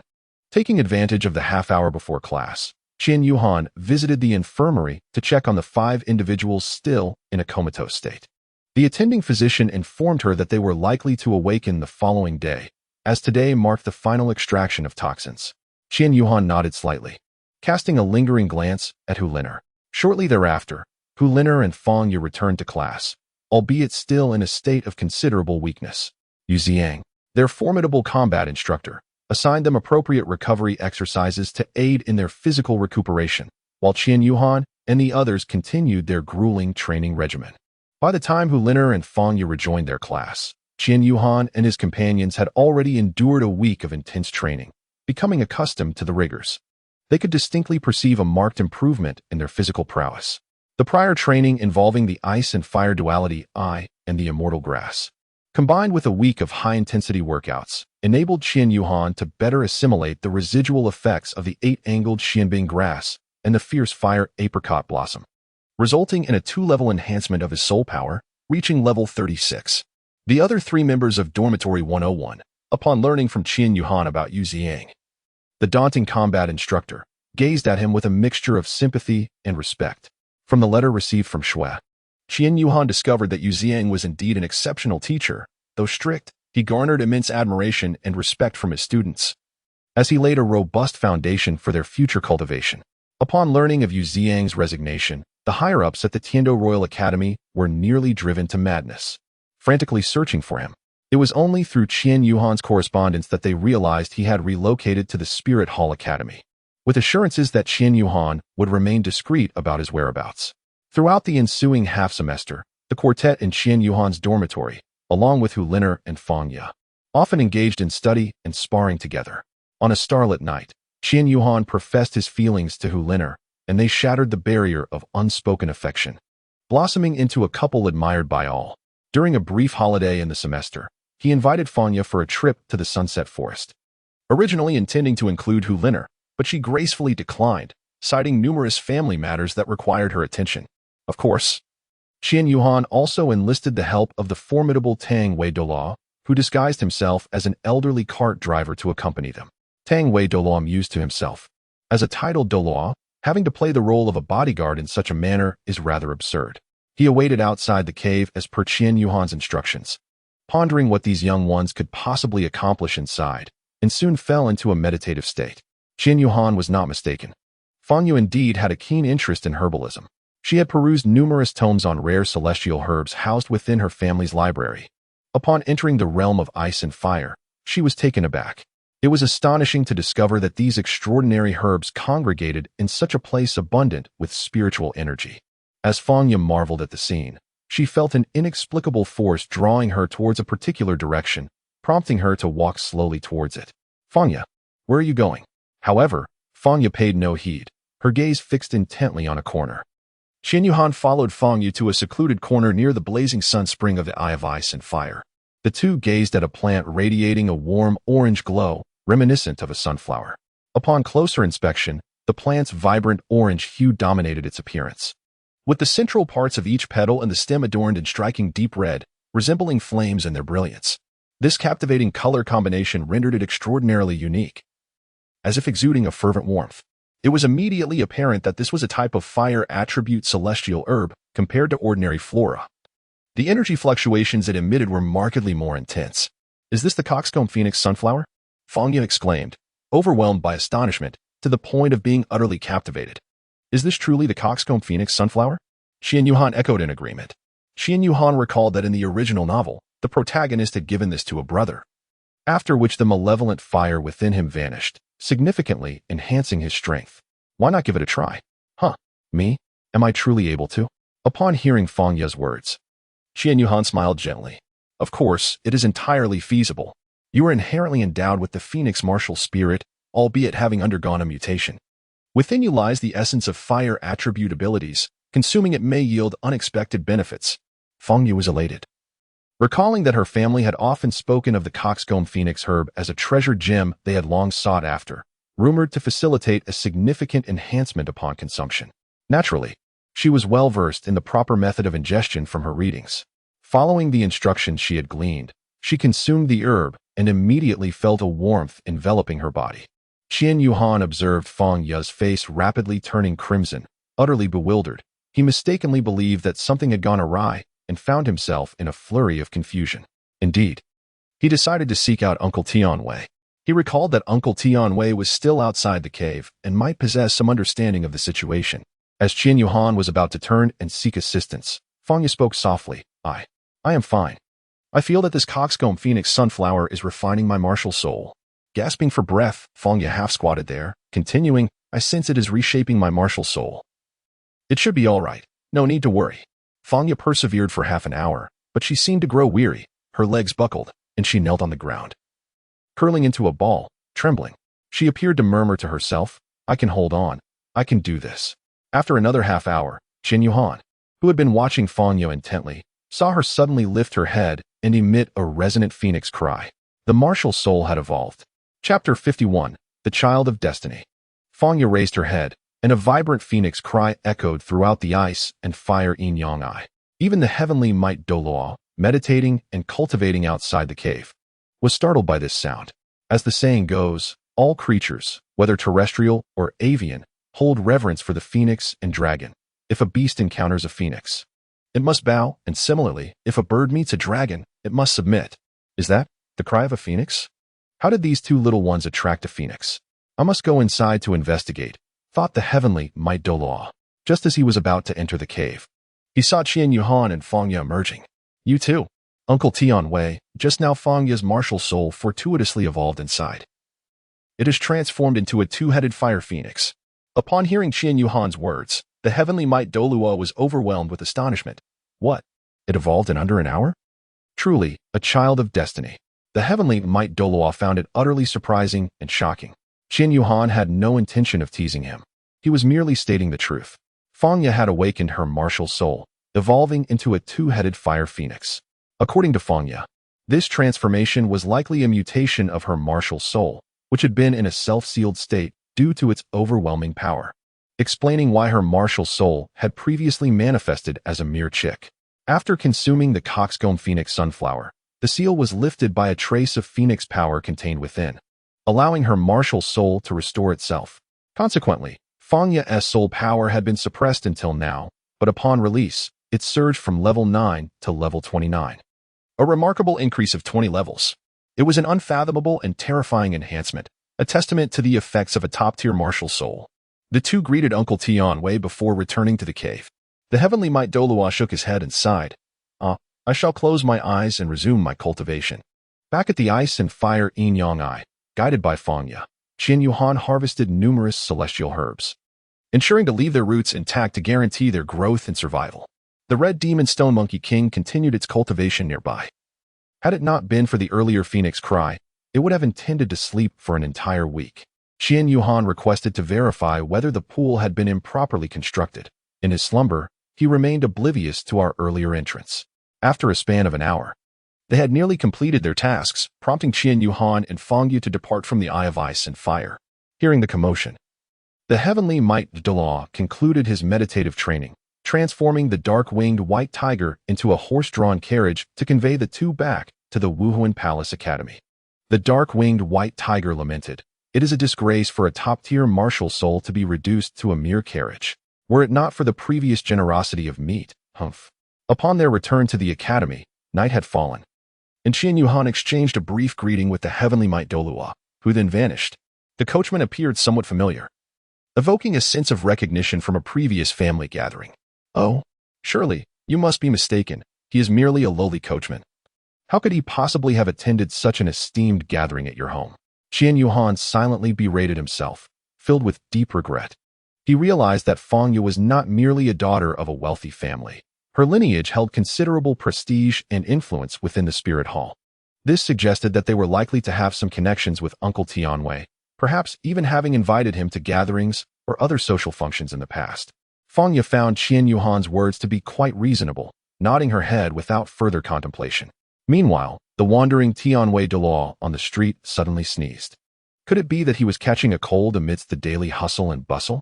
Qian Yuhan entered the gates of the academy, paused by the mailbox to retrieve some letters which she tucked into her bag, and then accompanied Fangya to the cafeteria where they had a modest meal before returning to their respective dormitories. This was merely the first day of a brief 3-day holiday, and many were staying home, leaving dormitory 101 with only Qian Yuhan. Sleeping anywhere felt the same. It hardly mattered. She decided to return home the following day, having not visited in nearly 5 months. Qian Yuhan sat at her desk, gazing at the letter before her. Dear Qian Yuhan, I must confess, I have been utterly exasperated lately. Those individuals from the Tiando Royal Academy have been incessantly pestering me, akin to persistent little shadows. Even when I reprimand them, they respond with delight, seemingly devoid of any shame. As she observed the 3 exclamation marks in succession, a faint smile danced upon Qian Yuhan's lips. This girl must be quite incensed, indeed. Moreover, I recall you mentioning that Yu Ziang had joined your school. The students he previously taught have been clamoring to have him return, declaring they would boycott classes if he did not. I happened upon the scene just as it unfolded. The faces of those committee members turned dark, their expressions as somber as that of a heartbroken lover, and I nearly succumbed to laughter. Had I not exercised restraint, I would surely have faced a barrage of scolding. Nevertheless, I managed to hold my composure. Impressive, isn't it? Qian Yu's smile widened as she shook her head and continued to observe. By the way, I have reached level 40. You have never encountered a 10-year-old soul master at such a level, have you? Hee. How are your friends faring? Have they recovered? I suppose you were too occupied to write back to me, especially with your girlfriend having sustained such serious injuries. Now that she is on the mend, I can imagine you are reluctant to part from her side, as it is during these times that a girl yearns for the care, comfort, and embrace of her boyfriend. So, go ahead and enjoy a lovely date with her. That's all I wanted to say for now. When you find the time, do write back to me. After all, someone checks the mailbox daily. Farewell for now. Qian Yuhan regarded the abrupt shift in the tone of the conversation with curiosity, pondering what might have transpired during the writing. It struck him as somewhat irritable. Upon noticing the mention of Hu Lin Air, he recognized that as a boyfriend. It was indeed his duty to care for her. However, just yesterday, before her departure, she had expressed that he need not seek her out, as her family matters were overwhelming, suggesting that she would likely have no time to spend with him. Qian Yuhan contemplated the words spoken by Hu Linner yesterday, letting out a sigh. Although she was aware that Linner's family was engaged in business, she had mentioned it was a minor enterprise, so why was she so overwhelmed? As these thoughts crossed her mind, Qian Yuhan suddenly recalled the playing cards she had previously mentioned to Mu Chun and the others, which did not exist in the Douluo continent. This presented a unique opportunity to seize the moment and earn a significant profit. Grabbing a blank sheet of paper, she began to sketch out a rough framework based solely on her intuition. She became so engrossed in her writing that she lost track of time and eventually collapsed onto her desk, drifting into a deep slumber. Hu Linner was indeed busy. Her household had descended into chaos. She gazed at the several ledgers strewn across the table, her mind racing with thoughts of her perplexed father, who had borrowed excessively. Surely, this was not the way to remedy a financial shortfall. Though only 8 years old, Hu Linner was quite familiar with the fundamentals of accounting. As she manipulated the abacus and scrutinized the numbers written in red on the ledger, a sense of despair washed over her as she realized her family's dire situation. At that moment, a knock at the door shattered the tranquility of Hu Linner's bedroom. Open the door, it's me. The voice was unmistakable. It was Dai Xingxi, the insufferable individual she had hoped to avoid. Reluctantly, she opened the door, allowing him entry. What do you want? Speak quickly, she retorted coldly, wishing to dismiss him as swiftly as possible. Huh? You dare speak to me in such a tone, you filthy wench? You will regret this. Dai Xingxi replied with a smug grin. My family has just signed a long-term cooperation contract with Hu Biao, and you are obligated to assist me at the academy as part of the agreement. What? You must be joking. Hu Linner exclaimed, her eyes widening in disbelief. So your father has effectively sold you out. You should ask him about this at your earliest convenience. Now, the first task you must undertake is... Dai Xingxi continued to outline his demands, but Hu Linner shook her head vigorously, retreating in a state of panic. No, I cannot do this. Please, spare me. I am willing to negotiate other terms, but this is simply beyond my capabilities. Cannot. Is that your final word? Let me be honest with you. The Hu family's business now relies heavily on the support of the Dai family. The Hu family has become nothing more than a puppet. He smirked, clearly enjoying her distress. You are aware that your father, with his connections to the Spirit Hall's finance department, has embezzled considerable tax revenue. Hu Lin'er stared at Dai Xingxi in disbelief, her hands trembling as her emotions threatened to spiral out of control. Do you really admire him? What is there to admire? He is arrogant, self-important, and flaunts his abilities, yet ultimately he is nothing but an orphan without a father. Dai Xingxi learned from a friend that Qian Yuhan had seemingly been abandoned by his father and became an orphan 6 months prior to his enrollment. Why do you always seek to trouble others? You are a person of stature. Must you be so petty with someone ordinary? Hu Lin'er, upon hearing Dai Xingxi mention tax evasion, felt a profound fear towards him, a genuine terror. Nevertheless, she still confronted Dai Xingxi. You scoundrel! Dai Xingxi's aura surged, his martial spirit. The sword-toothed ghost tiger, enveloping him, while 3 soul rings, 2 yellow and 1 purple, manifested beneath him. Although Hu Lin'er had recently broken through a bottleneck in her battle against the venomous Scorpion King and was just 1 soul ring away from becoming a soul master, the poison had prevented her from obtaining it in time. The suppression of a 3-ringed soul master over a 2-ringed one was formidable, especially with the weight of a 1,000-year soul ring. You dare criticize me, you wretch. The moment you agreed to my request, you became unworthy to be with him forever. You even speak on his behalf. How shameless can you be? Dai Xingxi turned and shot Hu Lin'er a disdainful glance before storming out, slamming the door behind him. Hu Lin'er lowered her head, rendered speechless. She had genuinely developed feelings for Qian Yuhan and pondered, if Yuhan were to learn the truth, would he forgive me? Yet, the matter Dai Xingxi had just mentioned, coupled with his prior coercion for her to approach Qian Yuhan, left her feeling unworthy of claiming true love. Indeed, Dai Xingxi had previously blackmailed Hu Lin'er into getting close to Qian Yuhan, hoping to witness their affection only to later betray him, inflicting pain upon him. A despicable scheme. A filthy heart. Furthermore, it was rumored that Qian Yuhan sought to dabble in the card market. Dai Xingxi instructed her to leverage her status as Qian Yuhan's girlfriend to have him deliver this to her, which would then be transferred to the Dai family, allowing him to taste the bitterness of betrayal. What deep-seated enmity could justify such treatment towards a pitiable orphan abandoned by his father? Hu Lin'er thought to herself. Qian Yuhan must be lying alone in his dormitory now. As she gazed out the window, her eyes moistened, and a tear traced down her cheek. The following morning, on the 2nd day of the holiday, Qian Yuhan rose early as usual to run and deliver letters. This time, he ran for a shorter duration, returning to his dormitory to pack his belongings succinctly, intending to visit his uncles and gather information about his father. The holiday spanned 3 days, extending to 5 when combined with the previous Saturday and Sunday, and he was particularly grateful for the absence of the absurd rescheduling system from his former world. The mere lack of such a system made him feel this place was remarkable. After being pushed to the brink of numbness by Yu Ziyang's relentless training, he was eager to return home for a proper rest and to replenish himself in preparation for the upcoming grueling training. Upon arriving at his home in Wuhuan City, adjacent to the Judgment Elder and the Grand Offering Hall, he found a modest and understated villa, devoid of extravagant decorations, featuring a small garden with a tea table, a chair, and a pavilion. The spring water cascading from the artificial hill flows gracefully past the pavilion, resembling a serene paradise, tranquil and leisurely. Reclining on my plush bed, I indulged in a delightful nap, slumbering peacefully until noon. Qian Yuhan could have continued her slumber, but was abruptly awakened by a persistent knocking at the door. Young master, are you there? A voice called out in tandem with the rapping. Qian Yuhan rubbed his sleepy eyes and opened the door to his bedroom, only to find Qingtong Douluo standing at the threshold.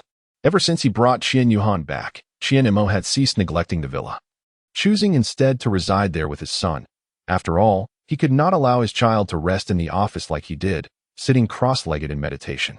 Qian Mo had established a barrier around the villa, permitting only select individuals to enter, which is why the villa's main entrance remained unlocked. Uncle Qingtong, what brings you here? When did you return, Yuhan? You should have come to chat with your uncle, he replied with a tinge of reproach. Had it not been for Xiaohui mentioning your return, I would have been oblivious. Xiaohui is looking for you. You ought to visit the Papal Hall. Huh, the Papal Hall. What business do I have there? What does Uncle Xiaohui want? That I cannot say. He did not disclose any details, Qingtong Douluo shook his head dismissively. After a moment's pause, as if recalling something, he added, "Oh, by the way, since you're back today, come over to my place tonight. I shall treat you to a delightful meal." Before Qian Yuhan could utter a word, he was interrupted by the Douluo Qing Feng, who insisted, "You cannot refuse." Qian Yuhan chuckled softly, shaking her head. "I never said I wouldn't go. I was just about to agree when you caught me off guard." "Haha." It seems that uncle was overly eager. After all, who could resist the charm of our Yuhan? The Douluo Qing Feng didn't linger any longer either. Exchanging a few more words before taking his leave. After seeing off Qing Feng Douluo, Qian Yuhan sat down to enjoy the lunch brought by the attendant, her mind wandering as she ate. What could Uncle Xiao Hui want with her? He had never summoned her to the papal palace before. Perhaps it was something of great importance. Could it be news about father? No, that couldn't be right. If it were news about father, Uncle Qing Feng would surely be aware of it. It doesn't matter. I shall discover the truth soon enough. Father, where are you? When shall we meet again? I have been practicing so diligently. Chapter 53. The papal summons. After enjoying a light lunch, Qian Yuhan took a brief respite before rising to adjust his appearance. After all, he was bound for the papal palace, where he would encounter other distinguished individuals, necessitating a mindful approach to his image. Grasping the ceremonial edict left to him by his father, he made his way towards the papal palace. Along the route, numerous onlookers gazed upon the elegantly attired youth. Who is this child? Which family does he belong to? One inquired. Oh, do not point and speak so openly. Such attire surely indicates a person of remarkable status. Although the surrounding murmurs were hushed, Qian Yuhan could hear them clearly, and he truly disliked being the subject of such commentary. Qian Yuhan yearned for a simple and unadorned life. If she truly desired fame, achieving renown in the Douluo continent would be unequivocally feasible, bolstered by the might and promotional prowess of the Spirit Hall. In such a scenario, those around her would undoubtedly flock to her side, lavishing her with flattery, addressing her as young master with eager reverence. The villa of Qian Yuhan and Qianma is a renowned residence located within the illustrious Moonlight Villa district of Seoul Master City. This esteemed community is conveniently situated adjacent to the celestial staircase leading to the Pope's main hall. Thus, upon exiting the villa, one can effortlessly ascend the staircase, a convenience primarily enjoyed by the mid-level leaders of the Spirit Hall. In contrast, the true upper echelon resides directly upon the mountain, where convenience reaches its pinnacle. Qian Yuhan greatly cherishes the sense of blending in with ordinary people. Residing atop the Seoul Master Mountain would be exceedingly dull. Here, he can conveniently explore the Seoul City. This aspect of his current dwelling is precisely what he adores. Despite the arduous 40-minute climb up the heavenly ladder to reach the Hall of Offerings, he relishes the journey. After ascending the internal staircase of the Spirit Hall for 20 minutes, he arrives at the renowned plaza situated halfway up the mountain. This plaza, known as the Spirit Plaza, is steeped in legend, for it is said that the first Soul Master awakened their spirit here, hence the name bestowed upon this open space by subsequent generations. The choice of location for the Spirit Hall was surely influenced by this historical significance. The Spirit Plaza is vast, approximately the size of 4 standard football fields, adorned at its center with a golden angel statue, surrounded by fountains. Numerous benches are scattered around the plaza, inviting visitors to rest. Dense woods envelop this area, granting it an air of mystery when viewed from the ground. Those who frequent this place are associates of the Spirit Hall, well aware that it has been a sanctuary for the angelic deity across generations.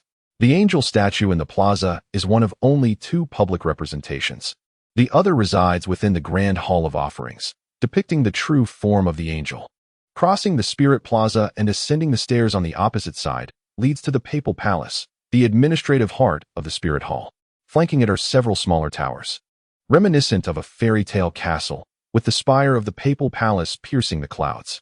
The adjacent towers serve as offices for senior officials of various departments within the Spirit Hall, facilitating direct reports to the Pope and enhancing management efficiency. Albeit they are considerably shorter than the Papal Palace itself. Qian Yuhan reached the summit of the heavenly ladder, where he was greeted by the grand entrance of the Spirit Hall, adorned with opulent and resplendent decorations. Countless gems were embedded within its structure, shimmering brilliantly under the sunlight. Qian Yuhan produced the sacred decree of devotion, and after the gatekeeper conducted a thorough inspection, he respectfully knelt on one knee before an 8.5-year-old child, declaring, "Salutations to the grand devotee." The decree was authentic and unblemished, a veritable testament to his status. To behold the spirit is akin to encountering a person. The individual before them was indeed the grand devotee. You may rise. Thank you, grand devotee. The soldier's eyes lingered on the decree in Qian Yuhan's hand. Such a decree was a rarity, one that many would never have the fortune to glimpse in their lifetime, and this was the grand devotee's decree. The journey to the papal hall was instantaneous, a mere flash that rendered the need for the front entrance obsolete. When Qian Yuhan sought to visit the Hall of Devotion, he was swiftly transported there by the very essence of devotion itself. Thus, this encounter marked a novel experience for both parties. Take me to see the Pope. Yes. The gatekeeper nodded in acknowledgement, gesturing to swing open the grand doors of the Hall of Martial Spirits. The attendant led the way, with Qian Yuhan following closely behind. When Qian Yuhan was but a child, he visited the papal palace once, yet the memories of that occasion are but faint whispers in his mind. This time, upon his return to the papal palace, he found himself utterly captivated by the surrounding splendor. Upon entering through the grand doors, he was greeted by a staircase crafted entirely from pure diamond, adorned with ancient yulong pines that have flourished for a millennium. Such yulong pines, if placed on the market, would command a starting price of at least 100,000 gold soul coins, and these were 1,000 years old. The closer he drew, the more he felt the magnificence of the papal palace enveloping him. The gatekeeper requested that Qian Yuhan wait just outside the main hall of the papal palace while he entered to make an announcement. Before long, the gatekeeper emerged, bowing respectfully as he said, "Please, you may enter." No sooner had the gatekeeper spoken than the resplendent gates of the main hall transformed into a transparent barrier, reminiscent of a water gate, rippling gently to reveal the interior of the hall. This sight took Qian Yuhan by surprise. How extraordinary was this entrance! As he approached the grand hall, he beheld Pope Xiaohui seated upon the papal throne, flanked by guards clad in armor. Upon noticing Qian Yuhan's entrance through the door, the Pope raised his hand, gesturing for the guards to withdraw in an orderly fashion. Once the guards had exited, Xiaohui smiled and inquired, "Yuhan, you have arrived. How have you fared during your time at the academy?" "Quite well, Your Holiness," Qian Yuhan replied. "Oh, no need for such formalities," the Pope chuckled. "Very well then, Uncle Xiaohui," Qian Yuhan responded with a playful tone. Xiaohui could clearly discern that Qian Yuhan was being deliberately casual, which filled him with joy. Their young master had indeed matured. Though merely 8 years old, he exhibited such understanding and grace. Xiaohui recalled the time when the grand elder had departed without so much as a word, leaving Qian Yuhan in profound silence. A period so bleak that they feared for his well-being. Now, the lively and cheerful Qian Yuhan was the very child they had come to know. Xiaohui's delight stemmed from Qian Yuhan's resurgence. This was the best outcome imaginable. "Uncle Xiaohui, did you summon me for an important matter?" Qian Yuhan inquired. "Indeed, Xiaohui began. Recently, the Spirit Hall and the Tiando Empire have engaged in numerous collaborations, particularly in the field of education. Once you graduate from the first grade, the Spirit Hall Academy intends to initiate an exchange program with the Tiando Royal Academy. Each institution will send a cohort of exchange students, and I would like you to be part of that team, traveling to the Tiando Royal Academy to study for 4 years. What do you think?" If Uncle Xiaohui deemed it a worthy opportunity, Qian Yuhan certainly had no objections, though his thoughts lingered on the Tiando Royal Academy. Qian Yuhan deliberately elongated her tone, and Xiaohui, well aware of her intentions, promptly responded, "Rest assured, the Tiando Royal Academy will undoubtedly provide us exchange students with the finest teaching environment and instructors. Of course, your true identity will remain undisclosed. You shall be regarded merely as an ordinary second-year student." Qian Yuhan nodded in agreement upon hearing Xiaohui's request. After all, it was Xiaohui who personally sought his opinion, making it difficult for him to decline. As he departed from the papal hall, Qian Yuhan found himself contemplating various thoughts of his own. Chapter 54. To my surprise, you are a max-level expert. Qian Yuhan ascended the heavenly ladder and took a seat on a long bench in the Spirit Hall Square. Qian Yuhan was acutely aware that his second academic year would commence at the Royal Academy of Tiando, a commitment spanning 4 years. He felt a deep sense of reluctance to part from his friends in the dormitory, especially from Hu Linner. A desire welled within him to seek her out for a conversation, to visit her family and share his thoughts. However, before the holidays, she had directly informed him that her family was too busy for a rendezvous.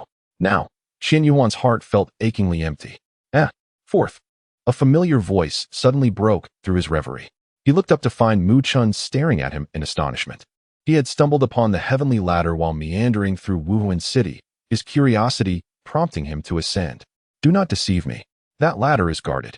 One must have their identity verified to ascend. Only those of significance are permitted access. Mu Chun relentlessly exposed the truth, then continued, Fourth. I sensed there was something extraordinary about you at the academy. Abandoned by your father? How could a divine martial soul be forsaken? A top-tier Xianling pill given so casually. And the Tianlong detoxification pill taken without a second thought. Now, tell me honestly, what is your true background? Rest assured, third brother, I shall keep your secret. Qian Yuhan gazed at Mu Chun, realizing that he could no longer conceal the truth from him, and thus candidly divulged the entire story. My goodness, the fourth one. You are indeed that exceptionally enigmatic young master, a supreme figure. Although Mu Chun claimed to be prepared for this revelation, he was still taken aback by the complexity of Qian Yuhan's identity. The son of the Grand Offering, naturally, considering his surname is Qian. Oh, but please do not share this with anyone else. I have only confided in you at the academy. Lin Air is unaware as well. It appears we are alike, both attempting to hide our true identities while pursuing our studies. However, I, rather brazenly, have revealed my own, while you possess a greater capacity for concealment. I will be going to the Tiando Royal Academy for an exchange study in my second academic year. What? Is this decided so early? Did you know about it beforehand? Mu Chun nodded and replied, Indeed, I had heard my father mention it in passing. He said our cohort would select a few to attend the Tiando Royal Academy for exchange studies. However, the selection will commence only next semester. And you have essentially secured a position already. Qian Yuhan shook his head upon hearing this. How could he possibly refuse when the Pope had said so? After all, Uncle Xiaohui was an elder. In any case, Qian Yuhan had already laid his cards on the table with Mu Chun. As the son of the second high priest, Golden Crocodile Douluo, Mu Chun was certainly acquainted with the Pope, so Qian Yuhan decided to speak candidly to him. Oh, so you were actually going to meet the Pope? Qian Yuhan nodded. He approached me and inquired about my opinion. I had no compelling reason to decline, so I acquiesced. Alas, Lao Si, are you troubled here due to concerns about being in a long-distance relationship with Hu Liner? Qian Yuhan remained silent. His head bowed, offering no response to Mu Chun.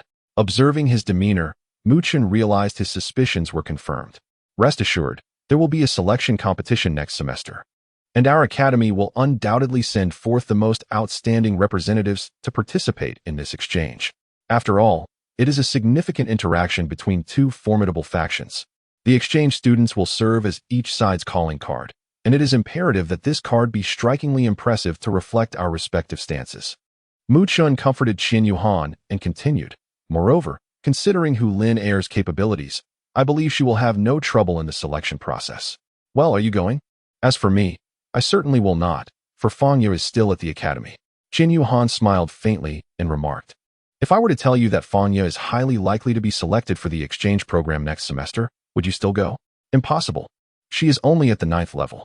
If it weren't for her profound theoretical knowledge acknowledged by the academy, she would have been advised to withdraw long ago. Look, you clearly do not trust her at all. Her martial soul has awakened and evolved. In terms of quality, your Golden Crocodile King cannot even compare to hers. How can this be? Wait a moment, what did you just say? Fang Ye's martial soul has awakened? Qian Yuhan nodded thoughtfully. Indeed, on the first day of the holiday, I took her to a remarkable place where we unexpectedly acquired the Coxcomb Phoenix Sunflower. After consuming it, her martial soul underwent a profound evolution, transforming into a two-headed fire phoenix. How astonishing! The Coxcomb Phoenix Sunflower, a two-headed fire phoenix. Following the awakening of her martial soul, Fang Ye experienced an immediate surge in soul power, ascending by 20 levels to reach the impressive rank of 29. She is now on the cusp of breaking through to the soul sovereign level. How incredible! I must go? I shall immediately speak with my father about this. Upon hearing Qian Yuhan's words, Mu Chun hastily grasped his arm and urged, Hold on, don't be so hasty. Do you not wish to avenge the grievances of the friendship match? I believe that next semester, the two of US brothers can once again engage in a contest. Wouldn't it be far more gratifying to earn our place through merit? Mu Chun pondered for a moment, then nodded in agreement with Qian Yuhan's perspective. The mention of the upcoming selection competition next semester uplifted Qian Yuhan's spirits, as he held a considerable confidence in Hu Lin Air's abilities. Convinced that she would effortlessly secure her position in the selections. After Qian Yuhan and Muchen agreed to a rematch next semester, he mentioned that he would inform his elder brothers upon returning to the academy. The camaraderie of their group of 6 during the outdoor exercise was truly exhilarating. They both overlooked the fact that Tang Xian's little girlfriend was also from the Spirit Hall Academy and her abilities were rather average. This detail slipped their minds simultaneously. Well then, since you've laid your cards on the table, let us go to my home for a delightful meal. Oh, come on, let us not dawdle. Before Qian Yuhan could finish his sentence, Mu Chun decisively made the arrangements and pulled him along. They ascended the heavenly staircase again, this time bypassing the main entrance of the Pope's Hall, taking an alternative path at the summit. Qian Yuhan was not very familiar with this route, as he had previously been teleported back to the Mingwe community by either Qian Mo or the Titan Douluo, never having traversed this path before. What? I haven't been this way? That is odd. My father always teleported me back. Mu Chun replied, my father has never been this kind to me. As they climbed the narrow path, they soon beheld a magnificent complex, ancient and sacred. Qian Yuhan recognized these buildings well. They were the worship hall, the place where the priests cultivated and conducted their affairs. The priests generally resided in the luxurious villa area adjacent to the Pope's Hall, making it quite convenient for the higher-ups of the Spirit Hall to commute. Following Mu Chun, they arrived at the Golden Crocodile Hall, where the second priest practiced. Pushing open the hall's door, they entered. Dad, I brought a classmate. Mu Chun exclaimed noisily upon entering. Be quiet, you little rascal. Bring your classmate in. I'm in the training room, came the response. Mu Chun led Qian Yuhan further in, passing through an archway and turning left, where they encountered a closed door. Mu Chun knocked on the door. Come in. With that, Mu Chun ushered Qian Yuhan inside. Upon entering, Qian Yuhan beheld the golden crocodile Douluo, seated in the center of the room, meditating upon a mat. You little rascal has arrived. How have you fared at school? Have you brought a classmate with you? What is your friend's name? Qian Yuhan said, Uncle Golden Crocodile, long time no see.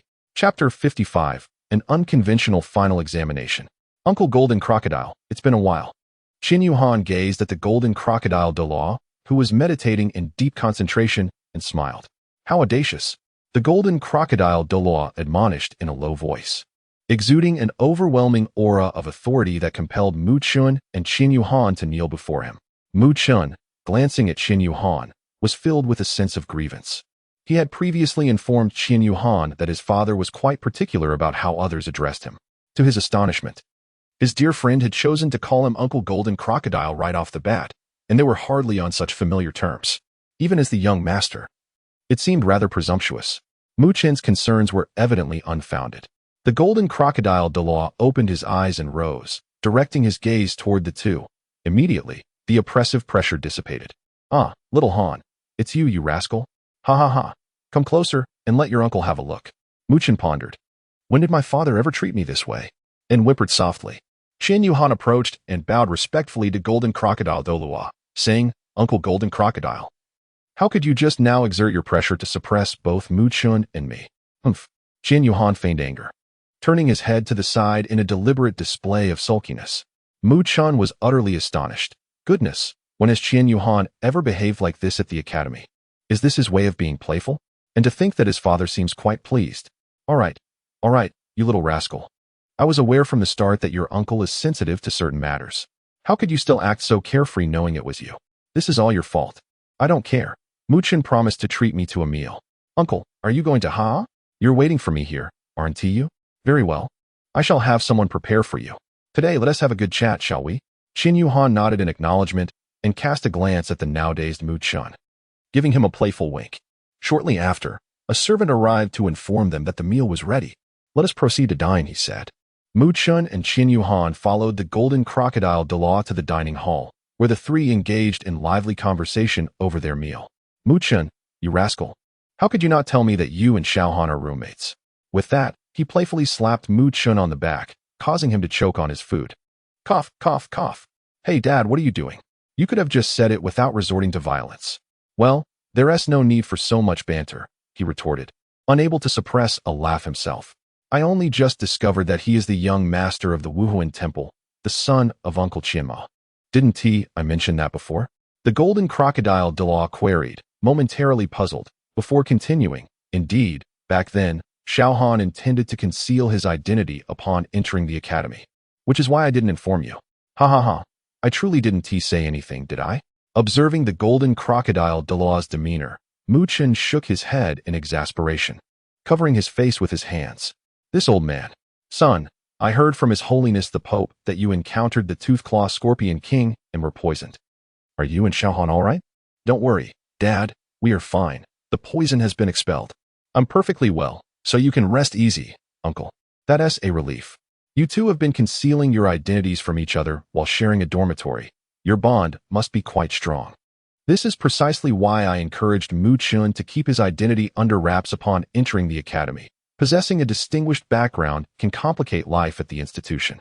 Indeed, Father, you were right this time. However, I revealed my identity on the very first day, while Old Four managed to keep his hidden quite well. The golden crocodile Douluo coughed and replied, You had the audacity to disclose your identity on the first day? By the way, how do you refer to Xiaohan? Old Four. Yes, Uncle. Among the brothers in our dormitory, we arranged ourselves by age, and as the youngest, I am Old Four. I call Mu Chen third brother. The golden crocodile Douluo regarded the two of them, as if reminiscing, a slight smile appearing at the corners of his mouth. Oh no. My father is starting to act foolish again, Mu Chen quipped, breaking the atmosphere of nostalgia. The golden crocodile Douluo shot a glare at his son, reprimanding him. Go away. You impertinent child. Turning his gaze back to Qian Yuhan, his tone softened as he continued. You two remind me of my brothers and me in our youth. We enjoyed even greater joy than you, embarking on adventures together after school. Your father, the eldest, led us into the nearby Soul Beast Forest for escapades. The 8 of us were inseparable, playing together from childhood. Back then, we were just about your age, and I can hardly fathom our audacity. 8 little brats battling a 30,000-year-old dark golden terror claw bear, and we emerged victorious. As he reminisced about those cherished moments, the golden crocodile Douluo chuckled and shook his head. Upon hearing the mention of his father by the golden crocodile Douluo, Qian Yuhan's spirits inevitably sank. Observing his demeanor, the golden crocodile Douluo, well aware of Qian Yuhan's longing for his father, offered words of comfort. The grand offering has his own duties to fulfill, and you two have your own adventures to pursue. Surely, you and your father shall reunite. He has promised you this, and such promises are always kept. Before the golden crocodile Douluo could continue his encouragement, Qian Yuhan interjected, saying, Uncle, I understand. I shall persist in my training. Meanwhile, Mu Chun, sensing the atmosphere had grown overly somber, chimed in with a teasing tone. Oh dear, let's eat. This braised chicken is going to get cold. If you don't eat, I shall finish it all myself, and I even saved a few pieces for you. Ha ha, let us eat. Following Mu Chun's light-hearted remark, the golden crocodile Douluo gestured for Qian Yuhan to indulge a little more. He then shifted the conversation, asking, By the way, I heard from that old fellow Lu Min, the minister of the education department at the Spirit Hall, that your academy has undergone some educational reforms? Qian Yuhan nodded and replied, Indeed. Each class has 2 instructors for both theoretical and practical lessons. I find the results rather satisfactory. Mu Chen added, Yes, but I've heard that our final examination has changed. It's not the same as before. It seems that the focus has shifted to practical assessments, which now account for 50 of the total, while theoretical assessments also comprise the remaining 50. Additionally, practical evaluations have transformed into soul duel battles, with random pairings. Each participant will compete 3 times, and the average score given by the practical instructors of each class will be recorded, with the highest score counted as the final practical assessment score. That sounds quite promising, said Genie Douluo, who observed the two engaging in lively conversation with a sense of contentment. After their meal, Qian Yuhan conversed with Jean Douluo about mundane matters for a while. Noticing the late hour, he took his leave.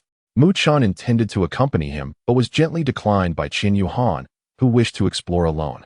After Qian Yu left, golden crocodile Douluo gently patted Mu Chen's back, signaling him to come over.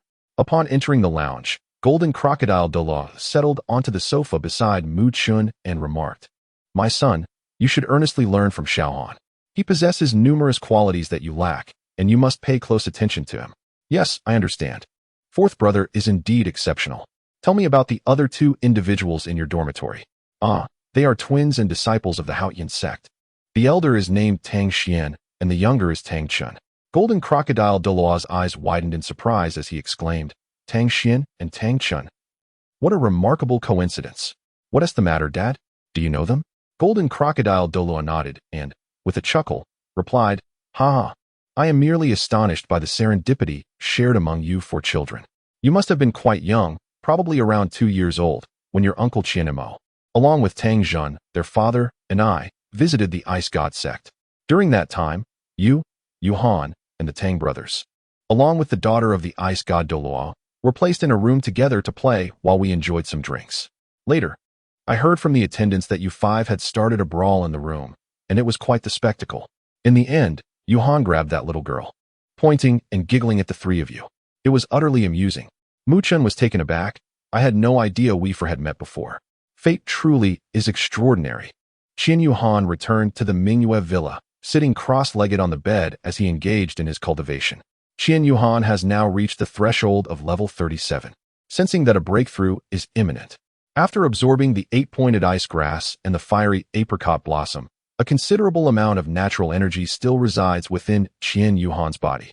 Should he fully harness this power, he is likely to touch upon the realm of the Soul Sect.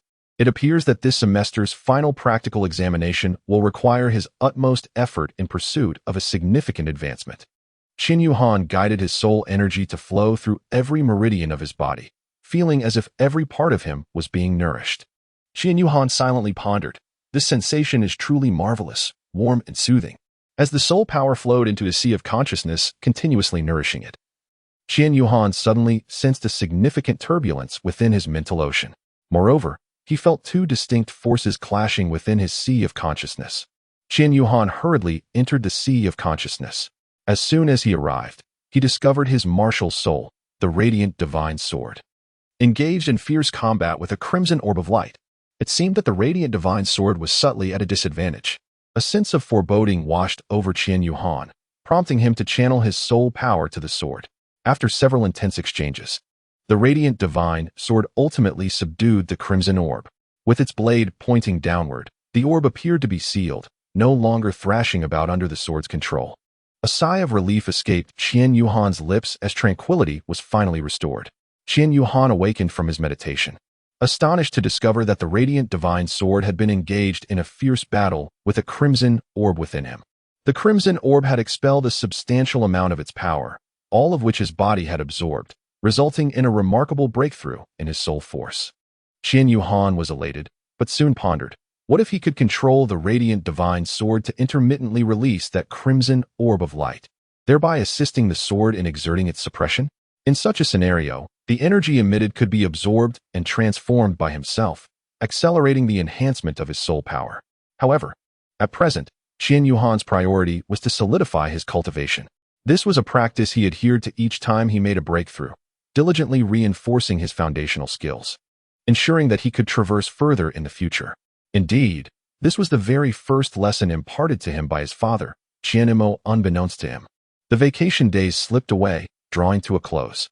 Students and teachers of the Wuhuan Palace Academy gradually returned to their routines. Everyone was exceedingly busy. For in merely half a month, the theoretical examinations would commence, followed by practical assessments.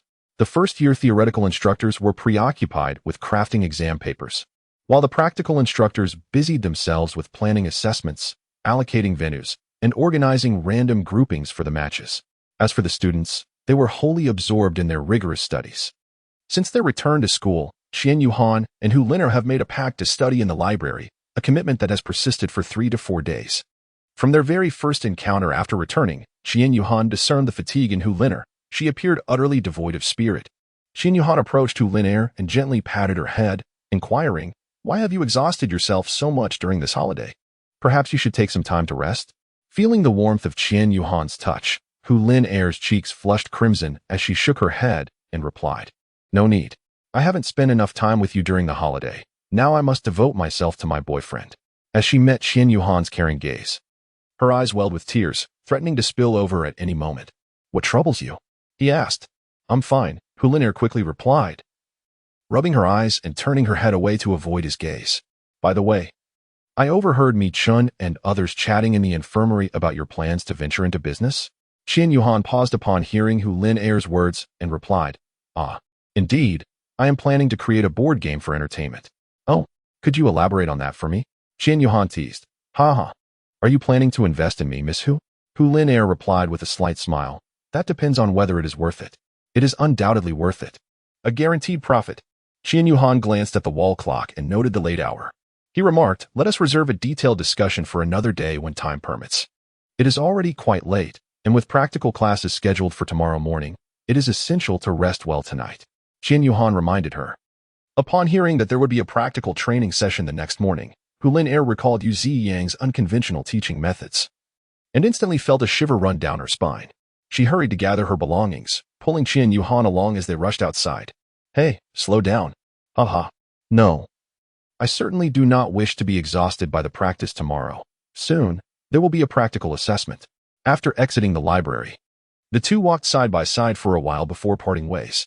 Qian Yuhan hurried back to the dormitory, while Hu Lin strolled outside, her head bowed, lost in thought. Hu Lin whispered, I am sorry, Yuhan. This is all I can do. I hope you can find it in your heart to forgive me. Before heading to the library for study, Qian Yuhan retrieved the letters from the mailbox, finding today's correspondence from Shui awaiting him. As he perused the letter, a wave of exhaustion from the day dissipated. The past few days had been overwhelmingly busy, leaving him no time to write back. He had merely indulged in reading Shui's letters.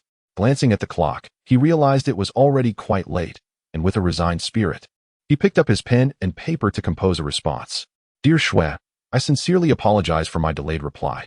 I have been utterly preoccupied with preparations for the final examinations. I neglected to inform you that I had taken a short holiday to return home and rest. I hope you can forgive my oversight. Your magnanimity is truly admirable. Surely, someone of your stature would not hold such trivial matters against me. These past few days have been spent studying with Lin, who excels in theoretical subjects far beyond my capability. I must seek her assistance to catch up, lest I risk failing this semester.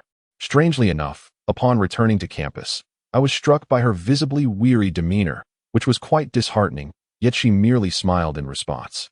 She inquired if I was considering starting a business, as Mu Chun had mentioned it to her.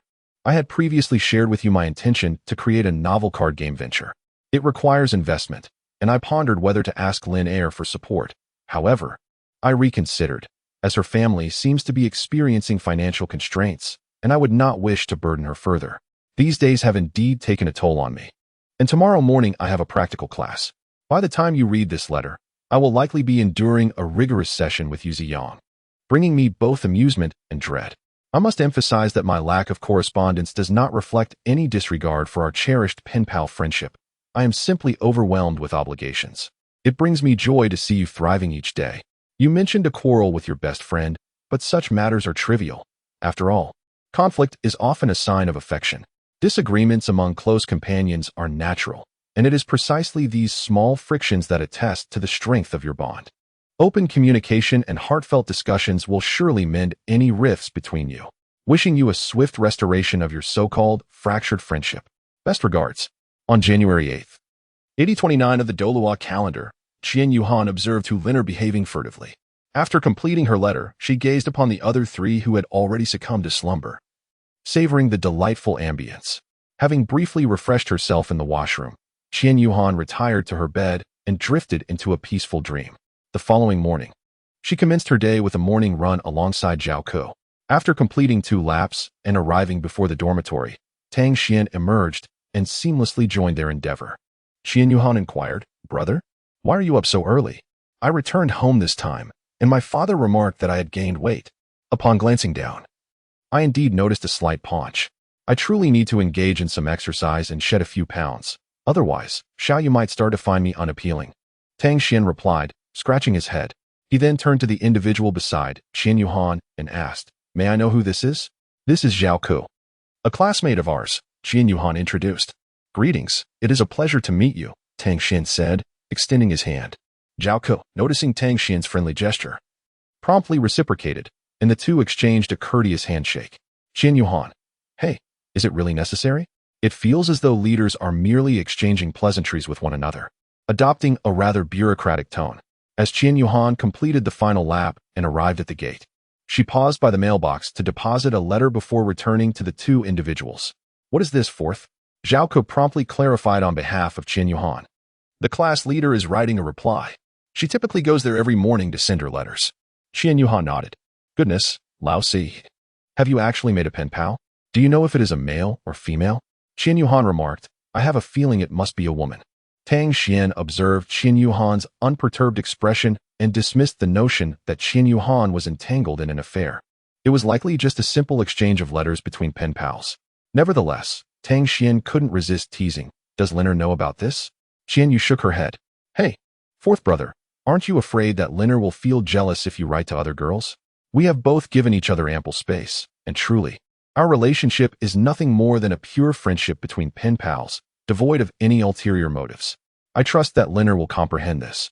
Besides, we have never met in person. As Qian Yuhan was about to speak, he was interrupted by Tang Xian's raised hand. Ah, enough. Look at you, all flustered. We haven't even suggested anything about you and that young lady, he stated. Zhaoka nodded in agreement with Tang Xian's remarks. Tang Xian continued. I believe it is crucial for you to clarify things with Hu Lin Er to prevent any misunderstandings. Taking the initiative to explain is far preferable to being subjected to an involuntary interrogation later on. At the very least, it demonstrates your integrity, does it not?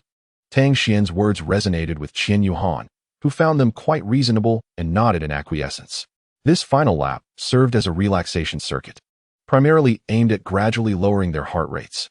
The trio engaged in casual conversation about the upcoming finals. They continued their dialogue all the way back to the dormitory, where Tang Xian and Qin Yuhan took a refreshing shower and changed into clean clothes before rousing Mu Chun and Tang Chun. Once the two were ready, they all proceeded to the cafeteria for breakfast. After finishing their meal, Qin Yuhan scanned the surroundings but did not spot Hu Lin Er.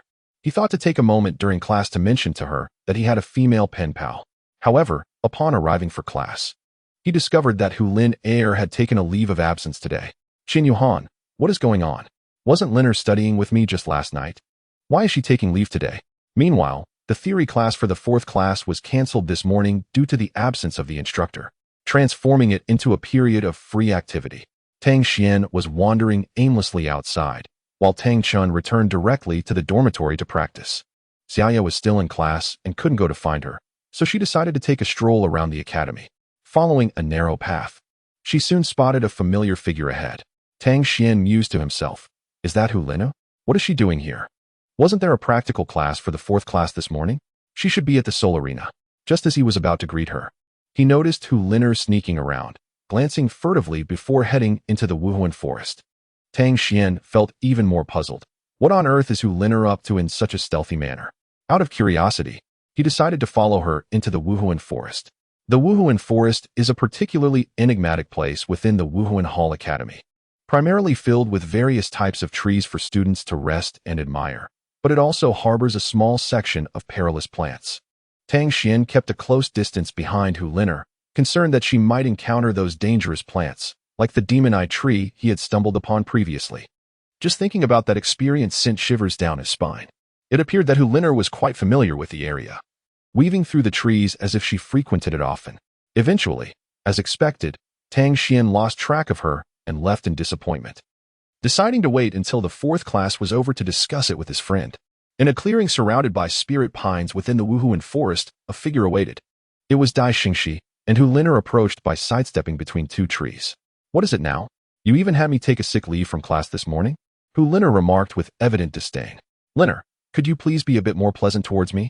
How is that plan I mentioned to you when I was on leave coming along? Hu Lin questioned in confusion. How did you know that Yuhan was planning that card business? Hee, that's none of your concern. You should pay more attention to this matter. It presents a tremendous opportunity to save your Hu family.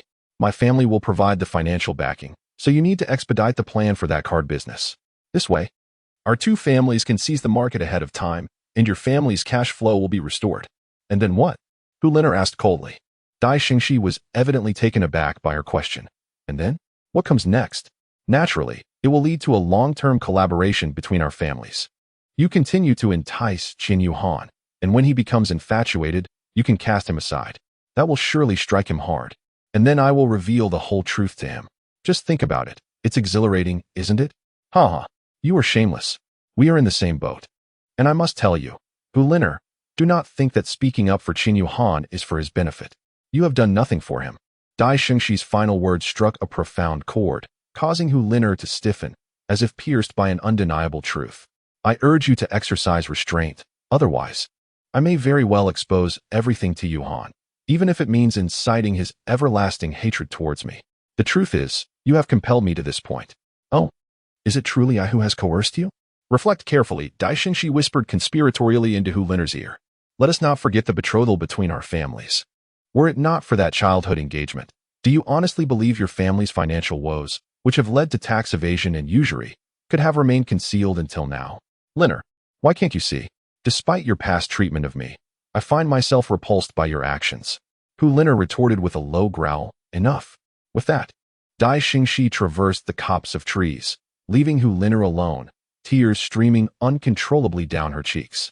Why must I be born into such a family?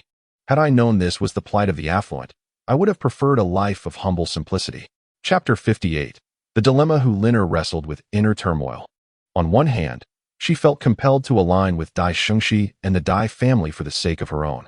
On the other, she loathed the thought of betraying Qian Yuhan, knowing it would be unjust to him.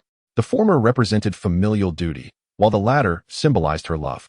Choosing the former would render Qian Yuhan a mere plaything, while the latter would mean forsaking her family, who had nurtured her. Before Hu Liner lay these two paths, how should she choose? There was still time to decide. She wiped her tears away and exited the spirit forest.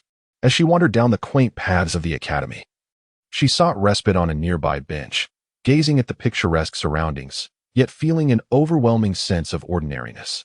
At merely 9 years of age, she had believed that learning to calculate with an abacus would suffice to assist her family, never anticipating that their fate would rest upon her shoulders. It was absurd to think she must help Dai Xingxi in his pursuit of a boy she deeply cherished, all in a bid to save her vast family. Caught in the oscillation between these two choices, she eventually found herself at Angel Plaza. Sitting there, she stared blankly at the statue of the adjudicating elder, Qian Mo, wondering how to make her choice. Who can assist me in this dilemma? Hu Liner first thought of Qian Yuhan, but he was now an orphan, abandoned by his father, left to fend for himself during the holidays. Then she considered Fangya, who had a decent rapport with her and hailed from a prominent family. If Fangya could aid the Hu family, perhaps she would no longer be subject to Dai Xingxi's threats. Yes, she would seek out Fangya. Thus, Hu Liner spent the entire morning at Angel Plaza, foregoing lunch to return to her dormitory for rest, planning to speak with Fangya in the afternoon. As Qian Yuhan concluded her class, Mu Chen awaited at the entrance. Has the class ended? She inquired. Indeed, Qian Yuhan nodded in response. Oh, I wasn't asking you. My dear Fourth, I was inquiring about Fangya, Mu Chen replied with a grin, casting her gaze towards Fangya, who stood behind Qian Yuhan.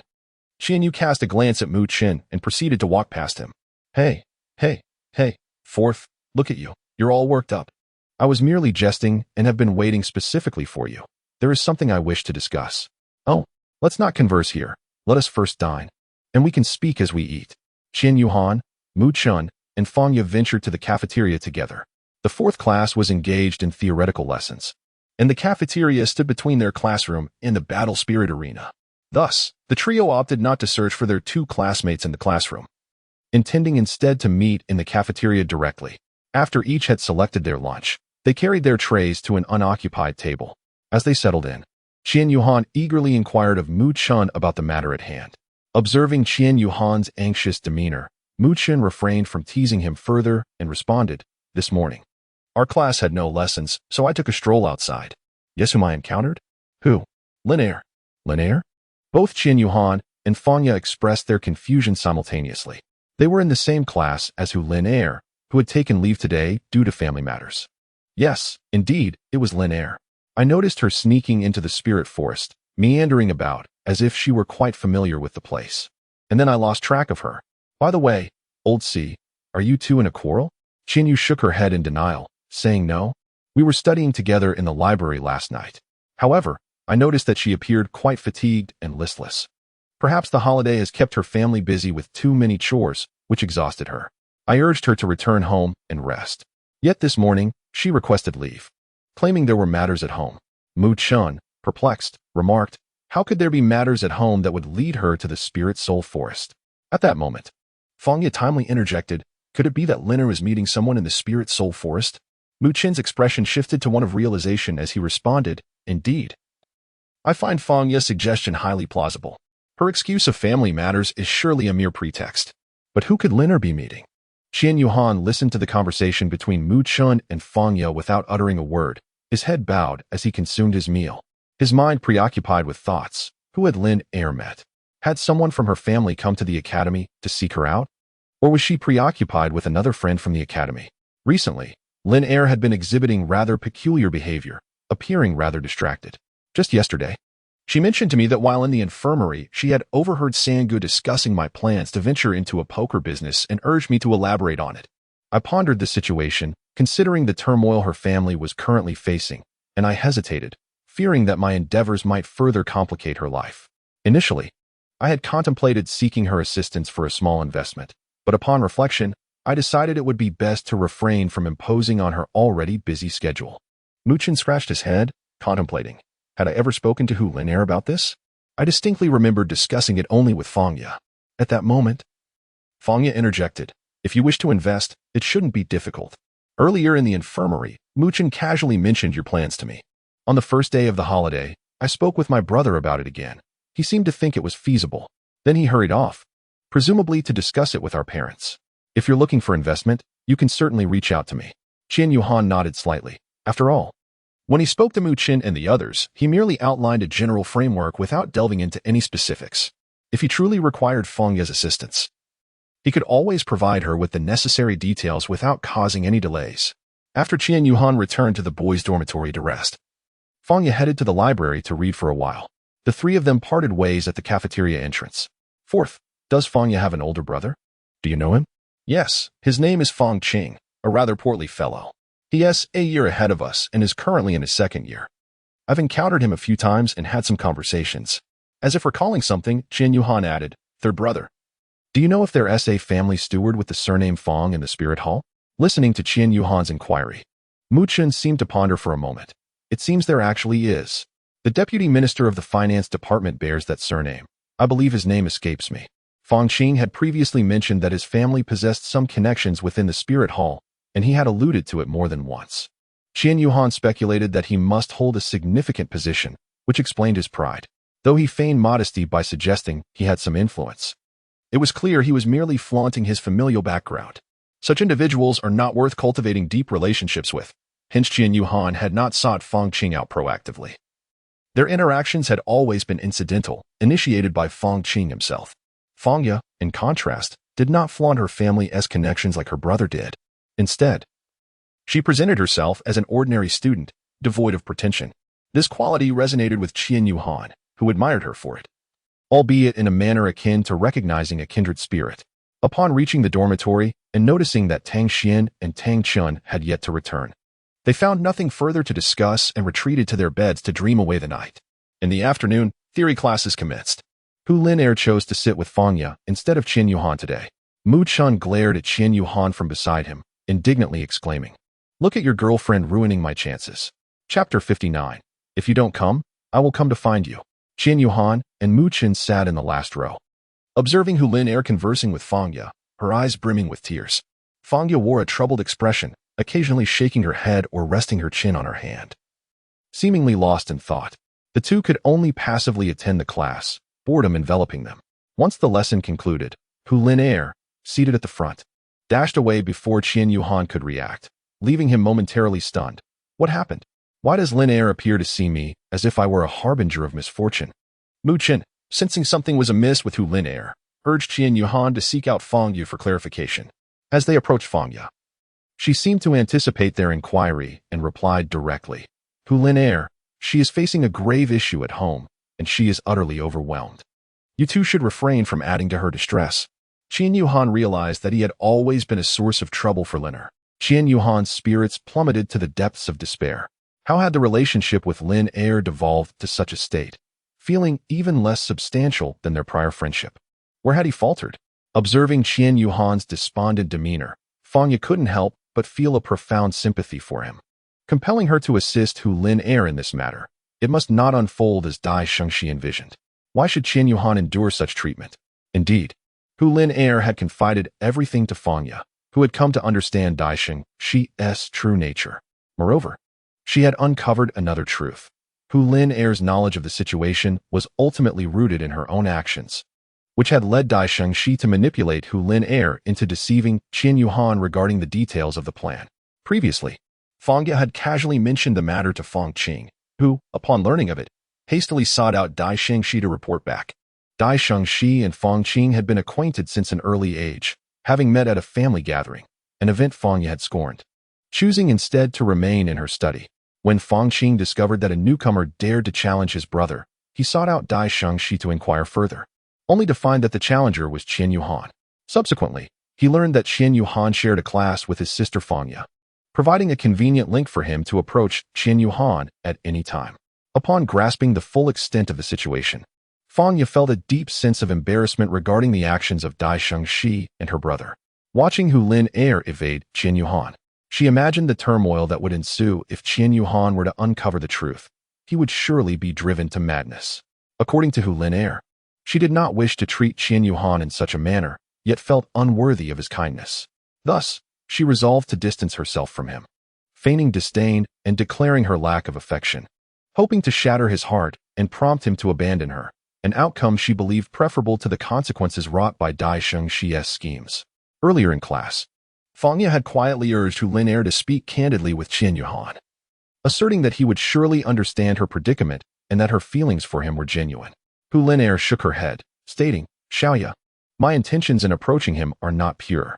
Any affection that develops would arise only from familiarity and not from sincerity. From the moment I approached him with this motive, I became unworthy of him. It is best for him to feel despair and leave me." With matters having reached this point, it was inevitable that he would be hurt. Fang Ye nodded, expressing her respect for Hu Lin Er's decision. After the trio parted ways, Qian Yuhan found little desire to continue with his meal. Upon retrieving today's correspondence from the mailbox at the entrance, he returned to his dormitory. Qian Yuhan pondered, is it truly the end of their relationship? Where did things go awry? Upon returning to the dormitory, she noticed that Tang Chun and Tang Xian had yet to return, likely still dining in the cafeteria. She took out a piece of stationery. Having yet to peruse the reply, she began to write, "Dear Shui, I find myself entangled in a vexing predicament. My girlfriend and I were harmoniously studying together at the library just yesterday, yet this morning she deceived me about her whereabouts. I suspect she has gone to meet someone. And by afternoon, she began avoiding me altogether. Have I erred in some way? I am utterly perplexed. I cannot fathom that our relationship could so hastily reach its conclusion. Yet it seems to be heading in that direction. Should I consider letting go? Was the foundation of our relationship merely a fleeting impulse, carelessly decided? It feels as though everything around me has become surreal. Today, she spent the afternoon conversing with another friend of mine. I am left in the dark about their discussion. It is exhausting to sense that my friend is concealing something from me as well. I truly need to participate in the exchange activities for the second academic year. Previously, I worried about long-distance dynamics, but perhaps it would be beneficial for both of us to have some space to reflect on our circumstances. Wouldn't you agree? In the second year, our two colleges will exchange students, and I will be visiting your school. I look forward to meeting my mysterious pen pal. I am quite troubled, and I hope you won't find my ramblings tiresome. I have no one else to confide in. My brothers? That is implausible. How would they perceive me, a man unable to move on from heartache? I believe they would not judge me so harshly, yet I feel a sense of discomfort. We are different, aren't we? I can vent to you, and you may regard me as a bit unhinged, haha.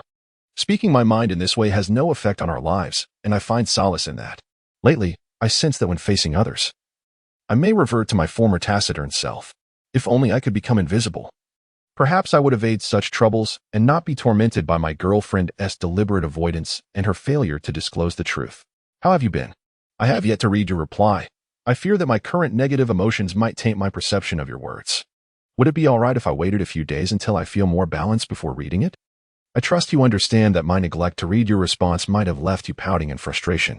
Please do not be upset. Consider this a distant consolation from me. Qian, wishing you well. In this moment within the esteemed Tiando Royal Academy, a servant delivered the morning's correspondence to Ouyang Luoshua's desk. Having spent the entirety of the day engaged in her sole dual class within the mimetic training zone, she typically retrieved her letters herself. However, today she had entrusted the task to another. As she opened the letter and read the response from Qian Yuhan, a smile involuntarily graced her lips upon encountering the line. By the time you read this letter, I am likely being ruthlessly tormented by teacher you. It seemed this mischievous boy had also succumbed to arduous training under the notorious instructor. What's got you so cheerful, Luoshua? Is a letter from your pen pal the source of such delight? Perhaps I should find one as well, remarked one of Ouyang Luoshua's roommates. Huh, There's a big fool who is probably suffering more than we are today, Ouyang Luoxue replied, her gaze lowered, a subtle smile playing at the corners of her mouth as she whispered to herself. She pondered, I wonder if he has read the letter I sent him today and what thoughts he harbors regarding our exchange. If you don't come to me, I shall come to you. She then shifted her focus back to the contents pinned by Qian Yuhan. Hulina felt something peculiar and began to question the details of the OK clan's business, narrowing her eyes as memories of that day in the sunset forest surfaced. Chapter 60, The Final Practical Assessment, Part 1. At Tian-Do Royal Academy, Ouyang Luoxue sat at her desk, lost in thought. She recalled witnessing Hulina conversing with another young man in the sunset forest, their interaction seemingly fraught with tension, hinting at some clandestine plotting. Through her correspondence with Qian Yuhan, Ouyang Luoxue had gathered a general description of Hulina, and upon their meeting, she confirmed that the girl was indeed as striking as described. She recognized Hulina immediately, while the identity of the young man beside her prompted her to instruct Lu Lao to memorize his features for further investigation. Recently, Lu Lao reported back to her, revealing that the young man was Dai Shengxi, the eldest son of the Dai family from Wuhan City, a notorious scion known for his debauchery. With the clues Lu Lao had collected, Hulina pieced together the entire scenario with remarkable clarity. That scoundrel, Ouyang Luoxue mused inwardly. It is perhaps best not to intrude excessively. This is his own affair. Feeling somewhat fatigued, Ouyang Luoxue penned a letter of 200 to 300 words detailing the peculiar events of the day before retiring for the night. Days passed, and the final examinations at the Wuhuan Temple Academy approached. Hulina had been evading Qian Yuhan for several days, and each time he caught sight of her avoiding him, a pang of anxiety gripped his heart, prompting him to lower his gaze and sigh deeply. In an effort to alleviate her inner turmoil, Qian Yuhan devoted herself tirelessly to her studies and cultivation. Over the past few days, she has been diligently absorbing the residual elemental energy of the heavens and earth within her, achieving a breakthrough to level 38. This remarkable advancement has left Mu Chun and Tang Xian utterly astonished. As the four of them rested in their dormitory, Qian Yuhan retrieved 3 exquisite celestial herbs from the golden bracelet of the cold heart dragon god for his 3 brothers to consume. He offered the diamond dragon heart sunflower to Mu Chun, the heavenly thunder soul devouring grass to Tang Xian, and the rare mushroom of the celestial chrysanthemum to Tang Chun. The trio gazed at Qian Yuhan as he nonchalantly presented the 3 superior celestial herbs, rubbing their eyes in disbelief, as if struggling to comprehend the extraordinary sight before them. Each of these herbs, if presented in the realm of spirit masters, could undoubtedly incite a fierce conflict among them. To have such remarkable treasures appear so unceremoniously before their eyes was almost beyond comprehension. Is this truly the Diamond Dragon Heart Sunflower? Qian Yuhan gazed at the seemingly dazed Mu Chun and nodded with a smile, choosing to remain silent. You truly are my biological father. In the Golden Crocodile Hall, the Golden Crocodile Douluo exclaimed, what is going on these past few days? Have you all eaten well? Hurry and absorb this before the practical assessment begins. Once the assessment starts, the potency of this celestial herb will be beyond your reach. Nevertheless, it is sufficient to enhance your strength considerably. After Qian Yuhan finished speaking, he turned and retired to his bed to rest. Tang Xian and the other 2 suppressed their inner excitement and joy, observing Qian Yuhan's current state. Tang Xian sighed inwardly, pondering the prolonged heartache of the 4th brother, which would likely take a considerable time to heal. It was puzzling how things had come to this. Perhaps there was an issue concerning Hulina. The 4 of them, as brothers, could clearly see that there was no problem among them. Thus, the issue must lie elsewhere. The 3 shook their heads and settled onto their respective beds, absorbing the effects of the medicinal herbs. Fortuitously, it was the weekend, and after an hour, they finally completed their absorption. Currently, their levels were as follows. Tang Xian, level 34, 3-ring Soul Master, having previously broken through while battling the Toothclaw Scorpion King. He later sought his teacher to help him acquire his 3rd spirit ring. Tang Chun, level 35, 3-ring Soul Master. Mu Chun, level 36, 3-ring Soul Master. The following afternoon, before the conclusion of the theoretical class, Zhou Yu reiterated to the classmates the importance of reviewing theoretical knowledge and preparing for the practical assessment. This time, the practical assessment would involve randomly drawing lots to match opponents, followed by soul battles. The scores would be averaged by the practical instructors from each class to determine the final grades. Although there were slight modifications to the details of the practical assessment, the essence remained unchanged. After providing a few additional reminders for the upcoming theoretical exam, Zhou Yu announced that all courses for the semester had concluded. Once the class ended, everyone dispersed in a flurry. Some headed to the cafeteria to queue for a meal. Others made their way to the library to secure seats for evening study, while some simply returned to their dorms to unwind. Under the guidance of Mu Chun, Qin Yuhan, and others opted to have their meal first. They requested Fangya to assist in securing several seats. After agreeing, Fangya hurriedly made her way to the library. After finishing their meal, Qin Yuhan and the others brought an extra portion for Fangya and headed to the library together. Upon entering, they spotted Fangya waving at them. As they approached her, Mu Chun placed the food in front of Fangya and glanced around the empty tables. There were 5 tables in total, and he couldn't help but furrow his brow. Xiaoya, isn't Huliner coming? Mu Chun inquired. Fangya noticed Qin Yuhan's gaze fixed on her, as if he were eagerly awaiting her response to this question. She shook her head and replied, Leno had some family matters to attend to and went straight home. She won't be living on campus anymore. She'll be commuting instead. After Fangya spoke, she noticed that while Qin Yuhan's expression remained unchanged, there was an unmistakable hint of sadness in his eyes. As if having made a resolute decision, Qin Yuhan said, Fangya, you're in contact with Liner, right? If you have the chance, please convey this message for me. If she has found someone better and is distancing herself from me, she should just tell me directly. I will step back, but please don't let it continue like this. It's truly painful. Fangya looked at Qin Yuhan and silently nodded. Subsequently, the 5 of them immersed themselves in their studies within the library, and the matter was not mentioned again.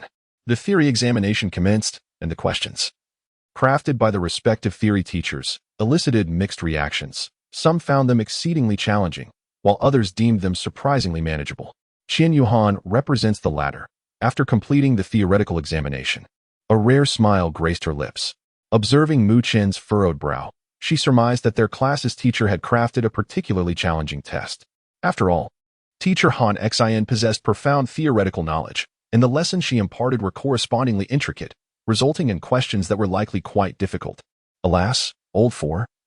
The exam prepared by teacher Han for our class is exceedingly arduous. If we manage to pass, it would truly be a blessing. Qin Yuhan observed Mu Chun lamenting beside him and gently patted his shoulder, offering words of encouragement. Do not worry. Believe in yourself, and you shall surely prevail. The practical assessment commences tomorrow, with the matchups announced in the afternoon. If fate allows us to face each other, then I shall undoubtedly avenge our previous friendly match. In the afternoon, Tang Chen, Mu Chen, and Qin Yuhan gathered around the display board, searching for their names. Ah, what a pity that I cannot challenge you this time, 4th brother. I am set to compete against Wang Yu from Class 7, Tang Chen remarked. Feigning a look of regret, Tang Chen quickly added, I will be facing Zhao Ke from Class 1. What of the 4th brother? Is he formidable? Qin Yuhan replied. I sense that I possess the strength for battle. Mu Chen stated, I shall confront Vina. I will show no mercy, especially after how she treated Xiaoyu. Mu Chen declared indignantly. Old 4, who will you fight? Tang Xin inquired, patting Qin Yuhan. Dai Xingxi. Chapter 61, Final Practical Assessment, Part 2. Qin Yuhan spoke in a low voice. Dai Xingxi. Mu Chun clenched his fist and exclaimed, Wow. This match of yours is bound to be thrilling. Tang Xin nodded, giving Qin Yuhan a light pat on the shoulder as he reminded him, Old 4th. This Dai Xingxi is indeed quite formidable. His saber-toothed tiger martial spirit should not be underestimated. He possesses remarkable speed and impressive offensive power. Recently, he has advanced to the 3rd ring. Just as Tang Xian intended to elaborate further, he was interrupted by Qin Yuhan, who assured him, Rest easy, brother. I won't underestimate him. I shall fight with all my might. As for his abilities, I have no interest in knowing them. For a victory achieved in ignorance would diminish my triumph. What a bold lad. Tang Chen suddenly interjected, startling Qin Yuhan beside him. The 4 of them promptly returned from the grouping announcement board to their dormitory, resuming their training. The medicinal effects of the celestial herbs provided by Qin Yuhan to the 3 individuals are exceedingly potent. It would take no less than half a month to fully absorb them. At present, they have only managed to assimilate a mere fraction of the energy. Yet the enhancements each has experienced from their respective herbs are remarkable, a testament to the formidable nature of these top-tier celestial plants. After absorbing the Diamond Dragonheart Sunflower, Mu Chen's Golden Crocodile King Martial Soul has attained an extraordinary level of defense, capable of withstanding the fourth soul skill of an ordinary soul master. His meridians now feel as though they are encased in armor, and their capacity to endure has significantly improved. This enables him to accelerate the flow of soul power within his veins, rendering his cultivation far more efficient. Tang Xian, having absorbed the heavenly thunder devouring soul grass, finds the lightning attributes surrounding his Haotian hammer to be more refined, enhancing the electric damage of his attacks. Similarly, his physical prowess has grown immensely due to the tempering by the heavenly thunder devouring soul grass. Furthermore, this herb has bestowed upon him a substantial boost in mental fortitude, such that his mental strength now surpasses even that of Qian Yuhan, albeit slightly. After Tang Chun absorbed the marvelous mushroom of heavenly chrysanthemum, the Haotian hammer has become even more resilient, with a notable increase in weight. The accompanying stun effect of his attacks has also improved significantly. As for his physical constitution, it has taken on the semblance of indestructibility, boasting astonishing defensive capabilities, striking a harmonious balance between offense and defense, including Qian Yuhan. The most immediate manifestation of their absorption of the celestial herbs is the enhancement of soul power. The elevation of martial soul attributes and physical strength is of paramount importance. Yet it is a gradual process, as the effects vary according to the degree of absorption. Once they fully harness the energy during the winter break, their transformation will undoubtedly be remarkable. However, it is worth noting that the influence of the enhancements in martial soul attributes and physical strength on soul power is relatively negligible. Moreover, since all four of them possess top-tier martial souls, with Qian Yuhan boasting a divine-level martial soul, the effect of the celestial herbs on their soul power is not as pronounced as it would be for ordinary martial souls, though an increase of approximately 5 levels is still plausible. The four of them continued their cultivation until the following morning, neglecting even dinner. Mu Chun was the first to awaken, slowly opening his eyes, accompanied by the lament of his stomach. Internally, he sighed, "Goodness, I've directly cultivated until the next morning. What on earth?" Soon, the other three gradually roused from their slumber. Tang Xian stretched lazily and promptly leaped off the bed. "Refreshing. I feel invigorated, though a bit hungry," he remarked as Qian Yuhan chimed in unexpectedly. The four of them burst into laughter in unison.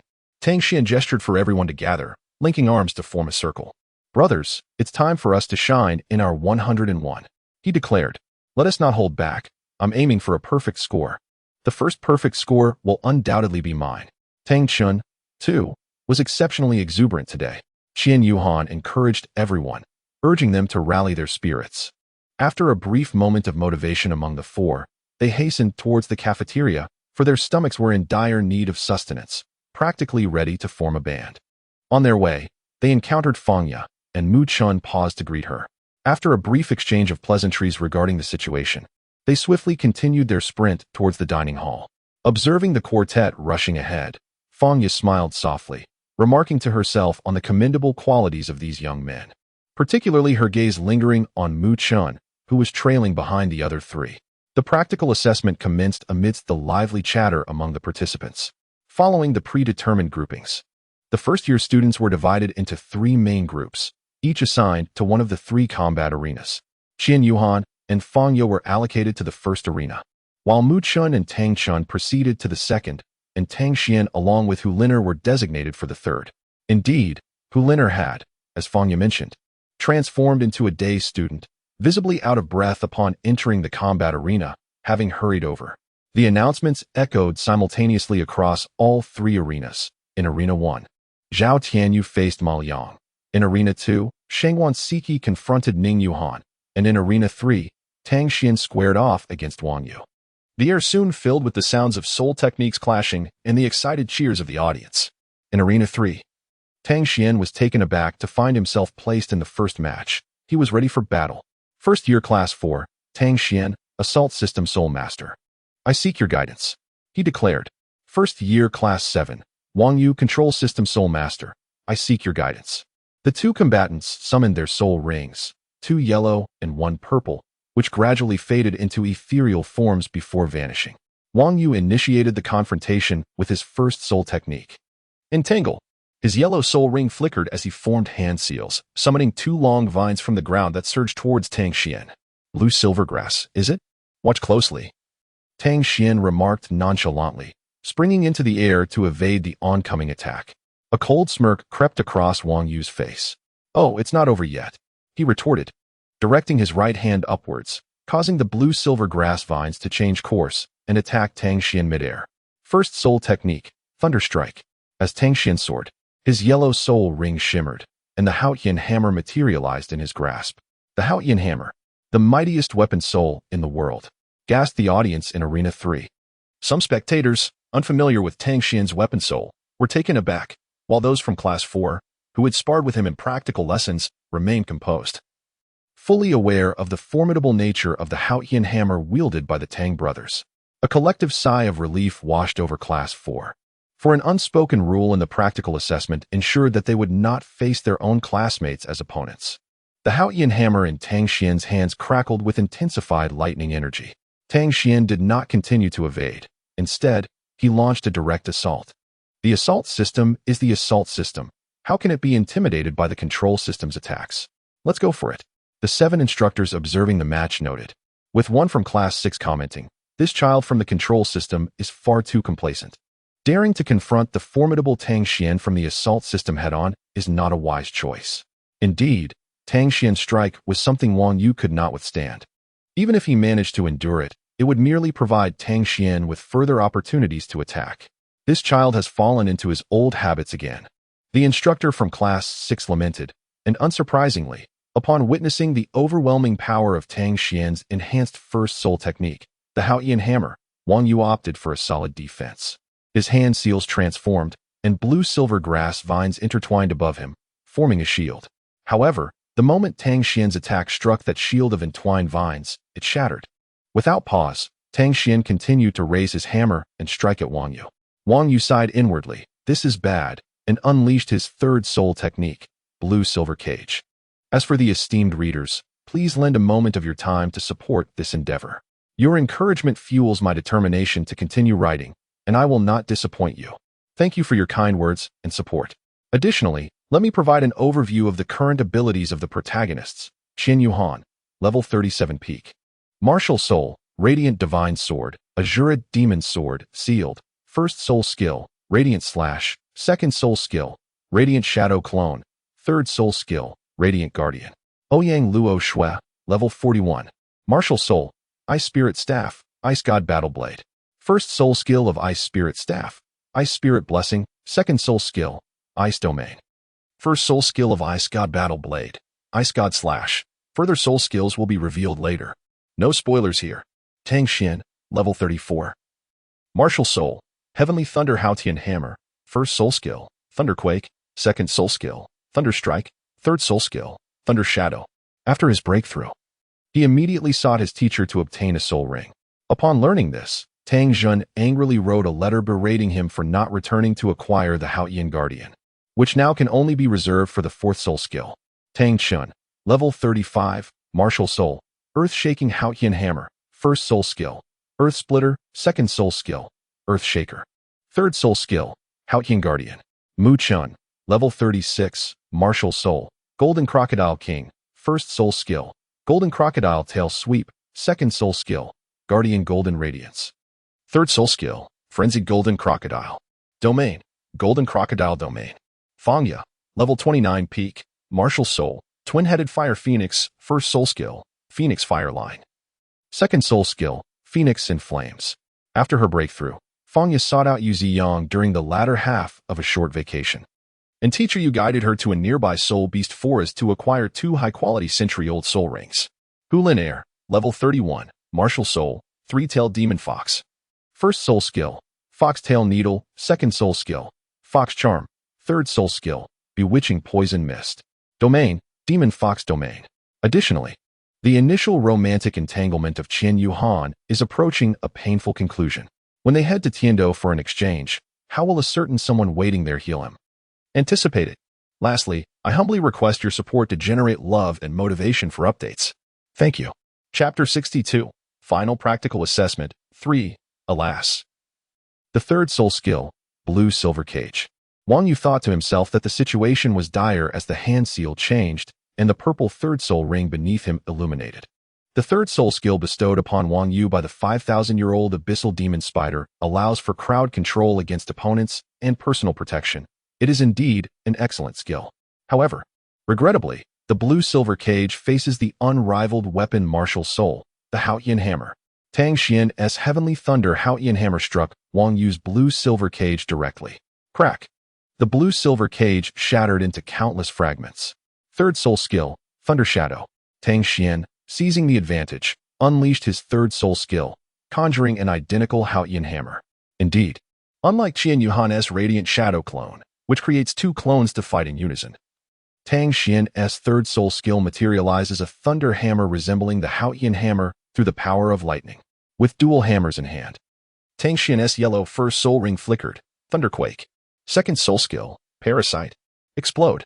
Wang Yu exhibited no sign of retreat, and the yellow second soul ring beneath his feet shimmered.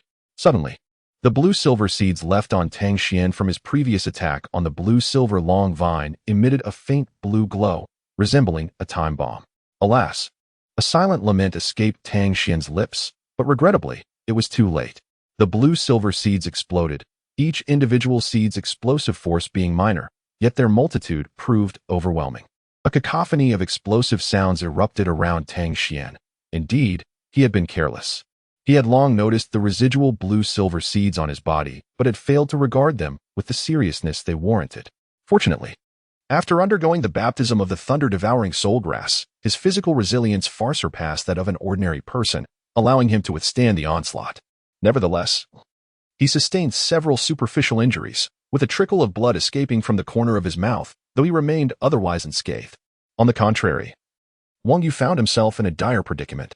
Following the activation of Tang Xian's thunderous assault, the two Haotian hammers were flung into the air, soaring towards the heavens before. As if guided by an unseen force, they came crashing down directly towards Wang Yu. The speed was astonishing, leaving Wang Yu with little time to react upon noticing the hammers in midair.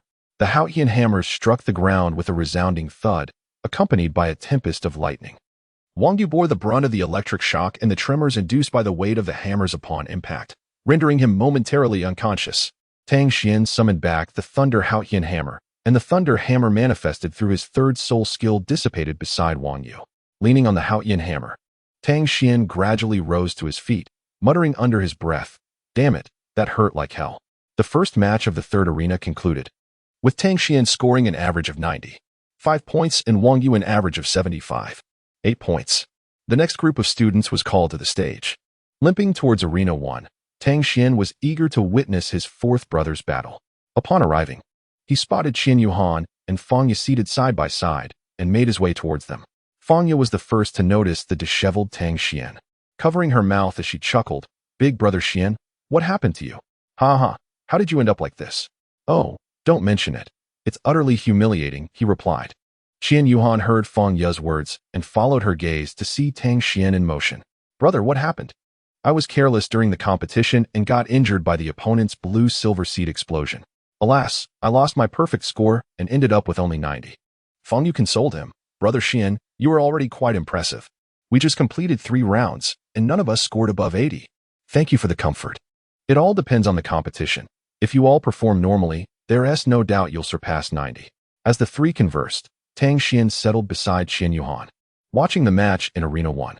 Meanwhile, in Arena 2, Mu Chun, part of the fourth group, had arrived in the preparation area. This time, he was up against Vina from Class 4. The determination in Mu Chen's eyes indicated he would not show any mercy. As the competition concluded, the results were evaluated by the combat instructor. Zhao Rui scored 82, and Han Yingzi scored 88. The announcement echoed, "The fourth group in Arena 2 is about to begin. Mu Chen and Vina, please prepare for your assessment." With anticipation, Mu Chen readied himself, while Vina felt a surge of anxiety. She was acutely aware of Mu Chen's background and, knowing of his friendship with Fangya and that Fangya belonged to the Fang family, dared not provoke her further. Vina was not foolish. She understood the consequences of angering Mu Chun and his powerful family, which was something her own family could not endure. However, she was aware that Dai Shengshi had been targeting Qian Yuhan, who was an orphan abandoned by his father. Vina believed Mu Chen was merely showing pity by speaking up for him, a stark contrast to his relationship with Fangya. In Vina's mind, she presumed that Mu Chun and Fangya were romantically involved. A partner is not the same as a roommate, after all.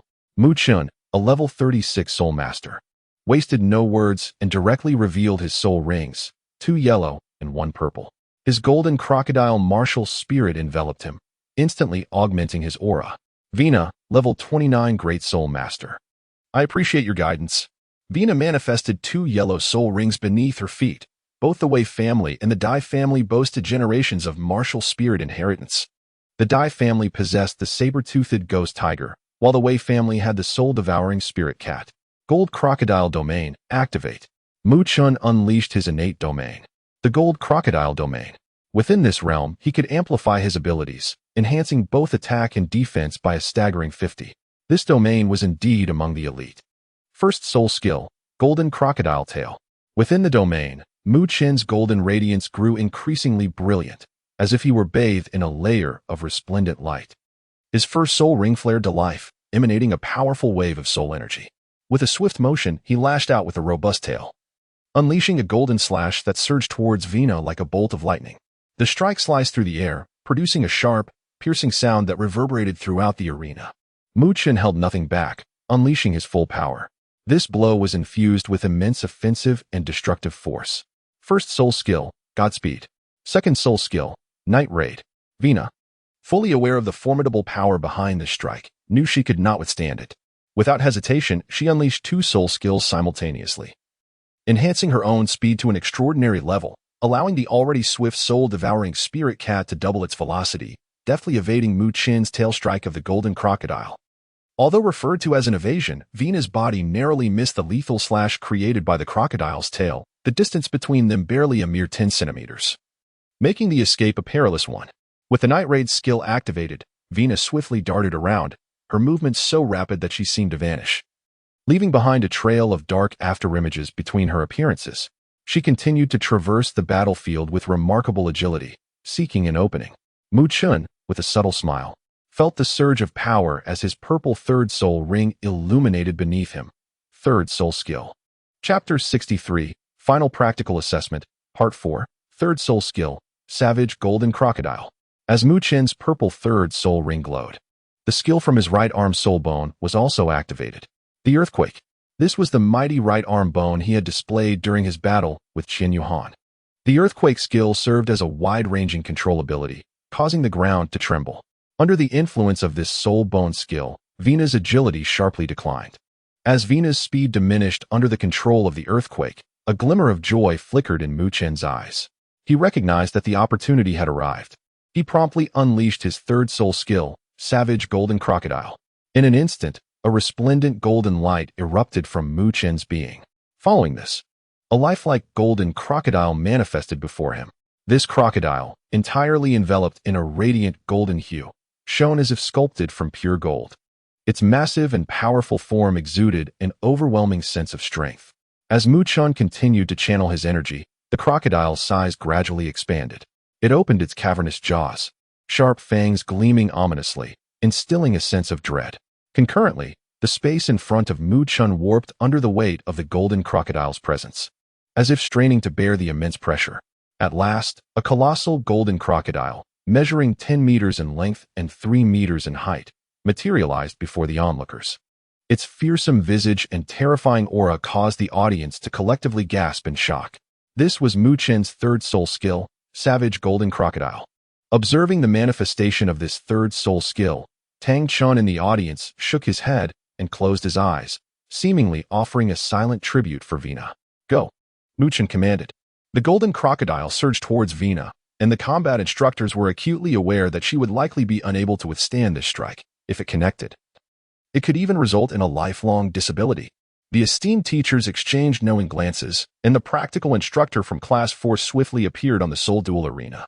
Upon his arrival, he immediately sensed a terrifying pressure that momentarily stunned him. This child was merely a soul master. Yet the soul skills he unleashed could evoke a sense of trepidation even in a soul sage like himself. How utterly astounding.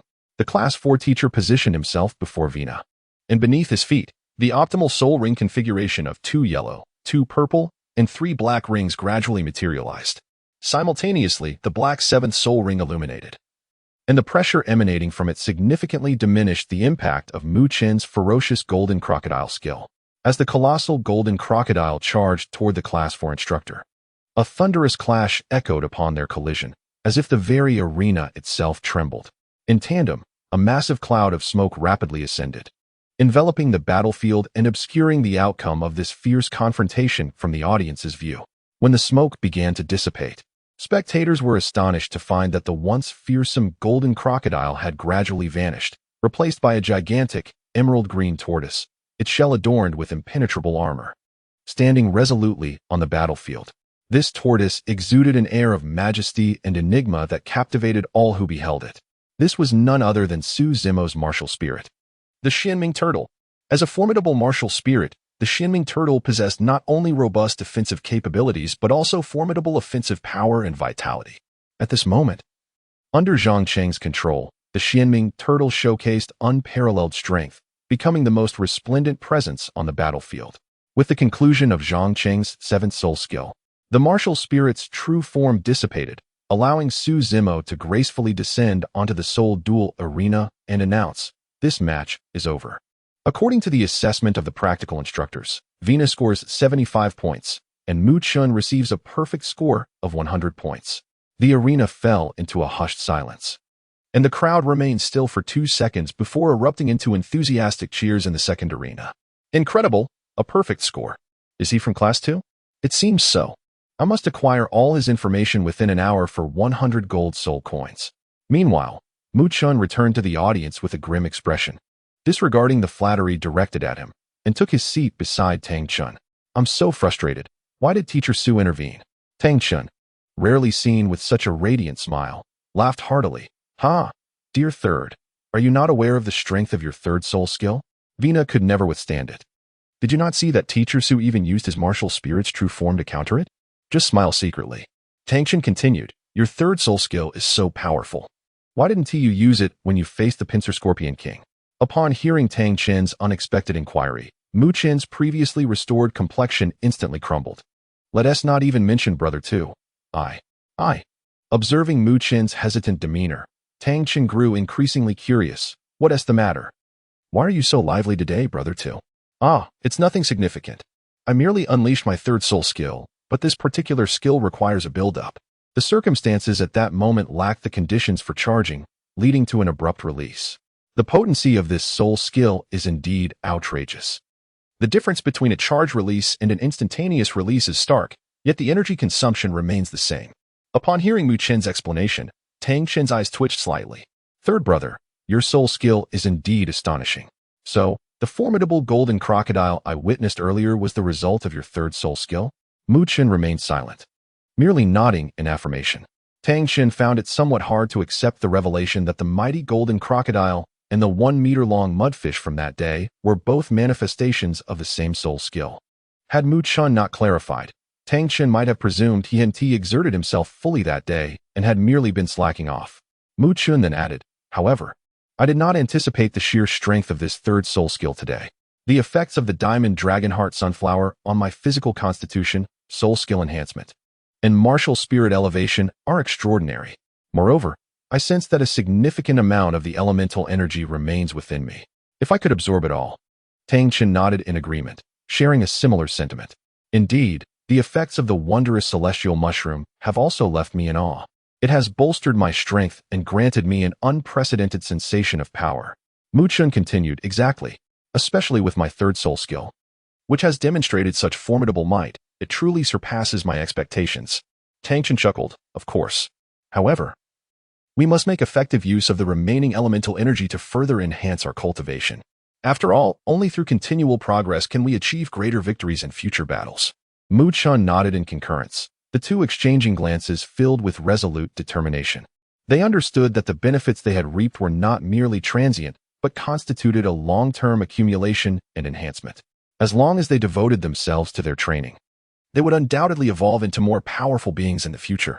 Chapter 64. Final Practical Assessment, Part 5, in Arena Number 2, Group 13. First Year Class 4. Tang Chen faces off against Zhaoku from First Year Class 1. Please prepare to take the stage. The announcement resonated through the air as both Tang Chen and Zhaoku ascended the battle platform. Zhaoku, a level 29 Great Soul Master from First Year Class 1, proclaimed with unwavering confidence, "I look forward to your guidance." His eyes sparkled with determination as he spoke, and two yellow soul rings gradually emerged beneath him, radiating a brilliant glow. Filled with anticipation and excitement, Zhao Ke realized that upon learning that his opponent was Tang Chun, he would be engaging in a formidable contest. However, he felt no fear or hesitation. Rather, a profound yearning surged within him to engage in battle with a formidable opponent, to awaken his latent potential and see if he could transcend the persistent barriers that had long troubled him. He took a deep breath, recalibrated his mindset, and prepared to embrace this challenge. He was convinced that with utmost dedication, he would undoubtedly glean invaluable experience and growth from this fierce encounter. At that moment, he could hardly contain his eagerness to showcase his strength and compete with Tang Chun. Class 4, Year 1, Tang Chun, Level 35 Soul Master. I seek your guidance. Tang Chun said solemnly, fully aware of the gravity of the situation. He recalled the numerous warnings from his younger brother the previous day, emphasizing that Zhao Ke's strength should not be underestimated, as he was said to possess the capability to engage him in combat. A confrontation of level 29 against level 35. Though he had one additional skill, the fact that his opponent could still contest him fiercely revealed the immense potential Zhao Ke possessed. Faced with such a formidable adversary, Tang Chun understood the imperative of not underestimating his opponent and mustering all his strength. At the same time, he sought to utilize this opportunity to solidify the cultivation he had gained after absorbing the extraordinary heavenly chrysanthemum. First soul skill, Earth Shatter. Tang Chun initiated the assault, as the yellow first soul ring appeared quietly beneath his feet. Gripping the earthquake Haotian hammer with both hands, a powerful force surged from his body, channeling into his arms. He inhaled deeply, stepped forward, and then lifted the Haotian hammer high above his head. With his movement, the surrounding air seemed to swirl, creating an invisible vortex. Subsequently, Tang Chun exerted all his might, bringing the Haotian hammer down forcefully onto the ground. A thunderous boom erupted, and the ground trembled violently, akin to a minor earthquake. From Tang Chun's position, web-like fissures rapidly spread outward, racing towards Zhao Ke. These cracks multiplied and grew denser, eventually merging into a vast chasm. The fissure continued to expand, emitting a deep, resonant roar, resembling a ferocious beast ready to devour everything in its path. At this moment, Zhao Ke's expression drastically changed. He sensed an unprecedented pressure.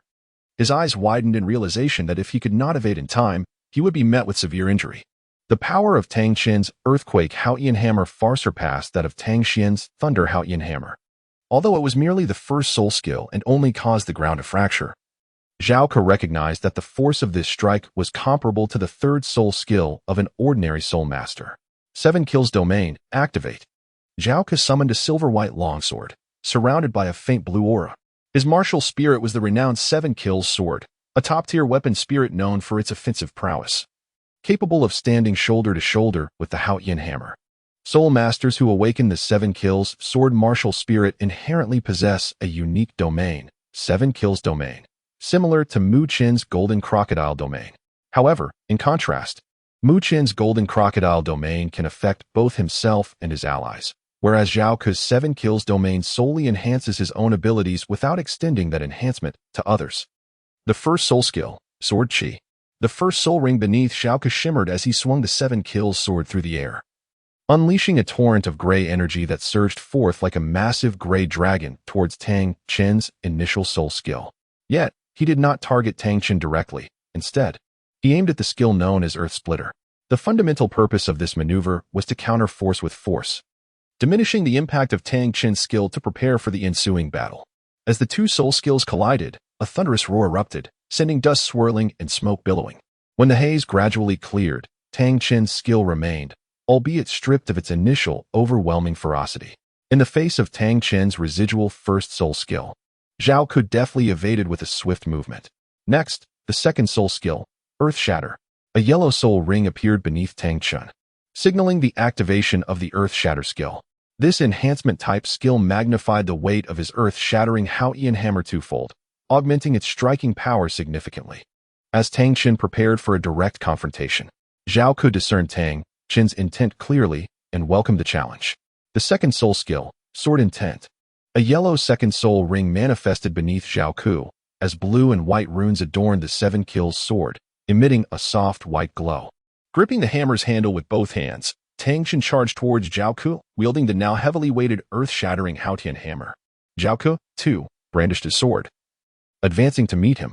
As the distance between them diminished, Tang Xin slowed his pace, adjusting his rhythm to execute a sweeping strike with the Haotian hammer. His gaze was resolute, and his aura surged, as if the hammer itself felt its master's determination, radiating a brilliant light. Simultaneously, Zhao Ke gripped the hilt of the Seven Kills sword tightly, his eyes glimmering with sharp intensity. He inhaled deeply, then swung the Seven Kills sword in a downward arc towards the earth-shattering Haotian hammer. The sword cut through the air with a fierce blade of energy aimed directly at the hammer. Upon their clash, a deafening sound erupted as the tremendous force fractured the ground beneath them. This power generated a formidable shockwave that radiated outward from their epicenter, upheaving the surrounding battle arena and engulfing it in a cloud of dust. The left arm soul bone skill of the Crimson Stone Monkey, Bloodthirst. Zhao Ke's left arm emitted a crimson glow, transforming his eyes to a blood-red hue under the influence of the soul bone skill. Surrounded by a faint blue sword energy, he released the soul bone skill, intertwined with the crimson radiance. To everyone's astonishment, Zhao Ke possessed a soul bone. Moreover, a reinforcement type at that. Such a confrontation could prove disadvantageous for the second brother. Observing the unfolding scene, Mu Chen murmured to himself, while internally he reflected, indeed, as the fourth brother noted, Zhao Ke truly possesses remarkable prowess. The clash between the two supreme martial souls is truly exhilarating. The seven-killing sword wielded by Zhao Ke shimmers with a fierce brilliance. Each strike is imbued with an unparalleled momentum and strength. Enhanced by the bloodthirsty spirit bone on his left arm, the sword's offensive power has been significantly amplified.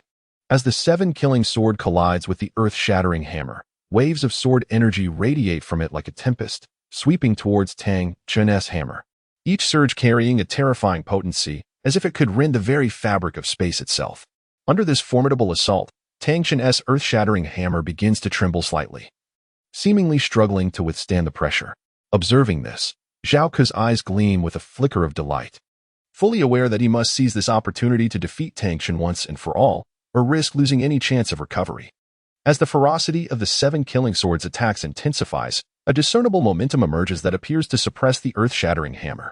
Under the reinforcement of the bloodthirsty skill from his spirit bone, the two-ring seven-killing sword begins to subtly gain the upper hand against the three-ring earth-shattering hammer. Gritting his teeth, Tang Xin activates his third spirit ring, unleashing his third spirit ability, Heavenly Shield. As this ability manifests, a golden protective barrier envelopes him, allowing the Heavenly Shield to absorb a significant portion of the seven-killing sword's energy, thus enabling the earth-shattering hammer to regain its advantage. A tremendous explosion reverberates, accompanied by a rapid dispersal of dust and debris. Both combatants are thrown back by the immense force generated by their clash. Meanwhile, the audience is left in suspense, their eyes wide with anticipation, uncertain of who stands victorious.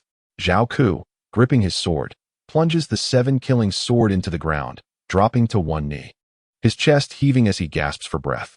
Tang Xin, placing the earth-shattering hammer aside and leaning on its handle, mirrors his opponent's labored breathing. Both exhibit signs of fatigue, yet their eyes convey a resolute determination. They have expended considerable energy in this fierce confrontation, yet neither is willing to concede easily. Again, Zhao Ke roars to the heavens, his spirit surging dramatically.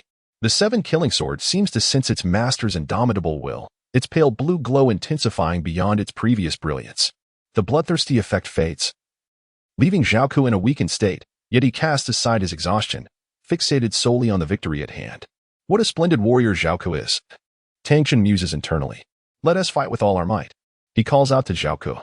The earth-shattering hammer is enveloped in a soft yellow aura as Tang Xin hoists it back onto his shoulder, activating the second spirit ring once more.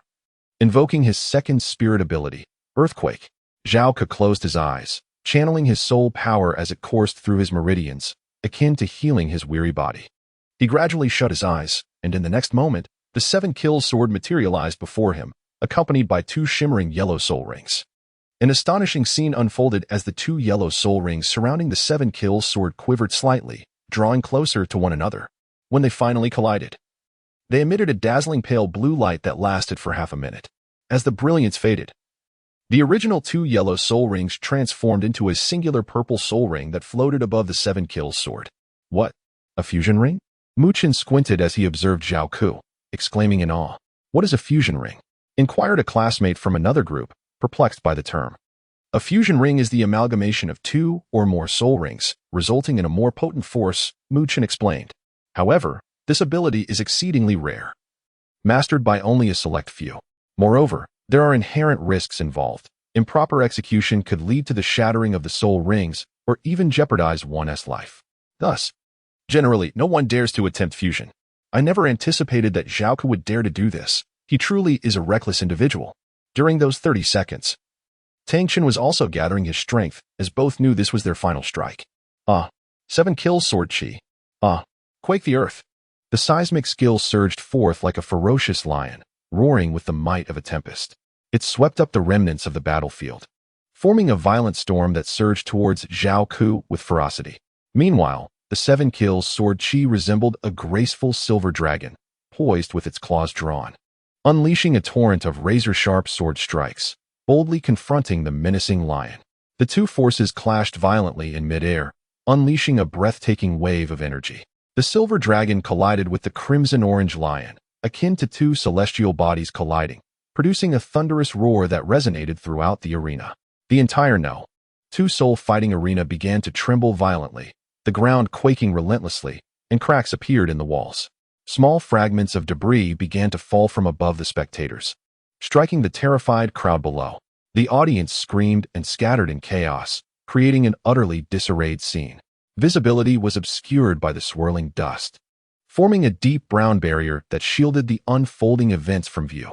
Only the muffled sounds of collision and the flashes within the dust continued to remind onlookers that the confrontation raged on. After 2 or 3 minutes, the arena seemed to calm, signaling the conclusion of the battle between Tang Chen and Zhao Ku. I concede, Zhao Ku declared, his body limp, collapsing onto the fighting stage. Gazing up at the sky, this battle was exhilarating. Zhao Ku murmured softly, just loud enough for himself to hear, following his admission of defeat. Indeed, this battle had been thrilling for Zhao Ku. It was a true test of fortitude. Moreover, he had finally broken through that bottleneck, now only one step away from obtaining a 3rd soul ring. As winter vacation approaches, he plans to seek his mother's guidance in arranging the soul rings for the 7 killing sword, preparing to challenge Tang Chen in the next semester. Zhao Ku has inherited his mother Qin Qing's 7 killing sword martial soul. Thus, she undoubtedly possesses a deeper understanding of this supreme martial soul than he does at present. She knows best what type of soul ring would be most suitable for him. You are formidable. It has been a long time since I encountered such a worthy opponent. I have gained much from this battle. Thank you, my brother. A voice resonates, and Zhao Ku sits up to see a hand extended before him. It is none other than Tang Chen. Zhao Ku smiles faintly, grasping Tang Chen's hand and being pulled to his feet. He responds, likewise, thank you. Wait for me to acquire my 3rd soul skill during the winter break, and I shall seek you and the class leader for a rematch next semester, huh? All right, I look forward to your challenge. Tang Chen replies with laughter. At that moment, the announcement echoes, the match has concluded. According to the assessment by the combat instructors, Zhao Ku scores 98, 5 points, while Tang Chen achieves a perfect score of 100. Both competitors demonstrated an indomitable fighting spirit, refusing to concede until the final moment, exhausting every last ounce of soul power. This is a lesson for us all. We extend our gratitude to them for presenting us with such a spectacular soul battle.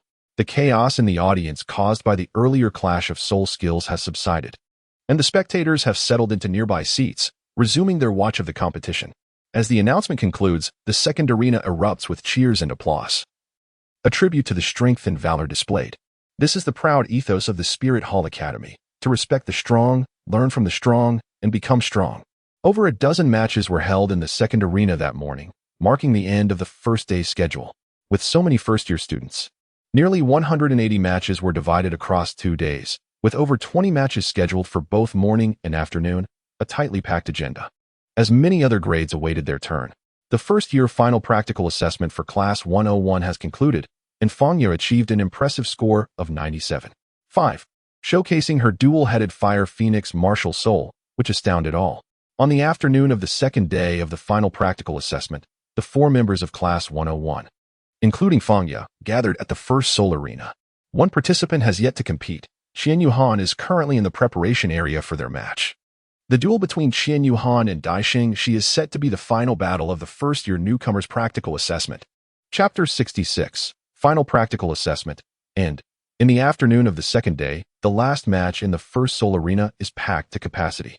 Among the attendees are students who were already present for the assessment, as well as some of Dai Xingxi's supporters, drawn in by the excitement. In Dai Xingxi's eyes, this match holds no suspense. What achievements could an orphan, abandoned, and without a family background, possibly attain? Becoming a Seoul master is merely a stroke of luck. He firmly believes that Qian Yuhan lacks such prowess. He recalls witnessing Qian Yuhan being flung aside by a tail swipe from a fearsome Scorpion King during an outdoor combat exercise. The audience has divided into 3 factions.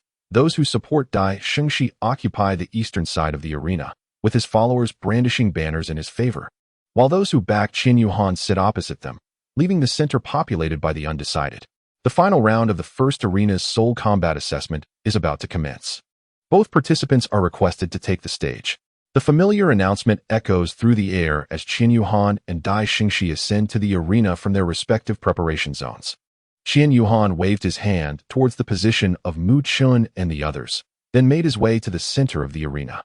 As he walked towards the middle, he unexpectedly caught sight of Hu Lin'er among the supporters of Dai Xingxi. Qian Yuhan could not help but furrow her brow. How could she be over there? Could it be? As Qian Yuhan pondered within, Dai Xingxi's voice echoed, "Haha, Qian Yuhan. You must consider yourself unfortunate to be matched with me today. Indeed, it is quite a misfortune to encounter someone so utterly inept, devoid of any intrigue. Well, Hu Lin'er even urged me to show mercy, but it appears that such consideration is entirely unwarranted." Qian Yuhan gazed at Dai Xingxi in silence, his countenance dark and brooding. Hu Lin'er had never uttered such words to Dai Xingxi. This was merely a tactic employed by Dai Xingxi to provoke Qian Yuhan, aiming to incite his rage for his own advantage. Qian Yuhan, a level 37 Soul Master, and Dai Xingxi, a level 35 Soul Master, declared, "Today, I shall make you aware of the formidable prowess of your esteemed grandfather." With a fierce proclamation, Dai Xingxi summoned 3 soul rings, 2 yellow and 1 purple, beneath his feet. Qian Yuhan smiled faintly, remarking on the excessive chatter of the clown. Without uttering another word, Qian Yuhan summoned the divine Sword of Light. The radiant sword hovered behind him, emanating a brilliant glow. Beneath his feet, 3 soul rings materialized, 1 purple and 2 black. Qian Yuhan, then I shall witness your prowess. I shall no longer feign. I reveal my cards. With the emergence of 3 soul rings, all present were rendered speechless. Their initial reaction was to rub their eyes, suspecting it to be an illusion. Mu Chun and his companions were also momentarily stunned, yet Mu Chun, aware of Qian Yuhan's true identity, quickly regained his composure. After all, it is quite ordinary for the heir of the Spirit Hall to possess formidable soul rings. However, this was indeed astonishing. Old 4th soul rings. How are they different from before? Indeed, 1 purple and 2 black. The brothers Tang Chun and Tang Xian were oblivious to Qian Yuhan's true identity and gasped in awe. Once Old 4th has finished overpowering Dai Xingxi, you can directly inquire with him. You may be even more astonished. Mu Chun chuckled. Beside the trio, Fanya was equally astonished, covering her mouth. This is simply incredible, utterly defying logic. The only instance of soul rings surpassing absorption limits that I know of is that of the Grand Priest of the Spirit Hall. He possesses 6 black and 3 red. According to the elders in my family, the Grand Priest's strength is a gift from the angel god. But how does this pertain to Qian Yuhan? Are you attempting to frighten me with a soul ring disguise potion? How trivial, Dai Xingxi retorted disdainfully. Qian Yuhan, suppressing a smile, summoned the radiant divine sword into his right hand, gripping it firmly as though ready to unleash its power. Saber-toothed tiger, manifest. The soul of the saber-toothed tiger, embodied by Dai Xingxi, enveloped him with an aura of mysterious and formidable strength. His once ordinary hands now shimmered with an ethereal glow, gradually transforming into a light purple hue reminiscent of amethyst shrouded in the morning mist, subtly radiating an enigmatic aura. His claws became exceptionally robust, each finger brimming with boundless power. With the manifestation of the martial soul, Dai Xingxi underwent an extraordinary transformation. He seemed to grow taller as if touched by magic, resembling a towering tree flourishing in the sunlight, upright and majestic. His fitted attire could no longer withstand the pressure from his burgeoning muscles, bursting apart with a sound, scattering into countless strips that danced in the air. Dai Shengshi appeared utterly absorbed in the state of his martial soul, tilting his head slightly, his eyes glimmering with an intense light that exuded the majesty and dominance of a fierce tiger. His aura deepened, wild and profound, akin to a tiger poised to pounce on its prey, ready to showcase its unparalleled might and ferocity. The very air around him grew heavy, as if even the gentle breeze dared not approach, fearing the imposing presence he emanated. Radiant slash. Qian Yuhan's resolute visage bore no hesitation, as if he had long since made up his mind. The mysterious first soul ring, glowing a brilliant purple, emerged like a resplendent star, casting a dazzling light.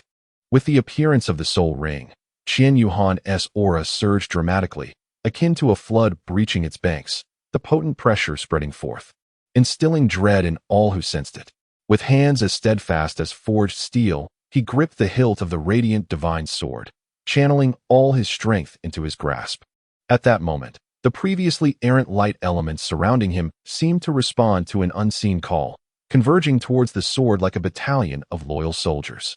These light elements intertwined in the air, forming radiant beams, with the radiant divine sword at their core.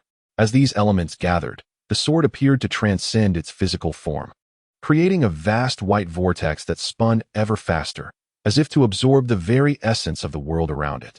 Each luminous beam sparkled with endless brilliance, embodying immeasurable power, while Qian Yuhan, harnessing this formidable energy, prepared to deliver a decisive blow to his foe. The impending force of his attack was enough to instill fear in the hearts of those who beheld it. Though Qian Yuhan's soul power had not significantly increased during his recent endeavors with the two supreme celestial herbs, the enhancement of his physical strength had escalated exponentially, surpassing even ordinary soul kings. This time, he intended to secure victory with a single, powerful strike.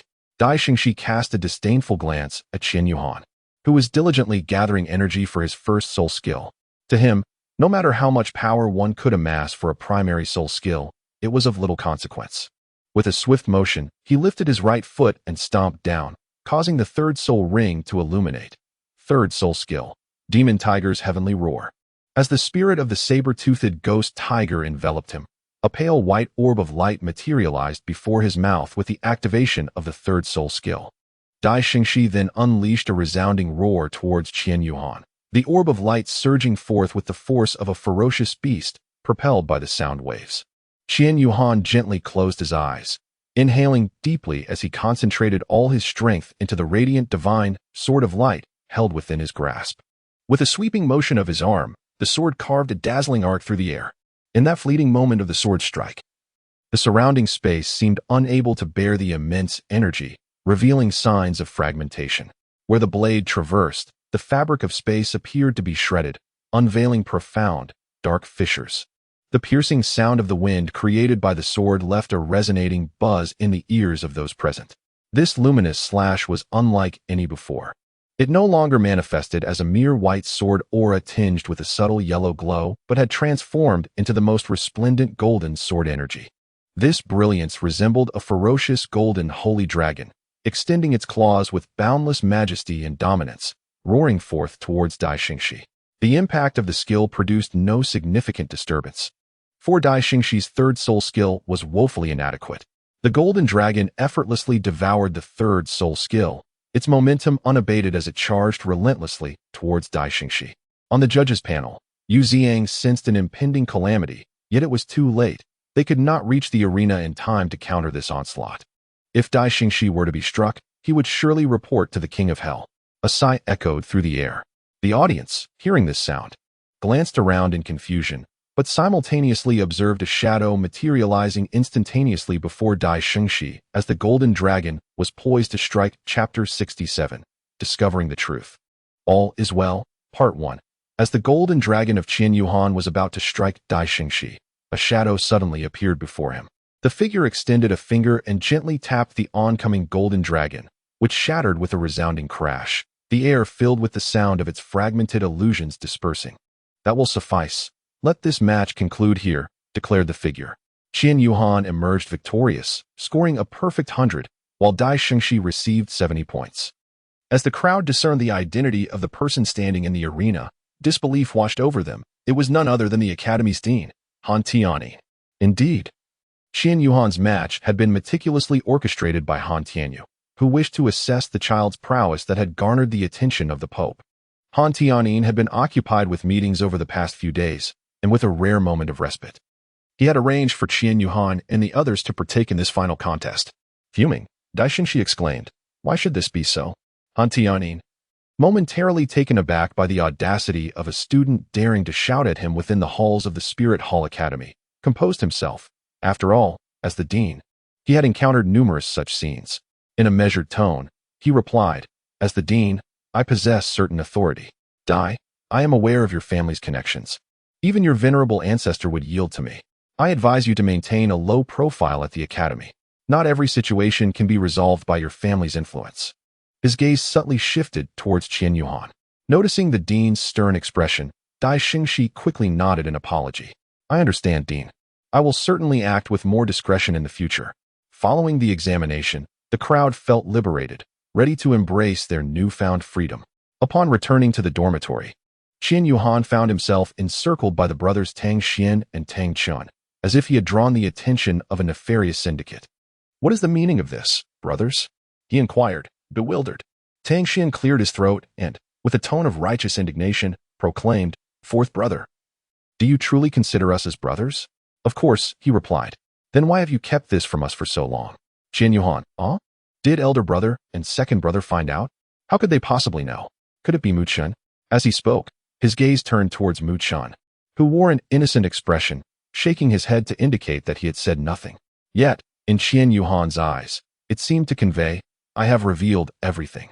Do as you wish. Alas, it was never my intention to conceal anything from you. This is all there is to it, truly. I did not mean to keep you in the dark." Tang Xian and Tang Chun were utterly stunned, still unable to process the situation. Unlike Mu Chun, who was in a similar predicament to Qian Yuhan but had nearly revealed everything at the start of the term, they were considerably slower to grasp the reality. After all, they were merely the sons of Tangxin, the contemporary leader of the Haotian sect, which could hardly compare to the Spirit Hall. The Spirit Hall's rapid expansion and immense scale were astonishing.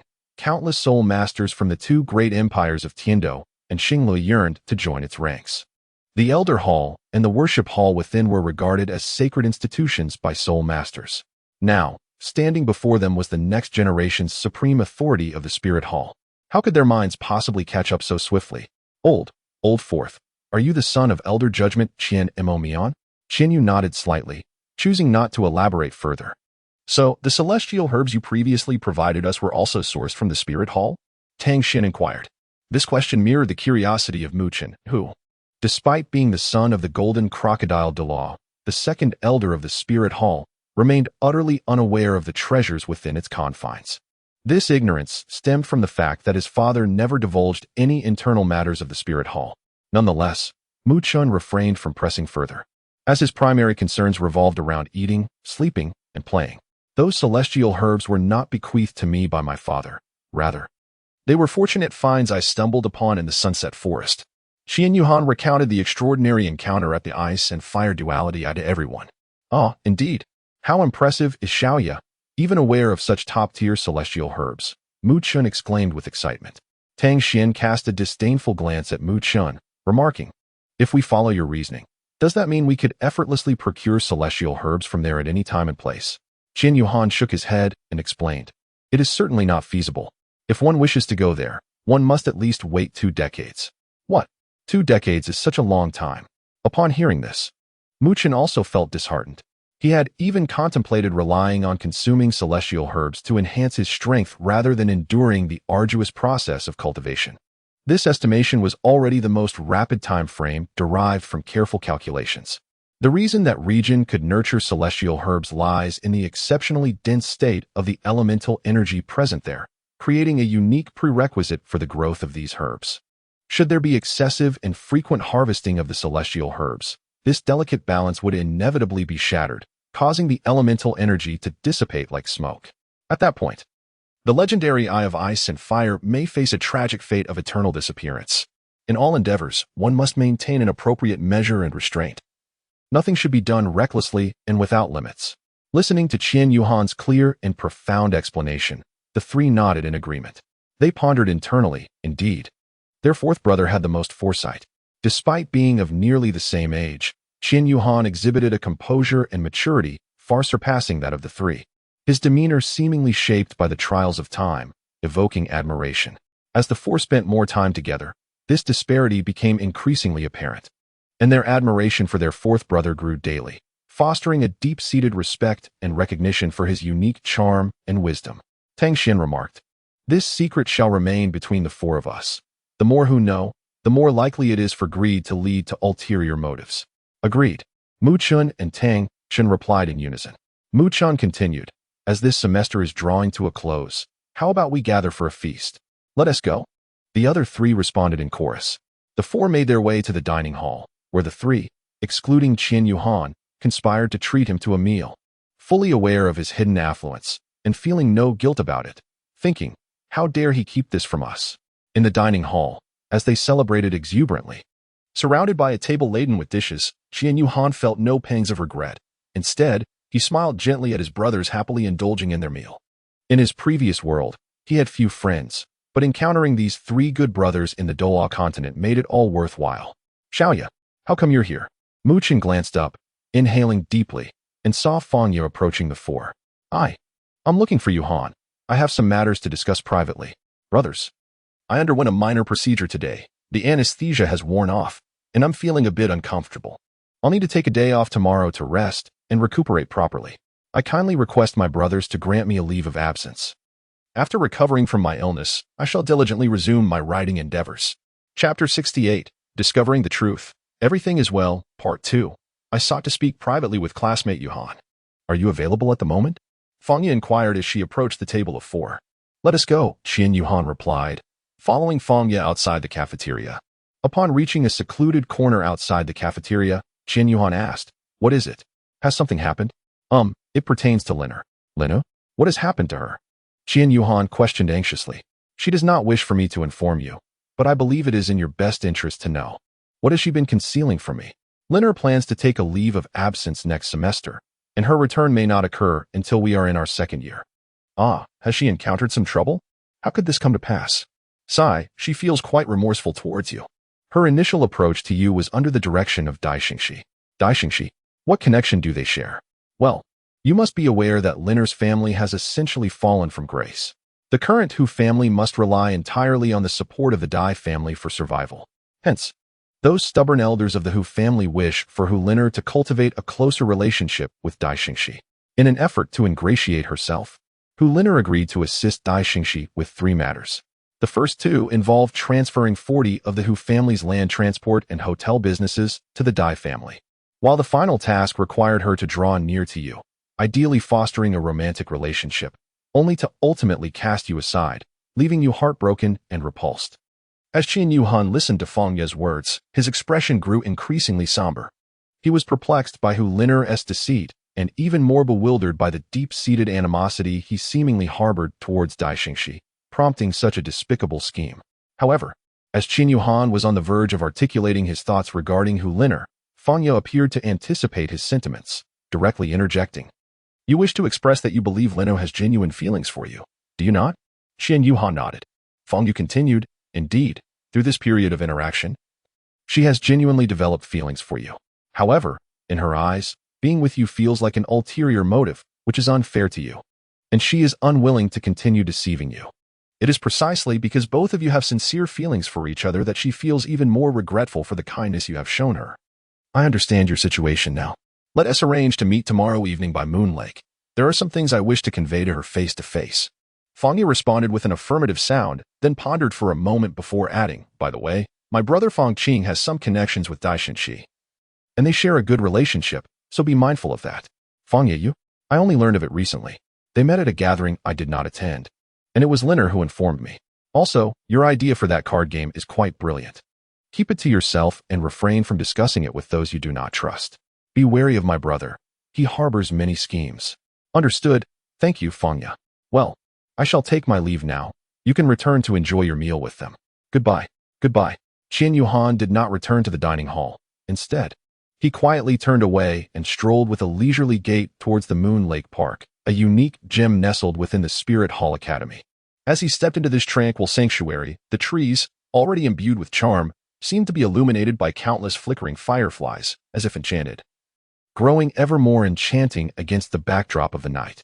The crescent moon hung in the sky like a bashful maiden, gently casting its luminous glow upon the placid surface of the lake, thus revealing a scene that was dreamlike, serene, and exquisitely beautiful before Qian Yuhan's eyes.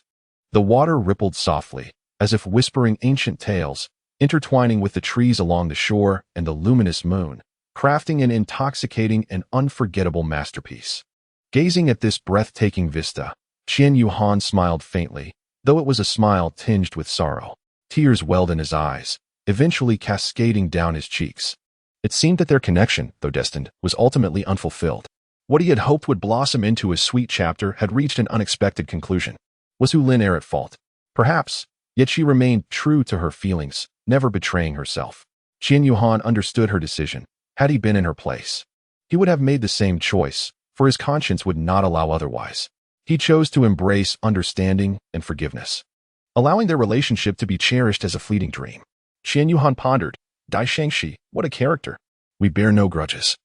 Yet you choose to treat me this way. If I were to follow Dai Shengxi's arrangement, perhaps I would truly descend into despair over this world. How cruel, how ruthless. After wandering around Moon Lake Park, Qian Yuhan returned to the dormitory. Mu Chun and the others were already engaged in conversation on their beds. Upon seeing Qian Yuhan enter, Mu Chun directly inquired, "Fourth, where did you go with Xiaoyu? Speak the truth." Mu Chun did not glance at Qian Yuhan, thus failing to notice her swollen eyes and profoundly low spirits. However, Tang Xian was observant and promptly coughed twice to alert Mu Chun. Only then did Mu Chun take notice of Qian Yuhan's pallor and hastily attempt to rectify his words. "Oh, I know what Xiaoyu told you, right? I am certain there is nothing between you two." No, what am I saying? I just knew she went back to comfort you." Qian Yuhan said, All right. I am fine. Fang Yu merely spoke to me about the matter concerning Hu Liner." Qian Yuhan recounted the matter regarding Hu Liner to the trio. What a scoundrel Dai Shengxi is. Mu Chun, upon hearing this, pounded the bed in frustration. Truly, I was aware that Dai Shengxi was a petty individual, but I never anticipated he would be even more loathsome than I had imagined. Tang Xian indignantly added, "Fourth brother," he said, turning to Tang Xian. "I have arranged to meet Liner tomorrow. Some matters must be discussed face to face. It is a matter of mutual respect." The three of them fell silent, watching as Qian Yuhan approached his desk and picked up the letter paper to read the response from Shui. After about half an hour, he had perused all the letters from the past few days. Qian Yuhan had been exceedingly busy and had scarcely found time to read. He would only retrieve the letters when passing by the mailbox on his way back to the dormitory, where they had remained tucked away in the drawer, accumulating for 3 days. In her letter, Shui mentioned that her school was to engage in an exchange program with the Wuhuan Temple Academy and inquired whether he would be participating as an exchange student. If so, she decided not to enroll, awaiting their reunion at the Tiando Royal Academy. She also shared various observations from her final examinations. It was then that Qian Yuhan realized that the Tiando Royal Academy had an earlier holiday, with their finals occurring sooner than his own. Now, she was already on break. Shui playfully teased Qian Yuhan, asking if he was upset. Qian Yuhan smiled gently. This girl is truly amusing. Mu Chun, Tang Xian, and Tang Chen observed Qian Yuhan as she chuckled at the letter, and they collectively breathed a sigh of relief, silently marveling. This pen pal consistently brings joy to the fourth brother during his moments of melancholy, as if casting a spell upon him. I must also find a pen pal for myself. Qian Yuhan, after finishing reading, took up the pen to compose a reply. Chapter 69. Upon discovering the truth, all is well, Part 3. Snow. I have perused your recent letters, and to be candid, I am filled with a profound sense of envy. This period marks our final examination week, and my schedule has been overwhelmingly hectic, hence my delayed response. I trust you can comprehend my situation. Next semester, there will be a selection competition for an exchange opportunity, and I am optimistic about my chances. I am eager to visit Tiando and experience its wonders. I previously visited the Ice God Arena, though I cannot quite recall its exact name, and I have a great fondness for the cultural vibrancy of Tiando's markets. Should I be selected, I implore you to show me around. Lately, the pressures of academia have been quite burdensome, and as for my personal life, well, it is difficult to articulate. I am about to conclude my relationship with Hu Liner. We shall have a final discussion tomorrow to bring it to an end. I still wish to see her one last time, as mutual respect is paramount, but alas, This chapter must close. Some nuances cannot be conveyed through mere correspondence. Perhaps fate will allow us to meet again to discuss them in person. I am utterly fatigued. I plan to rest well tomorrow and regain my energy. In a few days, winter break will commence, and I intend to explore Xinghua. During that time, I may not be able to write, but I shall inform you of the specific dates once they are determined. Wishing you all the best. After finishing his letter, Qian Yuhan climbed onto the bed and engaged in conversation with Mu Qin and the others for a while before succumbing to a deep slumber. In his dreams, Qian Yuhan reminisced about the moments spent with Hu Liner not long ago, studying together, practicing combat drills side by side, and strolling through Moonlight Lake Park, both adorned with joyful smiles. Suddenly, however, everything around him vanished, leaving Qian Yuhan in a vast expanse of darkness, bewildered and uncertain of what had transpired. A beam of light illuminated a spot 50 meters ahead, revealing a girl standing with her back turned towards him. Recognizing the familiar silhouette, Qian Yuhan immediately knew it was Hu Liner. She glanced back at him briefly before gradually moving forward, prompting Qian Yuhan to chase after her, only to find that no matter how fervently he pursued, he could never reach her. Qian Yuhan came to a halt, bending over and gasping for breath. At that moment, the surrounding space shattered, transforming into fragments, and he found himself engulfed in a sea of crimson. Before him, a blood-red longsword emerged, suspended in the air, seemingly beckoning Qian Yuhan closer. Qian Yuhan focused intently, recognizing the sword before him. Suddenly, he recalled that it was indeed the very blade he had held in a dream not long ago. This sword, having endured the baptism of countless killings, seemed to be entwined with strands of chilling cold, as if innumerable vengeful souls were lamenting upon its blade. The frigid aura of death exuded from it, palpable enough to freeze everything around in an endless embrace of frost. The entire blood-red expanse appeared to be shrouded in ice and snow, each corner radiating a ghostly glimmer of cold light. The icy breath swept through the space like a piercing wind, traversing every crevice and instilling an involuntary shiver down one's spine. Amidst this environment, the sense of desolation intensified, as if countless icy eyes lurked in the shadows, observing silently. Despite the absence of any overtly gruesome sights, one could distinctly feel the lurking, lethal threat hidden in the darkness, as if a dreadful calamity were poised to strike at any moment. The oppressive atmosphere weighed heavily upon the heart, evoking an inexplicable terror and unease that raised goosebumps across the skin. At that moment, a pair of crimson eyes gradually materialized above the blood-soaked sword, seemingly surveying the entirety of the space. The instant those eyes opened, the oppressive force within the space surged exponentially, rendering Qian Yuhan unable to rise, forcing him to prostrate on the ground.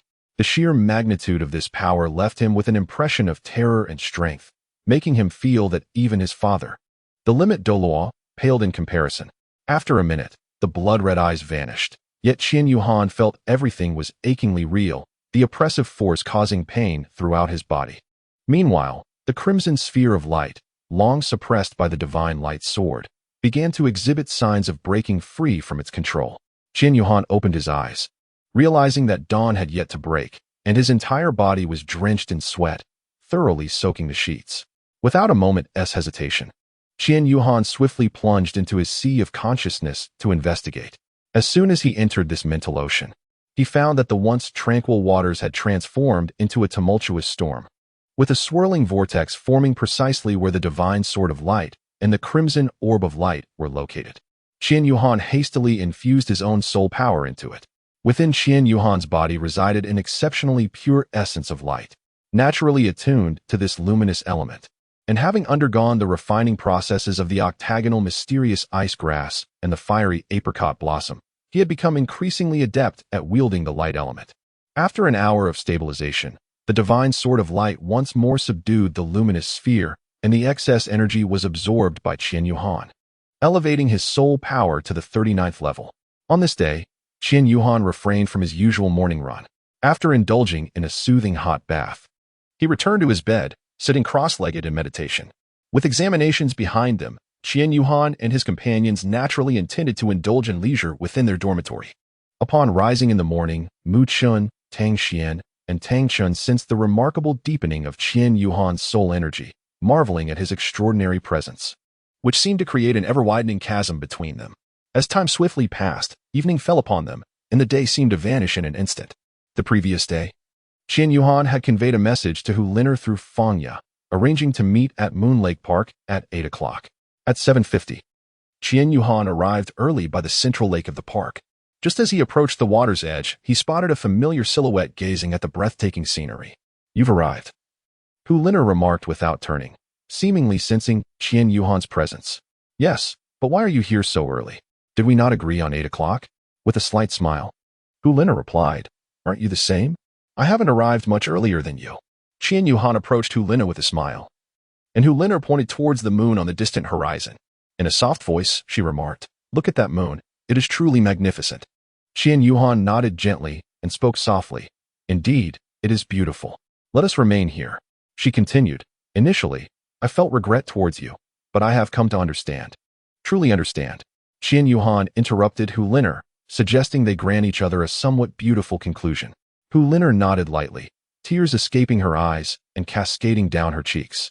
"If given the choice, I would rather never find myself in this family again. It is so exhausting." "Indeed," Qian Yuhan replied to Hu Lin'er, "the time spent with you has brought me great joy. Truly, I am very happy. Whenever the troubles of my family weigh upon me, you have a remarkable ability to lighten my spirits. I also cherish the moments when you would blush from my teasing. They bring me such delight." Qian Yuhan gazed at Hu Lin'er, smiling, and in the midst of her laughter, tears began to flow. "Let this be the end, Yuhan. I do not wish for the sordid thoughts and schemes of others to taint you, understood? As for this relationship, let it be forgotten as well. I must take my leave." Hu Lin'er did not turn to look at Qian Yuhan, who stared at the lake, lost in her thoughts. Turning her gaze back to the direction in which Hu Lin'er had departed, she murmured to herself, "Is it truly possible to forget? I fear we both understand that this memory may linger with us for a lifetime. I only wish for our mutual well-being. I sincerely apologize, dear readers. I am still in the hospital, tethered to N4, and can only manage to write a chapter each day. I shall be discharged this weekend and next week. Depending on my condition, I aim to resume updating twice daily. This will allow me ample time to contemplate the forthcoming content. As the arc concerning the heavenly Douluo Academy is on the horizon, the female protagonist will finally meet the male protagonist. They shall no longer be mere pen pals. Once they meet in person, it is bound to be a tale of pure love. As for whether to venture into harem themes thereafter, my brothers, do leave your comments. For now, I shall continue to write with pure love in mind. Additionally, I plan to introduce the great antagonist within the Heavenly Douluo Academy arc. This villainous organization is vast and formidable, with a leader of divine stature. Can you guess which deity it might be? I must return to my fore now. A gentle nudge for updates would be appreciated. I am in dire need of a little encouragement. This wretched surgery is causing me much agony. Chapter 70. Winter Break, Part 1. I can only wish for all to be well. Qian Yuhan let out a deep sigh.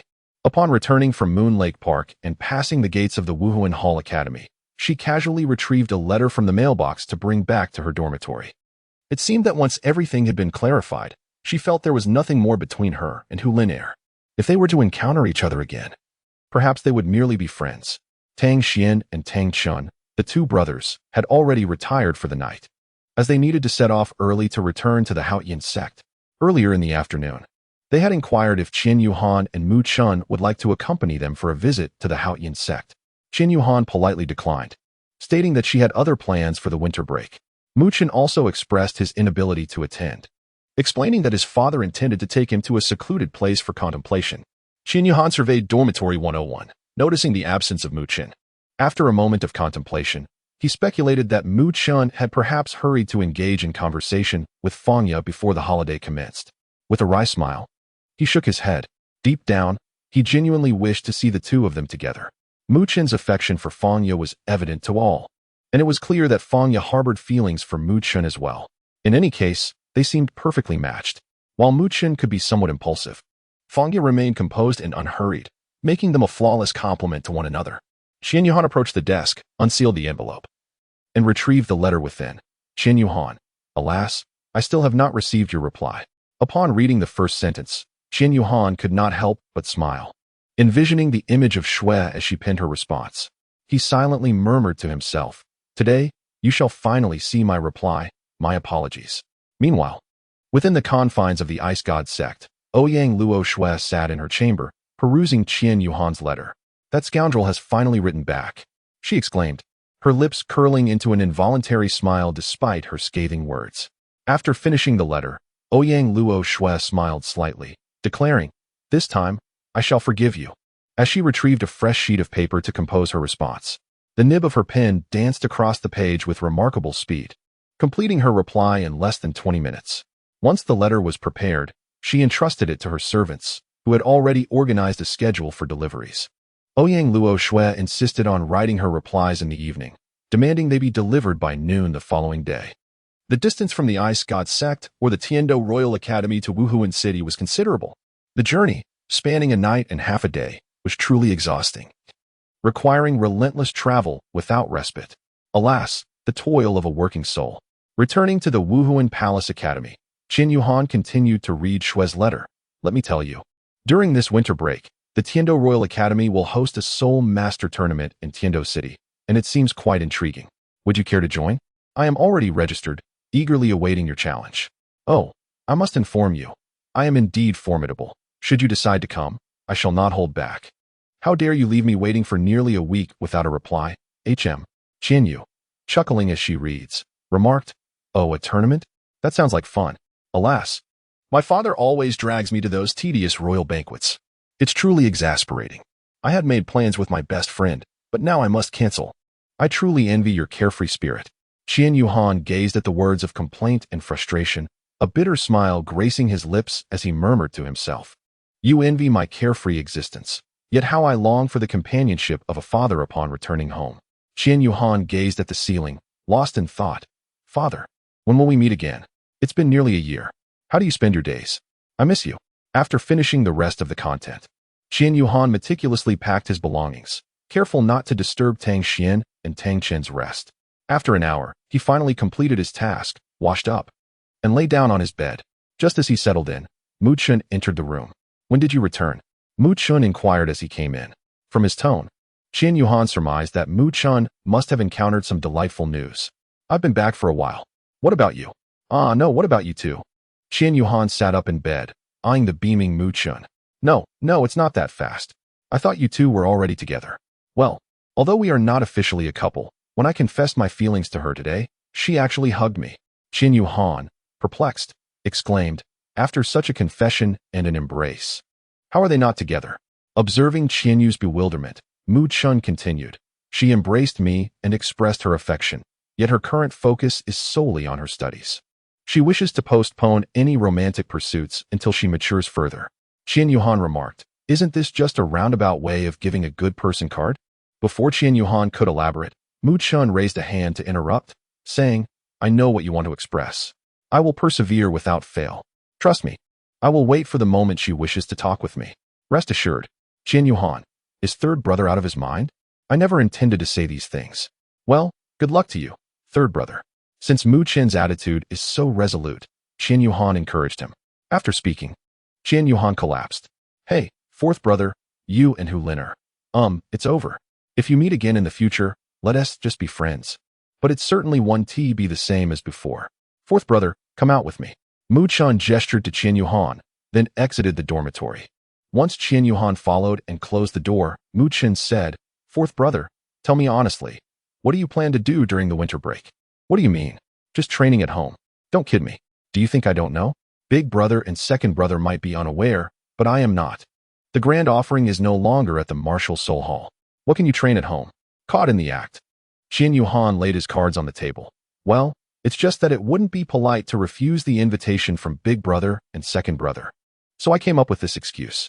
They know my father is the grand offering, but are unaware that he is not at the Martial Soul Hall, which makes it seem reasonable that I have someone to guide my training at home. I'm not particularly fond of playing around in those sections. I remember going to a place with my father once. It was extremely cold, and I caught a cold immediately after returning. Moreover, the sycophantic attitude of the servants there was quite displeasing. I know that big brother and second brother are the sons of the Haotian sect's leader, which makes them influential figures. If I went, I would probably be fawned over by the attendants, and I really dislike that. You are truly a peculiar person. Strong in power, yet odd in character. Most people would love to have others flatter them and speak well of them, but you, it's quite novel." Mu Chun patted Qin Yuhan on the shoulder. "As for me, I plan to visit Tiando City during the winter break. It seems there will be a tournament held by the Tiendo Royal Academy, so I might go take a look. My father probably has plans to take me somewhere as well. I suspect it will be a similar venue for honing skills. Chapter 71, Winter Break, Part 2. The next morning, Qian Yuhan went for his usual morning run. Zhao Ke did not accompany him today, as he had already left school to return home the previous night. Qian Yuhan sprinted towards the imposing yet slightly antiquated gates of the academy, where the massive iron doors seemed to whisper tales of time. Approaching the mailbox, he deftly deposited the letter in his hand, and then, like an arrow released from its bow, he dashed towards the enigmatic Moon Lake Park. For Qian Yuhan, Moon Lake Park was akin to a sanctuary for his soul. Every morning run inevitably led him to this serene haven. Following the winding path beneath the dense canopy of trees, a gentle breeze brushed against him, carrying a faint chill that felt like nature's tender embrace, a refreshing balm prepared just for him. The exceptionally crisp air acted as a miraculous elixir, instantly dispelling his fatigue and worries, allowing his body and mind to experience profound relaxation. In that moment, it seemed as though the world was reduced to just him and the tranquil ambience surrounding him. As he finally emerged from the lush thicket, he was greeted by a breathtaking vista of the lake, resembling a pristine mirror, lay before him. The water sparkled with shimmering reflections, enveloped in a delicate veil of mist, creating an ethereal atmosphere. At that moment, the sun, newly risen from the eastern horizon like a golden orb, gradually cast its warm glow upon the mist hovering above the lake, rendering the scene exquisitely unique and beautiful, an intricate masterpiece crafted by nature itself. Each passage through this enchanting view compelled Qian Yuhan to slow his pace, savoring the exquisite moment, as waves of indescribable emotion and joy surged within him. Moon Lake was vast, and the running route Qian Yuhan had planned only traversed a small portion of it. A section of the lake belonged to the Wuhuan Hall Academy, while a significant expanse was favored by many citizens who enjoyed morning exercises. The sheer size of the Wuhuan Hall Academy and Moon Lake made it evident how torturous it was for them when Yu Ziang had them running around the academy for an entire morning, all the while wishing to pass by Moon Lake.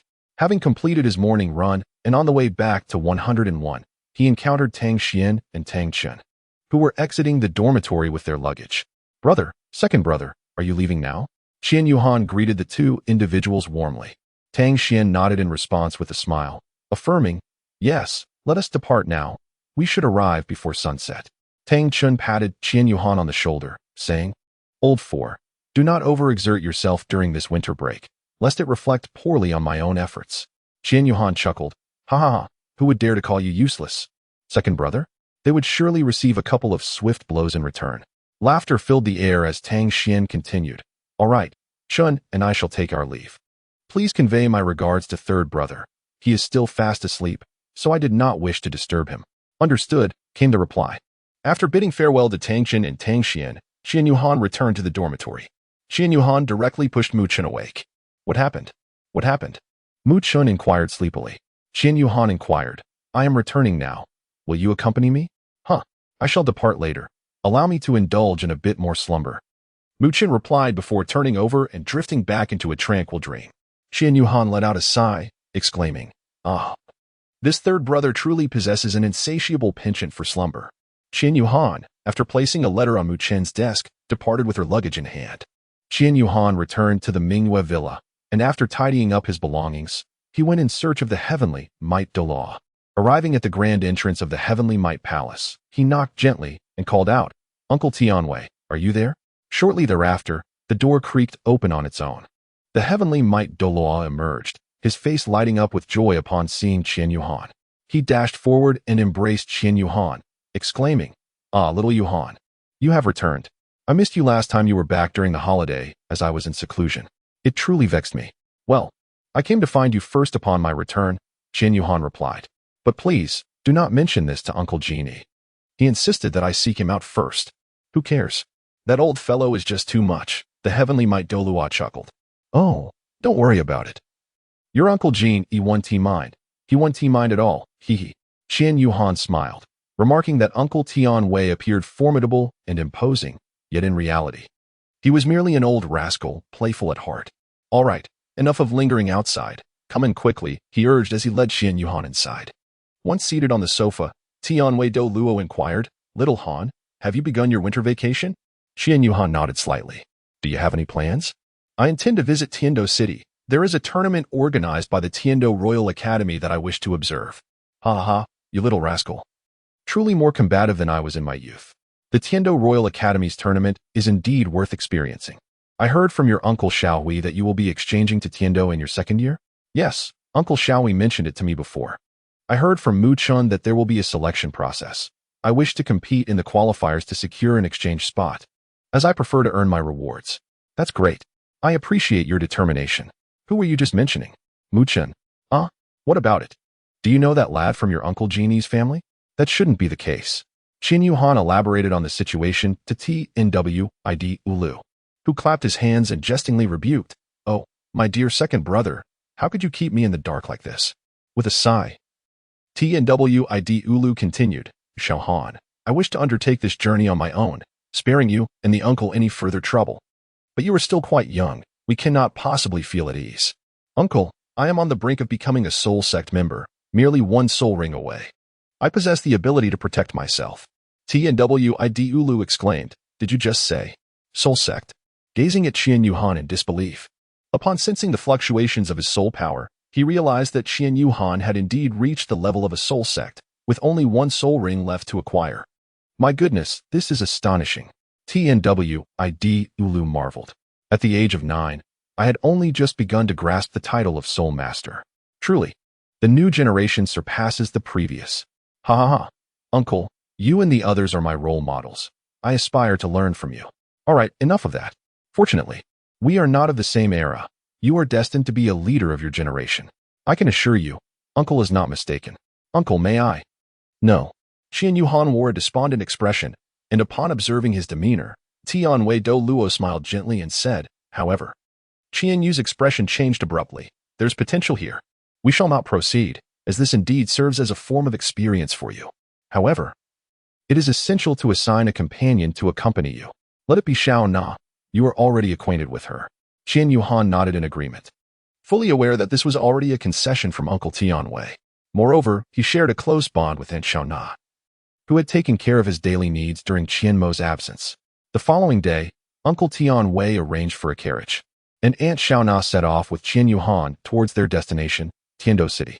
Chapter 72, Winter Vacation, Part 3, Arena Competition. After a day and night of travel, they finally arrived at Tiando City early the next morning. The Tiando Empire was indeed vast. Tiando City was situated in the northeastern region, while Haotian Peak, home to the Haotian sect, lay nestled among the mountains on the western side of the empire. Wuhuan City, on the other hand, was located to the southwest. Consequently, Qian Yuhan and Aunt Xiao Na had traveled an entire night longer than Tang Xian and Tang Chun. "Young master, we have arrived." Aunt Xiao Na gently roused the still slumbering Qian Yuhan. The journey had been exceedingly bumpy during the first half of the night, leaving Qian Yuhan with little opportunity for rest. It was only in the latter part of the night, once they reached the express route to Tiando City, that he finally drifted into sleep. Thus, this was one of the rare occasions when Qian Yuhan did not rise early. Qian Yuhan slowly opened her sleepy eyes and pulled aside the carriage window, finally glimpsing the outside world. The carriage was currently queued at the Heavendo City checkpoint. This was a 4-lane road, and Qian Yuhan peered through the window at the adjacent carriages, then shifted to the other side to observe the scenery outside. The route this time differed from her previous journey. It was a dedicated carriage lane. Heavendo City is now a hub of connectivity, with expressways radiating to various parts of the continent. However, due to the obstruction of the Wuhuan mountain range between Wuhuan City and the Heavendo Empire, constructing an expressway is prohibitively expensive and challenging. Thus, traveling from Wuhuan City to Heavendo City necessitates a long trek through the mountains before merging onto the designated expressway. Consequently, Qian Yuhan found the carriage ride rather uncomfortable. While daytime travel was tolerable, the bumps had a minor impact on her cultivation. However, at night, as the carriage traversed the Wuhuan mountain range, the jolts became unbearable, making it impossible to settle her mind. She could neither practice nor find rest. In the lull while waiting to enter the checkpoint, Qian Yuhan engaged in a lively discourse with Aunt Xiao Na, expressing her grievances about the treacherous path through the Wuhuan mountain range.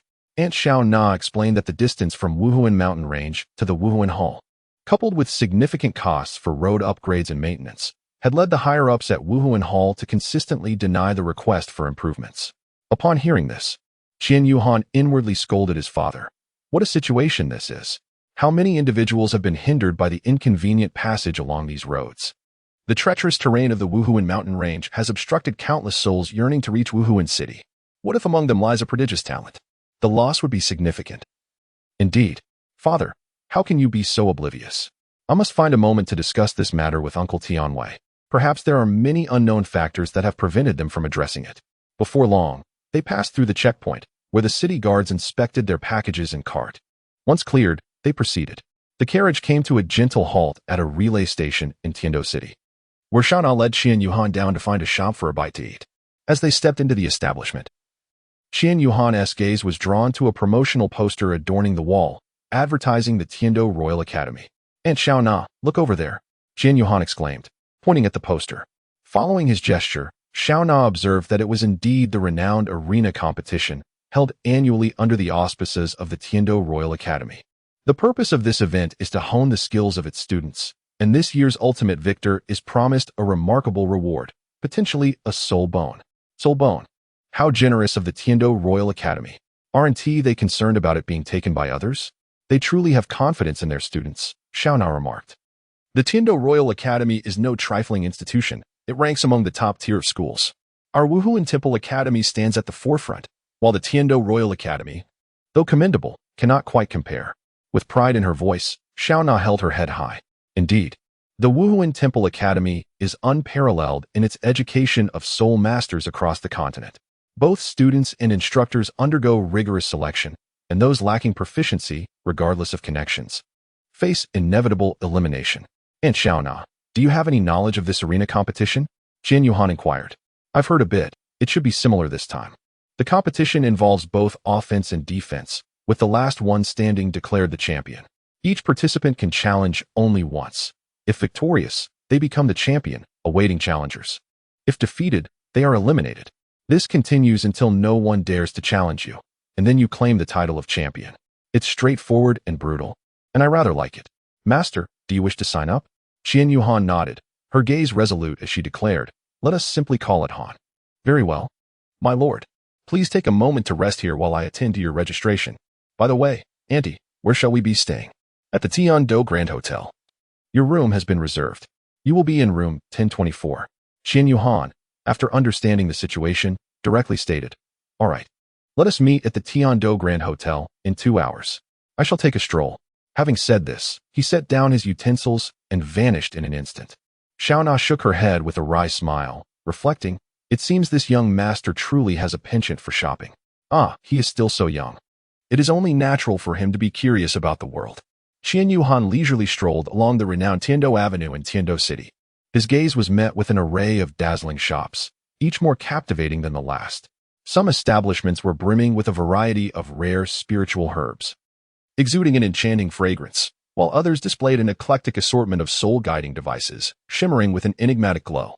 Flanking the road, trees and street lamps were artfully arranged, standing tall like loyal sentinels, quietly safeguarding this bustling thoroughfare. Even more wondrous were the delicate soul-guiding lanterns that seemed to hang from each tree, twinkling like brilliant stars scattered across the night sky, subtly nestled among the foliage. One could easily envision that as dusk descended, this place would be enveloped in a resplendent glow of lights, a beauty so breathtaking it could leave one breathless. As he continued on his way, he arrived at a square, its center enclosed by barriers, concealing the happenings within from the curious eyes outside. Qian Yuhan approached a gentleman in the square and inquired, "Excuse me, sir, do you know why this area is surrounded by barriers?"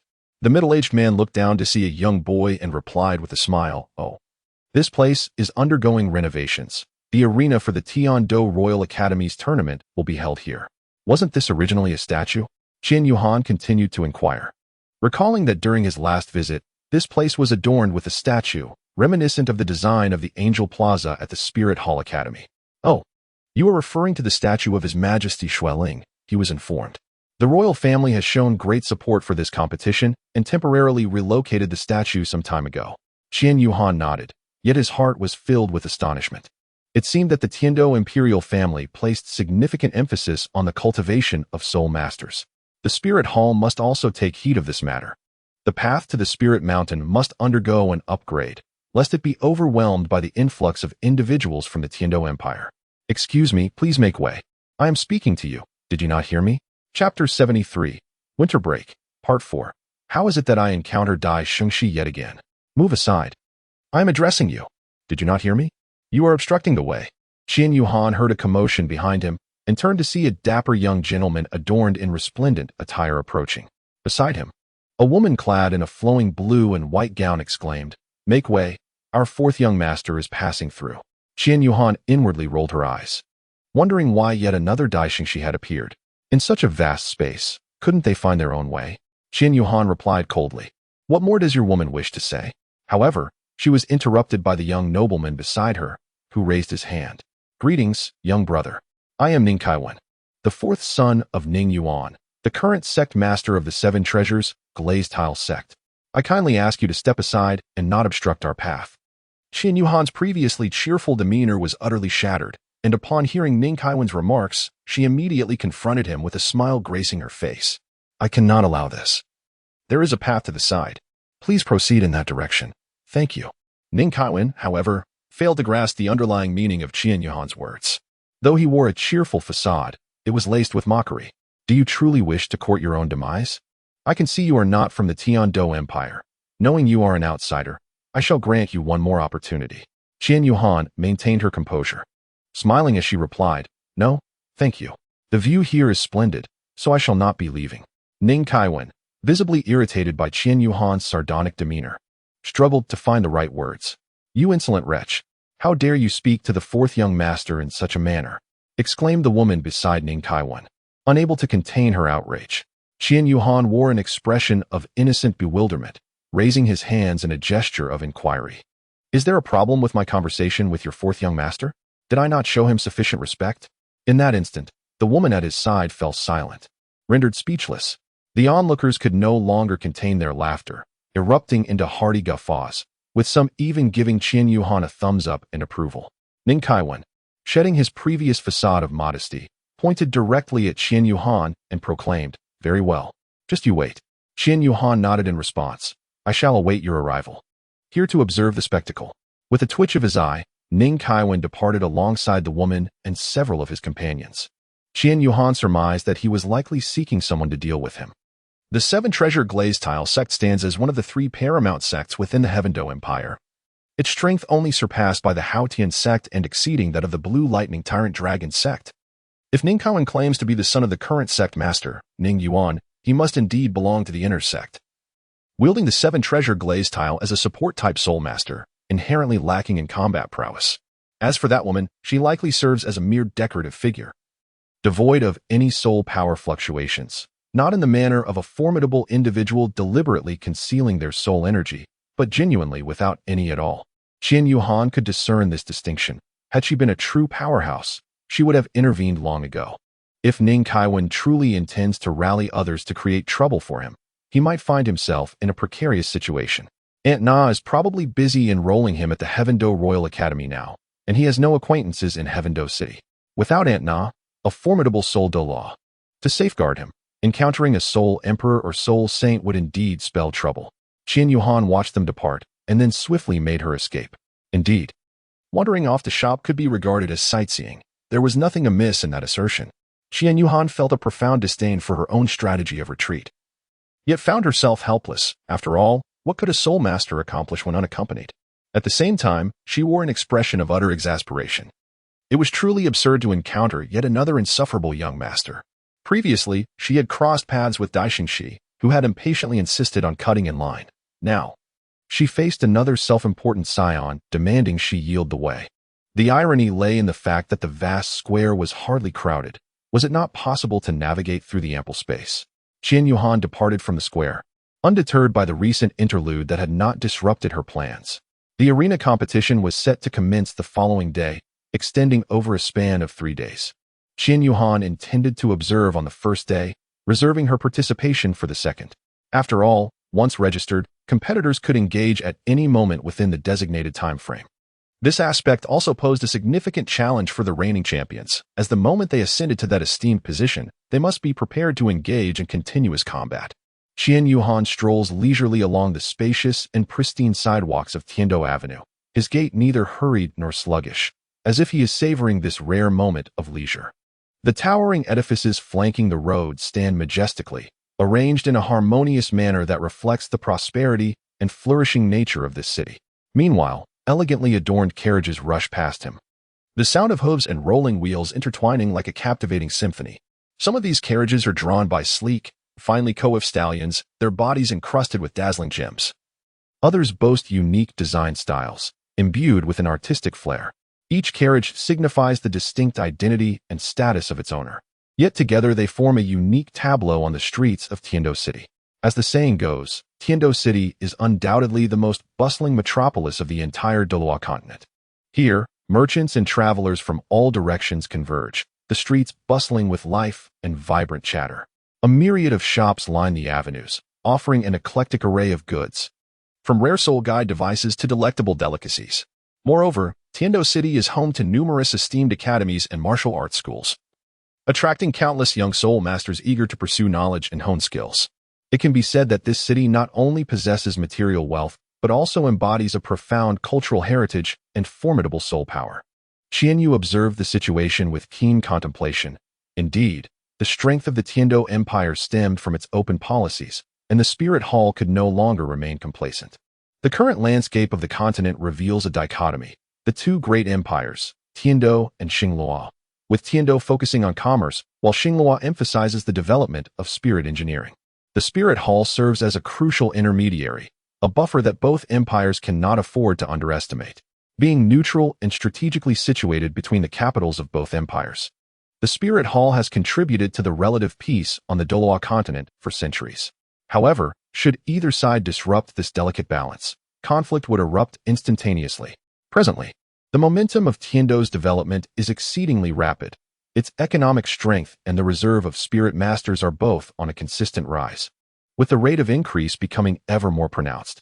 Qian Yuhan harbored a keen interest in such matters, and thus possessed a deeper understanding of them. Consequently, he aspired for the Spirit Hall to adopt an open policy, welcoming elite soul masters. While the strategy of attracting talented soul masters is commendable, it is equally imperative to advance the development of ordinary soul masters and the economic strength of the Spirit Hall itself. The focus should not remain solely on the upper echelon of exceptional talents. Rather, the foundation of progress lies with the common populace and ordinary soul masters. As Qian Yuhan continued his reflections, he chanced upon a shop showcasing an array of children's toys, which reminded him of his long-forgotten playing cards. Due to his overwhelming busyness, he had cast them aside, considering them a secondary concern. The crux of the matter, however, was that the Douluo continent differed significantly from the original world in many respects, presenting an opportunity to leverage these disparities for personal development and market acquisition. This approach would not only stimulate economic growth, but also draw people in. Lost in thought, Qian Yuhan looked up to find himself standing at the entrance of the Tiando Grand Hotel. The gilded characters spelling out Tiando Grand Hotel gleamed prominently under the sun's radiant light. Upon their encounter, Xiao Na presented a card to Qian Yuhan, saying, "This is a soul guide room card. Simply infuse a modicum of soul power to activate it." The doors of the Tiando Grand Hotel are equipped with a soul guide system that allows for automatic recognition. You may enter by swiping the card. Qian Yuhan, oh, how sophisticated. The card swipe is complemented by automatic recognition. This is akin to the facial recognition technology of the real world, merely transformed here into a soul force verification. Each individual's soul force fluctuation is unique, much like a fingerprint, thus serving as a means of authentication. Qian Yuhan reclined on the expansive bed in his room, gazing at the ceiling while contemplating his burgeoning poker business. It would be prudent to first investigate the operational environment of Tiando. If it proves favorable, he could proceed with his plans upon returning for his second year of exchange studies. His thoughts drifted to the upcoming arena competition, and he resolved to attend a preliminary observation tomorrow. As he pondered extensively, a sudden shift in his thoughts led him to a moment of regret. He smacked his forehead in dismay for neglecting to write back to Xue before his departure. Surely, she would be vexed by the absence of a letter these past few days. Lying on the bed, his imagination conjured an image of Xue sulking slightly, which elicited a faint smile at the corners of his lips. Though they had never met in person, Qian Yuhan was inexplicably reminded of the girl he encountered in the Stardow forest, her visage indelibly etched in his mind. What Qian Yuhan remained unaware of was that this snow was, in fact, the snow of Ouyang Luoxue. Perhaps this was a matter of fate, woven in the fabric of destiny. After taking some time in the afternoon to adjust, he settled into a meditative practice within his room for 2 or 3 hours. Following a simple dinner, he succumbed to a deep slumber that lasted until the following morning. The first rays of dawn, akin to golden gossamer, gently filtered through the intricately carved window, casting a soft glow upon Qian Yuhan's porcelain-like visage. The intense brightness provoked a discomfort in his eyes, as if countless pinpricks were delicately piercing his gaze. Instinctively, Qian Yuhan furrowed his brow and squinted against the bothersome light. After a considerable pause, he gradually lifted his heavy eyelids. As his vision began to clarify, he blinked in bewilderment, only to suddenly turn his head toward the nearby clock. To his dismay, the hour and minute hands pointed firmly at the numeral 9, prompting him to draw a sharp breath and silently lament the situation. How had he managed to sleep so late? His accustomed routine of morning runs seemed utterly feeble in the face of the holiday's seductive charm. Qian Yuhan helplessly shook his head, a faint bitter smile gracing his lips. He reminisced about the days of attending school, when early morning runs were a necessity. To his astonishment, during the holidays, he had slept soundly until late morning. What surprised him even more was that this inclination to indulge in sleep during vacations remained unchanged, whether in his previous world or in the current realm of Douluo continent. Qian Yuhan rose from her bed and gently knocked on the door of the neighboring room belonging to Aunt Xiaona, informing her of her desire to witness the arena competition alone before departing for the square. Watching Qian Yuhan's retreating figure, Xiaona shook her head with a sigh, lamenting, "This child, always intent on solitude. Her stubbornness is unyielding. Once she has made up her mind, no one can sway her. Alas, I shall follow her discreetly." Upon arriving at the square, Qian Yuhan beheld the removal of the barriers, revealing a circular arena towering at 2 meters high. The arena, roughly the size of a standard soul fighting arena, boasted a radius of 50 meters. Flanking the arena were steps to facilitate the ascent of the competitors. Approximately 2 meters from the arena stood a cordon, delineating the competition area within from the spectator zone beyond. As Qian Yuhan approached the square, the sight before him caused him to furrow his brow slightly. The expansive plaza was teeming with people, bustling and jostling. The throng so densely packed that it was nearly suffocating. It was truly a scene of overwhelming crowding. Individuals brushed against one another, leaving no space to maneuver, resembling a tumultuous ocean of humanity. Amidst this sea of people, a cadre of well-trained city guards diligently maintained order. Wherever the guards moved, the audience instinctively parted to grant them passage. Clad in heavy and sturdy armor, they shimmered with a cold brilliance under the sunlight. Each wielded a razor-sharp spear, its tip glinting ominously, instilling a sense of dread. For soldiers formed a unit, methodically patrolling the perimeter of the square, their gazes sharp as hawks, ever vigilant for any potential disturbances. At last, after much effort to edge closer to the front, Qian Yuhan heard a voice from the arena. A young man clad in a t-shirt was unleashing his first soul skill, launching an attack towards the champion of the ring. Qian Yuhan cast a discerning glance at the champion, who was clad in a distinguished academy uniform, the emblem on the left chest remarkably striking. Qian Yuhan surmised that this current champion was most likely a student of the Royal Academy of Tiando, or at the very least, a pupil from another institution within the Tiando Empire. After a fierce contest, the challengers succumbed to the prowess of the champion and gracefully withdrew from the arena. Several more contenders stepped forth to challenge, with the champion continuously rotating among them. According to Aunt Xiaona's account from the previous day, the number of participants this time was unprecedented, amounting to nearly 1,000. After all, the rumored ultimate prize was a soul bone, a coveted treasure that soul masters yearn for. Even if merely a rumor, it was worth a gamble. Qian Yuhan stood in the square for an entire hour, observing the continuous flow of challengers with remarkable frequency. He felt a twinge of frustration, regardless of one's strength.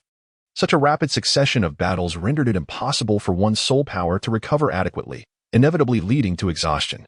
Thus, Qian Yuhan contemplated that this could be considered a test of his own limits, a quest to discern the true extent of his capabilities. Qian Yuhan moved to the tent of the organizer beside the square's arena and stepped inside. "Hello, I am a contestant. My registered name is Han. May I enter the arena now?" The staff member in the tent looked at Qianyu Han and replied with a smile, "Of course, young one." "Han, is it? Let me check for you. There are so many registrations, so please bear with me for a moment." "All right, thank you." Qianyu Han nodded, patiently awaiting by the side. Before long, a staff member approached, holding a mask, and squatted down before Qianyu Han, saying, "It's ready. You are number 0607. This mask is complimentary. You may wear it during the competition. Just wait for your number to be called. Wishing you the best of luck." Qianyu Han smiled as he accepted the mask and settled into the waiting area outside the tent, anticipating his turn. The other youths seated nearby observed this young child with a facade of indifference, yet inwardly they mocked him. What is this little brat doing here? Does he possess the strength of a grand soul master? Surely, this is a jest. After half an hour, the announcement echoed. "Contestant number 0607, please step forward to challenge." In the evening, another chapter awaits. As my body has nearly recovered, I shall diligently begin to write. I extend my heartfelt gratitude to the esteemed Lord In Yun, who generously rewarded me with flowers for my love of Vietnamese chicken noodles. Thank you, dear benefactor. To everyone, please take a moment to bestow gifts from the free options available. Your kindness is greatly appreciated. Chapter 75, Winter Vacation, Part 6, Unyielding. Contestant number 0607. Please proceed to the stage for the challenge. Qianyu Han lifted the exquisite and enigmatic mask, gently placing it upon his visage. The mask concealed much of his face, yet it could not obscure the resolute glimmer in his eyes, nor the subtle upward curve of his lips that exuded confidence. He advanced with steady, powerful strides toward the arena that captivated the attention of all. Originally, he had intended to ascend this stage, rife with challenges and opportunities, on the following day. However, a sudden thought flashed through his mind. If he could commence his journey from the very beginning and fight relentlessly until the ultimate conclusion, it would undoubtedly serve as a profound test and refinement of his own limits. This notion ignited a fervor within him, stirring a potent impulse deep in his heart. In this moment, a singular belief consumed him, to transcend himself and conquer every obstacle. Each step seemed imbued with boundless strength as the arena drew nearer, and his spirit soared with increasing fervor. The surrounding clamor and cheers gradually faded into oblivion. The entire world appeared to consist solely of him and the arena, where an intense confrontation was poised to unfold. Qianyu Han ascended to the arena, standing tall and proud, facing his opponent, the reigning champion, who regarded the diminutive figure with an air of arrogance. The champion slowly uttered, "I do not wish to harm you, young one. It would be wise for you to withdraw." "Thank you, but I fear no one." Qianyu Han's nonchalant retort ignited the flames of battle. As his declaration echoed through the audience, a wave of fervor surged among them. "Go for it, young one. What courage! I believe in you. Keep it up." The cheers of encouragement from the crowd resounded, nearly unanimous in their support for Qianyu Han. This, of course, stirred a hint of annoyance within the champion, who then unleashed his martial soul. From the Royal Class 5 of the Tiando Royal Academy, Duan Jiaxiu, a level 35 battle spirit master, summoned forth 2 yellow and 1 purple soul rings, manifesting beneath him, while brandishing a slender longsword. The blade, deep crimson in hue, emanated a mist of blood-red energy. The soul-chasing sword, Qianyu Han murmured to himself. In the academy, he had perused numerous texts regarding sword-type martial souls, including descriptions of the soul-chasing sword. "I am Han, a level 39 battle spirit master. I look forward to your guidance." Qianyu Han spoke with a calm demeanor, as tranquil as an ancient well. Yet, to the audience and the opposing Duan Jiasu, it was akin to a thunderclap on a clear day. "What? A soul master? A level 39 soul master? Am I mistaken?" "No, I heard correctly. It is indeed a level 39 soul master." "Good heavens, what kind of prodigy is this? This child appears to be no more than 10 years old, yet has already attained the rank of soul master?" The murmurs of astonishment echoed among the spectators, filled with disbelief. Even more astonishing was the subsequent action of Qianyu Han. He raised his right hand, and with the movement of his arm, a glimmer of light abruptly emerged in the void before him, expanding at a speed visible to the naked eye, ultimately coalescing into a resplendent orb of light. Just as the crowd marveled at this wondrous sight, the orb underwent an extraordinary transformation. It gradually elongated and morphed, swiftly taking the shape of an exquisitely sharp blade. Qianyu Han's gaze was intensely fixed upon the sword that was taking shape before him. As it fully transformed into its sword form, he unhesitatingly grasped the hilt. In that instant, The dazzling radiance that had encircled the blade seemed to respond to an unseen summons, receding like a tide. Subsequently, a magnificent platinum longsword was revealed in Qian Yuhan's hand. The sword measured approximately 3 feet in length, its blade exuding an elegant hue of platinum. The entire weapon possessed smooth, flowing lines, embodying both a sense of sharpness and an air of grace and nobility. Undoubtedly, this was the divine sword of light, Qian Yuhan's martial soul. As the divine sword of light manifested in Qian Yuhan's grasp, the soul-chasing sword in Duan Jiasu's hand trembled involuntarily. Indeed, it was the quaking of a martial soul. The soul-chasing sword appeared to cower, much like a commoner hesitant to meet the gaze of an emperor, fearing annihilation at the hands of such authority. "What is happening to my martial soul?" Duan Jiasu exclaimed in confusion, staring at the soul-chasing sword in his hand. His voice a flurry of disarray. Just as he pondered this, the soul-chasing sword dissipated, seemingly frightened to confront Qian Yuhan's martial soul, and vanished. No matter how Duan Jiasu called upon it, the soul-chasing sword remained indifferent. "To be fair, I shall also forego my martial soul," Qian Yuhan declared, retracting his weapon. As the divine sword of light vanished, the oppressive aura of martial souls that had loomed over the arena also dissipated. "How infuriating! How dare you?" Duan Jiasu clenched his fists, seemingly enraged by Qian Yuhan's decision to retract his martial soul and charged forward with a powerful punch. In truth, Qian Yuhan had not anticipated the overwhelming suppression that his divine sword of light would exert over Duan Jiasu's soul-chasing sword. He had genuinely suggested a transition to hand-to-hand combat for the sake of fairness, though it was evident that Duan Jiasu had other intentions. With his eyes firmly shut, Qian Yuhan felt the surge of soul power within him swell like a raging tide, concentrating all his energy into his right arm. A brilliant glow began to surround his fist.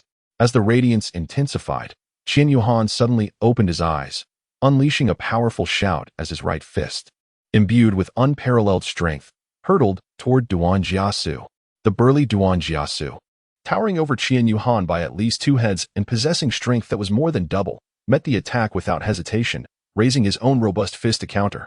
Just as the onlookers anticipated a fierce collision, an astonishing spectacle unfolded. At the moment their fists connected, an unimaginable force erupted from Qian Yuhan's punch, sending Duan Jiasu flying backward like a kite severed from its string. In midair, Duan Jiasu coughed up a mouthful of blood, tracing a shocking crimson arc through the air. He then crashed violently against a sturdy tree trunk beside the square, producing a thunderous impact. The entire tree began to tremble violently, its leaves cascading down like confetti. Duan Jiayu's body slowly slid down the trunk, ultimately collapsing to the ground, unconscious and devoid of strength. A profound silence enveloped the scene, as everyone present was rendered speechless by the astonishing spectacle before them. Some regained their senses, yet still appeared somewhat dazed as they began to applaud. One person, then another, and soon the entire audience in the square was united in their applause. The challengers in the waiting area, unaware of the events that had transpired, stood on tiptoe, straining to catch a glimpse of the arena. Qian Yuhan did not relish in the applause. Instead, he sat cross-legged, diligently restoring his spiritual energy, seizing every moment to ensure he faced each match in his optimal state, a challenge in itself. As one match followed another, extending into the final contest of the following day, Qian Yuhan maintained an unbroken streak of victories. No one could best him, and the audience, initially taken aback, eventually came to regard his triumphs as entirely natural. After each victory, the crowd erupted in chants of Han. In recent days, Qian Yuhan has engaged primarily in close-quarters combat, utilizing the most primal methods to awaken his latent potential and hone his physical prowess. The enhancement bestowed upon his body by the 2 divine herbs, coupled with the radiant divine sword, has elevated Qian Yuhan's physical strength to extraordinary levels, far exceeding that of an ordinary person. Qian Yuhan never anticipated the terrifying suppression that the Sword of Light would exert on weapon souls. During his previous battle with Zhao Ke, he hardly noticed any significant impact. Unbeknownst to Qian Yuhan, Zhao Ke fought each match with a tenacity akin to a life-or-death struggle. The 7-kill sword, being a top-tier weapon soul, naturally exhibited a degree of suppression, albeit not overwhelmingly so. Zhao Ke was still capable of summoning it. When facing the 7-kill sword, the soul-pursuing sword appeared trivial in comparison, let alone when confronted with the Sword of Light. Qian Yuhan initially intended to practice his swordsmanship, yet, quite unexpectedly. He found himself engrossed in honing his agility and boxing techniques. As the days swiftly passed, the third day had arrived. Miss. The champion on the arena has consistently been a certain Han, reputed for his formidable strength. Although he is merely a spirit master, his power level does not match yours. Someone remarked. Beside a spacious and bustling square stood an elegantly antiquated tea house, its architecture characterized by unique eaves and intricate carvings, exuding an air of refined beauty. At this moment, Ouyang Luoxue sat gracefully atop the pavilion, delicately cradling a steaming cup of fragrant tea, her gaze wandering over the throngs below in the square.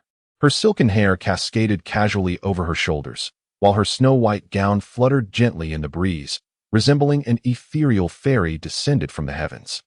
Ouyang Luoxue took a gentle sip of her tea, savoring the aroma as it unfurled in her mouth, all the while listening intently to the report from Elder Lu. Standing respectfully to the side, Elder Lu conveyed various recent occurrences with sincerity and clarity, detailing each matter with great precision.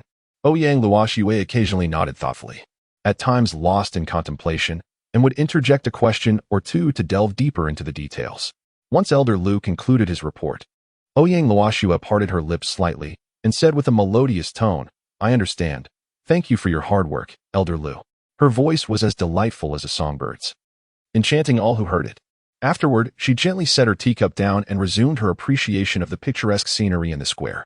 As Elder Lu departed, a subtle smile graced Ouyang Luoxue's lips, and she remarked, "You wretched fellow, not only do you neglect to reply to my letters, but you also come here to disrupt my affairs. Just wait and see. I shall deal with you shortly." Having completed 2 updates for the day, she sighed in relief, ready to retire for the night. The past few days had been exhausting as she recuperated, leaving her perpetually drowsy. Tomorrow, Qian Yuhuan and Ouyang Luoxue were to face each other in battle. Anticipation filled the air. Who would emerge victorious? Let us see who the ultimate champion will be, she mused, playfully inviting speculation. Chapter 76, Winter Vacation, Part 7, on the third day of the arena competition. Qian Yuhuan had already stood upon the stage for a day and a half, and the audience was well aware of his immense prowess. In the spectator area, a figure glared at Qian Yuhuan with palpable resentment. This was Ning Kaiwen, who had a prior grievance with him before the tournament began. How could he be so strong? He seethed. "My lord, I am also on the registration list. Should I go and temper his arrogance?" he suggested. Ning Kai nodded. "Then I shall count on you." "Dear sister." He flashed a smile at his accompanying female attendant, who was not the same woman from that day, but rather one dispatched by their sect for his protection. As he spoke, his hand inappropriately slipped down from her waist to her hip. The woman appeared unfazed, accustomed to such behavior, and smiled back at Ning Kaiwen. "Leave it to me, my lord." With that, she made her way toward the organizer's tent. Next up, contestant number 0978. The announcer called out. Beside Ning Kaiwen, a beautiful attendant gracefully swayed her delicate waist, her lotus-like steps gliding slowly towards the stage. With each small step she took, her enchanting figure danced gently like flowers in a soft breeze, radiating boundless charm and allure. As her light-footed movement continued, the gazes of those around her were irresistibly drawn in, as if ensnared by an unseen magnet. Their looks ranged from fervent admiration to awe and infatuation, steadily increasing in number. All of this was due to the attendant's breathtaking beauty, which was simply impossible to overlook. "Children, please hurry down on your own, otherwise, my sister's actions may be unpredictable. If I happen to hurt you, it would break my heart." Qian Yuhan opened her eyes and rose to her feet, casting a glance at the woman standing 20 meters ahead of her. A faint smile graced her lips as she replied, "Thank you for your concern, sister. I assure you, I will take good care of myself and will not be harmed by you." Humph, so oblivious to the danger. The woman ceased her pretense. The fiery enthusiasm that had captivated many moments ago was replaced by an icy demeanor. "Ning Hui, level 45 Soul Master, at your service," she declared. As 4 soul rings, 2 yellow and 2 purple, materialized beneath her feet. Qian Yuhan had encountered the soul sect before in this arena. Yet it was the first time he faced an opponent of level 45. Without dwelling on other thoughts, Qian Yuhan summoned the radiant divine sword, and beneath his feet, 3 soul rings emerged, 2 yellow and 1 purple. "I am Qian Yuhan, a level 39 battle soul master. I welcome your guidance." "Level 39, quite impressive," Ning Hui remarked, momentarily taken aback by Qian Yuhan's declaration. "What a remarkable young man. He surpasses even the young master in strength." He appeared to be of a similar age to the young master, perhaps slightly younger. Among his peers at the Tiando Royal Academy, only one person was stronger than the young master, Ouyang Luoxue. This young man's talent should not be inferior to that of Ouyang Luoxue. With a flick of her wrist, Ning Hui conjured a long spear. Qian Yuhan grasped the divine sword of light, feeling an overwhelming surge of power enveloping him. He discerned that if his opponent wielded a sword martial spirit, the oppressive force of the divine sword might instill fear and cause their martial spirit to dissipate. However, against other weapon martial spirits, the suppressive effect would be less pronounced, allowing them to still be summoned. Thus, throughout the previous day, Qian Yuhan's divine sword shone brilliantly as he dispatched several adversaries. The first soul skill, Gun Intent. In an instant, Ning Hui's figure flickered, launching her attack with a ghostly swiftness. The yellow first soul ring beneath her feet erupted in a sudden brilliance, and as the light danced, a mysterious and formidable energy surged into the spear she held. At that moment, the spear appeared to be shrouded in a veil of crimson mist, obscuring its true form and rendering it difficult to perceive. Yet, with the emergence of this red fog, the already imposing spear emanated a heart-stirring pressure. Despite this, Qian Yuhan stood resolute, devoid of any sign of fear. He understood the gravity of the confrontation, as the disparity in strength between the two was evident. However, the more formidable the enemy, the more his fighting spirit soared. The first soul skill, Radiant Slash. Qian Yuhan remained fixated on Ning Hui's figure, his right hand firmly gripping the sword of light. As Ning Hui moved back and forth, Qian Yuhan continuously sought to discern the pattern of her movements. Qian Yuhan closed his eyes, attuning himself to the surrounding fluctuations. Ning Hui's movements seemed to unfold in slow motion within Qian Yuhan's mind. Just as she was about to pivot in another direction, Qian Yuhan suddenly opened his eyes, seizing the opportunity that had presented itself. With a decisive and swift motion, he swung his sword down, unleashing a piercing sword aura directed at Ning Hui. Realizing that Qian Yuhan had chosen the precise moment she was about to change her course, Ning Hui furrowed her brows, lamenting internally. This young man possesses remarkable timing. With no time for further contemplation, she was compelled to launch her strike. Otherwise, she would be struck by Qian Yuhan's luminous slash. In that fleeting moment, onlookers witnessed Ning Hui's left leg extend forcefully, as if she were expending all her strength to halt her rapid advance. However, this sudden maneuver left her with insufficient time to gather her power. Nevertheless, her spear shot forth with the swiftness of lightning, unwavering in its intent. In an instant, the spear transformed into a dazzling beam of light, resembling a ferocious red dragon, brimming with an overwhelming aura and fierce energy, charging towards the formidable luminous slash ahead. With a deafening crash, the two forces collided violently. To everyone's astonishment, the seemingly formidable Ning Hui found herself at a disadvantage in this clash. In stark contrast, the relatively weaker Qian Yuhan unexpectedly gained the upper hand. Second soul skill, Luminous Shadow Clone. As Qian Yuhan activated his second soul skill, his figure flickered, and he reappeared in the arena as three distinct Qian Yuhans. Ning Hui gritted her teeth, and her purple fourth soul ring shimmered. Fourth soul skill, Shadowless Spear. With a commanding shout, she concentrated her entire strength into her legs, propelling herself skyward like an arrow released from a bow, soaring towards the heavens. Simultaneously, her elongated and powerful right arm rose high, the spear in her grip glinting with a chilling light, akin to a bolt of lightning cleaving through the air, aimed directly at the central Qian Yuhan. In that fleeting moment, a shocking spectacle unfolded. The spear suddenly erupted in midair, fracturing into three, transforming into three razor-sharp beams of light that sped towards the three figures of Qian Yuhan, including his true form. Each beam radiated a cataclysmic aura, as if intent on piercing through every adversary before it. However, the three Qian Yuhans remained unperturbed in the face of this unexpected assault. They simultaneously wielded their radiant divine swords, the blades glowing with an intensity reminiscent of brilliant suns. They swiftly unleashed a barrage of sword energy, intertwining to form an impenetrable net of blades, attempting to counter the oncoming spear beams. Yet, despite the formidable appearance of their sword energy, it paled in comparison to Ning Hui's fourth soul skill. After all, this strike encapsulated her utmost strength and technique, far surpassing any ordinary attack. Nevertheless, the sheer volume and density of Qian Yuhan's assaults significantly mitigated the impact of Ning Hui's fourth soul skill. Sensing that the weakening effect was nearly sufficient, Qian Yuhan activated his third soul skill. In that breathtaking moment, a brilliant yellow light erupted behind Qian Yuhan. A colossal and enigmatic yellow silhouette gradually materialized, enveloping him like a guardian deity. This spectral figure towered impressively, exuding an overwhelming aura that sent shivers down the spine. Meanwhile, Ning Hui's 3 spears shot forth like lightning, hurtling towards Qian Yuhan with relentless ferocity.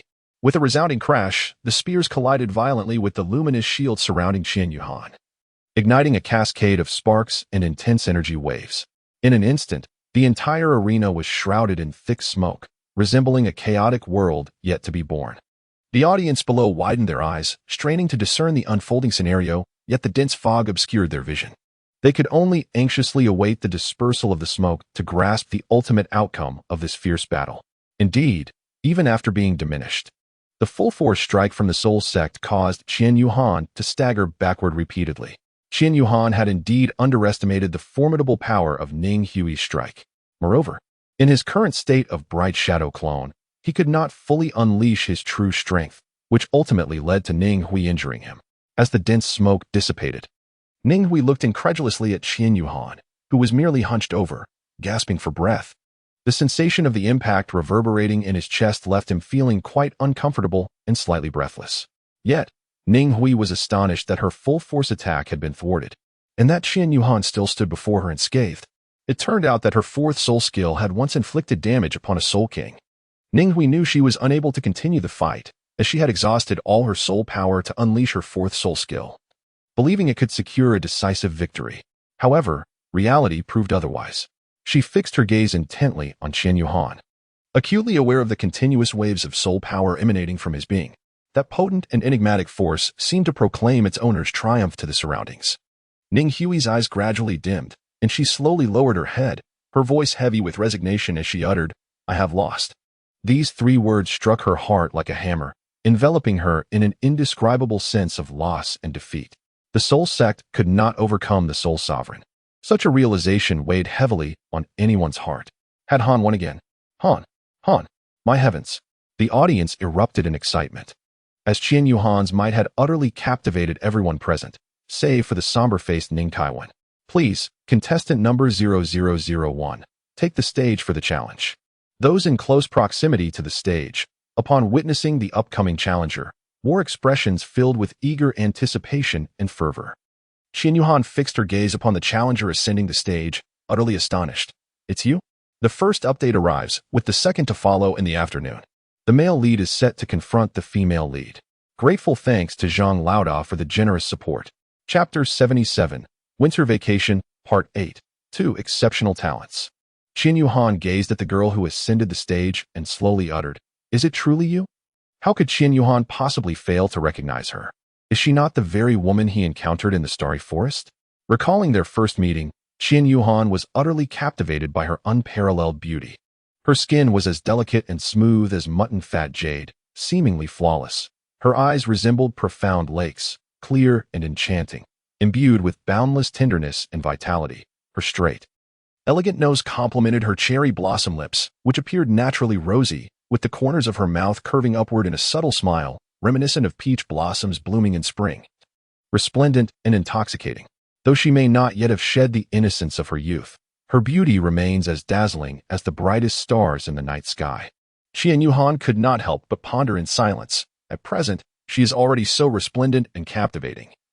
One can only imagine the breathtaking beauty she will embody in a few years when she fully matures. It is likely that all things in the world would pale in comparison to her radiance. "It has been quite a while," Ouyang Luoxue remarked coolly, observing the dazed Qian Yuhan, yet internally she was laughing heartily. "What a fool! She must be struck dumb upon seeing me. Ha ha ha. It's been a long time," Qian Yuhan stammered in reply. The audience from the Tiando Royal Academy looked on in astonishment at Ouyang Luoxue's demeanor. What were they witnessing? Their icy school beauty was actually initiating a conversation. Ning Kaowen clenched his fists, glaring at Qian Yuhan in indignation. Why is Luoxue speaking to you? "Why? I am Qian Yuhan," he managed to say. "I know," she replied. "I am a level 39 battle soul master. Please, do guide me." Ouyang Luoxue observed Qian Yuhan's bashful demeanor, noting how he was a stark contrast to his former self. She could not help but let a smile escape, her lips curling upwards. Ah, my goddess. She actually smiled. Woe is me, her smile is so enchanting. Could she not direct a smile my way? I am Ouyang Luoxue, a level 43 control-type soul master. Please, do guide me. At that moment, for soul rings, 1 yellow, 2 purple, and 1 black, materialized beneath Ouyang Luoxue, emanating a mysterious and formidable aura. The pressure she exuded was markedly more formidable than that of Ning Hui during their earlier confrontation. Simultaneously, a shimmering ice staff, entirely blue-silver in hue, appeared in her delicate, jade-like hand. This staff seemed to be carved from millennia-old ice, crystalline and translucent, exuding an aura of coldness. At its tip, a magnificent gem glimmered, radiating a soft blue light akin to the brightest star in the night sky, captivating all who beheld it. On the other side, Qin Yuhan raised his right hand, gathering a dazzling light that intensified and ultimately transformed into a magnificent sword of light. The moment the divine sword fully manifested, a tremendous force erupted, sweeping outward like a surging tide, causing the very air around them to tremble. Simultaneously, 3 soul rings, 1 purple and 2 black, floated into view beneath Qin Yuhan. He understood that Ouyang Luoxue was aware of the age of his soul rings, and thus, he saw no need to conceal this information. Opting not to consume the soul ring transformation pill. Come forth, Ouyang Luoxue said, raising an eyebrow at Qin Yuhan. Second soul technique, Radiant Shadow Clone. Qin Yuhan has altered her previous strategy. Faced with the enigmatic strength of Ouyang Luoxue, she felt an unsettling pressure that compelled her to adapt her tactics. Intending to employ her second soul skill to gauge Ouyang Luoxue's true capabilities, she aimed to test the waters. Ouyang Luoxue, possessing remarkable intelligence, discerned Qin Yuhan's intentions with ease. With her ice spirit staff firmly planted on the ground, her yellow first soul ring and purple second soul ring illuminated simultaneously. The ice spirit blessing and the cold ice domain were activated in unison. As the soul skill manifested, a pale blue mist enveloped the entire arena, centering around Ouyang Luoxue. Domain skill, Qin Yuhan mused to herself. Qin Yuhan found himself enveloped in the domain of Ouyang Luoxue, where fierce icy winds and the ever-present threat of emerging ice spikes compelled him to tread with utmost caution. Ouyang Luoxue's domain wielded formidable skills, effectively debilitating her adversaries. The reduction in their speed was nothing short of terrifying. Those of lesser strength found themselves utterly immobilized within this realm. This fool is trapped within the young lady's domain. His clones can hardly move swiftly, rendering his attempts to provoke her futile, muttered old Lu, who was observing from the spectator area. Meanwhile, Ning Kaiwan smirked, his lips curling in disdain as he mocked. Within Luoxue's icy domain, you can only await your demise. Surveying his surroundings, Qin Yuhan indeed sensed a significant reduction in his mobility. At that moment, the 4th soul ring beneath Ouyang Luoxue glimmered ominously. 4th soul skill, winner has arrived. Suddenly, the sky above the arena appeared to be shrouded by an invisible hand, as the once clear horizon quickly succumbed to a thick blanket of ominous clouds. The atmosphere turned palpably oppressive and terrifying. Then, a shocking spectacle unfolded. Countless massive ice spikes rained down from the heavens like a torrential downpour, densely cascading toward the arena. These icy projectiles shimmered with a frigid light, exuding a fierce momentum, as though they sought to pierce and shatter all in their path. Yet, facing this ferocious onslaught, Qin Yuhan, positioned at the opposite end of the arena, exhibited no signs of panic. He took a deep breath, his gaze resolute, and declared, 3rd soul skill, Radiant Guardian. In an instant, a brilliant golden light erupted from his body, swiftly coalescing into a magnificent suit of armor. This armor radiated a dazzling brilliance, as radiant and intense as the sun itself. Clad in golden armor, Qin Yuhan fearlessly charged toward the torrential ice spikes. Each spike that collided with him produced a crisp sound, yet failed to penetrate the formidable defense he had erected. Simultaneously, the luminous wings on his back unfurled with great vigor, propelling him forward like a bolt from a crossbow toward Ouyang Luoxue's position. During his flight, Qin Yuhan continuously amassed energy. At last, as he neared the edge of her icy domain, he firmly grasped the radiant divine sword with both hands, raising it high before unleashing a mighty swing with all his strength. A resounding crack echoed through the arena, and the astonished onlookers beheld the emergence of fine cracks within Ouyang Luoxue's icy domain. These fissures swiftly spread, resembling a spider's web that enveloped the entire icy realm. Moments later, Accompanied by another thunderous roar, Ouyang Luoshue's domain shattered completely, transforming into countless shards of ice that scattered across the ground, vanishing without a trace. Qian Yuhan was acutely aware that to break the impasse, he must first shatter this domain. Fortunately, the defenses of this realm were not as formidable as anticipated. Despite being in a shadow-cloned state, where his true self could only exert 80% of its power, he managed to pierce through it. Impressive. Ouyang Luoshue couldn't help but silently admire. He had exerted every ounce of his strength to breach Ouyang Luoshue's domain and had barely withstood the overwhelming force of her fourth soul skill. Winter has arrived. At that moment, Qian Yuhan's condition was truly pitiful. He knelt on one knee, his body trembling slightly, as if he might collapse at any moment. Heavy gasps escaped his lips, each breath appearing painfully arduous. Blood continuously trickled from the corner of his mouth, splattering onto the cold ground and creating shocking crimson blossoms. His once handsome visage now appeared as pale as paper, with beads of sweat cascading down his forehead, mingling with the blood, rendering him even more disheveled. Yet, despite this dire state, the resolute light in Qian Yuhan's eyes remained unextinguished, instead flickering with an indomitable spirit. Qian Yuhan summoned his soul power, which surged rapidly through his meridians. He seemed to forget his pain as golden flames erupted around him, his eyes transforming from their original pale blue to a striking golden hue. The spectators in the audience were astounded to witness the severely injured Qian Yuhan still igniting such fighting spirit. They couldn't help but wonder, could this truly be a child not yet 10 years old? Both individuals on the stage were indeed prodigies. First soul skill, Radiant Slash. Qian Yuhan took a deep breath, channeling all his soul power into the radiant divine sword in his hand. A dazzling light enveloped him, as the soul power surged like a tidal wave into the sword's body. Suddenly, an astonishing sight unfolded. A golden phantom, towering several dozen feet high, gradually emerged behind Qian Yuhan. This golden apparition was vividly lifelike, resembling an adult version of Qian Yuhan, exuding an aura of divinity and majesty. As the soul power continued to flow, the divine sword began to tremble violently, its body expanding exponentially, becoming immense. It seemed as though it had been endowed with life, effortlessly floating upwards towards the colossal golden figure. In the blink of an eye, the divine sword securely landed in the grasp of the golden phantom. At that moment, the phantom resembled a deity of war, firmly clutching the divine sword, raising its arm high, and then, with an overwhelming force, struck down towards Ouyang Luoshue. A fierce and unparalleled beam of sword light sliced through the sky, carrying an earth-shattering pressure that bore down upon Ouyang Luoshue. Faced with this formidable assault, Ouyang Luoshue felt a shock within her heart. She had never anticipated that the severely injured Qian Yuhan could unleash such a powerful and domineering attack. Gazing at the approaching sword light, Ouyang Luoshue couldn't help but exclaim, "What an incredible momentum!" However, before she could finish her words, an intense sense of crisis surged forth. In the face of imminent peril, Ouyang Luoshue dared not hesitate any longer and immediately invoked her trump card. With a fierce cry, she swiftly formed hand seals and chanted incantations. Suddenly, a brilliant blue light erupted from her body, revealing a crystal-clear, frost-laden ice god battle blade in her hands. At the same time, the purple first soul ring beneath her feet lit up, and powerful soul energy surged wildly. "Ice God Slash!"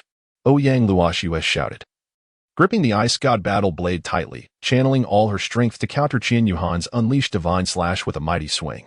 In an instant, a colossal icy blue blade of light surged forth to meet the dazzling sword light. A tremendous crash reverberated through the air as the ice blade collided with the light blade. The clash of two drastically different forces erupted in a cataclysmic roar. The entire arena trembled, and the surrounding air was compressed into visible shockwaves that radiated outward in all directions. In that moment, dust and smoke engulfed the arena, obscuring the sky. As the haze gradually dissipated, onlookers were astonished to find Qian Yuhan sprawled on the ground, his complexion as pale as paper, utterly devoid of strength, unable to rise. Meanwhile, Ouyang Luoshue was not in a much better state. She sat cross-legged on the ground, eyes tightly shut, diligently channeling her energy to recover her soul power and injuries. The official overseeing the Academy's arena competition had already arrived at the side of the stage during their battle. And now, witnessing the two combatants unable to continue, he was at a loss for how to declare the outcome of the match. "I have lost. I have lost." Qian Yuhan and Ouyang Luoshue spoke in unison. The official remarked, "Well, that is essentially nothing. Referee, I concede. Please announce the results swiftly. Qian Yuhan continued, not allowing Ouyang Luo Shui to speak further, and stepped down from the platform. The match concluded with contestant number 0001 successfully breaching the defenses. In the audience section, Xiao Na watched as Qian Yuhan slowly descended from the arena. She hurried to his side, channeling her soul power to help him stand and walk normally, then assisted him back to the Tiando Grand Hotel. With a deep breath, the second chapter was completed. I kindly request my brothers to show their support. Please give a vote of encouragement. It's free. I implore you. Tomorrow I shall continue writing. Chapter 78, Winter Break, Part 9. How are you feeling? The following day, Qian Yuhan awoke, feeling a pervasive soreness throughout his body. At that moment, Aunt Xiao Na entered, carrying a tray adorned with lunch. Young master, you are awake. How do you feel? Thank you, Aunt Xiao Na, for your care. I feel much better, though my body is still somewhat sore. With a smile, Xiao Na replied, Young master, you truly shone yesterday. Your third soul skill protected you. Yet clashing head-on with that girl's fourth soul skill must have taken a toll on your body. The doctor we consulted yesterday found nothing serious. With a few days of proper rest, you will recover fully. He nodded in acknowledgement as his stomach rumbled. Xiao Na chuckled, You should eat something quickly. Qian Yuhan awkwardly smiled as Shena placed the tray on the table inside the room and then retreated to her own quarters. Once Shena had departed, Qian Yuhan settled at the dining table and began to devour his meal voraciously, for hunger gnawed at him fiercely. While eating, a thought crossed his mind. I wonder how Ouyang Luoxue is faring. Is she injured? Yesterday, his radiant slash felt somewhat. Ouyang Luoxue had sustained considerable injuries during the battle. She was astonished to find that her Ice God slash could not match Qian Yuhan's radiant slash, although it appeared that she was in a better state than the unconscious Qian Yuhan, who lay on the ground. Only she knew the truth of her condition. She was far from well. The might of Qian Yuhan's bright slash is truly formidable, far beyond what an ordinary soul master can withstand. Ouyang Luoxue, underestimating her opponent, was taken aback by Qian Yuhan's ability to unleash such a powerful attack with the strength of a soul sovereign. Xiaoxue, are you there? A gentle, magnetic male voice called from outside. Upon hearing it, Ouyang Luoxue immediately recognized her father's voice and replied, Yes, I'm here, Dad. Soon after, her father entered the room. He was Ouyang Jie, the leader of the Ice God sect, a super Douluo of level 98, known as the Ice God Douluo. Dad, you're usually so busy. What brings you here? Ouyang Luoxue inquired. I heard you were injured during the arena match yesterday, so I came to check on you. I'm fine, Dad. I'm not as delicate as you think. Ha ha ha, my good daughter. I certainly believe you're all right. But I am curious, who could have harmed my daughter? Was it someone of equal rank? Ouyang Luoxue shook her head. What? How dare they bully you? Which scoundrel is it? Ouyang Jie's aura surged dramatically, emanating a terrifying pressure, yet this pressure deliberately avoided Luoxue. Realizing that her father, a devoted doting parent, had misunderstood the situation, Ouyang Luoxue quickly explained, Dad, wait. Why are you so rash? It wasn't a case of bullying. Rather, it was I who was at a disadvantage against a stronger opponent. Ouyang Jie stood there, stunned, unable to comprehend his daughter's words. She had been the one to overpower someone else, and she had been injured? How could that be? How could that possibly be? Ouyang Jie asked incredulously.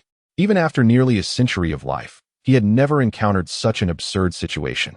He was well aware of his daughter's formidable strength. How could she be injured by someone weaker than herself? Ah, Dad, it's true, he is indeed powerful. His martial spirit has a certain suppression over my ice spirit staff, allowing his ice god battle blade to barely contend with it. Ouyang Jie's astonishment deepened upon hearing Luoxue's words. What martial spirit does he possess? A top-tier martial spirit? A divine martial spirit? Anyone who can rival the ice god battle blade must undoubtedly possess a divine martial spirit, Ouyang Luoxue replied. What is the name of the person you fought? Ouyang Jie inquired. Ouyang Luoxue had never seen her father so flabbergasted before. His name is Qian Yuhan. Why, father? What did you say? You fought against Qian Yuhan. Yes, that is correct. Ouyang Jie silently considered. These two children surely share a remarkable connection. Do you remember the uncle who visited us over 6 months ago? Your Uncle Qian Mo? Yes, I remember. How could I forget? I was on my way to the main hall to find you when I encountered him. His aura was so powerful, even stronger than yours. Yet his gaze towards me was gentle. Qian Yuhan is the son of your Uncle Qian Mo. What? Ouyang Jie seemed to anticipate what Luo Shui wished to express, nodding in acknowledgement. He is indeed the heir to the Spirit Hall, though this remains a closely guarded secret.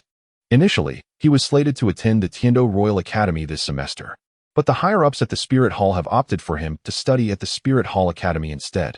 It is difficult for me to contest this decision, as it is ultimately in his best interest.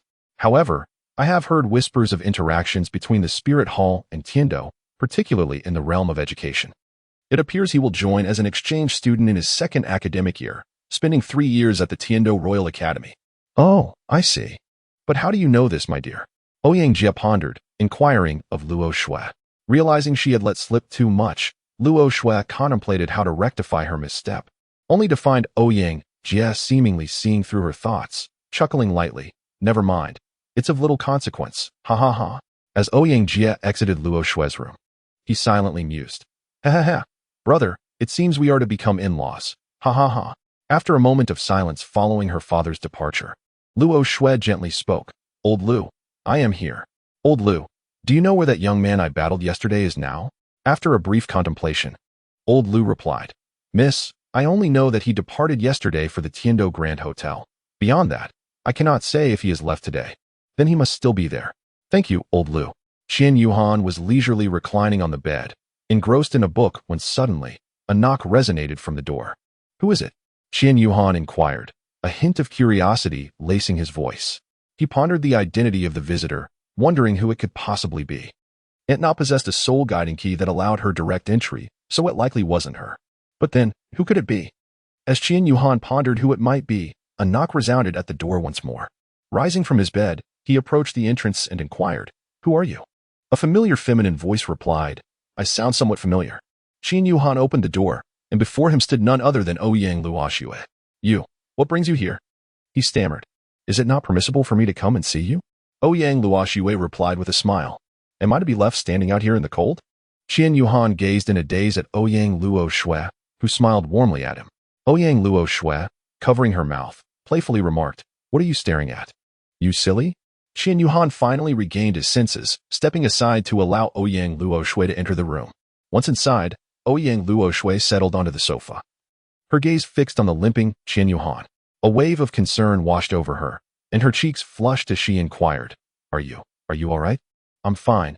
Didn't die after all, Qian Yuhan replied while pouring water for Ouyang Luoxue. You're such a straightforward man, she remarked. Chapter 79, Winter Vacation, Part 10. Upon hearing Qian Yuhan's words, Ouyang Luoxue felt an overwhelming urge to confront him. I sincerely apologize. Once I enter battle mode, I find it difficult to rein myself in. That last strike must have caused you some injury, and I truly regret it. I intended to apologize yesterday, but it seems my body gave out first. Ha ha. Qian Yuhan placed the cup of water upon the table before Ouyang Luoxue, gradually bending down to sit on the sofa, gazing at her with a hint of regret. Upon hearing Qian Yuhan's words, it was Ouyang Luoxue who found herself at a loss for a response this time. I was not hurt at all. Rather, it is you who has sustained injuries. The apology should rightfully come from me. Qian Yuhan gazed at Ouyang Luoxue, shaking his head with a smile as he remarked, You're still trying to deceive me. Are you truly unscathed? The fluctuations of your soul power now are as disparate from those of yesterday as heaven is from earth. And yet, you claim to be uninjured. Ouyang Luoxue stared at Qian Yuhan in astonishment. He can actually discern my soul power fluctuations. Indeed, the current aura of Ouyang Luoxue was frail, her soul power disordered and not yet restored. Yet, this subtlety was perceptible to Qian Yuhan. Ouyang Luoxue had assessed Qian Yuhan's condition based on his limping demeanor, while Qian Yuhan had detected the fluctuations of her soul power. Despite Ouyang Luoxue possessing a higher soul power than Qian Yuhan, she was oblivious to his soul power fluctuations, whereas Qian Yuhan was acutely aware of hers. This was truly astonishing. Qian Yuhan, observing the astonished Ouyang Luoxue, swiftly elucidated. I possess an innate sensitivity to fluctuations in soul energy. It is merely a unique trait that distinguishes me from others. What Qian Yuhan did not mention was that he had enhanced his physique by absorbing the 8-pointed ice grass and the fiery apricot blossom, which rendered him exceptionally sensitive to fluctuations in soul power. So that is the case. No wonder, right? Young Master Ouyang Luoxue said with an air of indifference. Qian Yuhan widened her eyes in disbelief. Does she know my true identity? What nonsense are you spouting? Ha ha ha. What kind of young master am I? Just pretending. Qian Yuhan, who exactly are you? And what is your identity? Qian Yuhan squinted and inquired. Ouyang Luo Shuert, noticing the somewhat hostile gaze from Qian Yuhan, shook her head and smiled, saying, I am the daughter of the ice god Douluo. Qian Yuhan, who is the ice god Douluo? I am not familiar with that name. Ouyang Luo Shui, sighed listening to Qian Yuhan's audacious remarks. Ouyang Luo Shui could not help but cough a couple of times, then continued, Ahem, the ice god Douluo is the leader of the ice god sect. Qian Yuhan, the ice god sect? That rings a bell. Qian Yuhan was contemplating where he had heard it before when Ouyang Luo Shui remarked, You must have visited the grandest ice god Seoul arena in Tiando City. Qian Yuhan suddenly recalled, slapping his forehead in realization. So you are the little boss of the Seoul Do arena? Coughing slightly, Ouyang Luo Shui, who was sipping from her cup, found herself momentarily choked by the question. You could say that, she managed to reply. Moreover, your spirit hall shares quite a close relationship with our ice god sect. My father and yours are like brothers. Upon hearing her mention her father, Qian Yuhan's mood instantly darkened. Ouyang Luo Shui noticed the shift in his demeanor and mentally chided herself. Qian Yuhan had previously mentioned that his father was on a mission and had been out of contact. It was likely something had gone awry. Bringing up her father now could inadvertently touch on his sorrowful matters. I'm sorry, she began, wanting to offer comforting words. But Qian Yuhan raised his hand to interrupt, smiling faintly as he said, It's nothing to apologize for.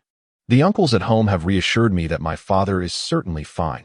It's just that the situation is complicated and not yet resolved. We will meet again. Ouyang Luo Shui gazed at him, understanding that what Qian Yuhan needed most was companionship. She refrained from saying more, simply sitting on the sofa and watching him. Whenever he felt like talking, they would engage in conversation. When he preferred silence, she would sip her water and observe him. In this manner, Ouyang Luo Shui unexpectedly spent a whole hour in Qian Yuhan's room. The attendants waiting outside the hotel grew anxious, fearing something might have happened to the young lady inside. Just as they were about to enter, Ouyang Luo Shui emerged.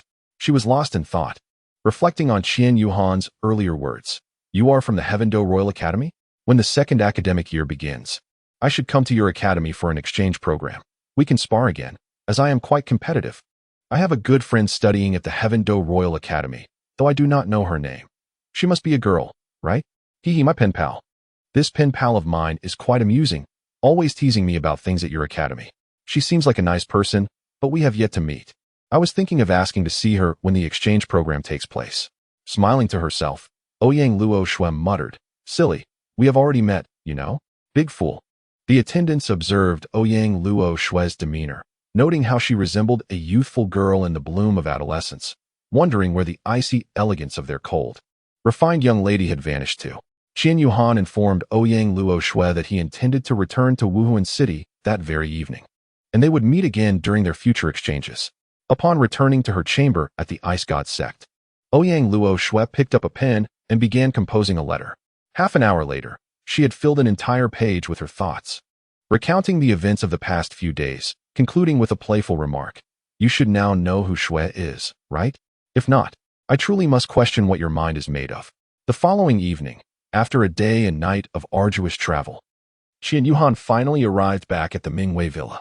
As soon as he entered, he collapsed onto his large bed and succumbed to a deep slumber. Utterly exhausted from the journey, he regretted not having asked Uncle Tian Wei to accompany him.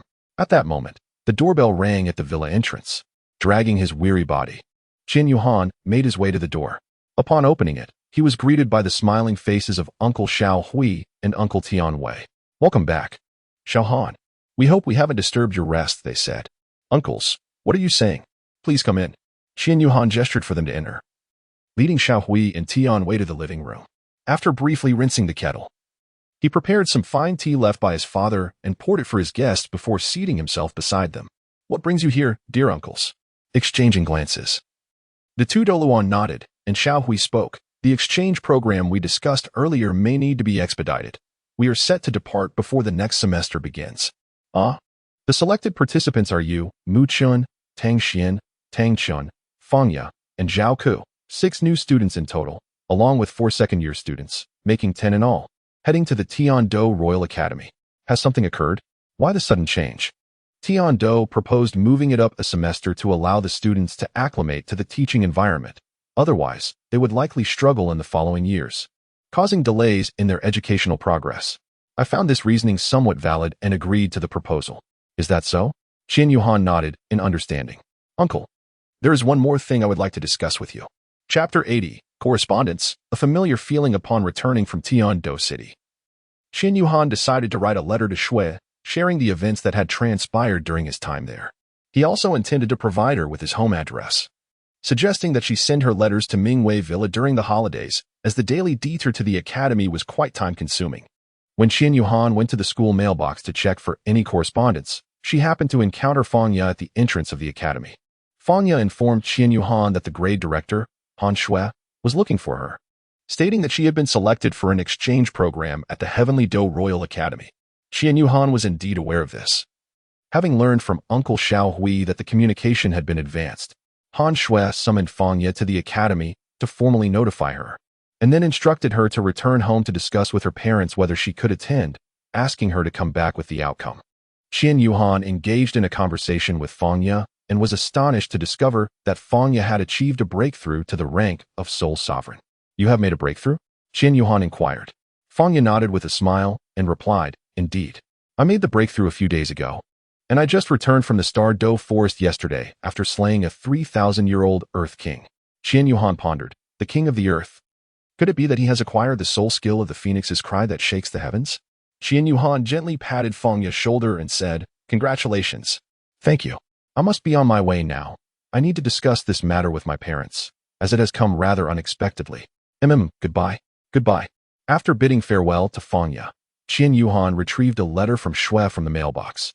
Upon returning home, she sat at the table, opened the envelope, and unfolded the letter, reading, Dear Qian Yuhan, I understand you have been quite busy, and I am curious about how you have been faring these past few days. Recently, I received your letter and noticed you mentioned your arrival in Tiando City. At the time of your visit, the Royal Square in Tiando City must have been hosting a tournament. Qian Yuhan, so that square is called the Royal Square. Let me tell you, I participated in that tournament. The next sentence was like thunder striking from a clear sky. What? Snow participated too. Does that mean we have faced each other? No, it's possible she competed in the morning and I didn't encounter her. If she started in the afternoon, I must have crossed paths with her, as I was the reigning champion. In any case, I won, albeit with injuries. Honestly, that champion was utterly detestable, employing excessively powerful soul techniques that were quite inappropriate for a girl. Although my strength surpassed that of that obnoxious champion, one must consider she is still a girl. Truly, she shows no understanding of gentleness and compassion. It infuriates me. Qian Yuhan gazed at the snow, a grin nearly stretching from ear to ear. This girl is quite amusing, and her acknowledgement of her femininity confirms my suspicions. After our encounter, I returned home to rest for the night, only to seek him out the following day to settle the score. To his credit, he showed a semblance of concern, inquiring about my well-being and whether I had sustained any injuries. Yet, he remains an unwaveringly oblivious man. When I asked about his own condition, he merely replied, I'm not dead, so doesn't he that prove I'm a typical guy? Qian Yuhan gazed at the forthcoming passage, and the more he read, the more a sense of familiarity enveloped him. After completing his final match, the following morning, Ouyang Luoxue had visited him, and it seemed he had expressed something remarkably similar, almost verbatim. What an uncanny coincidence. I have heard whispers among some individuals at the academy that the exchange program between the Wuhuan Temple Academy and the Tiando Royal Academy has been advanced. Is there any truth to this? Have you received any news from your side? Please respond promptly upon receiving a letter. It would be quite amusing if I were to head to Wuhuan City while you arrived in Tiando. Now, I must continue my recuperation. You may send your correspondence to the Ice God sect in the Tiando Empire. I eagerly await your reply, smiling emoji. Qian Yuhan took out the remaining sheets of snow from her luggage to pen a letter in response. Snow, I have successfully received your correspondence.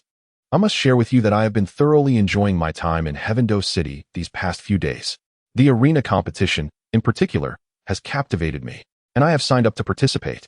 Upon my arrival, I spent an entire day exploring the city. Heavendo City is indeed vast, and even after 2 visits, I feel as though I have barely scratched the surface. On the afternoon of the first day of the tournament, I immersed myself in the arena battles. The exhilarating blend of tension and excitement still courses through my veins. I did not merely engage in a couple of matches for fleeting satisfaction. I persevered from the first afternoon all the way to the final bout on the 3rd day. Isn't that impressive?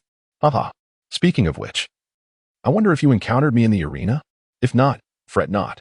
If we miss this chance to meet, there will surely be more serendipitous opportunities in the future. Additionally, I have splendid news to share. After several days of intense competition, I have noticeably elevated my soul power, successfully breaking through to level 40. I am but one soul ring away from becoming a soul master. The thought of embarking on a new journey of cultivation fills my heart with anticipation and determination. When I read in your letter about your injury sustained in the arena, my heart tightened with concern. I sincerely hope that your wounds are not too severe. If your situation is less than optimistic, please remember to inform me of your condition at your earliest convenience. Rest assured, I will do everything within my power to assist you. You will never have to face challenges alone. Truthfully, I now find the prospect of not writing to you one day to be rather unsettling. This feeling grows more pronounced by the day. As for my own battles, I too have sustained significant injuries. In my final match, I faced an exceptionally formidable opponent, a woman who is truly a force to be reckoned with. She unleashed a control-type domain upon entering the arena. She appeared to be only slightly older than me, but had already attained level 45. Would you not agree that is quite extraordinary? She seems to be from your esteemed Heaven Do Royal Academy, named Ouyang Luoxue. And her appearance is quite striking, though I wonder if you are acquainted with her.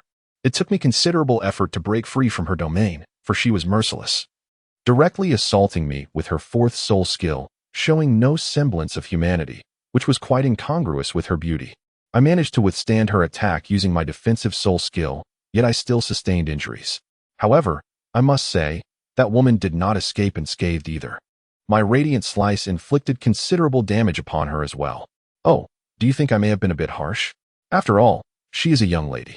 And you, too, despite possessing greater spiritual strength than her, still managed to inflict harm. One would expect a gentler touch. You are quite reminiscent of that Ouyang Luoxue. Truly a product of the same academy, haha. We have indeed mentioned that our exchange program would commence earlier than anticipated. Just a few days before the end of the winter break, continuing for 7 semesters. Ah, we shall meet then. Let me tell you, I am rather handsome, as my father often praises me. As for that boy who hurt you, I must say he displays a rather blunt demeanor, lacking the sensitivity to offer comfort. Were I in his position, I would have brought fine wine and sumptuous meals to your home, ensuring you were well cared for until your recovery, before returning you. Rest assured, the service would be impeccable. Haha, I await your reply, wishing you all the best. Qian Yuhan set down her pen and cast another glance at the letter she had received, pondering the contents within. A sense of familiarity washed over her as she contemplated. Why did the events described in the letter resonate so profoundly with her own experiences shared with Ouyang Luoxue? Wait a moment. Ouyang Luoxue, Luoxue, Snow? Could it be that they were one and the same person? Surely, it must be mere coincidence. It has to be. Today is quite busy, so I will only update one chapter and will make up for the other this weekend. My apologies, dear readers. Chapter 81. Breaking Through the Soul Sect, Entering the Dream, Part 1. It must be coincidence. It certainly is. Qian Yuhan shook her head with a wry smile, thinking, it couldn't possibly be that coincidental. Nonetheless, the events recounted by the letter bore such a striking resemblance to her own experiences that Qian Yuhan could not help but dwell on it. She placed the letter back into its envelope and dropped it into the mailbox at her home before heading off to Heavenly Might Douluo. Qian Yuhan arrived at the Hall of Heavenly Might to speak with the Heavenly Might Douluo about his current circumstances. Upon learning that he was on the verge of breaking through to the Soul Master level, with only a soul ring standing in his way, the Heavenly Might Douluo was utterly delighted. Having lived a life devoid of a spouse and children, his feelings for Qian Yuhan were not merely paternal, but transcended such bonds. As Qian Yuhan had made notable progress in his abilities, how could he not feel joy? Yet, recalling that Qian Yuhan's injuries might not yet be fully healed, he expressed his concern, saying, Little Han, perhaps you should rest a bit longer? Your injuries. Upon hearing the inquiry from TNW Ideal, Chi New York HN discerned his concerns and assured him, Uncle TNWI, rest assured, I am well aware of my limits. TNW Ideal understood that despite Chi New York HN's tender age, he exhibited a remarkable maturity that belied his years, demonstrating a clear comprehension of the potential benefits and risks of his actions. Thus, he refrained from further commentary, merely nodding in agreement. Then let us proceed to the Stardow Forest. In just 3 hours, TNW Ideal, mounted on his Darkwing White Tiger, escorted Qi New York HN to the southern reaches of the T-Ndu Empire, where the Star Do Forest lay. Little HN, I shall accompany you this time. Do not concern yourself with me, I will merely observe, he chuckled playfully. Qi New York HN could not help but marvel at how this once formidable figure now presented himself like a youthful child before him. Very well, uncle, he replied. As the duo ventured deeper into the Star Do Forest, their aim was clear. Qi New York HN sought a soul beast capable of bestowing upon him a range attack soul skill. With his second and third spirit rings already being of the 10,000-year caliber, he had no doubt that absorbing another 10,000-year spirit ring for his fourth would be well within his grasp. Moreover, having absorbed the essence of the 8-angled profound ice grass and the fire apricot flower, his physical fortitude had significantly increased, further solidifying his confidence. His target this time would ideally be a soul beast ranging from 30 to 40,000 years in age. While it might be challenging for Qi New York HN to confront a 10,000-year soul beast directly, he had previously triumphed over the radiant golden-winged lion, an adversary comparable to a 10,000-year beast, more by luck than skill, as the creature had underestimated him through overconfidence. One could hardly fathom a soul king being bested by a mere child devoid of spirit rings, relying solely on the might of his divine martial soul and formidable attack power. At its core, the victory stemmed from a lack of caution, coupled with the overwhelming strength of the radiant divine sword, which exerted a certain dominance over soul beasts. Now, Qi New York HN, possessing the cultivation of a half-step soul master, sought to ascertain whether he could contend with a 10,000-year soul beast. He was eager to test his limits against a 30,000-year soul beast, whose power was akin to that of a soul emperor. In such life-or-death circumstances, he pondered how far he could endure their unleashed survival instincts. This was one of Qi New York HN's objectives. Little HN, are you certain you wish to seek a 30,000-year soul beast? That is on par with a soul emperor. Defeating it may not be overly difficult, if need be. I can intervene directly to vanquish it. But the question remains, can you absorb its essence? Qin Yuhan nodded. No problem, Uncle Tianwei. The two walked side by side, gradually advancing into the depths of the forest. Along the way, the serene atmosphere was interrupted by the concerned inquiries of Douluo Tianwei. Xiaohan, how have you been enjoying your time in Tiando City these past few days? Have you encountered any interesting events? Douluo Tianwei smiled gently, casting a warm gaze upon the young lad beside him. Qin Yuhan smiled gently and replied, Uncle, I have been particularly joyful these past few days. I have enjoyed shopping and participated in some thrilling competitions, which has been quite fulfilling. Tianwei Douluo nodded thoughtfully and continued to inquire, how are things at school? Is your academic workload heavy? How do you get along with your classmates? Qin Yuhan responded earnestly, everything is well at school. Although the academic pressure is somewhat daunting, I am managing it quite well. I get along splendidly with my classmates. We often engage in profound discussions about our paths to cultivation, and I have made numerous good friends. Following this, Tianwei Douluo mentioned the forthcoming exchange study at the Tiando Royal Academy, speaking with heartfelt sincerity as we prepare for this exchange at the Tiando Royal Academy. Do you have any other thoughts on the matter? Qin Yuhan pondered for a moment before speaking. Uncle, I am acutely aware that this opportunity is rare and precious. I shall cherish it profoundly and strive to learn from the other exceptional soul masters, enhancing my own abilities. Moreover, the Tiando Empire possesses advanced thoughts and technologies in many aspects that surpass our spirit hall. I will endeavor to acquire knowledge and, when I return, contribute to our spirit hall. Qin Yuhan maintained his patience, responding to every inquiry posed by the heavenly might Douluo with detailed and sincere answers. He understood that if there was no genuine concern for him, the other party would not be so persistently inquisitive about trivial matters of life. It was precisely because he felt this deep affection that he not only did not feel annoyed, but rather was filled with joy and warmth. The heavenly might Douluo gazed at Qin Yuhan with satisfaction, exclaiming, Brother, you have raised a remarkable son. That evening, he had spoken to Xiao Hui with clarity and reason, analyzing various matters with insight. He mused to himself that it was truly disheartening to compare oneself to others. He recalled how, in his youth, he would blindly engage in fights and arrange confrontations. Reflecting on the night, Qin Yuhan returned. The heavenly might Douluo remembered his conversation with Xiao Hui. He had asserted that the spirit hall should be more accessible to a greater number of soul masters, rather than being limited to elite and talented individuals. It was the ordinary soul masters who would serve as the true driving force behind development. He also emphasized the necessity of enhancing transportation efficiency to allow more individuals to visit Spirit City. He shared with Xiao Hui all the observations and discoveries he had made during his journey to Heavendo City, extolling its various advantages and merits. Initially, Xiao Hui dismissed these thoughts, but as he listened further, he found them increasingly compelling, becoming increasingly engrossed in the discourse until he too began to ponder deeply. It was evident how extraordinarily talented Qian Yuhan was, a prodigy whose brilliance could not be overstated. Xiao Han, the uncle began. There are some things I must convey to you. Please, go ahead, Xiao Han replied.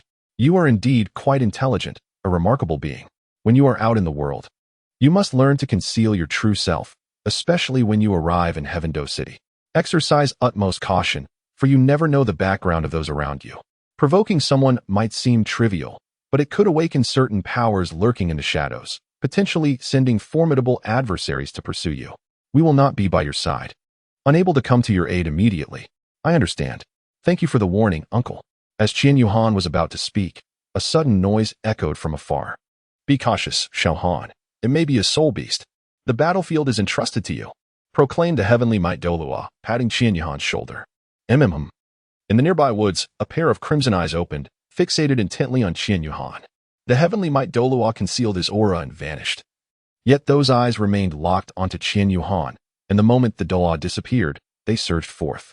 By the time Qian Yuhan discerned the identity of the soul beast, it was already hurtling towards him. It is the peacock feather bird, Qian Yuhan murmured, gripping the sword of divine light tightly, ready to engage in battle. Chapter 82, Breaking Through to Soul Master. Into the Dream, Part 2. Qian Yuhan gripped the resplendent sword of light with both hands, his gaze unwavering as he fixated on the swiftly approaching spirit beast. The creature, agile as a flash of lightning, dashed through the air. In this moment of heightened tension, Qian Yuhan murmured softly, Peacock feather bird. This avian marvel was indeed the darling of the skies, its flight speed astonishing, like a tempest sweeping through. The explosive power it unleashed was formidable enough to shake the very heavens and earth. Furthermore, its razor-sharp feathers and indomitable beak served as lethal weapons. A single strike could yield catastrophic consequences. Observing the peacock feather bird's appearance, one could not help but admire its breathtaking beauty. Its vibrant tail resembled a peacock's fan, each feather shimmering with an enchanting luster.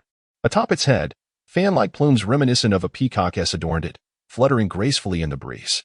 However, one should never be deceived by its exquisite facade, for the peacock feather bird possessed an exceedingly ferocious and cruel nature, cunning and treacherous to the core.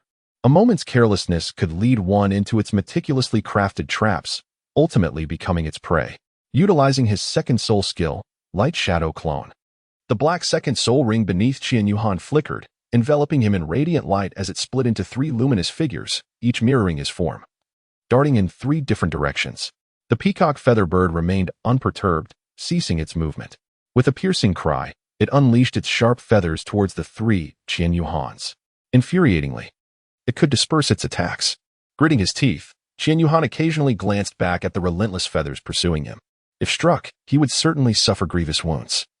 This spirit beast had existed for nearly 40,000 years, a genuine soul emperor, and a moment's negligence could lead to his demise.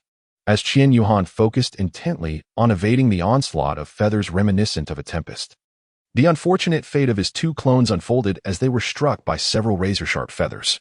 With a series of faint, crisp sounds, the 2 clones vanished like smoke. As the Light Shadow Clone skill concluded, Qian Yuhan gradually regained his strength, which had been momentarily diminished by the technique. Nonetheless, the situation remained perilous. He had to exert every effort to evade the deadly feathers in pursuit. With agility, Qian Yuhan utilized the trees ahead as cover, deftly darting left and right. The multitude of feathers struck the sturdy trunks like bolts of lightning, resounding with thunderous crashes as trees toppled, sending clouds of dust into the air. Such terrifying power! Qian Yuhan marveled inwardly. Faced with such overwhelming attacks, he dared not relent in his efforts. Meanwhile, the peacock feather bird did not relent either. It spread its brilliantly colored wings and gracefully soared into the air, relentlessly pursuing Qian Yuhan. Occasionally, it would shed a few feathers, launching them with remarkable speed towards Qian Yuhan below. These feathers acted like hidden weapons, incessantly disrupting Qian Yuhan's movements, plunging him into a nightmarish scenario. At this moment, in the eyes of the peacock plume bird, Qian Yuhan appeared to be nothing more than a plaything. entirely at its mercy. Such passivity. The third soul skill, Radiant Guardian. Radiant Wings. The third soul ring of Qian Yuhan glowed in a deep black, enveloping him in a spectral embrace. With luminous wings unfurled, Qian Yuhan soared directly towards the peacock featherbird suspended in the air. In that instant, even the peacock featherbird was caught off guard, mistakenly believing that Qian Yuhan intended to confront it head-on. Soul beasts possess their own pride. They would never permit a mere human, with their frail form, to declare war against them. Thus, the peacock featherbird charged forward without hesitation. Qian Yuhan's lips curled into a sardonic smile. Fool. Just as he was about to collide with the majestic peacock feathered bird, he abruptly shifted his form, moving with an ethereal grace, narrowly evading the enormous figure of the bird. However, the proud peacock feathered bird appeared to regard this near miss with disdain, turning its head to cast a scornful glance at Qian Yuhan, as if to say, "Do you truly believe your meager skills can rival my physical prowess?" Such arrogance. Yet, Qian Yuhan was not easily swayed by the bird's provocation. With a deft tap of his toes against the void, he propelled himself above the peacock feathered bird at an astonishing speed. It was only then that the bird realized the precariousness of its situation, hastily redirecting its gaze. But it was too late. The very feathers that had been aimed at Qian Yuhan now hurtled back towards it with ferocious intent, accompanied by a thunderous roar. The peacock feathered bird's own feathers struck its massive form, the sheer force causing its colossal body to shudder. Yet, Qian Yuhan remained vigilant in the air, acutely aware of the formidable strength of his adversary. Clutching the sword of light, he felt the first purple soul ring blaze to life, infusing the blade with a torrent of immense soul power.